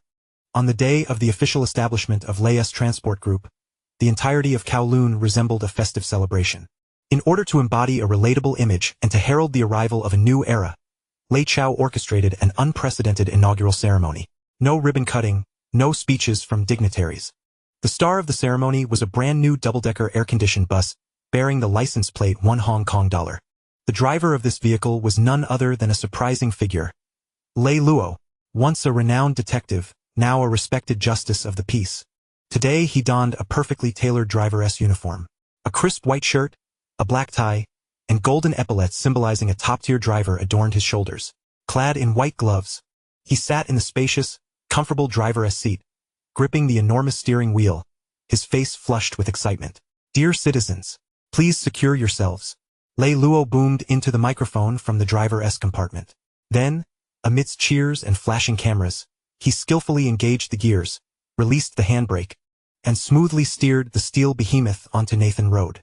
He felt an unparalleled sense of authority. In his days as chief detective, he had barreled down the streets in a police car, instilling fear in others. Today, as he drove the bus, citizens lining the streets waved at him, their faces illuminated with genuine smiles and respect. This feeling surpassed even the satisfaction of collecting hefty fees. Lei Chao occupied the front row on the second level of the bus. Dressed in a casual white suit without a tie, he appeared relaxed and at ease. Zhao Yaji, in a water blue dress that revealed her slender, fair legs beneath, sat quietly beside him, handing him a cup of freshly brewed Longjing tea. Taking the tea, Lei Chao gazed out the window as the bus glided past the bustling streets of Mongkok. Towering buildings flanked the road, and massive billboards prominently displayed the insignia of Lei's group. Future Walkman, the choice of the youth. The enormous poster of Zhao Yaji remained strikingly eye-catching. Lei's Daily, everything you wish to read. Newspapers piled high at the newsstands were eagerly snatched up by citizens. Lei's Electricity, illuminating a better life. Fresh promotional slogans adorned the utility poles, replacing the outdated warning signs. Now, even the buses traversing the streets bore Lei's logo. Clothes, food, shelter, transportation, information, energy. Every corner of the city began to bear his indelible mark. The heartbeat of the entire city thrummed under his control, pulsating in accordance with his will. "Young master," Pig Oil Boy leaned in from behind, lowering his voice, "I have exciting news. The issues at the dock have all been resolved. We've shipped out the backlog of hundreds of thousands of Walkmans to Europe and America. The first down payment, exceeding $50 million, has already been received. The factory's capacity crisis, once a concern, had been effortlessly resolved with the unblocking of transportation arteries. Cash flow surged into Lei's Group's accounts like a torrent unleashed from a dam." Lei Chao nodded in satisfaction. The foundations of livelihoods, energy, and transportation were firmly in his grasp. It was now time to embark on higher-level endeavors in the realm of cultural enrichment. The bus gradually turned into a somewhat antiquated street. At the end of the road stood a cinema that appeared somewhat dilapidated, named the Queen Theatre. A faded movie poster hung on the exterior wall of the cinema. On the poster, there stands a short-haired girl clad in a school uniform, her features exquisite, her gaze clear, yet between her brows lies an indomitable spirit that starkly contrasts with her delicate appearance. That face is all too familiar to Lei Chao. Lin Qingxia. the future queen of the Golden Horse Awards, a symbol of an era in the Chinese film industry. Yet, at this moment, she is merely an obscure newcomer, having just ventured into Hong Kong. As Lei Chao's eyes linger on the poster, a commotion suddenly erupts at the entrance of the cinema. Damn it! You think you can disrespect us just because you've been given a chance? Brother who let you film a few scenes as a favor. Don't you dare be ungrateful. A group of rough-looking men, adorned with tattoos of dragons and tigers, is cornering a girl in a white dress against the wall. That girl is indeed the leading lady from the poster, Lin Qingxia. Clutching a script tightly in her hands, she trembles in fear, yet her beautiful eyes blaze with defiance and resilience, glaring fiercely at the group of ill-intentioned men before her. The leader, a burly bald man with a menacing scar running from his brow to his lip, smirks as he extends his large hand, ready to seize Lin Qingxia's clothing. Hey there, you're quite the looker. Since you're unwilling to cooperate, don't blame us for using force. In the upper deck of the bus, Lei Chao's expression instantly turned frigid. He set his teacup down and gently patted the driver's seat in front. Dad, pull over. Lei Luo hesitated for a moment but complied, smoothly bringing the bus to a stop by the roadside. Lei Chao stood up, methodically adjusting his immaculate white suit. Then, amidst the puzzled gazes of Zhao Yaji and Zhu Yuze, he strode down the bus with long strides. Standing by the street, he observed the scene unfolding in the alley not far away, where a gang of bullies was tormenting a girl. A smirk of amusement creased his lips. It seems my film industry ambitions are about to commence with a classic tale of hero saving the damsel in distress. Chapter 61. Storms on set, your face is priceless. Damn it, you think you can disrespect us just because you've been given a chance? Brother who let you film a few scenes as a favor. Don't you dare be ungrateful. The harsh curses, accompanied by a sharp slap, echoed from the dark, damp alley beside the Queen Theater. A group of rough men, tattooed with dragons and tigers, had relentlessly cornered a girl in a white dress. The girl appeared to be no more than 17 or 18, with shoulder-length black hair and features so exquisite they seemed to have stepped straight from a painting. Particularly striking were her eyes, which, even in the dim light, shone with an astonishing brightness. At this moment, a clear handprint marred her pale cheek, with a trickle of blood seeping from the corner of her mouth. Clutching a script tightly, she trembled in fear and humiliation. Yet her beautiful eyes displayed no trace of submission, filled instead with a fierce and unyielding flame, defiantly staring at the men before her. The leader, a burly bald man with a grotesque scar stretching from his brow to his mouth, was known as Brother Hu, the head of the nearby Longle gang. He grinned maliciously, reaching out his large hand to grasp the girl's collar, lifting her fragile form off the ground. Hey girl, you're quite the catch. I'll ask you again, will you film the enchanting Jade Maiden or not?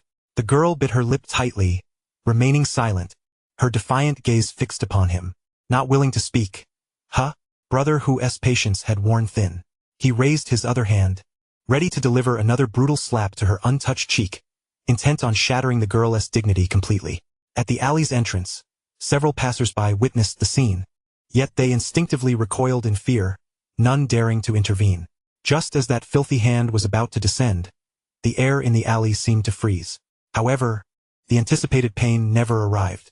A hand, long and powerful with knuckles defined like iron, seized Brother Hu's wrist mid-air. Brother Hu was taken aback, feeling as if a hydraulic press had gripped his wrist. No matter how he struggled, he could not advance an inch nor escape. Astonished, he turned his head, following the hand upwards. Emerging from the shadows at the alley's mouth was a man, dressed in an immaculate white casual suit. He wielded a cane adorned with a silver skull, his hair meticulously groomed, exuding an air of elegance and nobility that seemed entirely out of place in this filthy alley. It was none other than Lei Chao, who had just disembarked from the bus. Who the hell are you to meddle in my affairs? Brother Hu's curses were abruptly cut off as he noticed the cadre of bodyguards in black suits and sunglasses, led by Abu, silently blocking the entire alleyway. Each bodyguard was imposing, their faces stern, emanating an oppressive aura of lethal intent. A chill ran through Brother Hu's heart. He realized he had unwittingly stepped into treacherous waters. Lei Chao paid him no mind, instead striding forward to the dazed girl before him. He extended his cane, gently lifting her chin with the cold silver skull, forcing her to meet his gaze. Up close, her beauty was breathtaking. Her features were exquisite, her lines smooth, particularly her eyes, which sparkled with clarity and a hint of defiance, embodying both grace and an undeniable strength. This face was destined for the silver screen. Lei Chao scrutinized her face as if appreciating a masterpiece of art. He even reached out with his other hand, gently wiping the blood from the corner of her mouth with a touch of tenderness. The girl froze, catching a whiff of the light, fresh scent of his cologne, a clean yet assertive aroma. She gazed into his deep, captivating eyes, momentarily forgetting her fear and resistance. Once he had completed this act, Lei Chao slowly turned his attention back to brother who, still held firmly by his wrist. The admiration in his gaze transformed in an instant into a chilling coldness, akin to the icy winds of Siberia. This face is priceless. His voice was soft yet imbued with an undeniable authority. Do you dare to lay a hand on her? What if I do?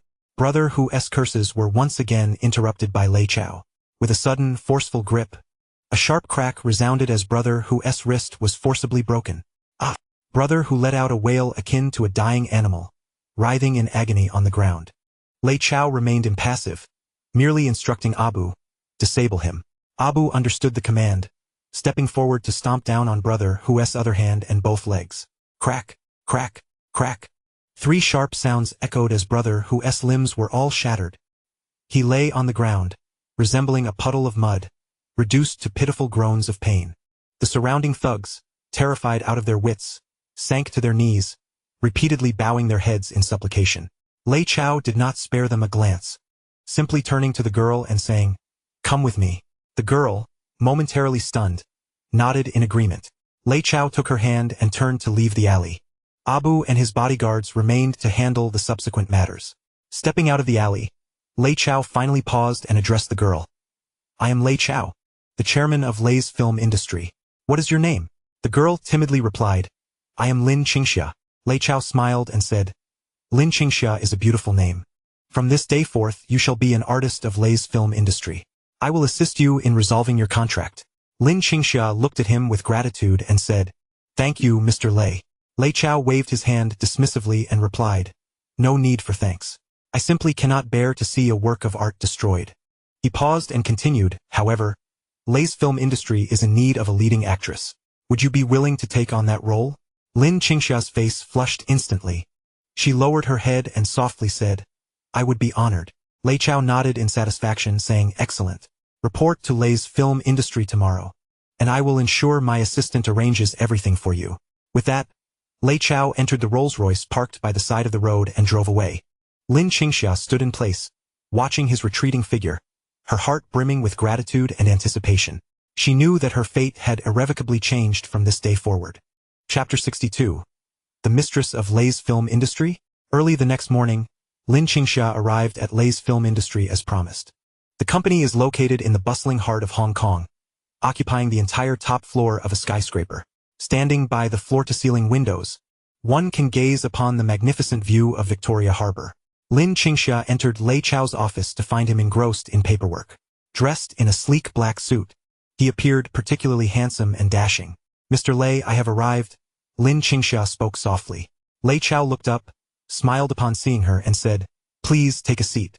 After she sat down, he handed her a contract and said, "Here is your contract. Please take a look." Lin Qingxia took the contract and examined it carefully. The terms were exceptionally generous, offering a substantial salary and promising to tailor movies specifically for her, including global promotional efforts. Lin Qingxia gazed at Lei Chao in astonishment and said, "Mr. Lei, this contract is incredible." Lei Chao waved his hand, saying, "This is what you deserve. Your potential is immense, and I believe you will become the most celebrated star in all of Asia." Lin Qingxia expressed her gratitude. "Thank you, Mr. Lei. I will certainly work hard." Lei Chao nodded, affirming, "I believe in you. By the way, I have resolved the issues regarding your contract. The owner of Xinghue Company has agreed to release you from your contract and compensate you for emotional damages." Lin Qingxia exclaimed in surprise. "Really? Thank you, Mr. Lei." Lei Chao chuckled, saying, "No need for thanks. I merely acquired the production company." Lin Qingxia's eyes widened. "You bought the production company?" Lei Chao nodded. "Indeed. I have acquired Xinghue Company, and it is now a subsidiary of Lei's film industry." Lin Qingxia was utterly astonished. She had not anticipated that Lei Chao would be so bold as to purchase an entire production company for her sake. Noticing her stunned expression, Lei Chao smiled and said, "Well, enough of that. I have a script for you to review." He handed Lin Qingxia a script titled The Smiling, Proud Wanderer, The Invincible East.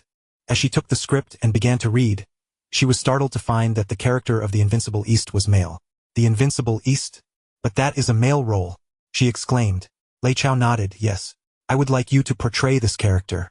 Lin Qingxia hesitated. Cross-dressing? I'm afraid I won't perform well. Lei Chao encouraged her, you can do it. Your charisma is perfectly suited for this role. Trust me, this character will make you famous. He paused and added, you will become the queen of all Asia. Looking into Lei Chao's confident eyes, Lin Qingxia felt a surge of self-assurance. She nodded and said, all right, I will take on the role. Lei Chao nodded in satisfaction, excellent. We will commence costume fittings tomorrow, and I will have the best stylist design your look. With that, he stood up, approached Lin Qingxia, and gently embraced her, saying, I look forward to your performance. Lin Qingxia's cheeks flushed instantly as she leaned into his warmth, her heart swelling with sweetness. Just then, the office door swung open. Zhao Yaji walked in, and upon seeing Lei Chao and Lin Qingxia in an embrace, her face paled immediately. Lei Chao, noticing Zhao Yaji, released Lin Qingxia and said, Yaji, you have arrived. Zhao Yaji suppressed her heartache and stated, Mr. Lei, here are the documents for today, requiring your signature. Lei Chao took the documents and signed his name. Then he turned to Zhao Yaji saying, Yaji, allow me to introduce you. This is Lin Qingxia, our new artist at Lei's film industry. Zhao Yaji forced a smile. Hello, Miss Lin. Lin Qingxia replied, hello, Miss Zhao. Lei Chao looked at Zhao Yaji and said, Yaji, please step out for a moment. Miss Lin and I have matters to discuss. Zhao Yaji nodded and turned to leave. As she reached the door, she glanced back at Lin Qingxia, her eyes filled with complex emotions. Lei Chao observed Zhao Yaji's retreating figure, smiled, and said to Lin Qingxia, do not mind her. She is my secretary, Zhao Yaji. Lin Qingxia nodded, I understand.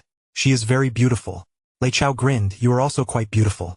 Now, let us continue discussing the script. In the days that followed, Lin Qingxia engaged in rigorous fittings and rehearsals.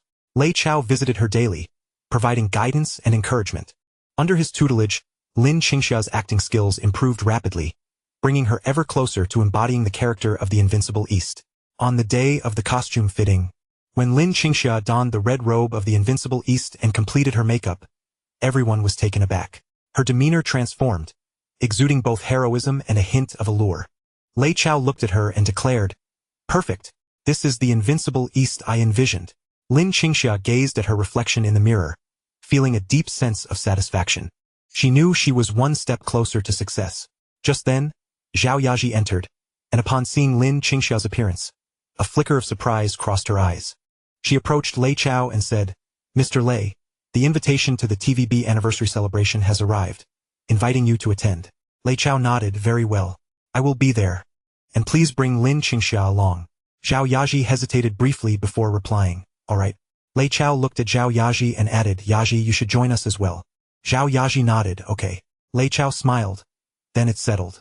We shall all attend the anniversary celebration together. Lin Qingxia watched Lei Chao and Zhao Yaji, a flicker of unease flashing through her heart. She knew that the anniversary celebration would be a battleground of sorts. Yet, she also understood that she could not retreat. She must bravely face everything because she was an artist of Lei's film industry, and also Lei Chao's woman. The day of the anniversary celebration arrived swiftly. Lei Chao, accompanied by Zhao Yaji and Lin Qingxia, attended the TVB anniversary event. As the three of them appeared at the celebration, they immediately drew the attention of the entire audience, with expressions of astonishment and envy filling the room. Lei Chao, dressed in a pristine white suit, looked exceptionally dashing. Zhao Yaji, in a stunning red evening gown, radiated charm and allure, while Lin Qingxia, clad in a white suit, exuded an air of heroism. Together, the trio formed a striking tableau. As Lei Chao surveyed the individuals surrounding him, he smiled and remarked, shall we proceed inside? With that, he led Zhao Yaji and Lin Qingxia into the venue. Within the hall, Xiao Yifu was engaged in conversation with several guests. Upon seeing Lei Chao's entrance, he immediately approached, exclaiming, Mr. Lei, welcome. Lei Chao returned the smile, replying, hello, Mr. Xiao. Noticing Zhao Yaji and Lin Qingxia beside Lei Chao, Xiao Yifu inquired, this must be Miss Zhao. I've heard much about you, and this lady is...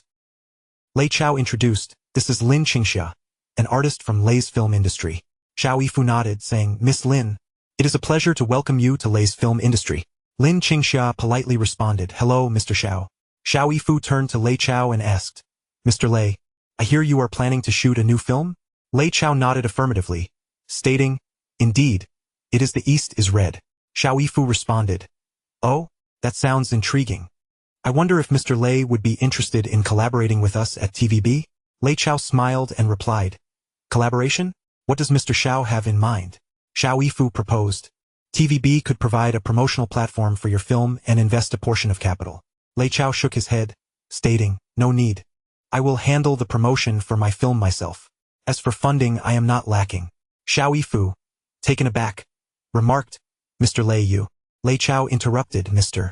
Xiao, I understand your intentions. However, I do not wish to be beholden to anyone. My film will only be screened in my own theaters." Xiao Yifu's expression shifted, asking, "Mr. Lei, are you intending to stand against us at Shaw Brothers and Golden Harvest?" Lei Chao chuckled, responding, "I do not seek to be adversarial. I simply wish to establish my own theater chain. If you are open to collaboration, I may consider it. But if you wish to suppress me, I will not back down." Xiao Yifu regarded Lei Chao, a flicker of anger in his eyes. Yet, recognizing Lei Chao's formidable strength, he knew better than to offend him lightly. Taking a deep breath, he said, "Mr. Lei, I understand. I hope we can find opportunities for collaboration in the future." Lei Chao nodded, affirming there will be. With that, he departed from Xiao Yifu, engaging with other guests. At the event, Lei Chao became the center of attention, with everyone eager to converse with him, hoping for collaboration. While he navigated these interactions, his mind was preoccupied with his plans. He was acutely aware that the establishment of his theater chain was imminent. After the festivities concluded, Lei Chao returned to his villa with Zhao Yaji and Lin Qingxia. In the villa, he looked at Zhao Yaji and Lin Qingxia, saying, "Thank you for your hard work today." Zhao Yaji shook her head, replying it was no trouble. Lin Qingxia echoed, "Not at all." Lei Chao smiled, saying, "All right, it's getting late. You both should rest early." Zhao Yaji nodded, saying, "All right. Good night, Mr. Lei." Lin Qingxia joined in, "Good night, Mr. Lei." Lei Chao watched them depart, filled with satisfaction. He knew that both his career and love were progressing favorably. Yet, he also recognized that the road ahead was long, with many tasks still to accomplish. He aspired to establish his own theater chain, to make Lei's film industry the largest film company in Asia, and to become the godfather of entertainment. He believed he could achieve it all, for he was Lei Chao, a reborn individual, a man endowed with a system. His future was destined to be extraordinary. Chapter 63. The Trials of the Invincible East, Red Robes and Fiery Spirits. The following day, within the rejuvenated studios of Lei's film industry, the atmosphere was tense yet brimming with anticipation. The previous detritus had been cleared away overnight, replaced by top-tier filming equipment, airlifted from Hollywood, gleaming with metallic luster. The cameras from Arri, lenses from Cook, and lighting arrays from Mole Richardson. These were the equipment that epitomized futuristic technology in the 1970s, left the newly recruited Hong Kong filmmakers awestruck as they caressed the cool bodies of the machines, as if witnessing a miracle. The sole focus of the day, however, was Lin Qingxia. Lei Chao personally oversaw her fitting process. Instead of hiring the so-called top makeup artists from Hong Kong, he had recruited an entire special effects makeup team from Hollywood. The eyebrows need to be thicker, sharp and defined, enhancing the heroic demeanor. The eyeliner should be upturned, exuding an air of menace. The contours, I desire a chiseled, sculpted appearance. None of that soft, feminine demeanor. Lei Chao commanded from in front of the monitor. In his mind, he envisioned the most iconic image of the invincible East, striving to replicate that flawless likeness onto the girl before him. Under his authoritative direction, the makeup artists worked meticulously. After a thorough transformation, the already formidable Lin Qingxia radiated an intensity and dominance typically associated with masculinity. When she opened her eyes to gaze at her reflection, even she was taken aback. The figure in the mirror was both familiar and unfamiliar, breathtakingly beautiful yet emanating an intimidating sharpness that deterred direct gaze. "Excellent," Lei Chao nodded in satisfaction. He clapped his hands, and Abu promptly approached, cradling a large brocade box. As the box opened, a brilliant red hue instantly ignited the entire makeup room. It was a striking, embroidered long robe of deep crimson, crafted from the finest silk, adorned with intricate golden threads depicting imposing cloud patterns and phoenix motifs. The robe's cut was exceptionally refined, embodying both the breadth and elegance of menswear, while subtly cinching at the waist to suggest the wearer's slender figure. This battle attire was designed through memory and optimized by the system, crafted overnight by Hong Kong's finest Suzhou embroidery master. Go, try it on. Lei Chao's voice carried a note of anticipation. Lin Qingxia entered the lavishly constructed changing room. Moments later, as the curtain was gently drawn back, the studio fell into a profound silence. Every breath was held. Lin Qingxia, with her long, lustrous black hair cascading down, stood adorned in the resplendent crimson robe, shimmering under the lights. She made no superfluous movements, merely standing still. Yet the innate beauty that transcended gender and the commanding presence that demanded attention enveloped the room. Beautiful. Incredibly beautiful. So breathtaking that it left one breathless, blurring the lines of her identity, rendering all words inadequate in the face of such splendor. A flicker of astonishment crossed Lei Chao's eyes. He recognized Lin Qingxia's beauty, yet he had not anticipated that donning this battle robe would unleash such remarkable allure. This is the invincible East I envisioned. Merely possessing form was insufficient. I yearned to witness the spirit. Lei Chao suppressed the flutter in his heart, restoring his voice to calmness. He instructed the team to set up a simple water basin in the center of the studio, then handed Lin Qingxia an antique wine pot filled with genuine, potent ergotu. I want you to perform a scene. Lei Chao's gaze sharpened, drinking from the water. Lin Qingxia accepted the heavy wine pot, nodding in understanding. She inhaled deeply, and in an instant, her gaze transformed. The earlier shyness and tension vanished without a trace, replaced by an air of aloofness and grandeur that looked down upon the world. With deliberate steps, she waded into the water. The liquid enveloped her calves, soaking the edges of her fiery red robe. There she stood, one hand raised with a wine jug, tilting her exquisite face upwards as she poured the potent liquor down her throat with abandon. The fiery liquid slid down her throat, causing a physiological tear to glimmer at the corners of her eyes. Yet, in the depths of her gaze at that moment, those tears transformed into a blurred and intoxicating euphoria. Her eyes shifted from commanding to seductive, from frenzied to melancholic, as if, in that instant, she was not Lin Qingxia but the indomitable empress of the East, savoring the endless solitude at the pinnacle of power. Bravo! Lei Chao exclaimed, captivated by the performance. The artistry was utterly natural. That gaze was simply mesmerizing. It was as if he could see through this girl to the timeless classic figure that had graced the screen in a past life. As the jug was drained, Lin Qingxia seemed to exhaust all her strength. She stumbled, her body leaning back perilously. Careful! Lei Chao dashed forward, extending his powerful arms just as she was about to plunge into the water, catching her in a firm embrace. The girl's body, heated by the alcohol, felt alarmingly warm. The wet red robe clung tightly to her form, accentuating her delicate curves, rendering her all the more alluring. Holding her, Lei Chao felt as though he were cradling a flame. Lin Qingxia leaned against his chest, her intoxicated gaze fixed on him, her breath laced with the intoxicating scent of wine. He lifted her from the water and strode confidently back to the dressing room, placing her before the grand floor-length mirror. He did not release her but instead wrapped his arms tightly around her from behind. Their reflections intertwined in the mirror. One tall and imposing as a mountain, the other petite and enchanting with beguiling eyes. Lei Chao lowered his head, his lips brushing against her ear, feeling the astonishing heat radiating from her body. Do you see? His voice was husky, laden with magnetism. The person in the mirror is the queen who rules the world. She is also the future you. Lin Qingxia felt the warmth of the man's solid chest behind her, the iron grip of his arms around her waist, and all at once, she softened. The catalyst of alcohol, the elation of victory, and an uncontrollable admiration and affection for this man obliterated every defense she had. Gazing into the mirror at the fiery eyes of the man, she slowly closed her eyes and tilted her head slightly back. It was a silent acquiescence. Lei Chao beheld her lips, rendered even more luscious by the effects of intoxication, and his throat involuntarily tightened. He leaned in, ready to kiss her, when suddenly, bang! The door to the dressing room was flung open from the outside. Following that, the rapid and familiar sound of high heels echoed ominously, drawing nearer. Lei Chao, get out here. It was Zhao Yaji's voice. Her tone was filled with unprecedented anger, grievance, and a hint of barely concealed panic. Lei Chao, get out here. Zhao Yaji's voice sliced through the enchanting atmosphere of the dressing room like a sharp ice pick.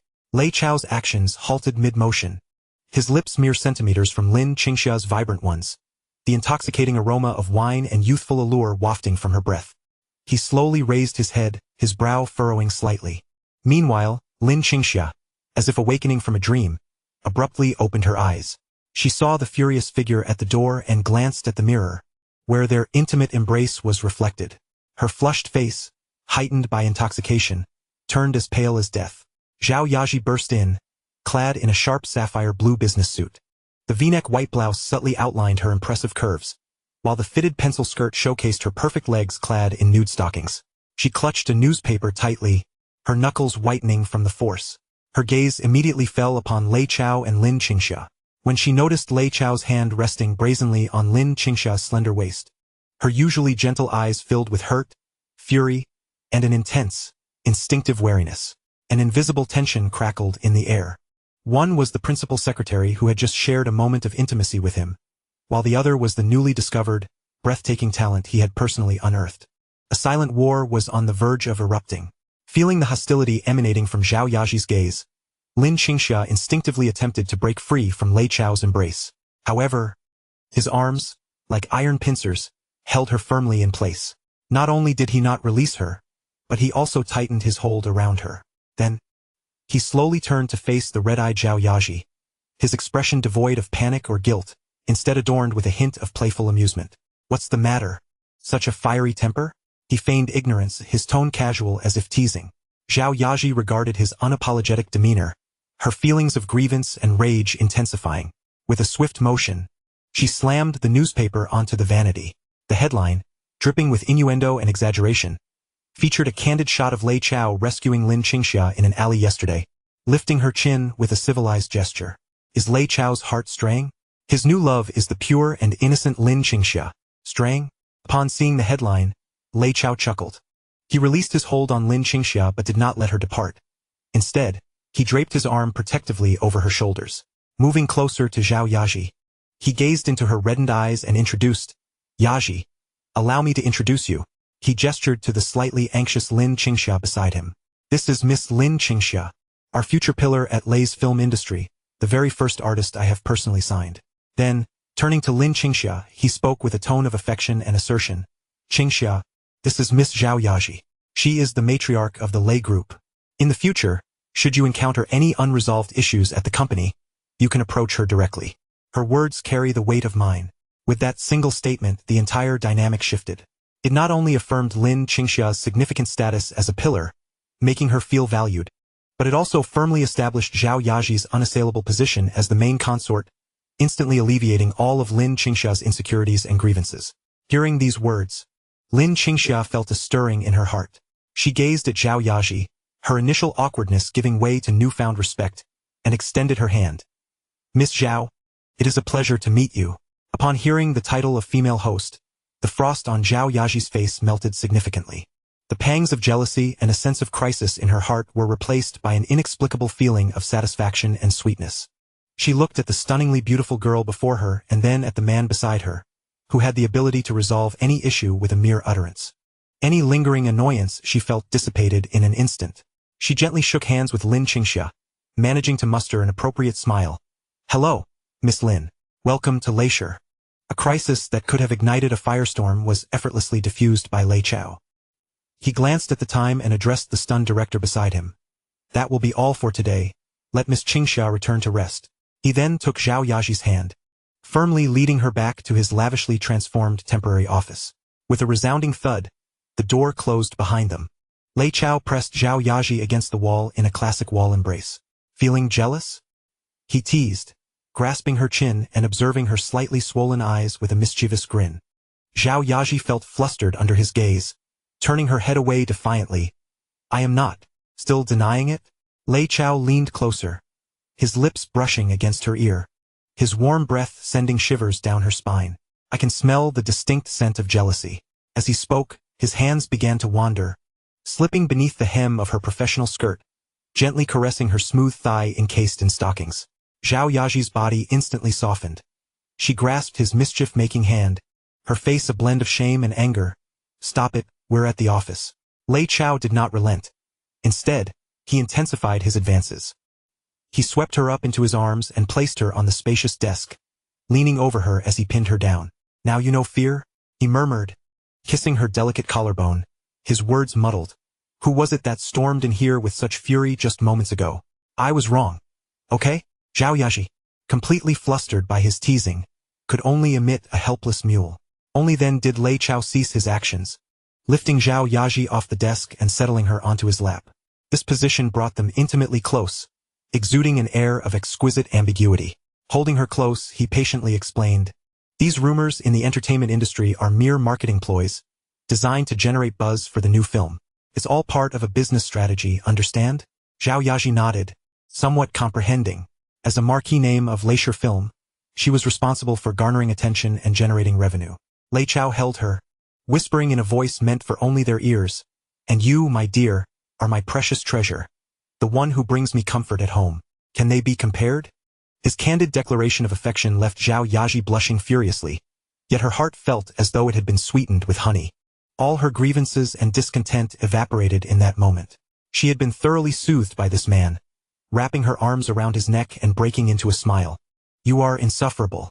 Lei Chao, captivated by her adorable demeanor, felt a surge of warmth in his heart and was about to deepen his affectionate gestures when Zhao Yaji seemed to recall something and gently pushed him away.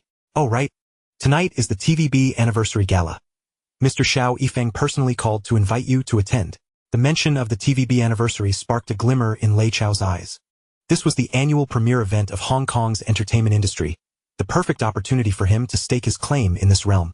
He looked at Zhao Yaji, a meaningful smile gracing his lips. "Go, fetch your most stunning evening gown. Tonight, I want you to shine as the brightest star in the room. I want everyone to know whose woman you truly are." Chapter 65. The Battleground of the Anniversary Gala, a Shared Blessing. Under the night sky, the Hong Kong Broadcasting Television City gleamed brilliantly, as bright as day. A long red carpet stretched from the entrance to the opulent banquet hall.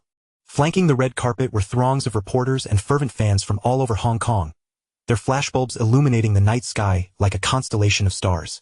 This was the annual TVB Anniversary Gala, the pinnacle event of Hong Kong's entertainment scene. Those who graced this red carpet were none other than the hottest stars or the moguls wielding power behind the scenes. "Wow, it's Zheng Xiaoqiu and Wang Mingquan." "Zhao Yaji, it's Zhao Yaji." As a sleek black extended Rolls-Royce came to a halt at the end of the red carpet, the atmosphere erupted with excitement. The car door swung open, revealing Lei Chao in a flawlessly tailored white Armani suit, stepping down with a composed gait. He had foregone a tie, the collar of his shirt casually unbuttoned, exposing his sun-kissed skin and a glimpse of his exquisite collarbone, exuding a languid yet dangerous aura of a wealthy scion. He turned, gallantly extending his hand. A delicate hand adorned with white lace gloves rested in his palm. Zhao Yaji emerged gracefully from the vehicle. Tonight, she was breathtakingly beautiful. She wore a black backless evening gown, personally selected by Lei Chao, from a prestigious French haute couture house. The gown's front appeared modest, yet the back revealed a stunning expanse of her smooth, pale skin, tapering dramatically at the waist to accentuate her remarkable hourglass figure, reminiscent of an elegant and noble black swan. The fishtail design of the skirt hugged her pert curves, swaying enticingly with her every step, exuding an irresistible allure. Her lustrous black hair was elegantly styled into an updo, showcasing her long neck and sensual collarbone. Her face adorned with exquisite makeup, her lips a fiery red, and her eyes sparkling with charm, embodying the poise and grace of a true leading lady.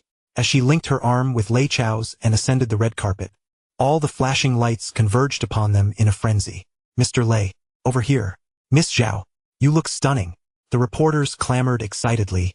The sound of shutters clicking filled the air. Just then, at the opposite end of the red carpet, another black luxury vehicle came to a stop. The door opened, and a striking figure emerged before the crowd. It was Lin Qingxia. Unlike the other actresses, she eschewed the conventional glamorous gowns, opting instead for a striking all-white unisex tailcoat, beneath which lay a black lace corset that tantalizingly hinted at her figure. Her short hair was styled sharply and neatly, her makeup imbued with a hint of androgyny. A lit cigarette dangling from her lips, one hand casually tucked into her pocket, exuding a unique charm that set her apart amidst the sea of flamboyant stars. Lin Qingxia. It's the invincible East. Oh my, so stunning. The fans erupted into ecstatic screams, particularly the young women in the crowd. Lei Chao with Zhao Yaji on his arm, and Lin Qingxia, alone, made their way into the banquet hall, one after the other. When these two strikingly different yet equally breathtaking women encountered each other in the center of the venue, an invisible current seemed to crackle in the air. Zhao Yaji observed Lin Qingxia's formidable appearance and the rebellious smile gracing her lips, a flicker of subtle wariness flashing in her eyes. Lin Qingxia, in turn, sensed the scrutiny from the lady of the evening. She did not flinch. Instead, she met Zhao Yaji's gaze head-on, a hint of provocation curling at the corners of her lips. A war without gunpowder seemed poised to erupt. The reporters, brimming with excitement akin to having been invigorated by a surge of adrenaline, eagerly directed their cameras toward this dramatic scene.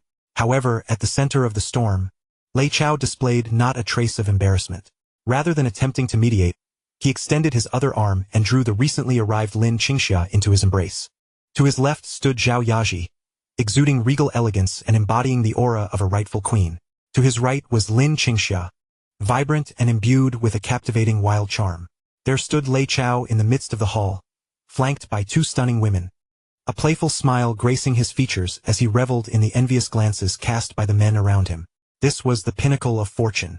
Amidst the awkward yet ambiguous atmosphere, a slightly portly, spirited elderly gentleman approached, surrounded by a throng of admirers, his face beaming with mirth. It was none other than Sir Run Run Shaw, the patriarch of TVB and a godfather figure within Hong Kong's entertainment industry. Young Master Lei, truly a promising talent, blessed with good fortune, Sir Run Run remarked, his keen eyes sparkling with an understanding only those with experience could appreciate as he gazed at the two exquisite women by Lei Chao's side. Young man, you possess not only good health but also remarkable discernment. In response, Lei Chao laughed heartily, humbly replying, Uncle Six, you jest. They are merely colleagues from the company, and we are all here to enjoy the festivities together. After exchanging pleasantries, Sir Run Run shifted the conversation towards business. Young Master Lei, your invincible East, has certainly provided us at Shaw Brothers with a tremendous surprise, he stated, his tone inscrutable. Currently, our film revenues have plummeted. I have heard that Zhou Wenhui over at Golden Harvest is also facing tough times. The younger generation is indeed pushing the older one aside. Lei Chao remained non-committal. The waves of the Yangtze River push the waves ahead, he remarked. The younger generation is so vigorous that we older ones may soon be washed away. Sir Run Run sighed, finally revealing his true intent. Young Master Lei, would you be interested in collaborating with TVB? Shaw Brothers still controls numerous cinema chains, and we could. He aimed to leverage their theater resources to forge an alliance with Lei's film company in order to counter the rising Golden Harvest. However, Lei Chao interrupted him directly. Uncle Six, there is no need for you to concern yourself with cinema chains. A smile graced Lei Chao's face, yet his words cast a pall over Sir Run Run's spirits. I prefer to have everything firmly in my grasp. My films will only be shown in my own theaters. I plan to establish an entirely new cinema chain. The smile on Sir Run Run's face faltered slightly. He looked at this young man, whose calm eyes burned with an ambition he had never witnessed before, an ambition potent enough to consume everything in its path. He realized that he was not facing a potential partner for collaboration but rather a prehistoric tiger intent on devouring the entire Hong Kong entertainment industry. At the banquet, Lei Chao emerged as the undeniable focal point. He had to navigate the business overtures from seasoned tycoons like Sir Run Run while meticulously maintaining balance between the equally proud Zhao Yaji and Lin Qingxia. Zhao Yaji would thoughtfully shield him from unnecessary toasts, while Lin Qingxia would employ her unique sense of humor to diffuse awkward situations. He would occasionally lean in to whisper intimately with Zhao Yaji, causing her to blush, and then raise his glass to share knowing smiles with Lin Qingxia, their glances filled with a tacit understanding known only to the two of them. He was like a masterful water-bearer, deftly managing the delicate balance, relishing every moment. As the evening drew to a close and the guests dispersed, Sir Run Run stood on the second floor of the banquet hall, watching Lei Chao, flanked by two unparalleled beauties and surrounded by a cadre of bodyguards, depart with an air of confidence. He let out a long sigh and turned to Fang Yihua beside him. Let us put our plans for an IPO on hold for now. The landscape of Hong Kong cinema is about to change. Chapter 66. Acquiring the cinema chain, the precursor to IMAX. The confrontation during TVB's anniversary gala sent ripples through the depths of Hong Kong's entertainment industry, like a stone cast into still waters. The following day, the front pages of all entertainment publications across the city were dominated by the same headline. Lei's film industry emerges, Entertainment godfather Sir Run Run Shaw seeks alliance. Rejected. It became clear to all that the young man named Lei Chao harbored ambitions far beyond merely producing a couple of commercially successful films. What he sought was dominion over the entire realm. For the first time, Sir Run Run and Zhou Wenhui of Golden Harvest, lifelong rivals, sensed a shared threat. Unanimously, they resolved to enact a ban. Overnight, Hong Kong's two largest cinema chains, Shaw Brothers and Golden Harvest, jointly announced that they would not allocate any screening slots for Lei's upcoming film, Invincible East. They intended to wield their most formidable weapon, their distribution channels, to teach this audacious young man a harsh lesson. Without our screenings, no matter how well your film is made, it will only be shown in your own factory warehouse. Zhou Wenhui declared fiercely at an internal meeting. When the news broke, the entire entertainment industry was shaken. Many believed that Lei's film company had bitten off more than it could chew. In Lei's temporary office, the atmosphere grew tense. "Boss, what should we do now? Shaw and Golden Harvest have joined forces. We have no channels for screening." The newly appointed head of the distribution department was sweating profusely. Lin Qingxia, seated nearby, wore a look of concern on her strikingly handsome face. She had confidence in her film, but even the finest wine fears being hidden in a deep alley. Yet, at the eye of the storm, Lei Chao remained remarkably composed. He even took the time to leisurely enjoy an apple that Zhao Yaji had just peeled. "What's there to panic about?" he said, taking a crisp bite of the apple, his voice slightly muffled. "Channels? Who says we don't have any?" He tossed the apple core into the trash and then retrieved a document from his drawer, slapping it onto the table. The Lei Film City Plan. As the document opened, it revealed an astonishingly detailed business proposal. The content was simple yet extraordinarily ambitious. Lei Chao planned to capitalize on the Lei Group's advantages in real estate and electricity to construct 15 brand new, ultra-luxurious cinemas across Hong Kong, adjacent to all shopping centers, public housing estates, and even large bus terminals owned by the Lei Group. "If they have cinema chains and we don't, we shall build our own." Lei Chao's voice was not loud, yet it resonated with undeniable authority. "They think they can choke me with their channels? I will cut the root and establish a fresh channel of our own." As this plan unfolded, everyone present was left dumbfounded. Build cinemas? 15 at once? How much would that cost? Moreover, once built, how could they compete with the decades-old brands of Shaw and Golden Harvest? Just as the doubts circulated, Lei Chao produced two thick technical blueprints from his mysterious briefcase. Compete with what? He unfurled the blueprints on the table, a fox-like grin illuminating his face. With this, the first blueprint depicted a colossal arched movie screen that nearly covered an entire wall. This is known as the giant screen projection technology, with a screen size exceeding that of conventional cinemas by more than 5 times. Sitting here to watch a film will provide an unprecedented, immersive visual experience. The second blueprint depicts a complex sound system layout. This is the Dolby Surround sound system, which envelopes you with sound from all directions, making you feel as though you are truly within the cinematic world. The technologies illustrated in these two blueprints are the precursors to what we now recognize as IMAX and Dolby Atmos. This groundbreaking innovation was directly acquired by Lei Chao using the recently received box office dividends from the System Mall. In 1970s Hong Kong, this was nothing short of a dimensional assault. I intend for every audience member who has experienced our cinema to never wish to endure the cramped and dilapidated black boxes of Shaw Brothers and Golden Harvest again. In Lei Chao's eyes sparkled an unwavering confidence in the future. With the command given, the vast war machine that is the Lei Group began to operate at high speed once more. Under the auspices of the infrastructure madman Halo, miracles unfolded once again. Cinemas that would typically require 6 months to a year to complete sprang up at an astonishing pace, thanks to countless engineering teams working day and night. 1 month. It took merely 1 month. 15 lavishly decorated, avant-garde Lei cinemas, radiating a strong sense of technology, emerged like bamboo shoots after a rainstorm across every corner of Hong Kong. Upon hearing this news, Sir Run Run Shaw and Sui Shuming were utterly flabbergasted. They dispatched agents to secretly investigate, only to receive reports that left them aghast. "Sixth uncle, it's terrible. The screen at Lei Cinemas is as tall as our 3-story building. Mr. Sui, I just experienced the sound system, and it nearly made me wet my pants. It felt as if a sword was flying past my ear." As Shaw and Sui listened to their subordinates' reports, they exchanged glances, each detecting a glimmer of despair in the other's eyes. "How can we compete? This is not a contest of the same dimension. Moreover, Lei Chao's trump card extended far beyond this. On the opening day of Lei Cinemas, he announced yet another decision that would leave all competitors reeling. We have our own power plant.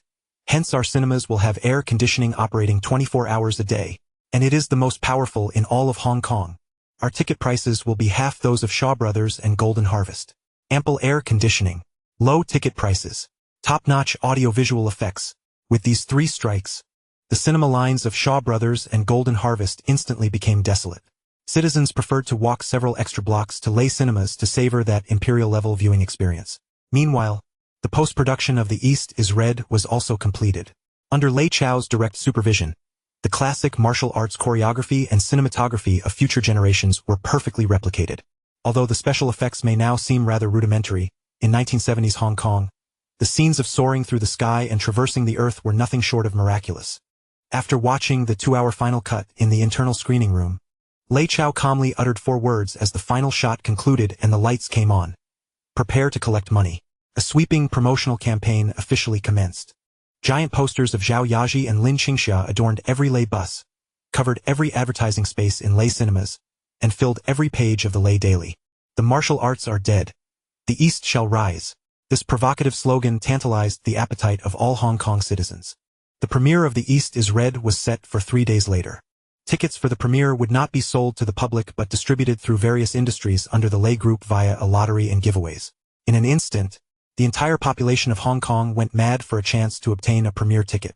Buy a Walkman, get a ticket. Subscribe to the Lei Daily for a year, get a ticket. Ride a Lei bus 100 times, get a ticket. In the black market, a single premiere ticket even fetched a sky-high price of over 1,000 Hong Kong dollars, with no availability. The entire city of Hong Kong buzzed with discussions about this mysterious film. On the eve of the premiere, Lei Chao stood atop the media tower, gazing down at the city engulfed in fervor due to his film, a faint smile gracing his lips. He knew that tomorrow, a nuclear bomb capable of revolutionizing the entire history of Chinese cinema was about to detonate. Chapter 67, The Box Office Myth, Celestial Beings in Combat. On the night of the premiere of The East is Red, throngs of people filled the entrance of the newly opened flagship Lei Cinema in Tsim Sha Tsui, creating a scene of overwhelming crowds. Nathan Road was so congested that police were compelled to deploy a significant force to maintain order. A red carpet stretched from the cinema entrance all the way to the Peninsula Hotel, with nearly every star, celebrity, and wealthy businessman in Hong Kong dressed to the nines, all eager to catch a glimpse of this legendary film. When Lei Chao ascended the red carpet, flanked by the 2 extraordinary beauties, Zhao Yaji in an elegant evening gown and Lin Qingxia in a gender-neutral suit, the flashes of cameras and the sound of screams nearly pierced the heavens. Inside the cinema, first-time guests were met with a chorus of astonishment. My heavens, the screen is enormous. It's bigger than the wall in our house. What is this chair made of? It's so soft. Once I sit down, I never want to get up. Look, there are cup holders. I can place my cola and popcorn here. This cinema design, which is at least 20 years ahead of its time, made everyone feel as if they had stepped into a grand garden of wonders. Lei Luo was seated in the very center of the VIP section. Today, he had intentionally donned a black Zhongshan suit to project an air of culture. However, as he settled in, he felt profoundly uncomfortable, muttering to himself, "What is this? It's so dark. It's just a movie, isn't it?" He held a large bucket of popcorn, an unfamiliar Western treat that had been forcefully handed to him, with a face full of disdain. To him, movies were merely a ruse for children. Nothing could compare to the authenticity of listening to music at a nightclub. Just as he continued his grumbling, the lights in the auditorium gradually dimmed. On the massive curved screen appeared 4 golden characters of Lei Pictures, elegantly swirling. Following this, a rapid and exhilarating drumbeat thundered through the Dolby surround sound system, crashing into the hearts of every audience member from all directions. Oh my! Lei Luo was jolted by the sudden sound, nearly spilling the popcorn from his hands. He felt as if the drumbeats were resonating directly in his mind. The film had officially begun. The opening scene was a chaotic brawl among martial artists, filled with flashes of blades and splatters of blood. Under the design of top martial arts choreographers from the future, the fight scenes completely shattered the Hong Kong audience's previous perceptions. No longer were they the stilted, stage play-style confrontations seen in Shaw films. Instead, every move was lethal and executed with ferocity, embodying a violent aesthetic. The audience was enthralled, their blood boiling and palms sweating. What a thrill! This is exhilarating. This is the true martial world. Just as they were immersed in this visceral experience, the scene shifted. A lone boat drifted on a lake, with a figure in red, back turned to the camera, sipping wine alone under the moon. The camera slowly zoomed in. The figure gradually turned around. It was Lin Qingxia, when her face, an exquisite blur of gender, graced the vast screen. The entire theater was filled with gasps of awe. Everyone was captivated by that stunning visage.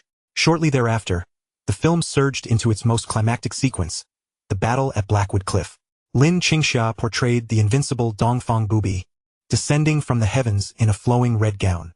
The embroidery needle in her hand transformed into deadly crimson threads, enhanced by a groundbreaking bullet time effect that transcended the era.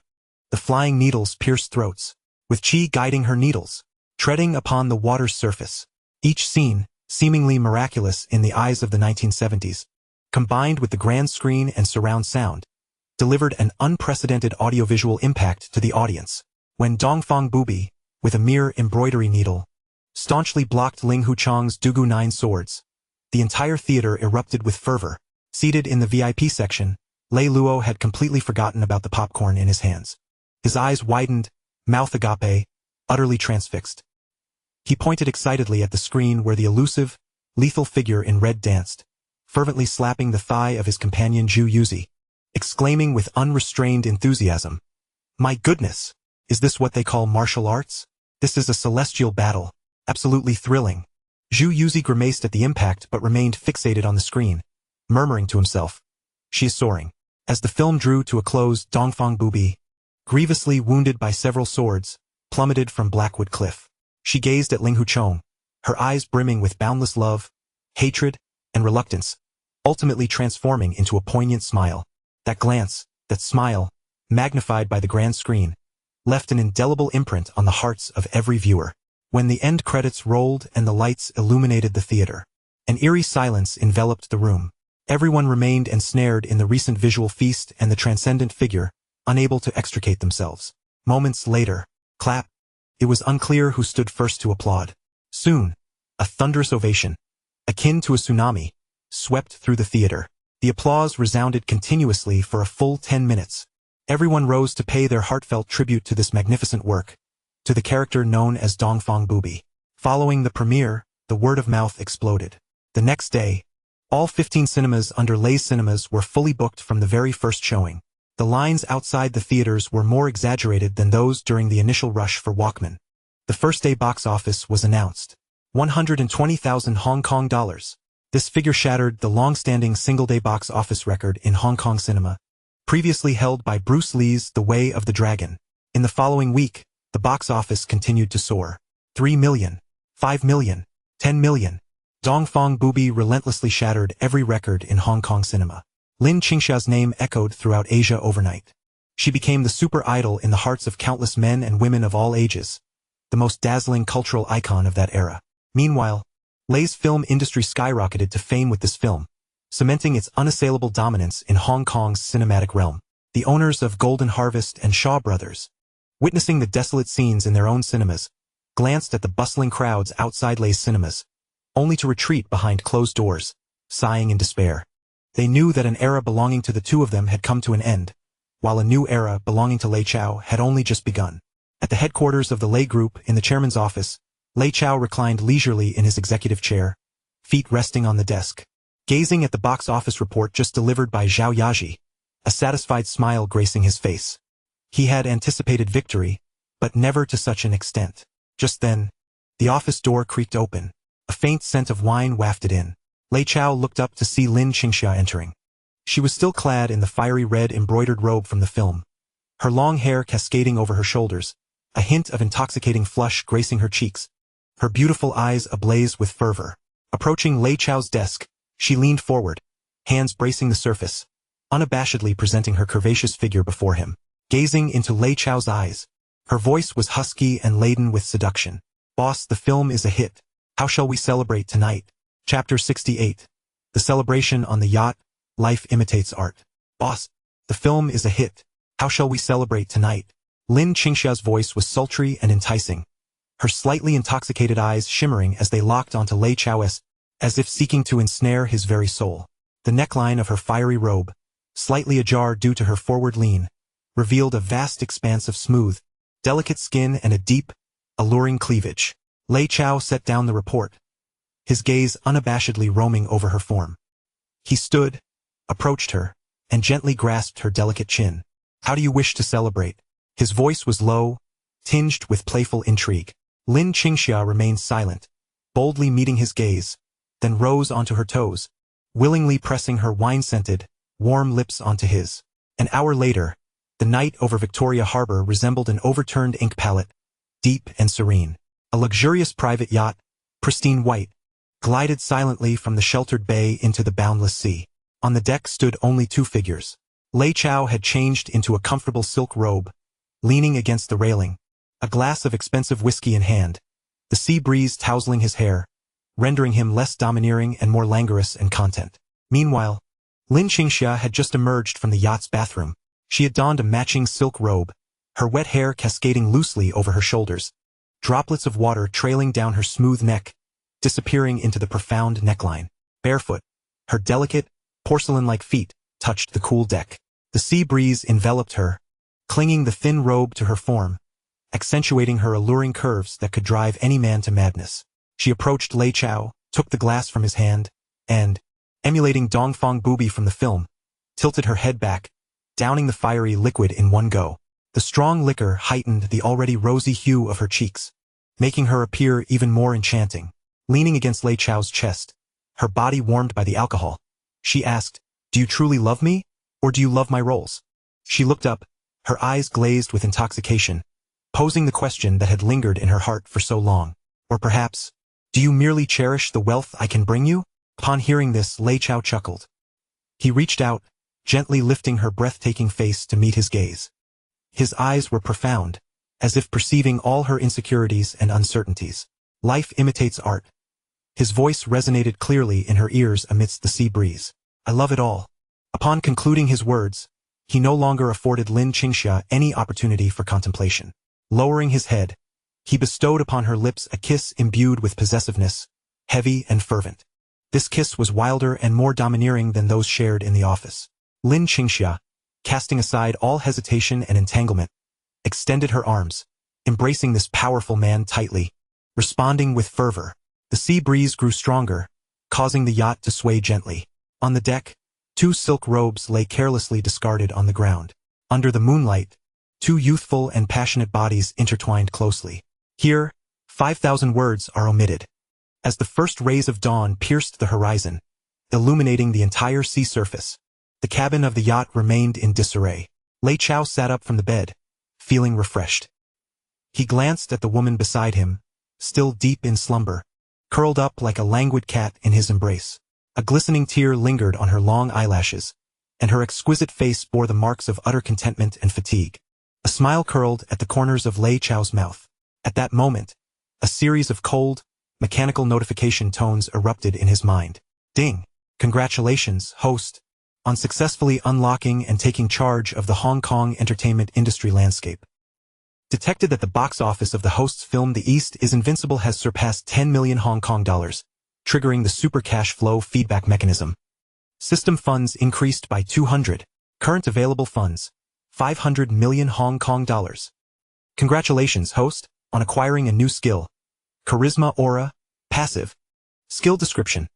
Your words and actions will exert an irresistible allure on the opposite sex. Your personal charm value increases by 500, making it easier for you to gain the trust, admiration, and affection of women. 500 million in cash. Charisma Aura. Lei Chao's heart skipped a beat. This was a tremendous windfall.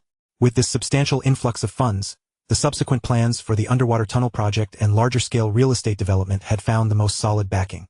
As for the Charisma Aura, though it appeared somewhat frivolous, Lei Chao understood that, at critical junctures, such abilities often yielded unexpectedly remarkable results. In high spirits, he leaned down and planted a gentle good morning kiss on Lin Qingxia's smooth forehead. He then rose, donned his clothes, and ascended to the deck. The yacht was gently approaching the shore. However, as he descended the gangway, he discovered a black sedan bearing the governor's office license plate already waiting at the dock. Peter, the governor's private secretary, leaned against the car door, anxiously awaiting his arrival. Upon seeing Lei Chao, He immediately approached, his expression laden with unprecedented gravity. Mr. Lei, a serious situation has arisen.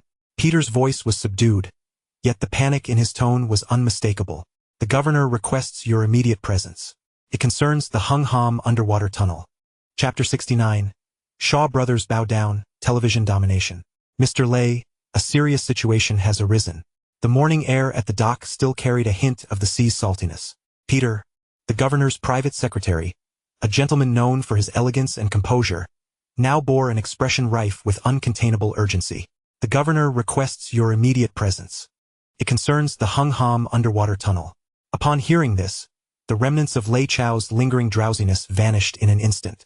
He understood that the real business had arrived. Without further inquiry, he climbed into the black sedan belonging to the governor's office. The vehicle sped down the still somewhat empty streets of the morning, cutting through like a bolt of black lightning. Inside the governor's study, the atmosphere was so tense it felt as though it could drip with moisture. Sir Murray MacLehose, the man who wielded control over the fate of all of Hong Kong, paced the room restlessly like a caged beast. The cigar in his hand had long extinguished, the ash falling onto the expensive Persian carpet, yet he remained oblivious. Mr. Lei, you have finally arrived. Seeing Lei Chao enter the study, MacLehose seemed to see a savior and hurried over. Sir, what has transpired to cause you such distress? Lei Chao inquired calmly. Concerns the Hung Ham tunnel. MacLehose's voice carried a hint of despair.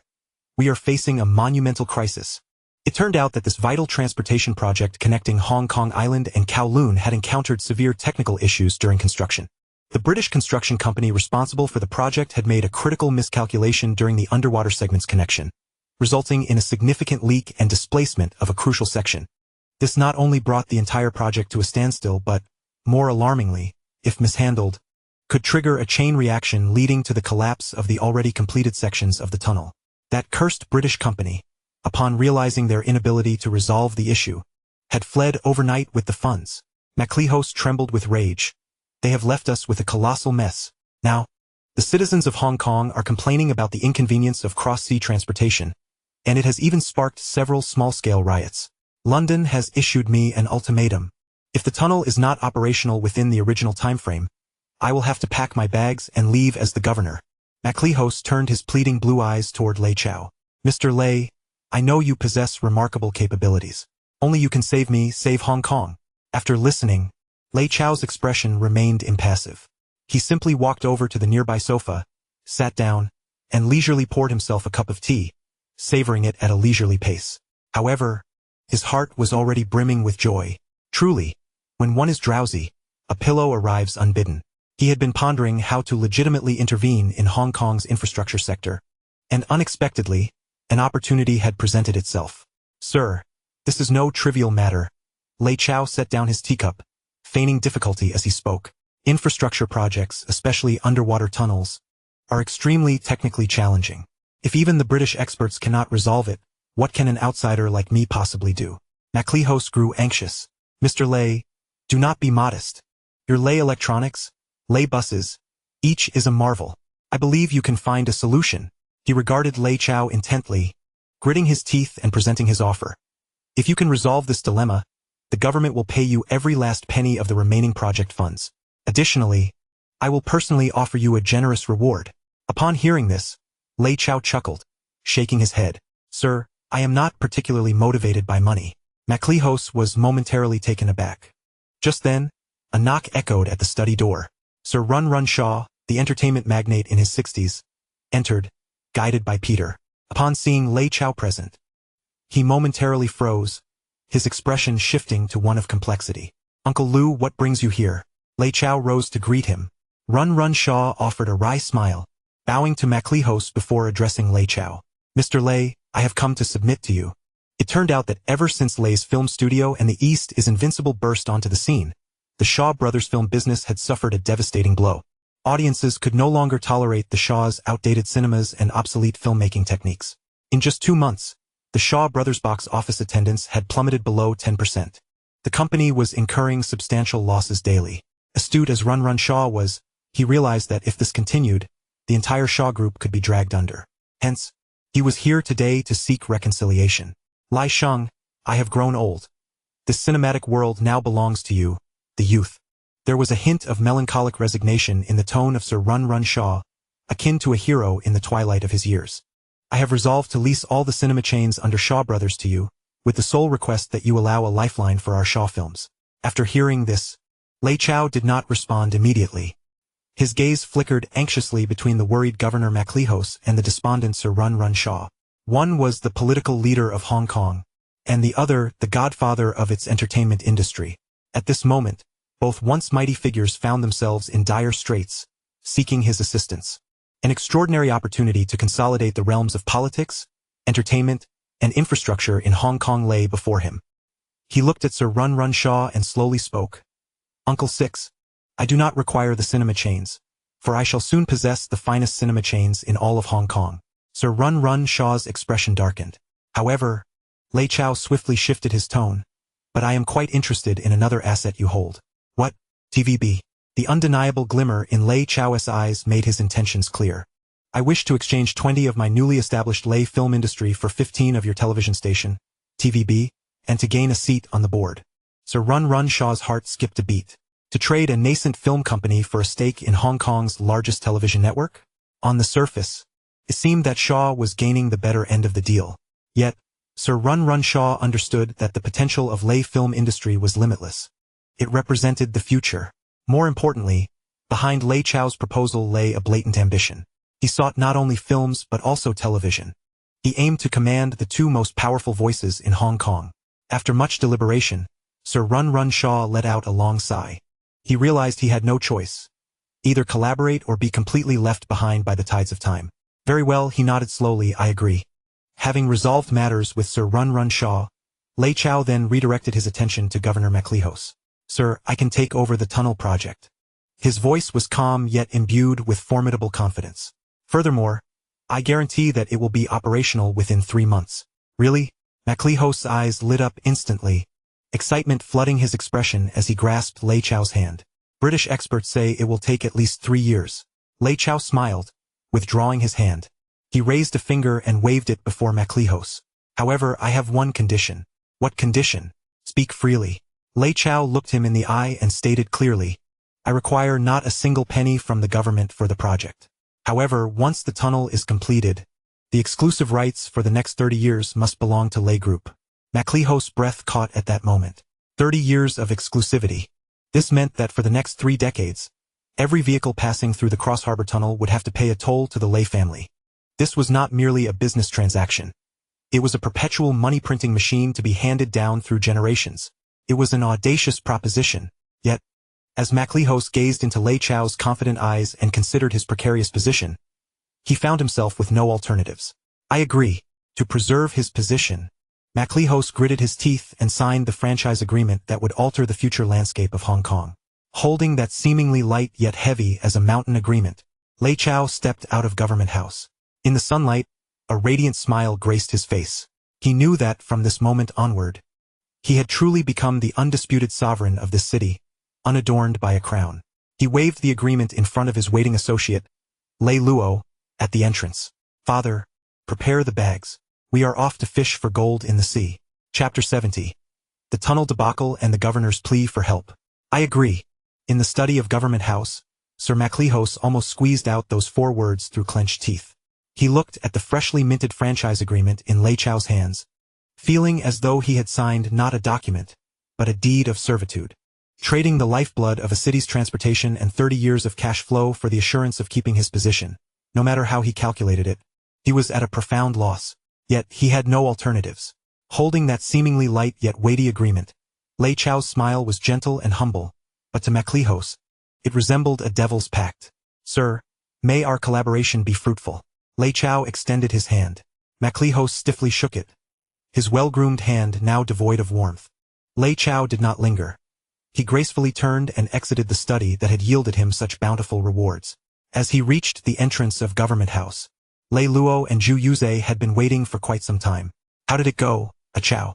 What did that foreign governor say? Lei Luo rushed over as soon as he spotted his son. Lei Chao remained silent, merely shaking the agreement in his hand. What is this? Lei Luo took the agreement, donned his reading glasses and read each word aloud. 30-year exclusive franchise rights for the Cross Harbor Tunnel. By the end, His hands began to tremble. His eyes, accustomed to the storms of life, filled with incredulous shock. Good heavens! Achoo! You secured the tunnel? He exclaimed. As someone who had navigated the undercurrents of Hong Kong for a lifetime, he understood better than anyone what this tunnel linking Hong Kong Island and Kowloon represented. It was no mere tunnel.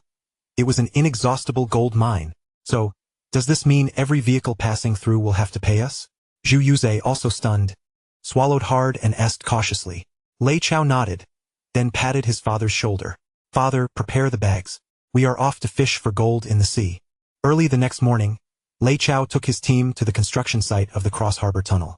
As they approached, the pungent smell of salty seawater and rust hit them. The entire site lay in disarray, desolate as an abandoned ghost town. Towering cranes stood alone by the sea like rusted tombstones. Scattered across the ground were discarded steel bars and concrete blocks, and several makeshift shelters swayed precariously in the sea breeze. Most strikingly, a section of the tunnel pipe had partially sunk beneath the waves. One massive segment leaned at an odd angle, half submerged in murky seawater, half exposed to the air. Visible cracks marred the joints of the pipe, with murky water bubbling up incessantly from within, resembling a giant beast's unhealed wound. A few engineers in British uniforms lethargically packed their tools, preparing to depart. At the forefront was a British chief engineer named Smith, whose thinning hair and full beard framed a face marked by impatience and arrogance, a large beer belly protruding prominently. Upon seeing the young man of Asian descent leading a group towards him, a look of undisguised disdain crossed his face. Hey, yellow-skinned boy, this is a construction site. It is perilous and not a place for you tourists to wander. He spoke in a condescending tone. Lei Chao disregarded his rudeness and strode directly towards the leaking submerged pipe. Donning a safety helmet, he gently tapped the thick concrete wall of the pipe. Thud, thud. A muffled sound resonated. In his mind, the system's voice echoed. Ding. Target structural scan in progress. Structural analysis. Submerged pipe segment C7, compromised due to an erroneous geological survey at the base, has encountered unidentified underwater currents, resulting in the rupture of the waterproof rubber seal at the junction with segment C6 and a structural displacement of 0.5 degrees. Repair proposal generation in progress. Proposal 1. Traditional cofferdam drainage repair method. Estimated duration 3 years. Cost approximately 500 million Hong Kong dollars. Success rate 65. Proposal 2. System recommended underwater non-drainage repair method. Required core technologies. 1. Underwater rapid-setting polymer composite materials. 2. Robotic-assisted underwater welding technology. 3. Precision hydraulic jacking and correction system. Estimated duration 3 months. Cost. Upon reading this, Lei Chao's lips curled into a slight smile. Mr. Smith, I presume? Lei Chao turned to face the British expert, who was still looking down his nose at him. I have heard that you believe this project is beyond salvation? Smith erupted into exaggerated laughter, pointing at the continuously leaking submerged pipe. Beyond salvation? Boy, this is not a question of saving or not. This is a geological disaster. It is the will of God. He arrogantly adopted a tone akin to that of a teacher addressing a naive student. Do you see that crack? Beneath it lies a powerful underwater current. Any diver attempting to approach would be torn to shreds. Any material used to fill that gap would be swept away in an instant. I tell you, with my 30 years of engineering experience, do not even think about repairing it. For you amateurs, merely ensuring it does not collapse further would be a blessing. I wager that if you dare to meddle within a week, this place will transform into an ocean, and you will all drown here. His words were laced with the disdain and scorn of a professional towards an outsider. The group of British engineers behind him burst into laughter, their gazes towards Lei Chao resembling that of spectators observing a foolish jester. Lei Chao remained unperturbed. He simply gazed calmly at Smith and slowly extended 3 fingers. 3 months. His voice was soft yet resonated like a nail driven into the ears of everyone present. Give me 3 months and I will allow vehicles to pass through here. Smith's laughter abruptly ceased. He stared incredulously at Lei Chao, as if he were hearing the ravings of a madman. 3 months? Ha ha ha. Are you dreaming, boy? He laughed to the point of tears. Lei Chao did not join in the laughter. His expression was terrifyingly serious. In front of all the media reporters who had gathered, he articulated each word with precision. I, Lei Chao, wager the entirety of the Lei Group's assets. If, after 3 months, this place is not open to traffic, I will donate all my assets to the Hong Kong government without compensation. However, His tone shifted, his gaze piercing like a sword aimed directly at Smith. If I succeed, you, Mr. Smith, must publicly bow and apologize to me and all the Chinese engineers before the media of Hong Kong, and forever withdraw from the engineering sector in Hong Kong. The astonishing wager sent shockwaves through the crowd. All the reporters went wild, their flashbulbs illuminating the scene. They knew this would be another sensational story for the entire city. Everyone believed Lei Chao had lost his mind. He had certainly gone too far this time. Infrastructure projects are no trivial matter. Bluster is of no use. Lei Luo, standing nearby, was distraught, tugging at his son's sleeve, his voice trembling. Chao, don't be impulsive. This is no joke. Smith, observing Lei Chao's reckless demeanor, felt a cruel satisfaction flicker in his eyes. He perceived this as the perfect opportunity to reclaim his dignity and humiliate this young Chinese man. Fine. I accept your wager. Without a moment's hesitation, he agreed. In his mind, victory was already assured. With the confirmation of the other party, Lei Chao ceased further trivial conversation. He turned to Abu, issuing his first command. Abu, seal off the entire construction site. Without my permission, not even a fly is to enter. Then, he picked up the intercom and dialed Zhang Debiao, who was waiting on the ocean freighter. Old Zhang, you may begin unloading. In the dead of night, Victoria Harbor. Under the cover of darkness, over a dozen massive freighters silently approached the construction dock of the Hung Hom Tunnel. The cranes on board slowly activated, lifting enormous, tightly wrapped black tarpaulin-covered mysterious containers. No one knew what lay within these containers. All they understood was that the moment these mysterious high-tech building materials reached the site, a groundbreaking infrastructure miracle that would overturn everyone's perceptions was about to unfold. Chapter 72. The Lei Speed, completing a year's work in a week. Abu, seal off the entire construction site. Without my permission, not even a fly is to enter. Upon receiving Lei Chao's command, Abu and his elite team, who had been brought out from Kowloon Walled City, sprang into action. They operated like the most professional security forces, swiftly erecting multiple security barriers around the construction site, keeping all journalists and onlookers at bay. The entire Hung Hom Tunnel construction site transformed into an isolated island, detached from the world. That night, Lei Chao relocated his temporary command center into a rudimentary mobile office on the site. Without a hint of complacency, he immediately convened all the heads and engineers of the Lei Group's construction companies for an emergency meeting. The atmosphere in the conference room was tense. Everyone stared at the engineering report from the British Bouygues Group, filled with dense data and formulas, their expressions grave. Boss, this is simply impossible. An experienced engineer adjusted his reading glasses, his face etched with worry. Smith is right. The underwater current beneath segment C7 is far too strong. Our current underwater concrete cannot withstand the water pressure. It would disperse the moment it is poured in. Indeed, boss, even if we somehow manage to seal the crack, how do we address the 0.5-degree structural displacement? To lift such a heavy submerged pipe underwater would require hydraulic equipment that, frankly, may not even exist in all of Asia. 3 months, boss, with all due respect, not to mention 3 months. Even if you gave us 3 years, we would have no confidence. A sense of pessimism spread throughout the conference room.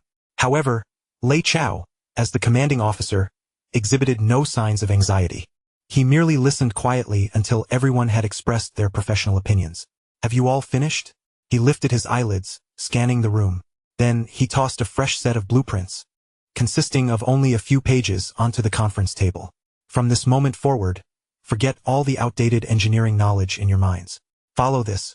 His voice, though soft, carried an undeniable authority. The senior engineer, skeptical, picked up the blueprints, glanced at them, and was rendered speechless. The plans depicted a construction scheme unlike anything he had ever seen before. There exists no intricate cofferdam design, nor an elaborate drainage plan. Merely a few straightforward steps and some chemical formulas that elude his comprehension. What is this? Boss, is this not trivial? Are we truly to utilize such composite materials for sealing? At that moment, Zhang Debiao, the chief technical consultant of the Lei Group, cleared his throat and stepped forward at Lei Chao's behest. He had been briefed by Lei Chao in advance and now assumed the role of a technical expert with commendable poise. Ladies and gentlemen, this is the latest RS-1 underwater rapid setting, high-strength composite material developed in our Lei laboratory. Zhang Debiao adjusted his glasses with an air of profundity. Its core technology employs a special polymer that, upon contact with seawater, triggers an instantaneous chain reaction, achieving initial solidification within 3 minutes. After 24 hours, its structural strength will exceed that of traditional C-100 concrete by over tenfold. What? Solidification in 3 minutes? A strength increase by 10 times? How can this be possible? This utterly contravenes the fundamental laws of materials science. A cacophony of astonishment erupted in the conference room, with all the engineers casting incredulous glances at Zhang Debiao. Lei Chao, however, did not allow them the luxury of doubt. Practice is the sole criterion for testing truth. He promptly led everyone to the leaky submerged pipe. On the stormy seaside at midnight, powerful winds and tumultuous waves prevailed. A colossal searchlight illuminated the murky sea surface with a stark whiteness. Under Lei Chao's direction, workers meticulously injected bags of a powder that appeared indistinguishable from ordinary cement, yet bore the Lei Group's distinctive branding, through a lengthy pipeline into the fissures of the submerged pipe. Smith and his team of British engineers, who had yet to depart Hong Kong, arrived upon hearing the news. They stood at a distance, arms crossed, their faces adorned with sardonic smiles. See? I told you they are amateurs. They actually think they can use regular cement to seal underwater cracks? What a ludicrous joke. Smith derided to his assistant. I wager that within 10 minutes, whatever they've injected will be swept away entirely. Yet, a miracle unfolded before their eyes. The gray powder, upon meeting the seawater, seemed to be imbued with life. It swelled and solidified rapidly. Within mere minutes, the enormous fissure, which had been bubbling incessantly, ceased to leak. Not a single drop of water escaped. Everyone present, including the seasoned laborers, stood in stunned silence. It had sealed? My heavens, truly is sealed. Incredible. Is this cement crafted by the gods? A thunderous cheer erupted at the construction site. Meanwhile, Smith's smile froze on his rotund face, his mouth agape, as his binoculars clattered to the ground. He even questioned whether he was hallucinating due to a hangover. This was utterly beyond his comprehension.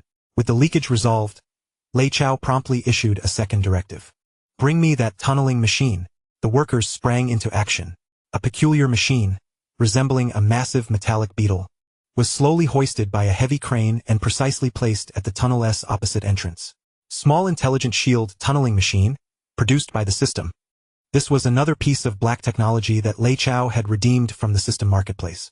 It required no complex track laying and was navigated automatically by AI chips, boasting a tunneling efficiency over 5 times that of contemporary shield machines, all while consuming minimal energy.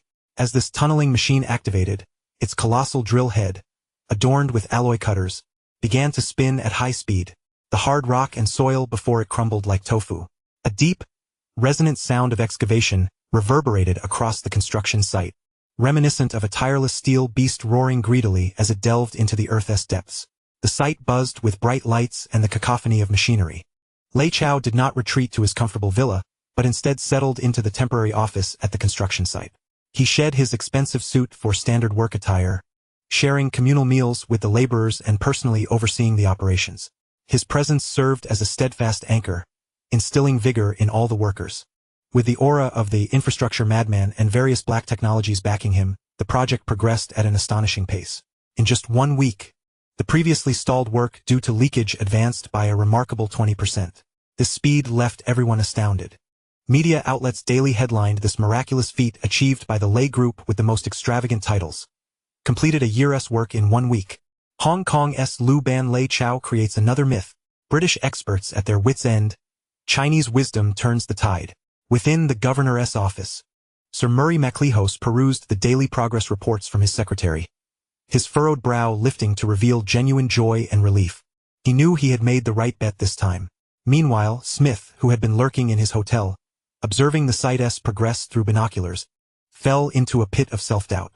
He gazed at the thick engineering textbooks from his university days, for the first time questioning whether he had spent decades studying a false science. Impossible. This absolutely cannot be, he muttered to himself, his eyes filled with confusion and dread. However, just as everyone believed this infrastructural miracle would proceed smoothly, the heavens took an unfavorable turn. The Hong Kong Observatory suddenly issued an urgent alert. A super typhoon named Asian was rapidly approaching Hong Kong. Winds were predicted to reach the highest level of a 10 on the Beaufort scale. As the news spread, panic engulfed the entire construction site. A torrential storm posed an existential threat to a project taking place underwater. Especially concerning were the newly laid submerged pipes, which had yet to be permanently secured and could be dislodged or even completely torn away by the towering waves at any moment. This would render all previous efforts utterly futile. Chapter 73. A true leader earns respect through sacrifice. A 10 on the Beaufort scale.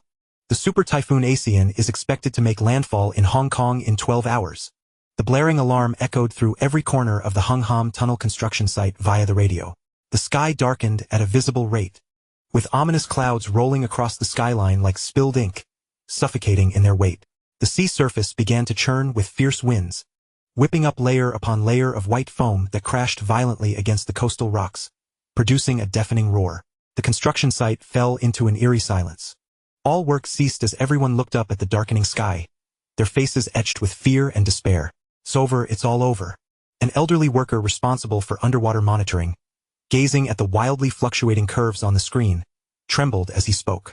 "Boss, the main cable securing the C8 section of the submerged pipe has loosened due to the impact of the recent waves." This news struck like a bolt of lightning, echoing above everyone's heads. The C8 section of the submerged pipe was a critical component just laid, connecting the central segment of the entire tunnel. Due to the ongoing construction, only temporary steel cables have been utilized for underwater stabilization, and permanent welding and casting have yet to be undertaken. Should these primary cables snap, the enormous submerged tube, weighing tens of thousands of tons, would be torn apart like a fragile matchstick by the monstrous waves, swept away in an instant. At that point, not only would the submerged tube become irreparable, but it would also trigger a domino effect, collapsing the adjacent sections of the tunnel that had already been laid. The hundreds of millions invested and the collective efforts of countless individuals would be rendered futile in a mere heartbeat. "Quick! Dispatch divers immediately!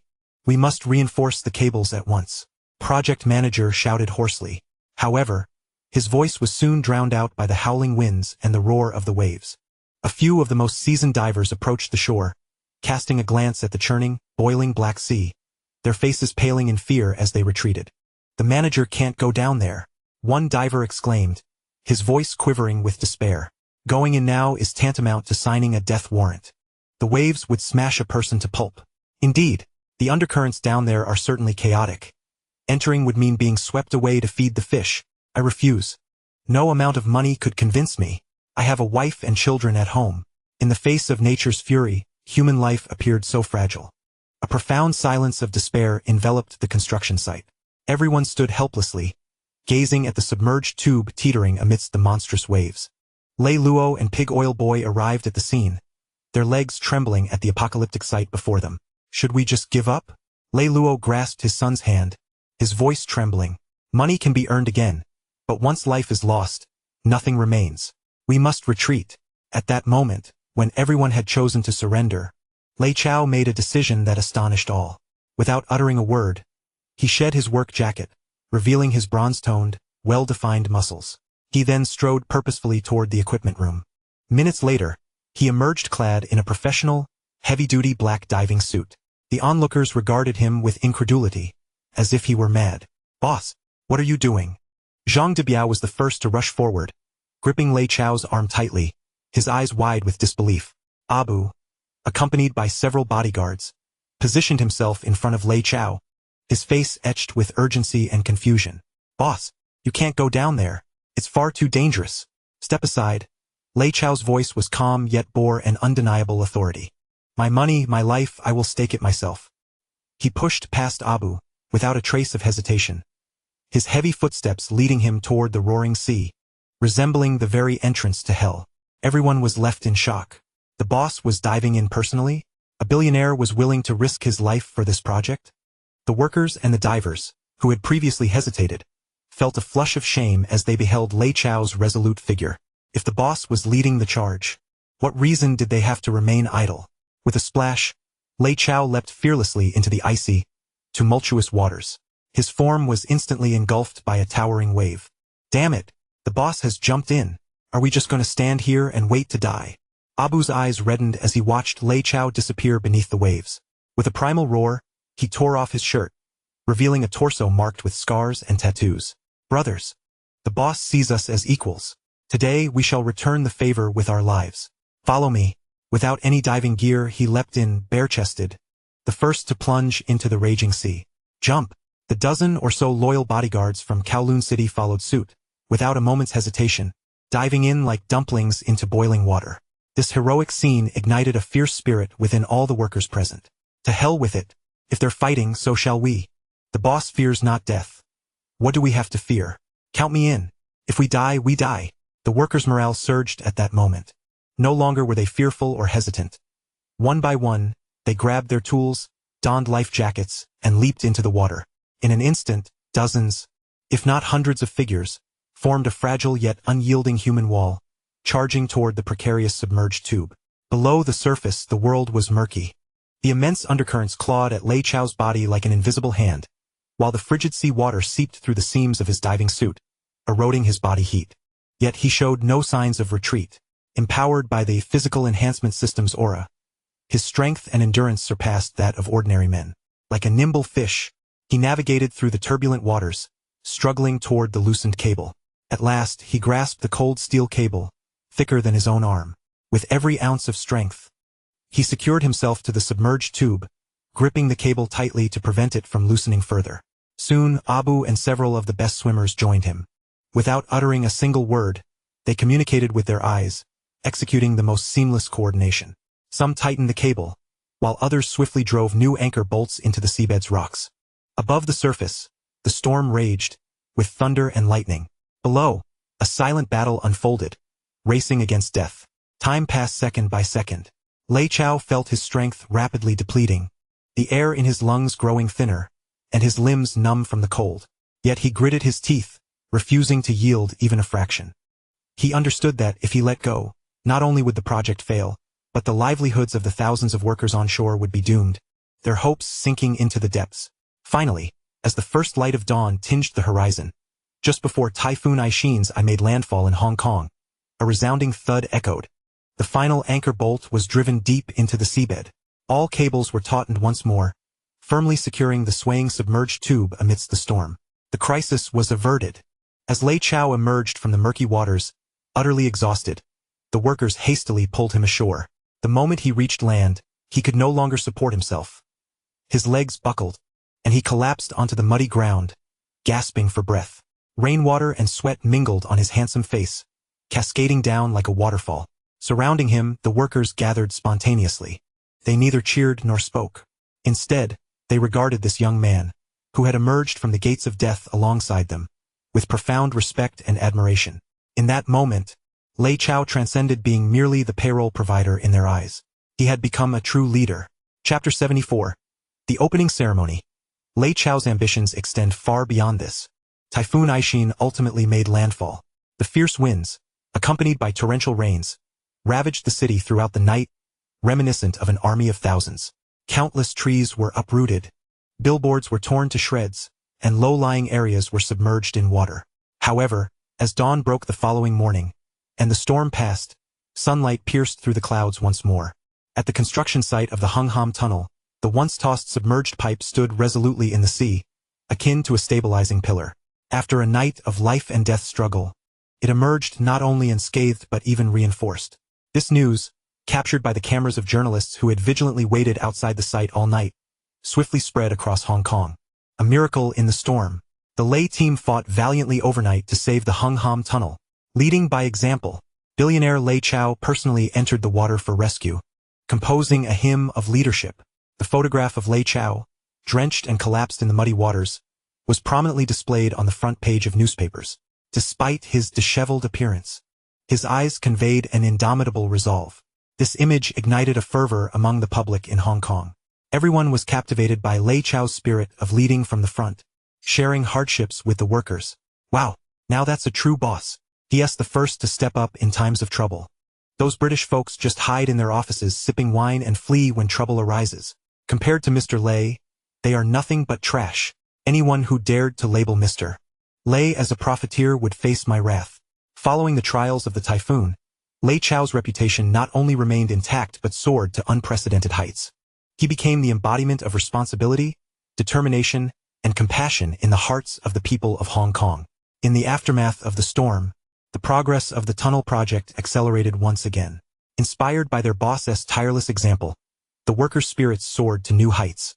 They treated the construction site as their home, working in 3 shifts, with machines running ceaselessly, pouring their fervor into the project as if burning their very lives.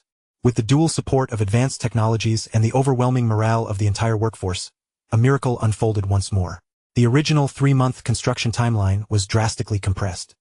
Merely 2 months later, with a final resounding explosion echoing from the depths of the tunnel, the Hung Hom undersea tunnel was completed a month ahead of schedule. When the construction teams from both Hong Kong Island and Kowloon converged triumphantly at the tunnel's center, an uproarious cheer erupted within the tunnel. Workers discarded their tools and joyfully embraced one another, laughing and crying in jubilation. Lei Chao stood at the center of the crowd, hoisted high by the workers, tossed into the air. At that moment, he was the king of the construction site. The news reverberated throughout Hong Kong.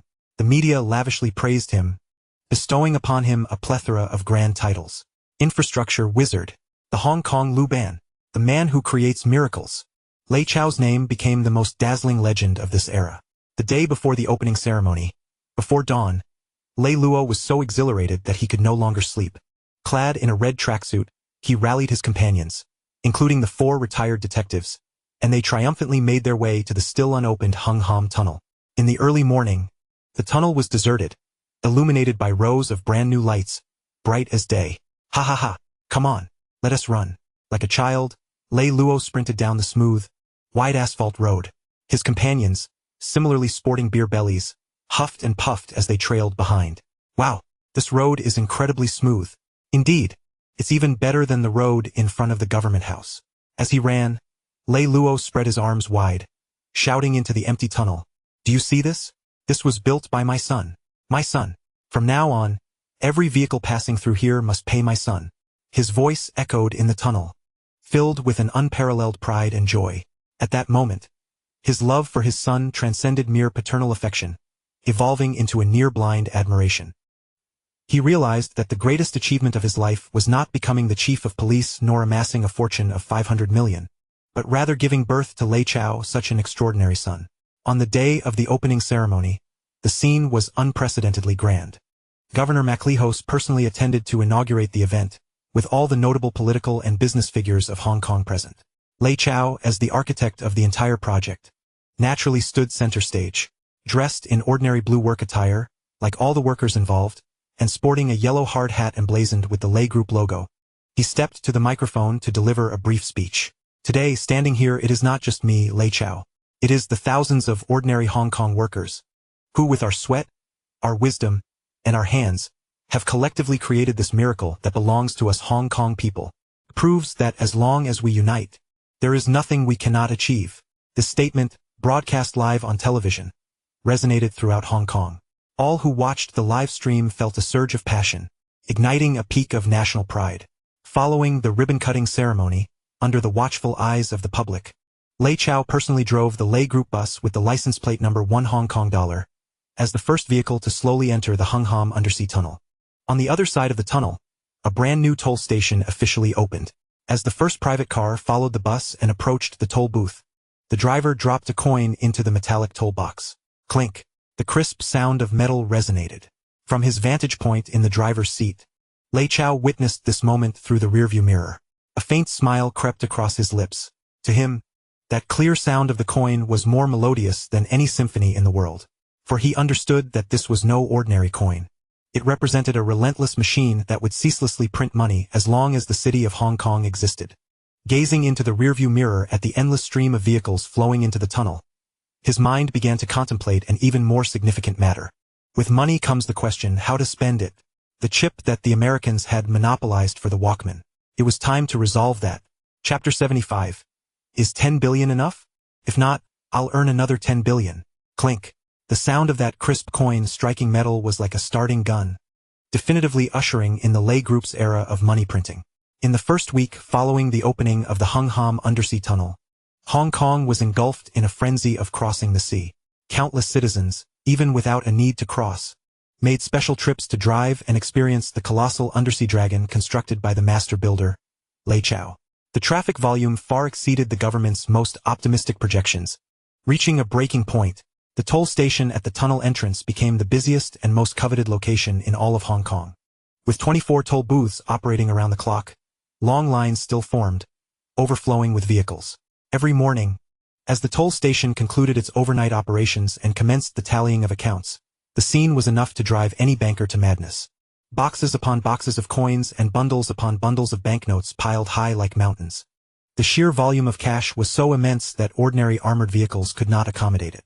Lei Chao had no choice but to summon several heavy-duty trucks from Lei Logistics, which, under the protection of Abu and his armed security personnel, transported the cash to the private vault of the Lei Group at the Lei family villa at a fixed time each day. Recently, Lei Luo had developed an obsession with a new pastime: counting money. He arranged for a portion of the cash collected from the tunnel each day to be delivered directly to his home. Then, he would seclude himself in the basement, clad only in a pair of loose shorts, bare-chested, sitting atop a small mountain of banknotes, tirelessly operating several cash-counting machines day and night. The sound of the machines, like a melodious symphony, resonated in his ears, surpassing the beauty of any music in the world.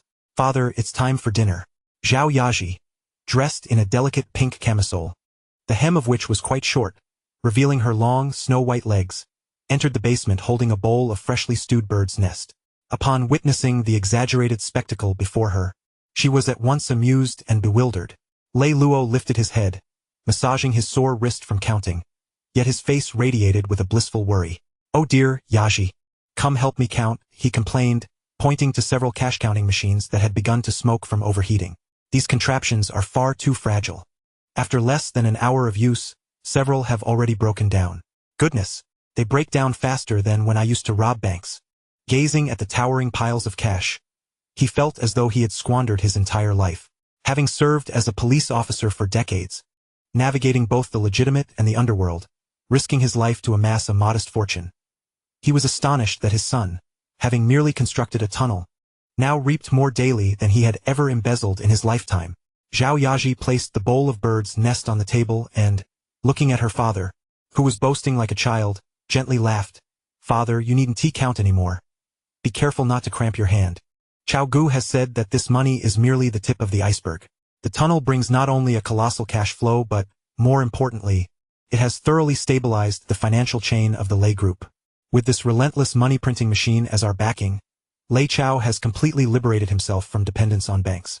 In fact, he has turned the tables, becoming a coveted top-tier VIP client that banks compete to court. Shin Bai, the managing director of HSBC, visits personally almost every week, employing various tactics to entice Lei Chao into depositing funds with them. Those once mighty British financial consortiums, although green with envy at Lei Chao's meteoric rise, find themselves helpless in the face of the 30-year franchise agreement personally signed by the governor. Lei Chao was not content merely to collect tolls. Like a greedy chess player, he began to place more pieces on the chessboard that was the tunnel. The massive billboards at the tunnel's entrance were rented at exorbitant rates to international brands. On both ends of the tunnel, prime real estate was developed into gas stations, convenience stores, and auto repair centers under the Lei Group's banner. He even audaciously collaborated with his own television station, TVB, to air advertisements for Lei products over the tunnel's broadcasting system. Every inch of land, every moment, was squeezed for maximum commercial value. The Lei Group, like a well-fed behemoth, grew unprecedentedly powerful. However, just when everyone assumed that Lei Chao would, like other wealthy individuals, begin to indulge in life or speculate on real estate for quick profits, he made a decision that left all baffled. In the Lei Electronics R&D department, Chief Engineer Zhang Debiao, wearing a distressed expression, reported to Lei Chao, "Boss, the chip suppliers in the United States have raised prices again." His voice dripped with helplessness. "Seeing how well our Walkman sells, they have hiked the price, doubling this month's supply cost. Moreover, they are limiting supplies to just 100,000 units per month. Our production line is already half idle due to the chip shortage." Zhang Debiao's face was etched with humiliation and resentment. "Boss, this cannot continue. Although our Walkman has our own shell and design, its very core still lies in their hands. They can choke us at any moment. If we do not develop our own chips, we will forever remain merely an advanced assembly plant." Lei Chao listened quietly, his expression inscrutable. He knew that this day would inevitably arrive. It was the greatest obsession he harbored since his rebirth. Approaching the window, he gazed at the bustling scene below. The trucks from Lei Logistics continuously transported boxes of Walkmans bearing the logo of the future to destinations around the globe. Behind this prosperity lay a fatal fragility. At that moment, Lei Luo entered, freshly returned from inspecting his tea house, his face aglow. Chow, let me tell you, real estate is the way to go. Today, I heard from those real estate moguls that a plot in Central is up for sale. If we acquire it and build a commercial skyscraper, in less than 3 years, we'll make more than you could in 10 years selling those little metal boxes. The old man eagerly pitched his scheme. In his view, now that his son had wealth, he should engage in quick, prestigious ventures rather than labor over incomprehensible high-tech endeavors. Father, Lei Chao turned to face him, his gaze more solemn than ever. Real estate can only make us wealthy for a moment, but technology will empower us for a lifetime. Without further explanation, he picked up the phone and dialed the financial director's number. Notify everyone. Effective immediately, all real estate investment projects under the Lei Group are to be suspended. All projected profits from the tunnel company and electronics factory for the coming year will be funneled into the newly established Lei Semiconductor Laboratory. I intend to use this funding to develop chips that belong to us Chinese. The financial director, upon hearing this decision, nearly fainted. Boss, you can't be serious. That's nearly 1 billion in cash, all poured into a laboratory that might not even emit a sound. Lei Luo, equally stunned, snatched the phone and shouted into the receiver. You wasteful fool. 1 billion.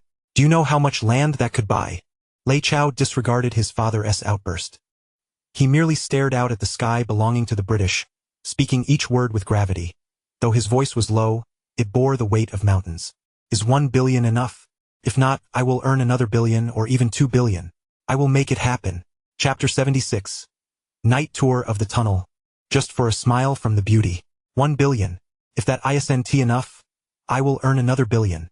Lei Chao's words, filled with madness and determination, resonated through the phone, leaving the financial director, as well as Lei Luo and Zhao Yaji, momentarily speechless. To burn through 1 billion in pursuit of developing a mere chip in the 1970s Hong Kong, amidst an era when everyone was obsessively speculating on real estate and stocks, was akin to the actions of a madman. Yet Lei Chao understood that he had to proceed. This is the responsibility he must bear as a reincarnator towards this era and this nation. With the command issued, the colossal war machine of the Lei Group recalibrated its course once more. Vast sums of capital surged like a tidal wave into the newly established Lei Semiconductor Laboratory. Zhang Debiao and the cadre of highly paid technical experts he recruited from around the globe commenced an around-the-clock research and development endeavor, which could only be described as an insatiable money pit.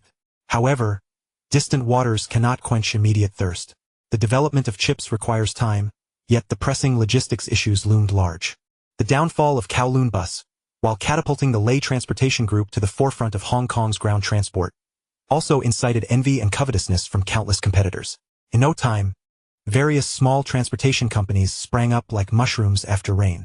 Although they could not compete with Lei Group in scale or fleet, they relentlessly encroached upon the freight market share with significantly lower prices. In the president's office of Lei Group, the newly appointed head of logistics, drenched in perspiration, was reporting to Lei Chao, clutching a report. Boss, this month, nearly 10% of our long-distance freight market share has been snatched away by those newly established companies.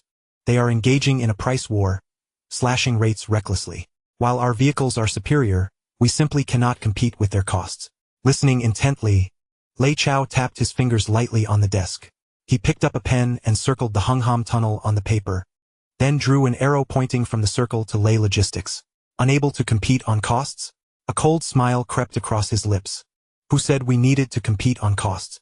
The following day, Lei Transportation Group unexpectedly announced a brand new fee policy. Effective immediately, any commercial transport vehicle registered with Lei Transportation Group would enjoy an internal settlement price and be exempt from tolls when passing through the Hungham underwater tunnel. Upon the release of this policy, the entire transportation sector in Hong Kong erupted in chaos. Toll exemption. One must understand that for trucks making dozens of trips between Hong Kong Island and Kowloon daily, the toll fees for the tunnel represented a significant expense. Lei Chao's maneuver, seemingly a benefit for insiders, was in fact the most insidious and ruthless strike. It fundamentally altered the competitive rules of the entire industry. What are we to do now? Our trucks incur tolls of several dozen dollars for each tunnel passage, while their vehicles pay nothing at all. How can we calculate costs? This isn't competition. It's unfair competition. It's monopoly. The owners of the freshly established small transport companies were so furious they nearly choked on their rage. Their price advantages crumbled under Lei Chao's domineering approach of my territory, my rules. To survive, they had no choice but to raise their transport quotes. The outcome was inevitable. Customers are not fools. In the absence of any price or service advantage, they swiftly canceled their collaborations with these small companies, redirecting all freight orders to Lei Logistics. Within a mere few months, Hong Kong's freight market underwent a brutal reshuffling. Dozens of small transport companies, unable to secure orders, faced ruptured cash flows and declared bankruptcy. Seizing the opportunity, Lei Chao acquired these companies' vehicles, licenses, and even experienced drivers at remarkably low prices. In no time, Lei Logistics expanded at a breakneck pace, monopolizing over 80% of Hong Kong's freight market share. Thus, Lei Chao not only commanded the flow of people, buses, in Hong Kong but also firmly grasped the logistics lifeline of the entire city. Business leaders, witnessing Lei Chao's novel strategy of leveraging infrastructure advantages to undermine downstream industries, were left dumbfounded. Their horizons broadened. For the first time, they realized the terrifying and destructive power unleashed when capital and infrastructure, two colossal beasts, converged. As night deepened, the top-floor office of Lei Group remained brightly lit. Zhao Yaji, clad in an elegant white Chanel suit, her ample curves creating a breathtaking silhouette, entered Lei Chao's office, cradling a thick stack of documents. "Boss, here is this month's financial report for the logistics group. Please take a look." She placed the files on the desk, gazing at the man still engrossed in work, a flicker of concern flashing in her eyes. "You've been pushing yourself too hard lately, working late into the night every day. You must take care of your health." Lei Chao lifted his head, meeting her gaze illuminated by the light, her face radiating an exquisite beauty infused with genuine concern, and the weariness in his heart seemed to dissipate. He stood, approached her, and enveloped her in his arms. "Come, let me take you somewhere to relax." Half an hour later, at the entrance of the Hung Hom underwater tunnel, all barriers had been lowered. A warning sign indicating tunnel closure for emergency repairs stood prominently. Lei Chao, driving his newly air-freighted, globally limited edition red Ferrari F40 from Italy, carried Zhao Yaji beside him, slowly entering the deserted underwater tunnel under the awed gaze of all staff. Boom! Once the vehicle was fully inside the tunnel, Lei Chao slammed the accelerator to the floor. The terrifying performance of the V8 twin-turbocharged engine erupted in a primal roar. The red Ferrari shot forward like an arrow, wildly accelerating through the straight and empty tunnel. The engine's thunderous roar reverberated within the enclosed space, amplifying like rolling thunder, causing one's eardrums to resonate. The exhilarating rush of speed compelled Zhao Yaji to emit an excited scream. She felt all the pressure and tension that had accumulated within her body for so long finally released in that moment, swept away by the lightning-fast velocity. She turned her head to gaze at the man beside her, who gripped the steering wheel with one hand, a hint of madness and a carefree smile gracing his face, her eyes filled with enchantment. This man could always provide her with the most unexpected thrills and romance. Just as the Ferrari reached its peak speed, poised to burst out of the tunnel's screech, Lei Chao abruptly slammed on the brakes. The high-performance tires screeched against the smooth asphalt, leaving two piercing black marks. The vehicle came to a steady halt in the center of the tunnel. He turned off the engine, and the world instantly plunged into a profound silence. Only the two rows of bright lights atop the tunnel extended like parallel time corridors into the endless distance. This sensation of absolute privacy and tranquility in the heart of the city evoked an indescribable thrill of complete control. Lei Chao unbuckled his seatbelt, then turned to face Zhao Yaji, whose cheeks were flushed from the recent adrenaline rush, breaths coming in rapid succession. His gaze intensified. "This road, I built it." He reached out, gently cupping her delicate chin, his voice hoarse and laden with an irresistible dominance. "In this place, I am the Soul King." Chapter 77. The Oath in the Depths of the Tunnel, and the Madness Before Dawn. "In this place, I am the Soul King." Lei Chao's voice was hoarse, like a hook tempered in fire, catching every fragment of Zhao Yaji's attention. The tunnel was sealed off from the outside world. The red Ferrari sat there like a burning island. The man's scent, a mixture of cologne, tobacco, and raw masculine pheromones, filled the cramped interior of the car until there was barely any air left to breathe. Looking into the man's eyes, shining fiercely under the tunnel lights, Zhao Yaji felt like a lamb being stared down by a lion. Every drop of blood in her body seemed to boil instantly. Her mind went blank. All her restraint and rationality collapsed completely in front of his domineering declaration. She even forgot to breathe. Lei Chao gave her no time to react. Leaning down, he captured her slightly parted lips, soft and trembling from nervousness, in an aggressive kiss. This kiss was wilder and deeper than any before. The Ferrari's tightly designed bucket seats, built for extreme performance, forced their bodies into an intimacy they had never experienced before. Zhao Yaji was wearing a white Chanel skirt suit today. The fitted fabric outlined her mature and graceful curves perfectly. In the cramped space, she could clearly feel the breathtaking softness of her chest being pressed and reshaped slightly against the man's firm torso. All she could manage were soft, broken whimpers like a kitten, her arms wrapping tightly around the man who made her sink deeper and deeper, responding awkwardly yet passionately. She admired this man. She admired his unstoppable abilities, and the domineering aura with which he seemed to look down upon the world. At this moment, she was no longer the capable housekeeper of the Lei group, nor the elegant Mrs. Lei in front of the media. She was simply his woman, completely conquered, willing to give everything to him. Lei Chao's hands began to wander. His large, well-defined hand slipped easily beneath the hem of her skirt, gliding along her smooth, toned thigh wrapped in ultra-thin flesh-colored stockings, feeling the incredible elasticity and softness. Zhao Yaji's body trembled violently as a strange electric sensation spread from where they touched, instantly racing through her entire body. She felt herself melting, turning into a pool of warm spring water. And not here with the last trace of reason. She made a weak protest. This was a tunnel. Even though it was sealed, security patrols might pass by at any time. The thrilling possibility of being discovered filled her with both fear and a strange excitement. What are you afraid of? Lei Chao's lips left hers and trailed across her delicate collarbone and snowy neck, leaving a series of burning marks. His voice was hoarse, full of irresistible temptation. I told you, here I am the rule. After saying that, he stopped holding back. He pushed the driver's seat all the way back. Soon, within the cramped Ferrari cabin, soft, uncontrollable moans and the man's heavy breathing echoed through the air. The red car body gently rocked in the empty tunnel with a steady rhythm. A long time later, when the eastern sky began to glow faintly and the first light of dawn was about to break across the horizon, a thin layer of fog covered the Ferrari's windows. Zhao Yaji lay weakly on the reclined seat.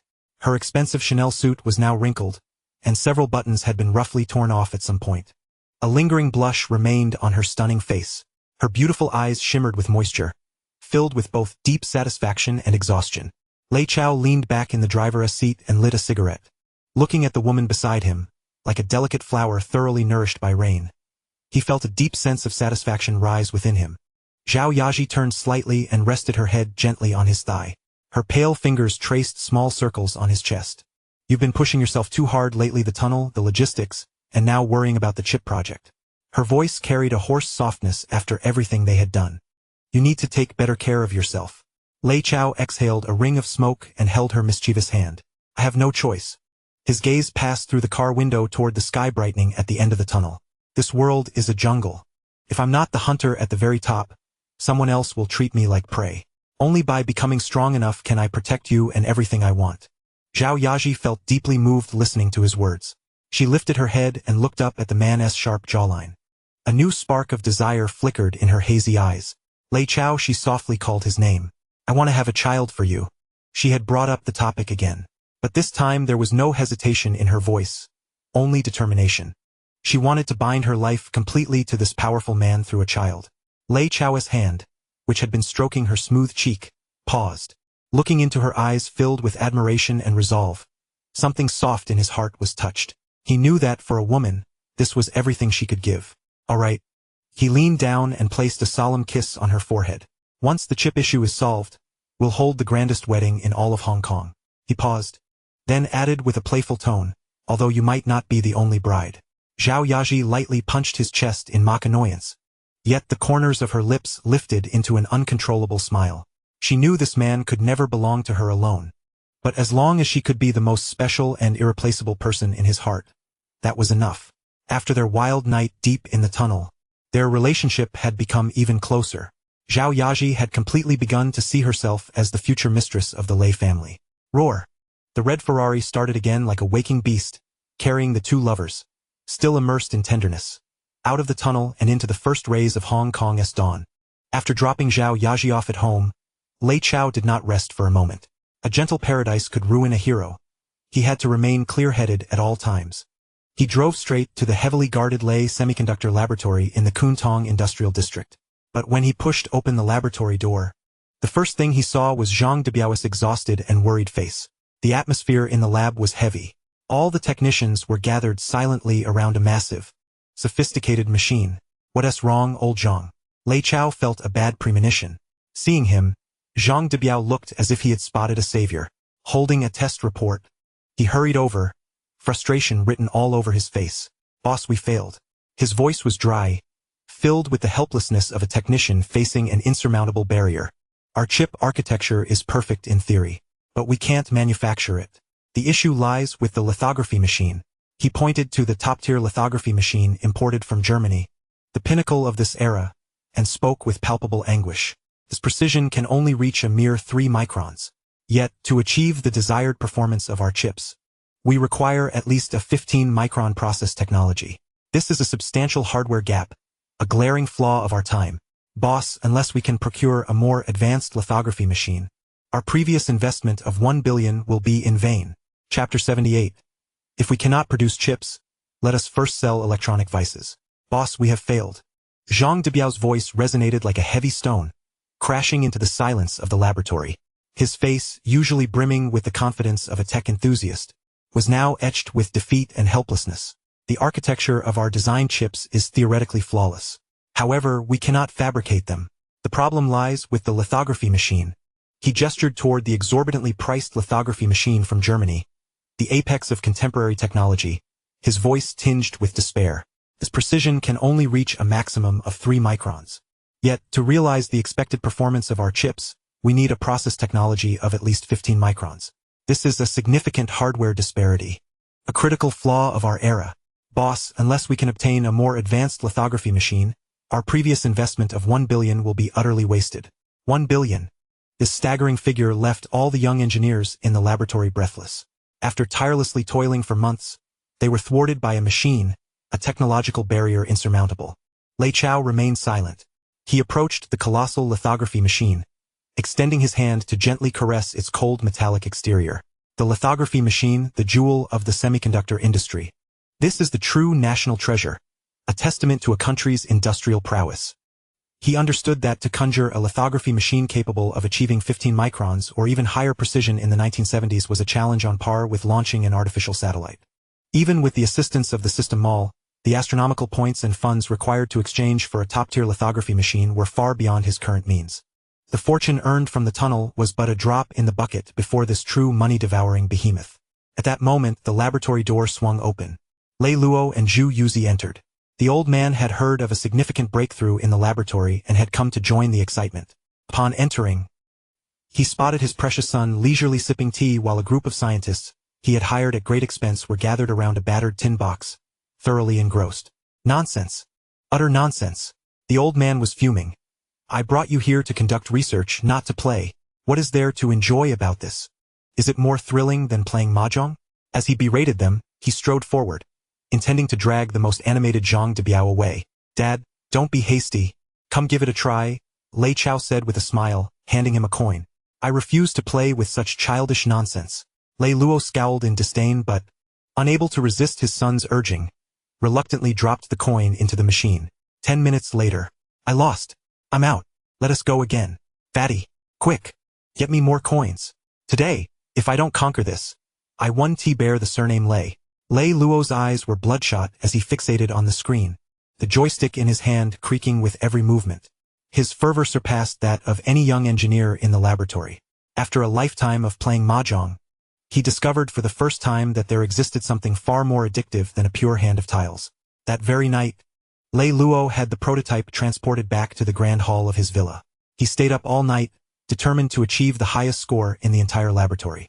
The next day, when Lei Chao awoke, he found his father, sporting 2 enormous dark circles under his eyes, excitedly boasting about his achievements to a group of visiting old friends. "Did you see that? 12,000 points. Who can surpass me in Kowloon Tong? I am the unrivaled champion of Kowloon Tong." Lei Chao looked at his father, now utterly captivated, and smiled helplessly.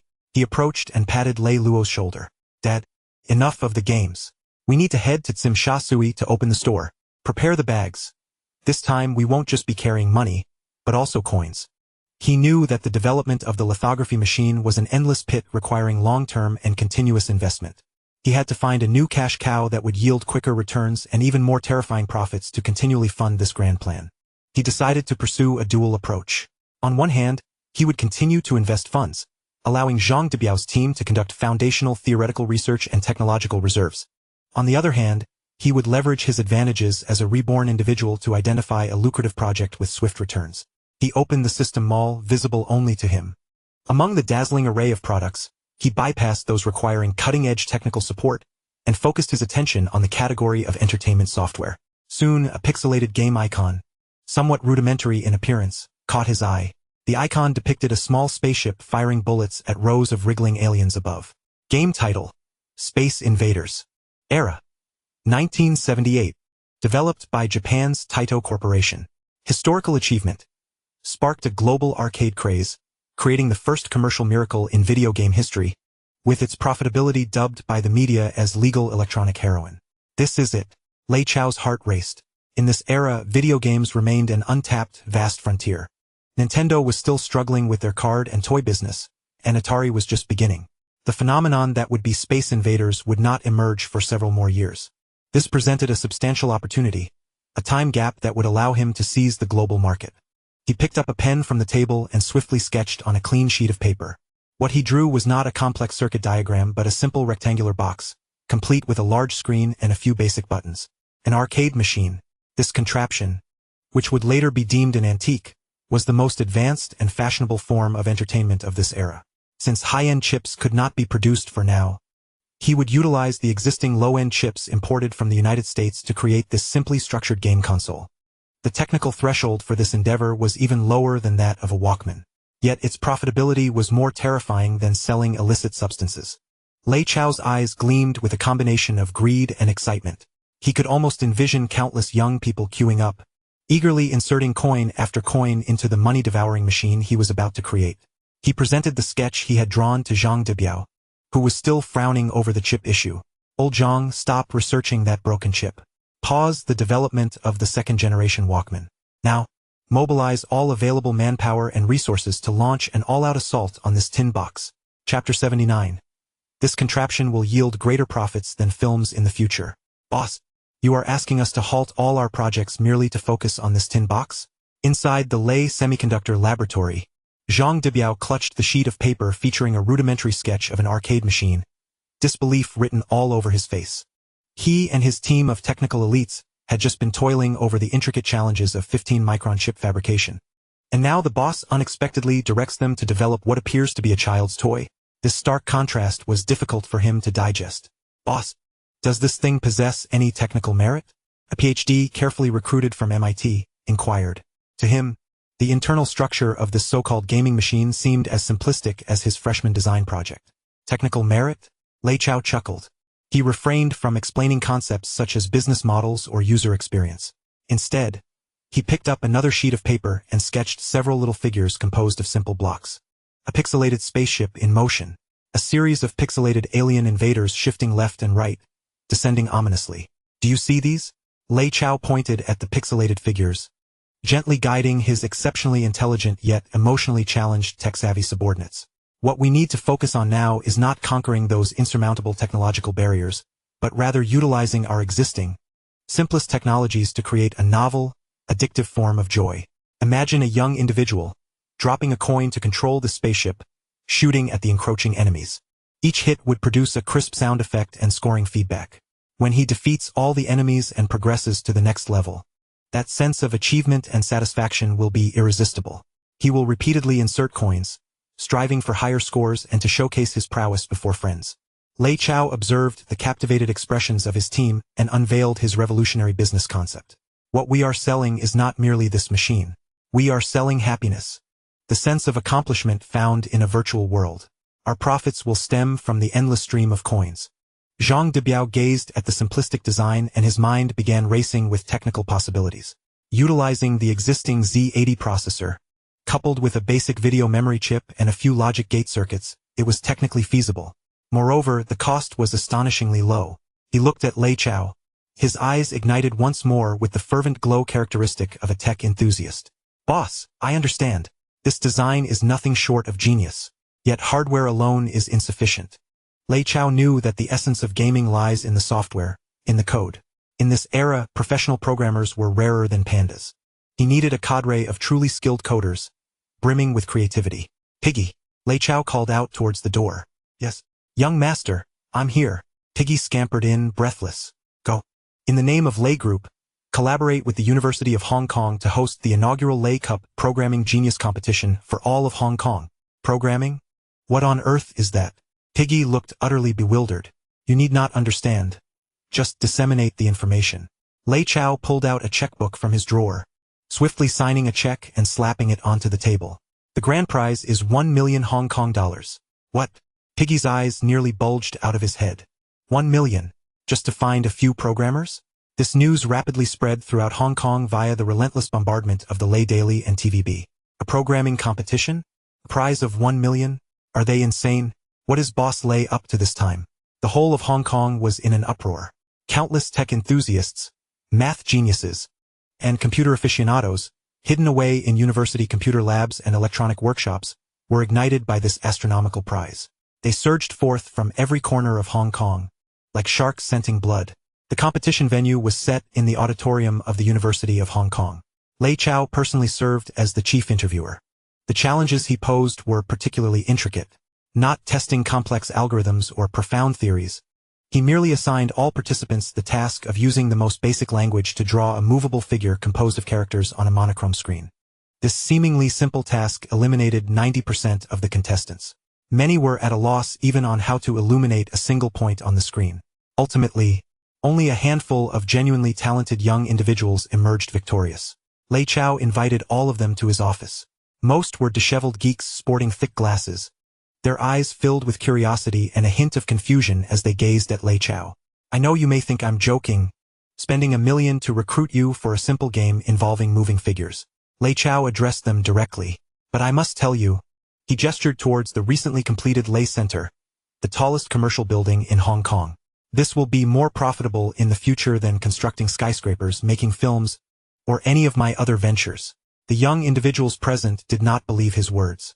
They regarded this young millionaire as a dreamer. However, they glanced at the $1 million champion check on the table, then at the generous remuneration Lei Chao promised each of them, far exceeding market rates. They chose to bow to monetary incentives. Excellent. Lei Chao was pleased with their pragmatism. He distributed a thick dossier to each individual. Inside was the complete source code for Space Invaders, generated directly by the system. Although it was in the assembly language of the 1970s, to these geniuses, the lines of concise and efficient code resembled the most exquisite poetry. Who wrote this code? It's simply brilliant. The low-level optimizations are nothing short of art. My God, how did I never conceive of this algorithm? This group of once arrogant prodigies was utterly humbled upon encountering this masterful code. The looks in their eyes towards Lei Chao transformed from confusion to fervent admiration. The development progressed at an astonishing pace, bolstered by the source code.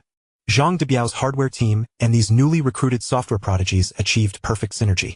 Within a month, the first prototype of the Space Invaders arcade machine, independently developed and produced by the Lei Group, was officially assembled.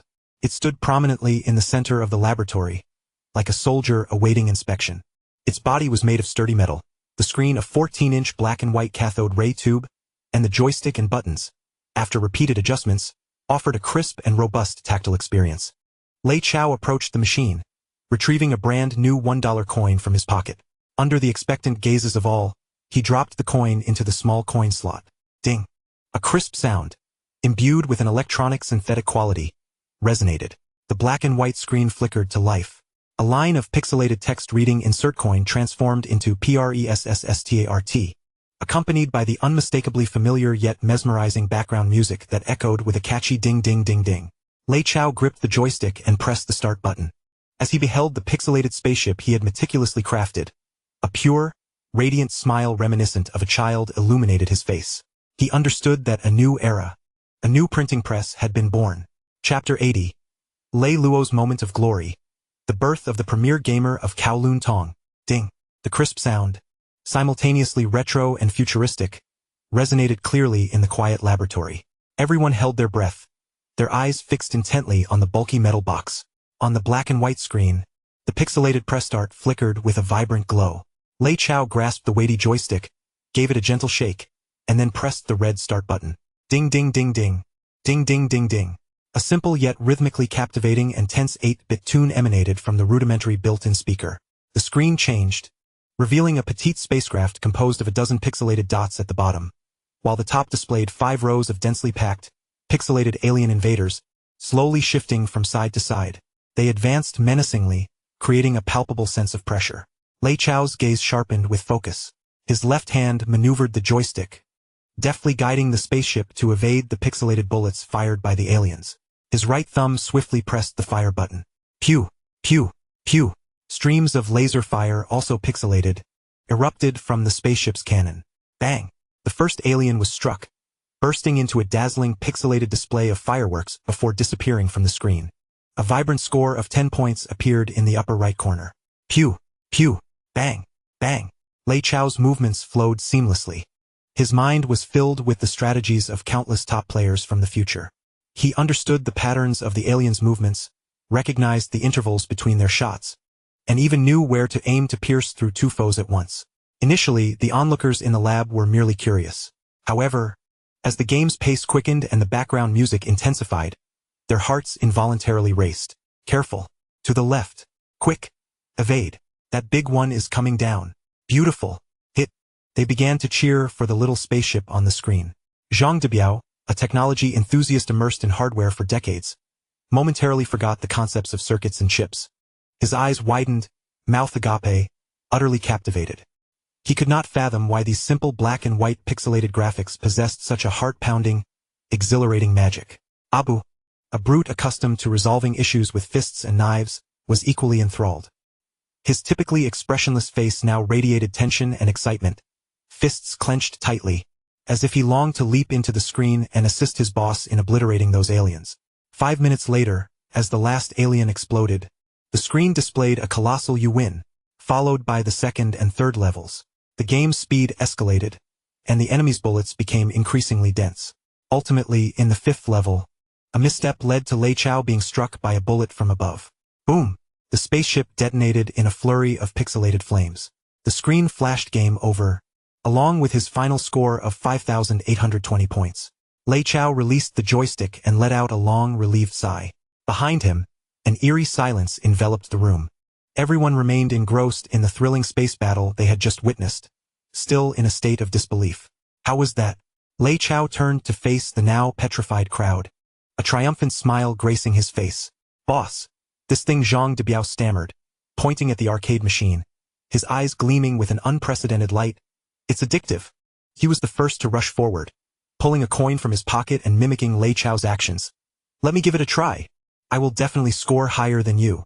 This meticulous PhD from Germany, now resembling a child who had just acquired a new toy, eagerly commenced his first round of video gaming. The outcome was predictable. Within 30 seconds, all 3 of his lives were lost, and his score was a dismal 120 points. Again, Zhang Debiao insisted, inserting another coin. Let me try again. He was completely hooked. The other engineers and programmers in the lab could no longer restrain themselves, gathering around to vie for a turn.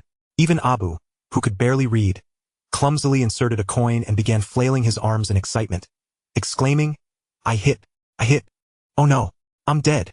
The once serious laboratory transformed into a raucous playground filled with joyous energy. Lei Chao surveyed the scene before him, nodding in satisfaction. He knew this was it. This creation was the most potent mental stimulant of the era, and completely legal.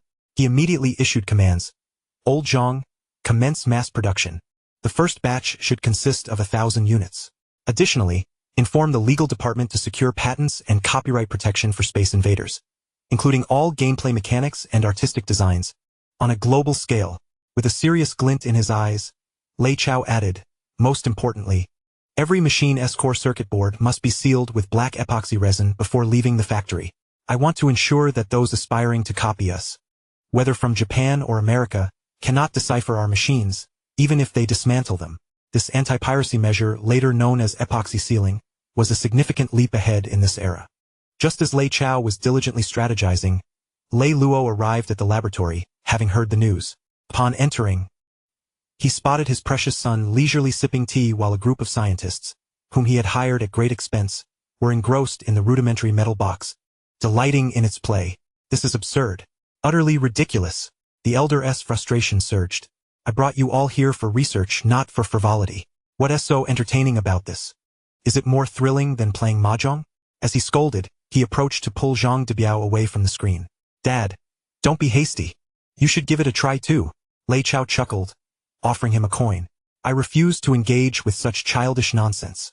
Lei Luo grimaced in disdain but was unable to resist his son's insistence, reluctantly dropping the coin into the machine. 10 minutes later. I'm dead again. Let us play another round. Fatty, hurry, get me some more coins. Today, if I don't conquer this game, I won't be called Lei. Leilo's eyes glowed a fiery red as he fixated intensely on the screen, the joystick in his hand creaking under his fervent grip. His obsession surpassed that of any youthful individual in the laboratory, exuding a mania that was palpable.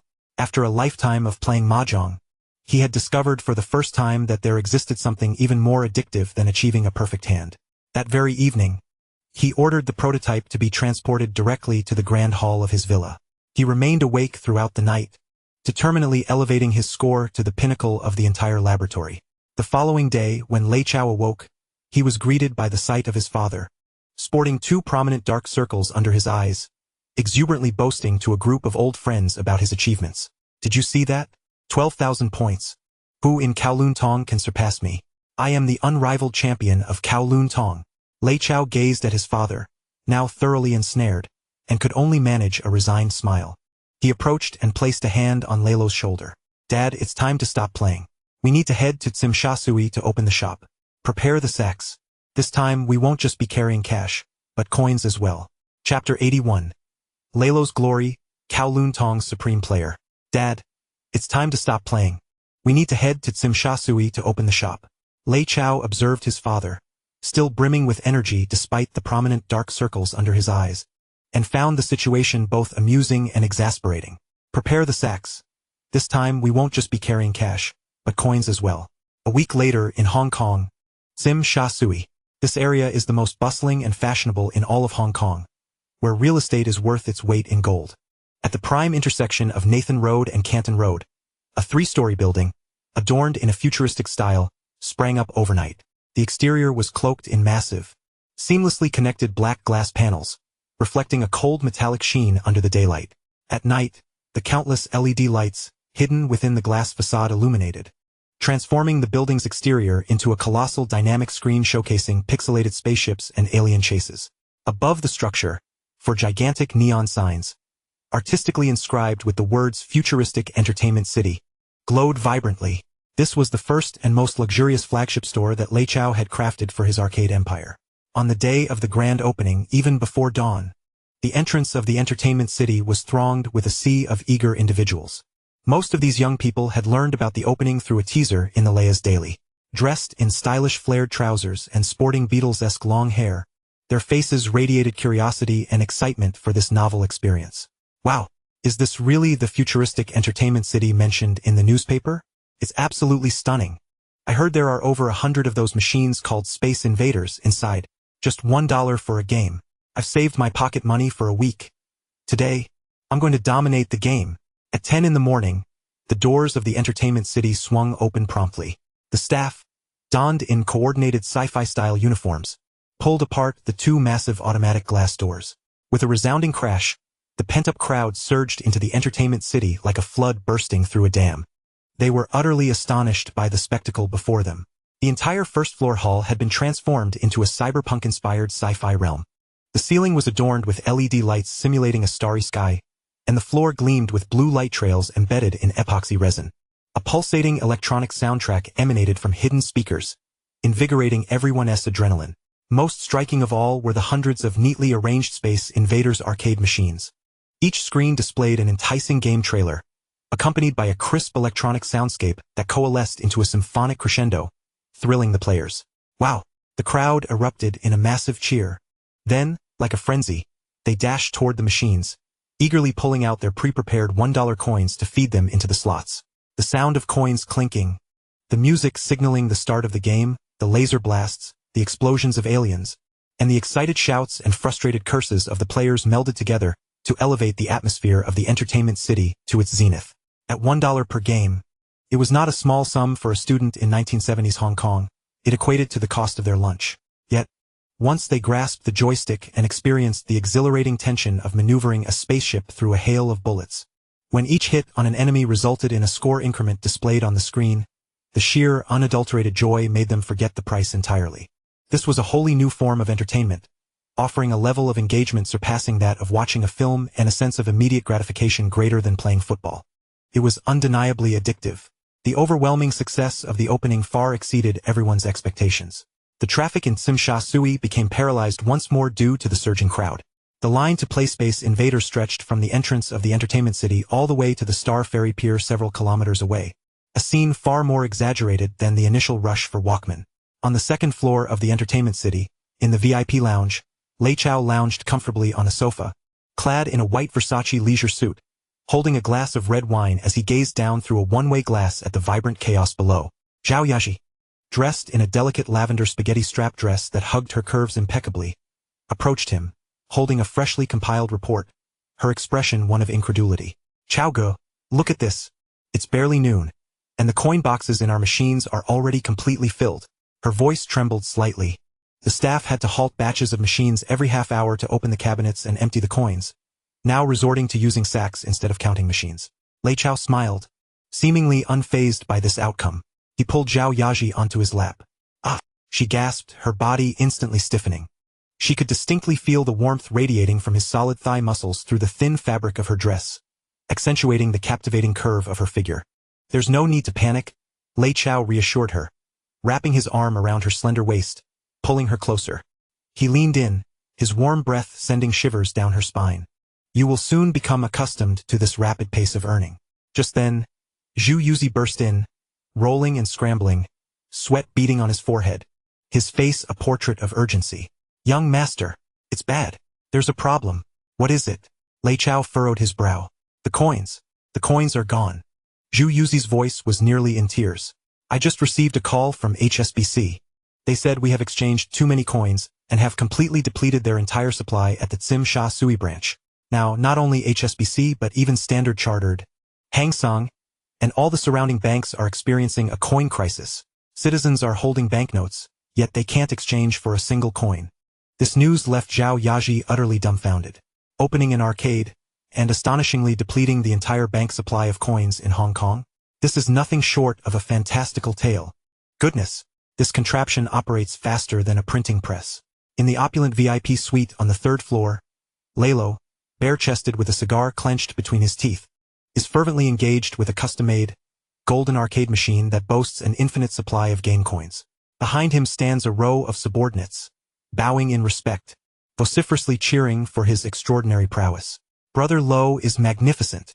Another record broken. Brother Lo is truly the paramount player in Kowloon. Relishing the adulation akin to a star surrounded by admirers, Lalo feels a resurgence of the authority he once wielded as chief inspector. Lei Chao gazes at the throngs of people still pouring in below, observing his father's engrossed demeanor, a knowing smile curling at the corners of his mouth. This is not merely about money.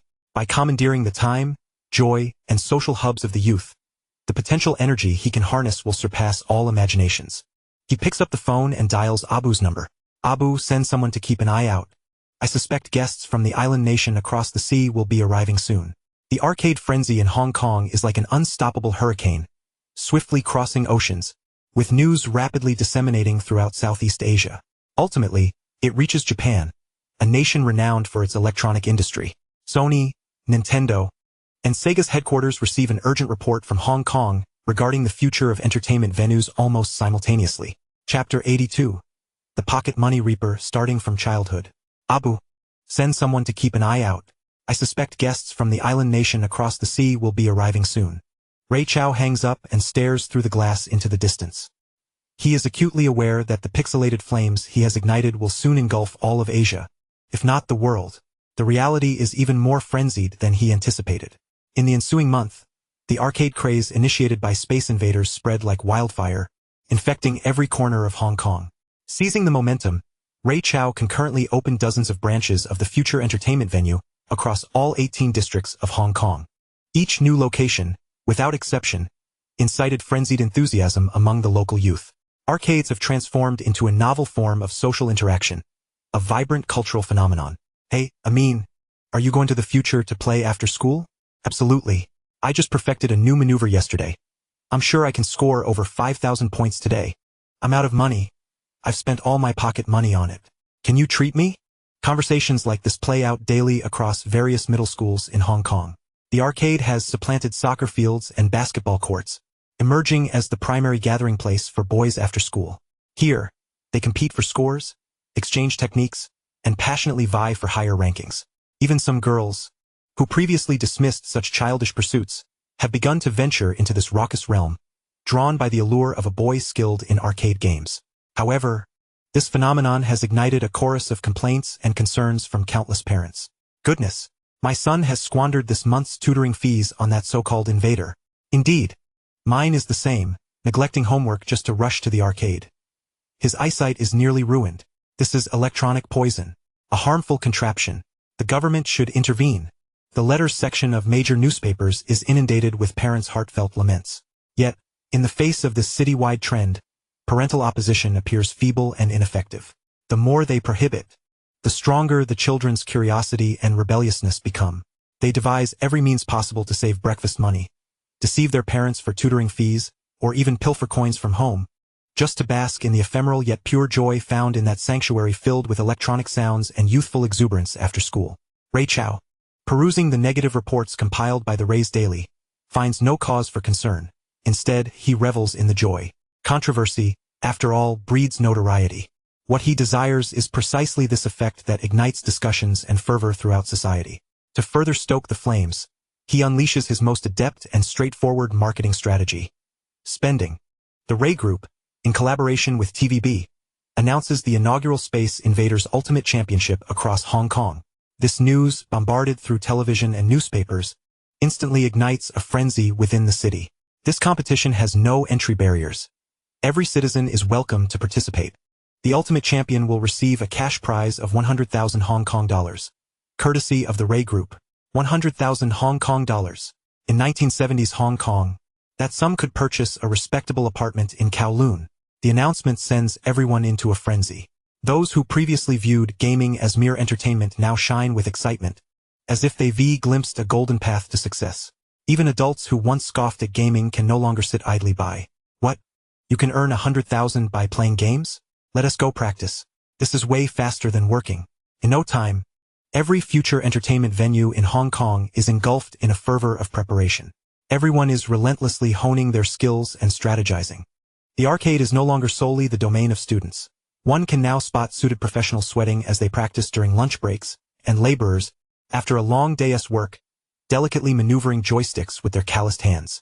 Space Invaders has become a national pastime. Consequently, the cash flow of the Ray Group experiences explosive growth once more.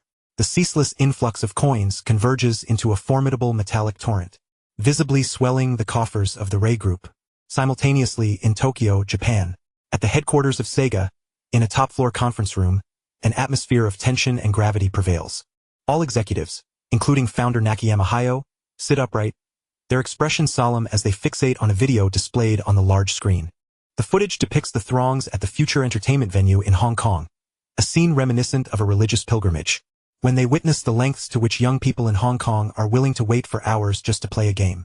When they see attendants hauling bags of coins from the machines, a collective gasp fills the room. Is this real? One board member murmurs, his face etched with disbelief. The head of the intelligence department rises, bowing deeply, his voice quavering as he reports to the president. According to our informants in Hong Kong, this footage is entirely unedited and completely authentic. Moreover, our preliminary estimates suggest that the daily revenue of this chain of venues, known as Future Entertainment, exceeds the total revenue of all Sega operations in Japan. This revelation detonates like a bombshell in the conference room. Nakayama Hayao's expression turns grave. As a pioneer of the Japanese gaming industry, he possesses an unparalleled understanding of the significance of the game entitled Space Invaders. Its simplistic yet irresistibly addictive gameplay, the meticulously calibrated scoring and level designs that tantalize players, and its formidable revenue-generating capabilities render it more than just a mere game. It stands as an epic-defining product, a superweapon capable of transforming the landscape of the entire entertainment industry. Immediately, Yamazaki Hayao slammed his hand on the table, rising to his feet, his eyes ablaze with a fervor known as ambition. Dispatch our finest team to Hong Kong. At any cost, procure several of these machines for me. I must uncover the devilry concealed within this contraption. Soon, a clandestine expedition team composed of Sega's most esteemed market analysts and engineers arrived in Hong Kong. Disguised as tourists, they entered the flagship arcade of the Future Entertainment Complex in Tsim Sha Tsui. After immersing themselves in the bustling atmosphere and experiencing Space Invaders firsthand, they were left utterly astounded. "It's absolutely terrifying," exclaimed the team leader, a middle-aged man named Yamamoto Kenichi, wiping the cold sweat from his brow, his voice trembling. The designer of this game, with such an acute grasp of player psychology, is nothing short of a sorcerer. He quickly realized they had to bring this machine back to Japan. Immediately, Yamamoto approached the arcade's manager, expressing a desire to purchase several arcade machines at a premium price. However, the response he received chilled him to the bone. "I'm sorry, sir," replied the manager, a young woman clad in a qipao with a curvaceous figure, her professional smile unwavering, yet her tone resolute. "Our boss has decreed that the Future Series arcade machines will only be available through direct sales or leasing globally. They are not for sale. This was a rule established long ago by Ray Chow. His aim is to create a channel, a platform, an ecosystem, not merely a one-off transaction. Name your price. We can pay more." Yamamoto persisted, his determination unyielding. 10 times. 20 times the price.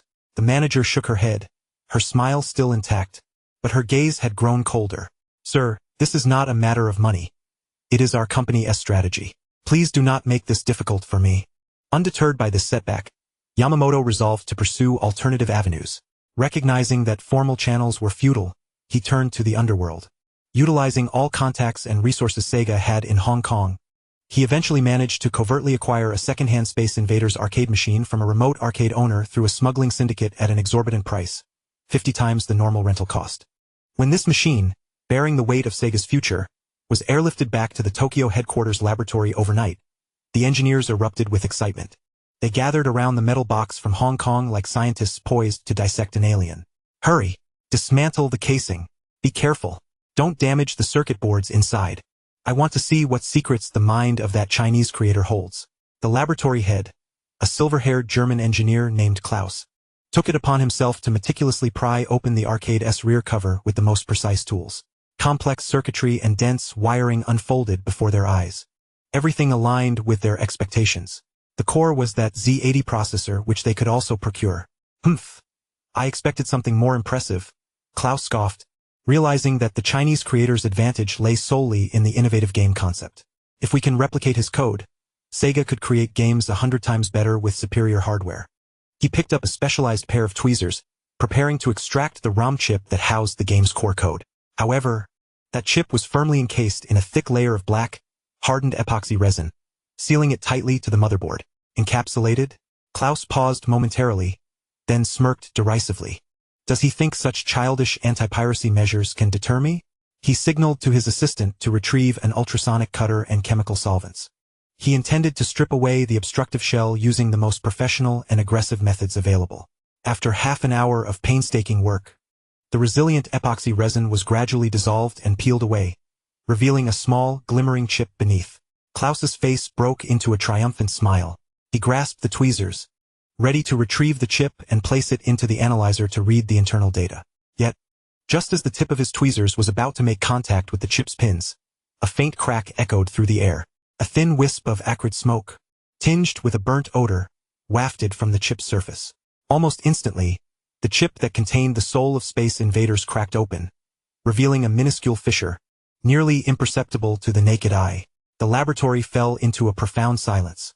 Klaus's movements froze in midair, and the smile on his face vanished completely. His assistant, staring in disbelief at the curling smoke, stammered, "Dr. Klaus, it seems to have burned out?" Chapter 83. The Despair of the Plagiarists. The Knees of the Japanese. "Dr. Klaus, it seems to have burned out?" The assistant's voice pierced the laboratory's oppressive silence like a cold needle. Klaus remained rigid, his earlier smile now a distant memory, replaced by an overwhelming sense of shock and disbelief. He leaned closer to the now dull chip, the pungent smell of burnt electronic components invading his nostrils. With trembling fingers, he gingerly touched the chip's surface. Crack! The once seemingly indestructible silicon chip crumbled beneath his fingertips like a dried cookie, disintegrating into tiny black fragments. "It's over," Completely over. No, this cannot be. Klaus screeched like a cat whose tail had been stepped on. He abandoned the chemical solvents, opting for more sophisticated physical methods like laser cutting and cryogenic freezing, attempting to peel away the cursed black encapsulation without triggering any self-destruct mechanisms. Yet the outcome remained unchanged. Each time they neared the core chip, regardless of the method employed, it would instantaneously self-destruct in a manner beyond their comprehension. It felt as if a loyal, sentient devil resided within the chip, ready to obliterate itself rather than divulge its secrets to any intruder. Baka Yuru. After having destroyed 5 machines, totaling over hundreds of thousands of dollars, Klaus finally snapped. He seized a wrench from the table and smashed it against the screen of the last arcade machine. Bang! The screen shattered, sending sparks flying. A palpable aura of despair enveloped the entire laboratory. All the Japanese engineers hung their heads in silence, voiceless. Their pride in technology and confidence was, in that moment, shattered by a young Chinese man they had never met, in a manner they could scarcely comprehend, bordering on humiliation. Is this what one might call the reverse output of technological blockade? The news swiftly reached the ears of President Yamamoto Hayo. Upon entering the laboratory, which resembled a battlefield in ruins, and observing the dismembered carcasses of arcade machines alongside a group of despondent German experts, his countenance darkened, as if it could weep. Are you telling me, he spoke in a cold, emotionless tone, that after spending over $1 million, we have merely acquired a heap of irreplaceable scrap metal? Klaus lowered his head in shame, his voice hoarse as he replied, Mr. President, we cannot comprehend it. Their encryption technology has transcended the understanding of our era completely. It is not merely a matter of physical glue. Within the chips lies an integrated, uncrackable, voltage-sensing logic self-destruct circuit. This is technology at least 20 years ahead of us. 20 years ahead? Yamamoto's heart plummeted to the depths. He realized that the path of imitation was no longer viable. He recalled that young man who had stirred up a tempest in Hong Kong.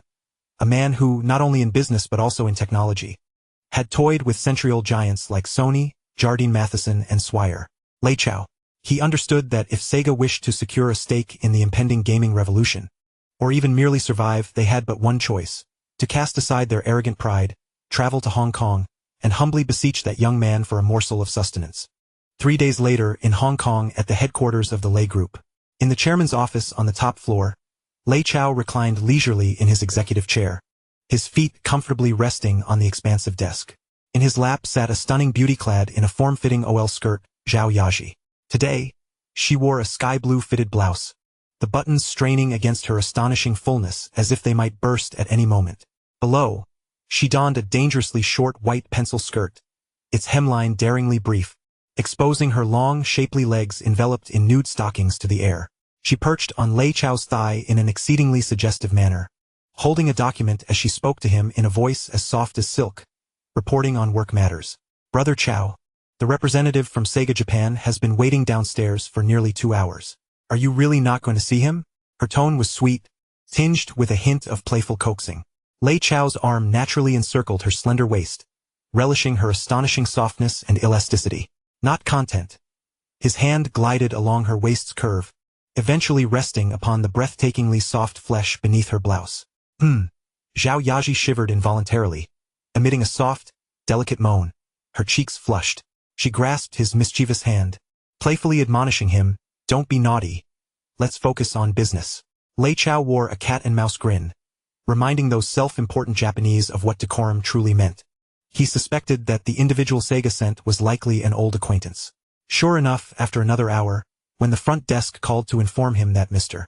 Yamamoto was nearly at his wit's end, Lei Chao leisurely instructed his secretary to bring the man up.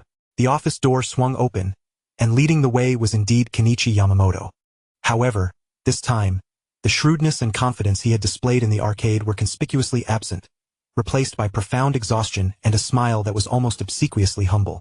Upon entering, his gaze fell upon Zhao Yaji seated in Lei Chao's lap, their intimate posture evident. His pupils contracted slightly but quickly returned to normal, his smile becoming even more submissive. He bowed deeply, nearly 90 degrees, addressing Lei Chao. Mr. Lei, I sincerely apologize for my abrupt visit. Lei Chao did not allow him to rise, nor did he remove his feet from the desk.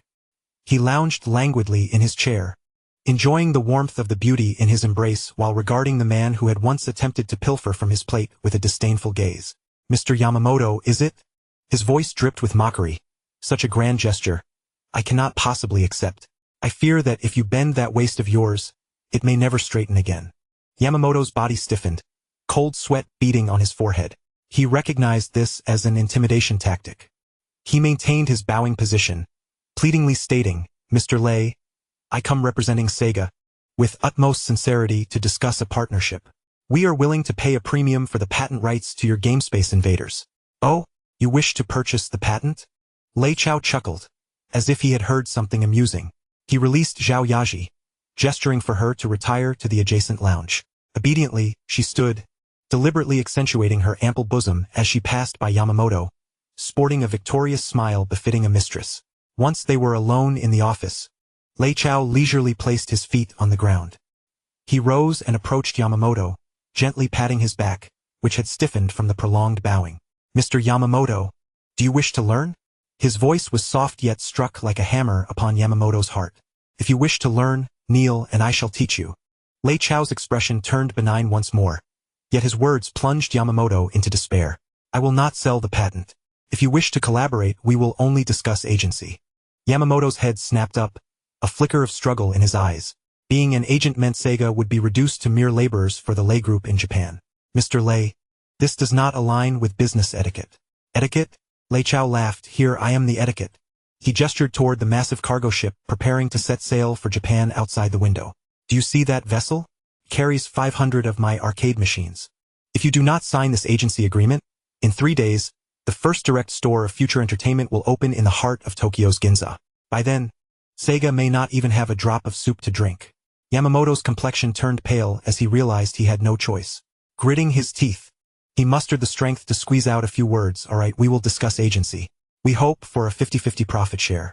He attempted to salvage some dignity for his company. Lei Chao regarded his pitiful demeanor and laughed. He raised 3 fingers. Yamamoto's heart leaped, thinking it was a 3-7 split, with Sega receiving 70 and Lei Group 30. Though harsh, it was at least acceptable. However, Lei Chao's next words plunged him into utter hopelessness. No. Lei Chao shook his head, his smile turning cruel and cold. I want 70%. Moreover, all your gaming establishments must prominently display our Lei family's signage. From this day forth, the Japanese gaming market shall bear the Lei surname. Chapter 84, Counterattack on Japan, a cultural invasion from Hong Kong.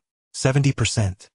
Upon hearing this figure, Yamamoto Kenichi felt as though his heart was being gripped tightly by an invisible hand, nearly rendering him breathless. He gazed incredulously at Lei Chao, whose face, typically adorned with a humble smile, was now contorted with overwhelming shock. Mr. Lei, you cannot be serious? 70% profit and we must still bear your name? This is no longer a partnership. It is tantamount to turning our entire Sega company into your laborers. This is not merely a loss of sovereignty. It is the outright sale of our nation. Should we sign this agreement, Sega will utterly forfeit its autonomy, relegating itself to a mere vassal and factory for the Lei Group in Japan. The brand and channels we painstakingly built will serve only to adorn others. Such terms are unacceptable to any self-respecting entrepreneur. I never joke, Lei Chao replied, succinct and direct. He leisurely returned to his executive chair, propping his feet back on the table, gazing at the struggling Japanese man with the disdain reserved for an insect. Mr. Yamamoto, I believe you have yet to comprehend the current situation. It is you who seeks my favor, not the other way around. His voice was calm yet bore a weight capable of crushing all in its path. Either you sign this contract, allowing Sega to cling to that remaining 30% profit in a desperate struggle for survival, or you may leave this moment. Lei Chao gestured towards the cargo ship outside, which had begun to sound its horn. In 3 days, my flagship store will open in the bustling Ginza district of Tokyo. At that time, I will employ even lower prices and more audacious marketing strategies than those in Hong Kong to sweep away your so-called local gaming establishments. By then, Sega will be left with nothing, not even a single hair. Each of Lei Chao's words struck Yamamoto Kenichi like a sharp blade, precisely slicing through the last vestiges of his psychological defenses. He understood the nature of these Japanese individuals all too well. They are swayed by intimidation rather than virtue. When you present reason and fairness, they perceive you as weak and vulnerable. Only through the absolute, unquestionable force that thoroughly crushes them will they behave like the most loyal Akita, wagging their tails in submission. Yamamoto Kenichi's body began to tremble violently, cold sweat soaking through his expensive suit. He knew that every word Lei Chao uttered was not a mere threat. Given the man's enigmatic business acumen and ruthless approach displayed in Hong Kong, he was fully capable of following through, and perhaps even more so. Once the Lei Group's flagship store entered Japan, armed with the unparalleled allure of Space Invaders and Lei Chao's market-shattering strategies, the entire Japanese gaming industry would face a complete upheaval. Sega, once a leader in the industry, would be obliterated in the initial wave of this assault, leaving no remnants behind. On one side lay the humiliation of living as another's dog. On the other, the pride of dying forgotten by the market. Yamamoto Kenichi painfully closed his eyes, recalling the desperate yet hopeful gaze of President Nakayama Hayabusa just before his departure. He understood the weight of the entire company's fate resting upon his shoulders. After a long pause, he reopened his eyes, which now reflected a calm reminiscent of ashes devoid of struggle. He bowed deeply to Lei Chao, this time almost touching his forehead to the cold floor. "Ah, Mr. Lei, we at Sega fully accept your terms." His voice was hoarse, laden with profound humiliation. "Excellent." Lei Chao nodded in satisfaction. He retrieved a pre-prepared contract, written in both Chinese and Japanese, from his drawer and tossed it onto Yamamoto Kenichi's table. It was an unequivocally unequal treaty. It clearly stated, Sega would serve as the exclusive agent of the Lei Group in Japan, responsible for the production, distribution, and operation of all future arcade series. In return, Sega would receive 30% of the total profits, while all gaming establishments must uniformly adopt the branding and logo of the future entertainment city. With trembling hands, Yamamoto Kenichi grasped the seemingly heavy signature pen and inscribed his name at the end of the contract. As he completed the final stroke, he felt as though all his strength had been drained away. He realized that from this moment forth, he had personally opened the floodgates to Japan's gaming industry. The young man across from him, leisurely savoring his wine, had become the sole supreme emperor of this industry. News of the contract signing was swiftly sent back to Japan via fax that very day. The board of directors at Sega was engulfed in despair. Yet, they had no alternative but to swallow their bitterness. Soon, under Sega's relentless push, the future entertainment city proliferated across Japan's major cities at a terrifying pace. Tokyo's Ginza, Shibuya, and Osaka's Shinsaibashi, all the most vibrant commercial districts, were overtaken by the familiar, sci-fi-inspired black glass facades. The allure of Space Invaders revealed an even more terrifying power in Japan, a nation renowned for its advanced electronics industry.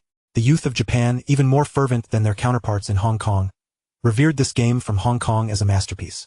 Countless students and office workers rushed into the future entertainment city after school and work, eagerly feeding their hard-earned yen into the black metal coin box. Japanese media described this phenomenon as a black ship invasion, expressing their alarm at discovering that this man named Lei Chao was not only harvesting their nation's youth's pocket money through games, but subtly exporting a dominant Lei culture as well. A continuous stream of yen flowed like a tide into Lei Chao's pockets. However, these funds were not squandered on lavish homes or sports cars. Instead, he unhesitatingly invested them all into the still operational Lei Semiconductor Laboratory. He aimed to use the money of the Japanese to develop a lithography machine for the Chinese and manufacture chips for the Chinese, ultimately to earn money from the entire world. This was a perfect, closed-loop business logic. Yet, Lei Chao was not content with mere success. He understood that simple game content would inevitably bore players over time. He must continually create new stimuli to maintain the market's fervor. Today, he perused a market research report faxed from the Japanese branch, which revealed that a significant portion of the player demographic consisted of so-called otaku. They were not only obsessed with the games themselves but also harbored immense fantasies for the virtual, beautiful female characters within. An idea sparked in Lei Chao's mind. A marketing strategy, ultimately proven to be unfailingly effective in exploiting the wallets of introverted enthusiasts, suddenly materialized in his mind. Cosplay. He picked up the phone and dialed Zhao Yaji's extension. "Yaji, come to my office for a moment. I have something intriguing to show you." A few minutes later, Zhao Yaji entered, clad in a pristine cream-colored business suit that enveloped her mature, voluptuous figure, enhancing her allure with an air of restrained elegance. Lei Chao retrieved a garment from a mysterious box and presented it to her.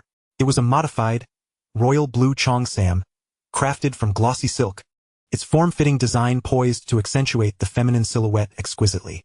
Most strikingly, the skirt boasted audaciously high slits on either side, almost reaching her waist. Accompanying the dress were two round, bun-shaped hairpieces made from the same fabric. As Zhao Yaji beheld this outfit, which exuded an aura of scandal from every angle, her dignified and beautiful face flushed a deep crimson. "You want me to wear this?" she stammered, her cheeks aflame. A mischievous smile danced across Lei Chao's face. "No, I'm not asking you to wear this." He stepped closer to Zhao Yaji, gently grasped her delicate chin, his voice laced with undeniable authority. "I want you to become the embodiment of every Japanese man's fantasy." Chun-Li. Chapter 85. Zhao Yaji as the cosplay video game goddess. Chun-Li? Zhao Yaji gazed at the scantily clad blue Cheongsam and the two playful hairpieces, her pretty face burning with embarrassment. She struggled to comprehend the connection between this name and the outfit she deemed utterly scandalous. "This dress is just too." She faltered, searching for an appropriate word to express her discomfort, yet ultimately found herself too shy to voice it. The slits of the Cheongsam were alarmingly high, leaving her certain that, with the slightest movement, her proud, leggy figure encased in stockings would be laid bare to the air. How could she possibly wear this in public? Too what? Too stunning? Lei Chao's face bore a knowing smirk as he held the Cheongsam against her, his gaze unabashedly roaming over her curves concealed by the business attire. "See, this fitted design will perfectly showcase your exquisite waist-to-hip ratio." His hand casually landed on her rounded posterior, giving it a gentle squeeze. A shiver coursed through Zhao Yaji's body, eliciting a soft gasp, her legs feeling weak. She grasped his mischievous hand, her expression a blend of embarrassment and annoyance. "Stop it. There are too many people watching." Only then did Lei Chao notice several department heads lingering at the office door, waiting for his signature. He waved them off, signaling them to leave. Once the door was closed, he returned his gaze to the woman, now too shy to lift her head. "Yaji, trust me." His tone shifted to one of seriousness. "This is not a scandalous outfit. It is a new form of artistic expression known as cosplay. Chun-Li is the protagonist I designed for our upcoming game. She is a fighter from China, beautiful, powerful, and brimming with the allure of Eastern femininity. I want you to be the first to embody her. I aim for your image to set the entire Asian market ablaze, and eventually the world." His words brimming with unwavering confidence and persuasive power, he painted a grand vision for Zhao Yaji. As she gazed into his fiery eyes and listened to his enchanting rhetoric, her initial shyness and resistance gradually gave way to a burgeoning excitement and anticipation. She recognized that this man never undertook endeavors without assurance. Each seemingly reckless move he made was underpinned by a commercial logic capable of changing the world. "Then, shall I give it a try?" She bit her tender lip, her voice barely audible. "Not a try, it is imperative." Lei Chao firmly pressed the outfit into her arms and pointed towards the office's lounge. "Go change into it." Moments later, as the lounge door creaked open, Lei Chao, engrossed in paperwork, lifted his gaze, and upon catching sight of her, his pen clattered to the ground. His breath caught in his throat. Before him stood Zhao Yaji, transformed entirely. The royal blue high-slit Cheongsam hugged her mature, ample figure, accentuating her perfect curves. The breathtaking fullness of her bosom created an exaggerated arc in the dress, as if it might burst at any moment. Below her slender waist lay her rounded hips, forming a tantalizingly lethal silhouette. The skirt's slits, rising to her waist, revealed her long, flawlessly proportioned legs, elegantly encased in white stockings. Her hair, styled into two adorable buns, added a playful vibrance to her otherwise dignified countenance. The juxtaposition of innocence and sensuality manifested in her, achieving a strikingly harmonious yet paradoxical unity. She resembled a living, breathing goddess from the realm of video games, stunningly beautiful and breathtakingly ethereal. Zhao Yaji felt uneasy under Lei Chao's unabashedly intense gaze. Instinctively covering her exposed thighs with her hands, her cheeks flushed like ripe apples. "Isn't this a bit too revealing?" "No," Lei Chao replied, snapping back to reality as he stood and approached her step by step, his gaze predatory, akin to a wolf eyeing its most delectable prey. "This is not revealing." Standing before her, he gently removed her hands from their feeble attempt to shield her modesty. "This is art." He led her towards the prepared photography backdrop. "Now, strike a fighting pose." Lei Chao took the initiative, guiding her movements. His hands naturally found their way to her curvaceous posterior, adjusting her stance. "Widen your legs a bit more, lower your center of gravity, yes, just like that." His palm, gliding over the delicate silk, felt the astonishing elasticity and warmth beneath. Zhao Yaji's body grew increasingly pliant and heated under his touch, as if she were dough being molded into any shape he desired. "Excellent, now look at the camera." Your gaze needs to be sharp. Imagine, you are the world's greatest fighter. Under Lei Chao's expert tutelage, Zhao Yaji gradually fell into character, striking classic poses of Chun-Li from the game 100 Crack Fists, Energy Blasts. The essence of Eastern femininity seamlessly fused with the resolute spirit of a fighter within her. The photographer's shutter clicked frantically, capturing moments that would drive every otaku into a frenzy. This series of posters was swiftly printed overnight and dispatched alongside the latest batch of Space Invaders arcade machines to Japan and Southeast Asia. The results, as one might imagine, were nothing short of explosive. Upon encountering the colossal, life-size Chun-Li poster in the gaming hall, the Japanese otaku were utterly captivated. Kawaii, Sugoi, is this a real human being? I declare, from this day forth, Chun-Li is my wife. The portrayal of Chun-Li by Zhao Yaji instantaneously ignited a fervor within the otaku community in Japan. Countless young men, eager to obtain a limited edition signed poster, were willing to spend lavishly and spend sleepless nights in gaming halls, feeding coins into machines to amass points. Some fervent fans even organized trips, flying from Japan to Hong Kong, to congregate at the Liang Group's headquarters, all for a fleeting glimpse of their beloved gaming goddess. Zhao Yaji's popularity surged overnight, reaching unprecedented heights, surpassing Lin Qingxia and all other film stars of the era in Hong Kong. This represented a novel form of cultural export that transcended borders. Consequently, the Liang brand became indelibly etched in the hearts of every young person across Asia. In the chairman's office of the Liang Group, Lei Chao gazed at the latest sales report just faxed over from Japan, a satisfied smile gracing his features. Merely due to a series of posters, the revenue from the Japanese market had doubled within a week. Indeed, the funds of otaku were the easiest to acquire. He mused contentedly. At that moment, his gaze fell upon the largest Chun-Li poster he had framed on the wall. In the poster, Zhao Yaji struck a sidekick pose, her flawless long legs, encased in white stockings, appearing particularly alluring through the lens. As he stared, an inexplicable pang of jealousy surged within him. His woman, clad in such seductive attire and posing so enticingly, was being objectified by men across Asia. This notion did not sit well with him. He picked up the phone and dialed Zhao Yaji's extension. Yaji, come here. Moments later, Zhao Yaji entered, having changed back into her usual elegant professional attire. Yet perhaps due to her role as Chun-Li, an imperceptible allure enveloped her. Boss, you called for me? Without uttering a word, Lei Chao merely pointed to the poster on the wall and then gestured towards himself. From now on, his voice laced with undeniable authority. This attire is only permitted for my eyes. At his words, Zhao Yaji's cheeks flushed, and before she could respond, Lei Chao stood up, pulling her into his embrace and pressing her against the expansive desk. Now wear it for me. As Lei Chao reveled in the allure of her uniform, he remained oblivious to the fact that the Liang Group's skyrocketing cash flow had caught the attention of the true financial behemoth, HSBC, within Hong Kong's financial sector. In the grand office of the HSBC headquarters, Xun Bai, the financial mogul overseeing Hong Kong's economic lifeline, scrutinized a report handed to him by his personal account manager. A grave expression etched on his face. The report detailed an account belonging to Liang Holdings, its deposit balance trailing an alarming string of zeros that left even the seasoned banker momentarily breathless. This figure exceeded the total assets of many small to medium-sized banks in Hong Kong, and it continued to grow at an alarming pace. Xun Bai's brow furrowed deeply. He recognized that this young man, Lei Chao, had evolved from a mere pawn he could easily manipulate into a formidable titan. He must now regard with respect, even deference. He picked up the red encrypted phone on his desk and, with an unprecedented gravity, instructed his secretary, in my name, formally invite Mr. Lei Chao. I wish to extend an invitation for tea. In the top-tier office at HSBC headquarters, a bastion of Hong Kong's financial power, Xun Bai's voice resonated through the red encrypted phone, reaching his secretary's ears with an unusual solemnity. He understood that the individual he was about to meet was no longer the young man who once needed the might of HSBC to launder his initial fortune. Instead, he was a genuine business magnate, one who could stand toe-to-toe with him, and perhaps even eclipse him. The cash flow of the Liang Group had reached a level that sent all bankers into a frenzy. The Hung Hom Cross Harbor Tunnel operated like an unceasing money-printing machine, generating a steady stream of cash income 24 hours a day.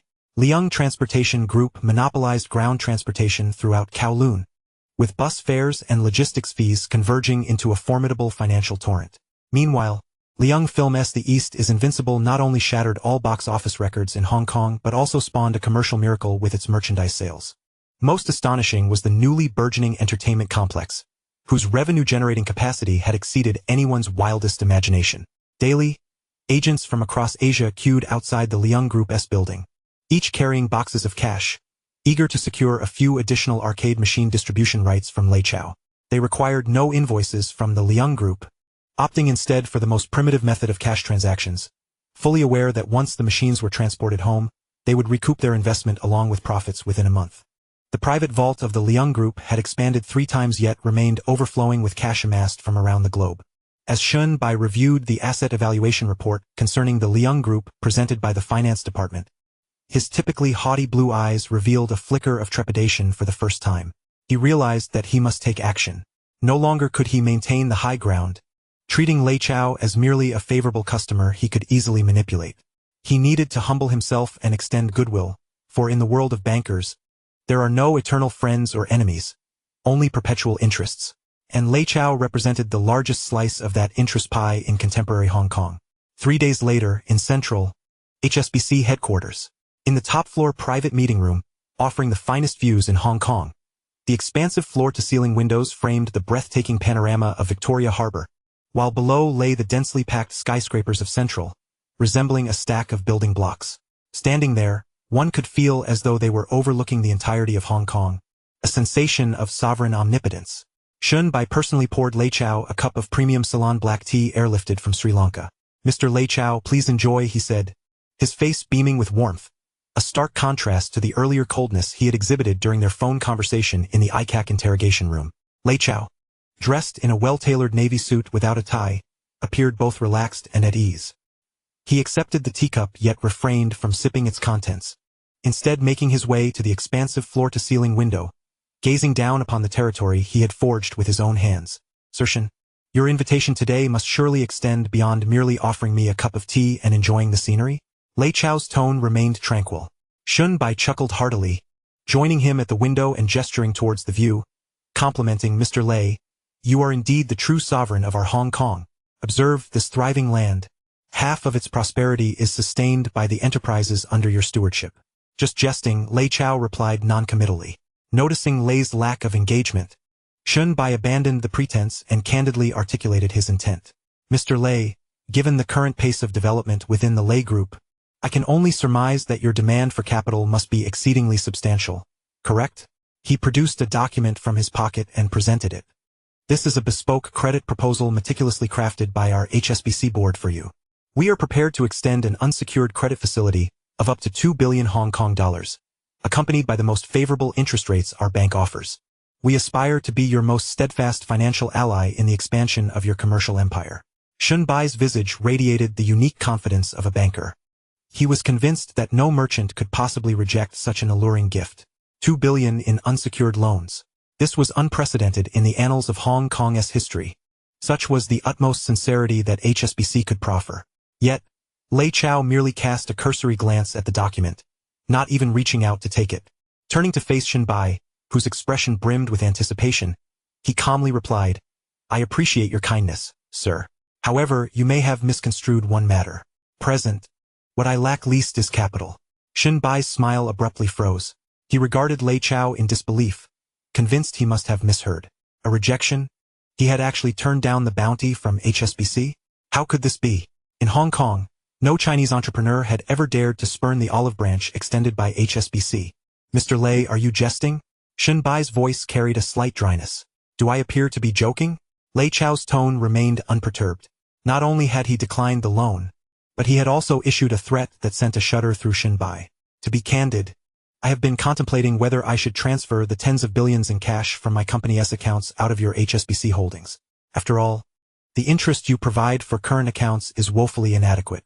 This statement struck Shun Bai like a thunderous blow to the heart. Tens of billions in cash. Should such a colossal sum indeed depart from HSBC, it would spell catastrophic repercussions for the bank's savings operations, potentially inciting panic among depositors. Beads of cold sweat began to form on Shun Bai's forehead. He finally comprehended that from the very onset of this meeting, the initiative had never rested in his hands. The young man before him was no longer the small fish in need of his protection, but rather a formidable prehistoric shark capable of capsizing his entire vessel. "Mr. Lei, please hold on." Shun Bai could no longer afford to maintain the facade of superiority. He hastily obstructed Lei Chao, who was poised to leave, forcing a smile that was more grotesque than one of sorrow. The matter of interest is negotiable. Everything is open for discussion. I will have my subordinates adjust your account to our bank's highest VIP agreement interest rate immediately. I assure you it will be the best in all of Hong Kong. Furthermore, all services at our bank will be personally managed by me. Observing the once lofty British banker now groveling before him, a profound sense of satisfaction welled within Lei Chao. Yet he understood that this was insufficient. What he sought was never merely a paltry interest rate. His ambition was to construct a financial empire entirely of his own making. One that would not only be free from external control but could also exert dominance over others. A superbank. We shall discuss the interest matter later.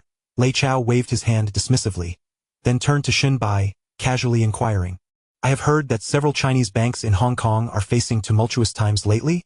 Upon hearing this, Shun Bai's heart stirred, and he promptly understood Lei Chao's implication. Indeed, the recent stock market crash has resulted in numerous small to mid-sized banks accumulating a significant amount of bad debts. Moreover, a wave of bank runs has recently erupted, with several on the brink of collapse. He paused, tentatively adding, particularly that Yong'an Bank. The Guo father and son came to implore me for a loan to tide them over, which I declined. I estimate they will declare bankruptcy within a week. Yong'an Bank? Lei Chao's mind swiftly conjured details about the institution. A venerable Chinese bank with decades of history, it boasted a stellar reputation and numerous branches in Hong Kong, with a vast depositor base. Yet, due to overly conservative operational strategies, it had incurred severe losses during the stock market turmoil, leading to its current predicament.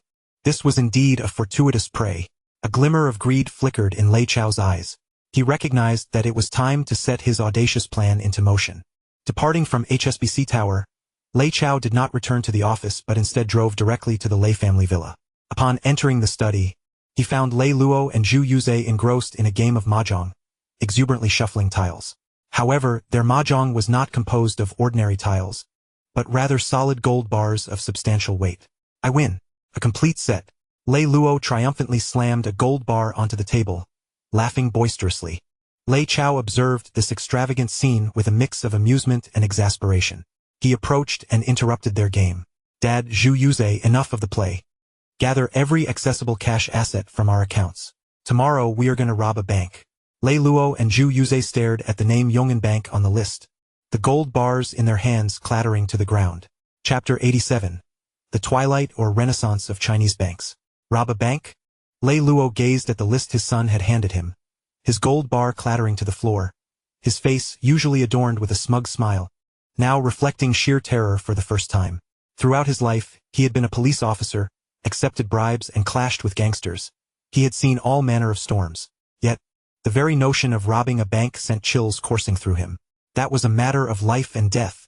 Chao, are you feeling unwell? He trembled slightly, reaching out as if to check his son's forehead. We have money now, plenty of it. Why would we engage in such illegal activities? Zhu Yuze, quaking in fright, nodded vigorously beside him. Yes, young master. Absolutely not.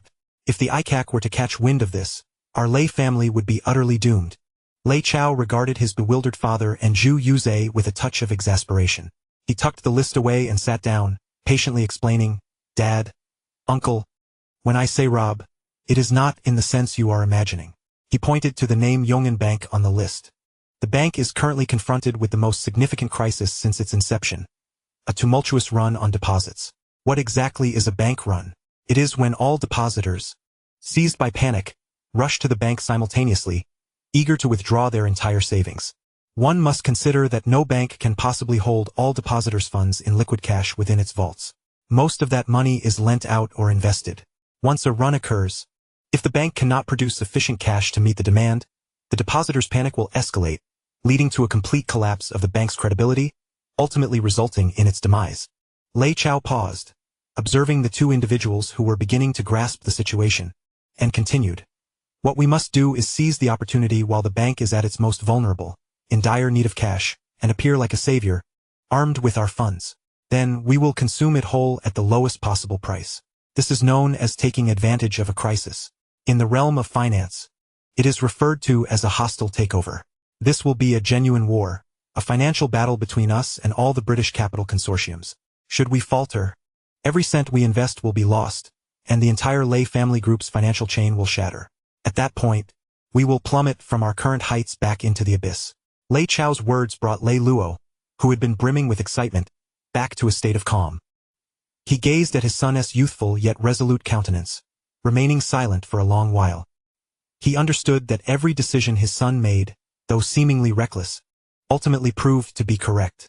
"A Chao," he said, placing a reassuring hand on his son's shoulder, his voice imbued with unprecedented gravity.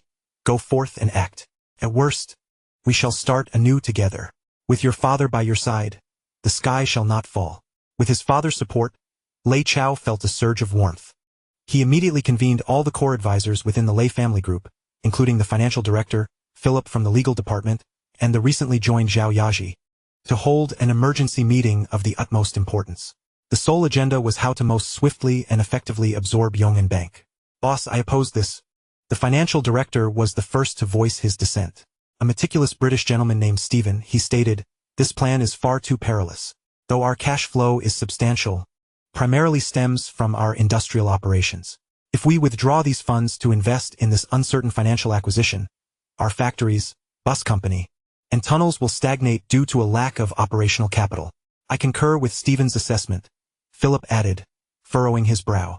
"Legally, the process for a hostile takeover of a publicly listed bank is exceedingly complex, requiring prolonged approvals and shareholder votes. Moreover, the board of Yong'an Bank is predominantly comprised of members aligned with the Guo family, who may not consent to our acquisition offer."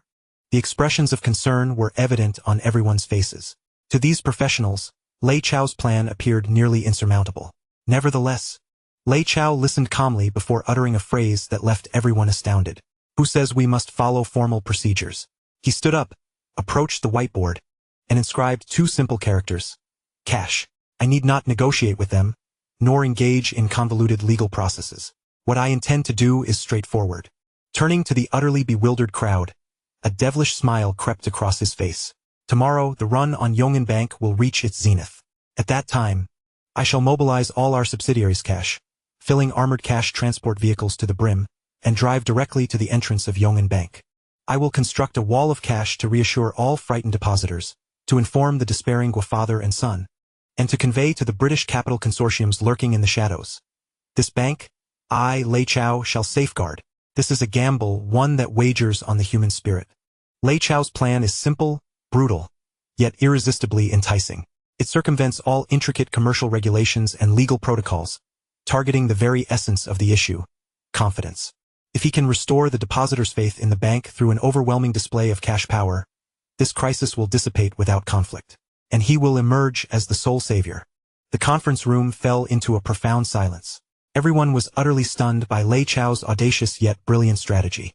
For the first time, they perceived that, indeed, money could wield absolute power. On the eve of battle, all enterprises under the Lei family group entered a frenzied wartime state.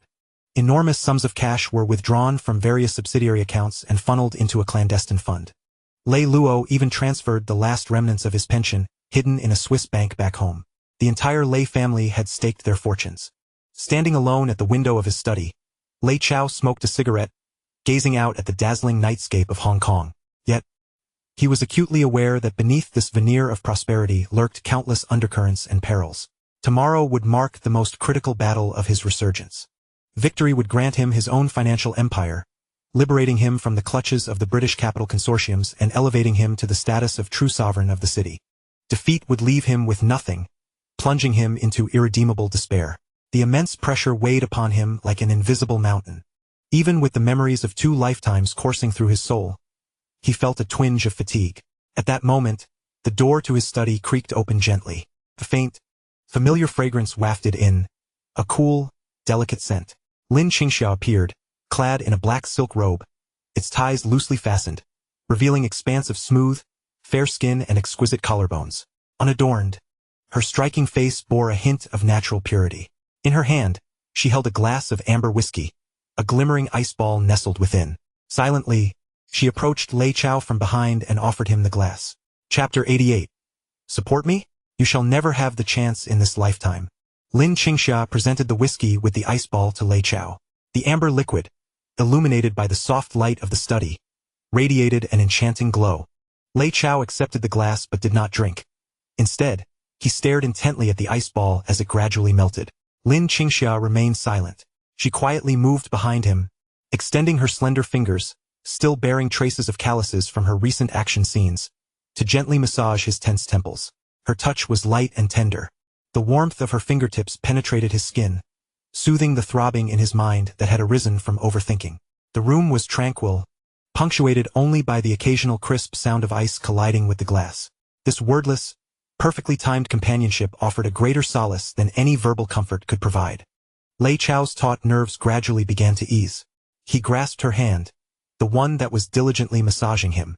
Her hand, unlike Zhao Yaji's delicate touch, possessed a resilience born of years of practice, yet it was equally warm. Tomorrow I may face utter defeat. As Lei Chao gazed out at the night sky, a rare hint of fatigue, almost imperceptible, laced his voice. Lin Qingxia paused momentarily in her movements. Gradually, she stepped from behind him to stand before him, then crouched down. She lifted her breathtakingly beautiful face, her eyes glimmering like stars in the darkness, and looked at him earnestly. If we lose, then we lose. Her voice was soft yet imbued with an undeniable resolve. At worst, I will act in films to support you. This simple statement washed over Lei Chao like a powerful, warm current, instantly sweeping away all his weariness and pressure. He gazed at the woman before him, into her clear, sincere eyes filled with trust. He understood that her words were no jest. She was genuinely prepared to accompany him through the fall from grace and to start anew. What a profound trust this was. What deep affection. Lei Chao's heart was profoundly stirred. He reached out, gently cradling her striking face in his embrace. Silly girl. He rested his chin atop her soft hair, inhaling the unique, cool fragrance that emanated from her locks. With you by my side, how could I possibly lose? Lin Qingxia remained silent, burying her face deeper into his embrace, feeling the powerful rhythm of his heartbeat. They held each other in quietude, as if the entire world had faded away, leaving only the two of them. After a long while, Lei Chao finally released her. He lifted his glass of whiskey and drank it down in one gulp. The fiery liquid coursed down his throat, igniting a flame of fighting spirit within him once more. Lin Qingxia watched him, a captivating smile gracing her face. She raised her own glass, gently clinking it against his. To our future king. They exchanged smiles and drank deeply from their glasses. That night, they refrained from discussing any matters of finance or war. Instead, they conversed about films, scripts, the camaraderie and vendettas of the underworld, and the characters that left the deepest impressions in their memories. Under Lin Qingxia's soothing presence, Lei Chao's taut nerves finally relaxed. He didn't even return to his own room. Instead, he sank into slumber on the couch in the study, which was filled with the scent of books and a hint of wine. Lin Qingxia watched his sleeping profile, which usually bore the weight of calculation and dominance, now softened by a childlike innocence. She took a thin wool blanket from a nearby rack and gently draped it over him. Then she quietly sat by his side, keeping vigil over him throughout the night. The next morning, the first rays of sunlight streamed through the study's floor-to-ceiling windows, illuminating Lei Chao's face. He slowly opened his eyes. The first thing he saw was an exquisite sleeping visage mere inches away. Lin Qingxia had unknowingly fallen asleep at the other end of the couch. Curled up like a languid kitten, her long eyelashes cast a delicate shadow in the morning light. Lei Chao's heart swelled with tranquility. He reached out, yearning to caress her peaceful face but hesitated, fearing he might wake her. Just then, Lin Qingxia's eyelashes fluttered slightly, rousing her from slumber. Their eyes locked. Her gaze still carried the remnants of sleepiness, while his was filled with unprecedented tenderness. Good morning. Lei Chao's voice was laced with the huskiness of dawn.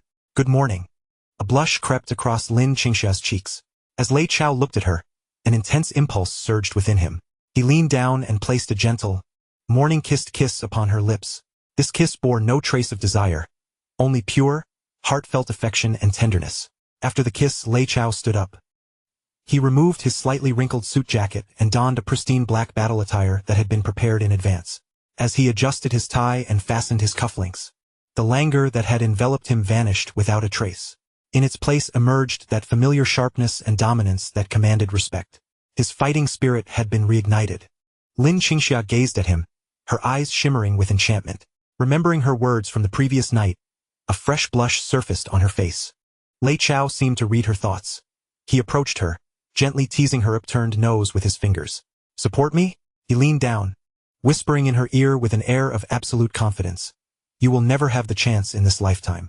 With that, he turned and strode purposefully out of the study, leaving Lin Qingxia sitting on the couch, watching his resolute figure retreat. A smile of happiness mingled with helplessness gracing her lips. At the moment Lei Chao stepped out of the study, an unexpected, cold mechanical tone reverberated in his mind. Ding! Detected that the host is about to step into a new domain of financial warfare. The industrial tycoon system is undergoing an upgrade. Upgrade progress. 1050-100. System upgrade complete. Congratulations, host. Industrial Tycoon System LV2 has been unlocked. Chapter 89. A shocking loophole, a billion-dollar windfall. System upgrade complete. Congratulations, host. Industrial Tycoon System LV2 has been unlocked. The chilling mechanical voice resonated clearly in Lei Chao's mind. His steps towards the staircase abruptly halted. The system upgraded? He immediately delved into his consciousness, and the familiar blue data interface had undergone a radical transformation. The once simple interface had become more intricate and imbued with a sense of advanced technology. In addition to the existing sectors of industry, technology, and media, a brand new section, shimmering with golden light, appeared at the center of the interface. Finance. Below this section, a line of enticing text radiated a captivating glow. Congratulations, host, on unlocking the LV2 new skill, Financial Insight. Skill description.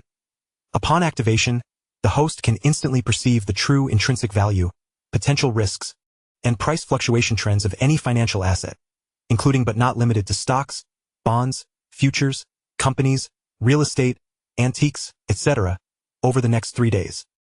Lei Chao's heart raced with exhilaration. Financial Insight. This was akin to wielding an invincible cheat. If the previous system merely granted him knowledge and technology that surpassed this era, allowing him to strike with unparalleled precision, then this new skill was akin to endowing him with the eye of a deity. It would enable him to clearly discern the future trajectory amidst the fog and deception of financial warfare. He forcibly suppressed his elation, directing his gaze through the corridor windows towards the direction of Central, where the Everbright Bank's building loomed, partially obscured by the morning light. System.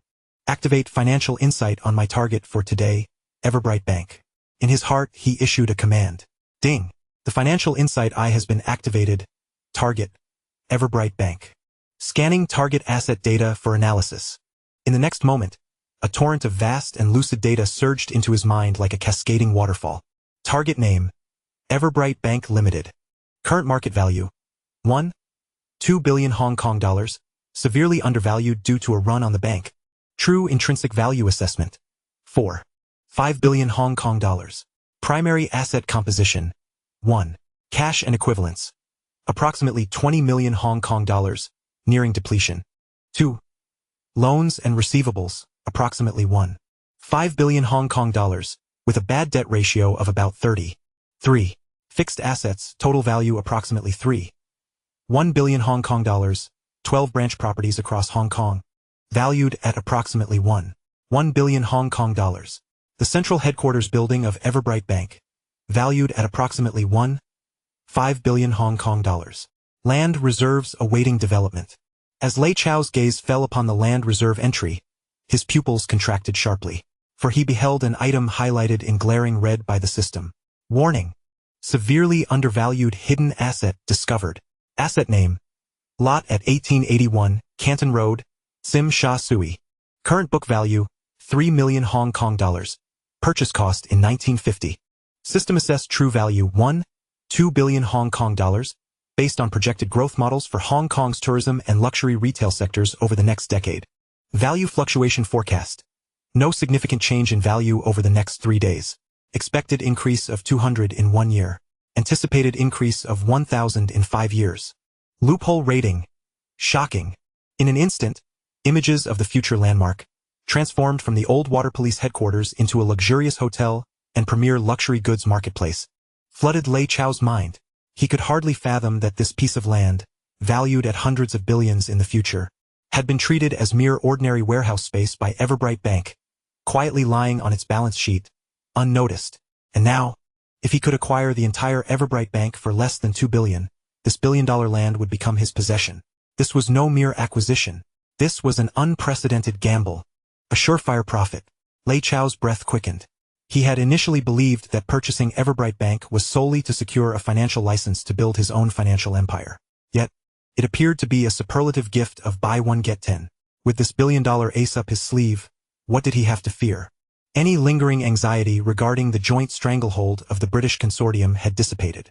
A familiar, confident smile of mastery reappeared on his face. Downstairs, Abu had already assembled the convoy. A dozen black Mercedes-Benz armored cars, resembling ferocious steel beasts, gleamed with a cold metallic sheen under the morning light. At the rear of the convoy were 5 enormous armored cash transport trucks, modified by Lei's logistics company. Each truck was filled to the brim with neatly stacked boxes of brand-new HKD cash. The total amount exceeded 500 million. This represented all the liquid capital that the Lei Group could mobilize, all of Lei Chao's personal fortune at stake.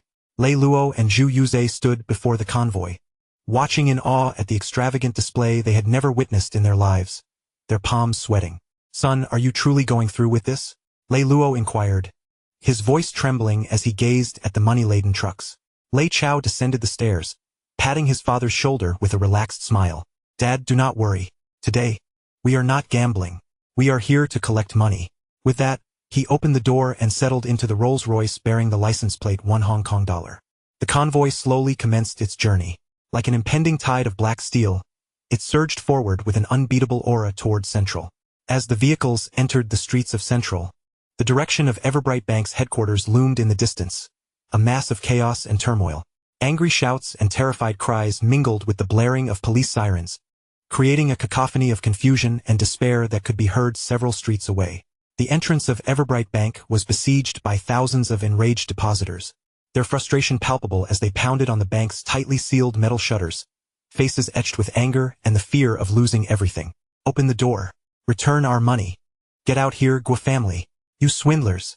My retirement savings are all inside." Dozens of police officers formed a fragile human wall, barely holding back the tide of unrest that threatened to erupt. The entire financial order of Central teetered on the brink of collapse due to this withdrawal crisis. From his vantage point within the car, Lei Chao coldly observed the unfolding scene. He recognized that the opportune moment for his grand entrance as the savior had arrived. He issued a command to the driver. "Honk and drive through." The driver nodded and pressed the horn. The sharp, penetrating blast of the horn instantly drowned out the surrounding noise. The convoy, comprising a dozen black luxury vehicles and heavy trucks, advanced with an undeniable authority, crashing through the tumultuous crowd and brazenly halting at the entrance of Everbright Bank. All were stunned by this sudden turn of events.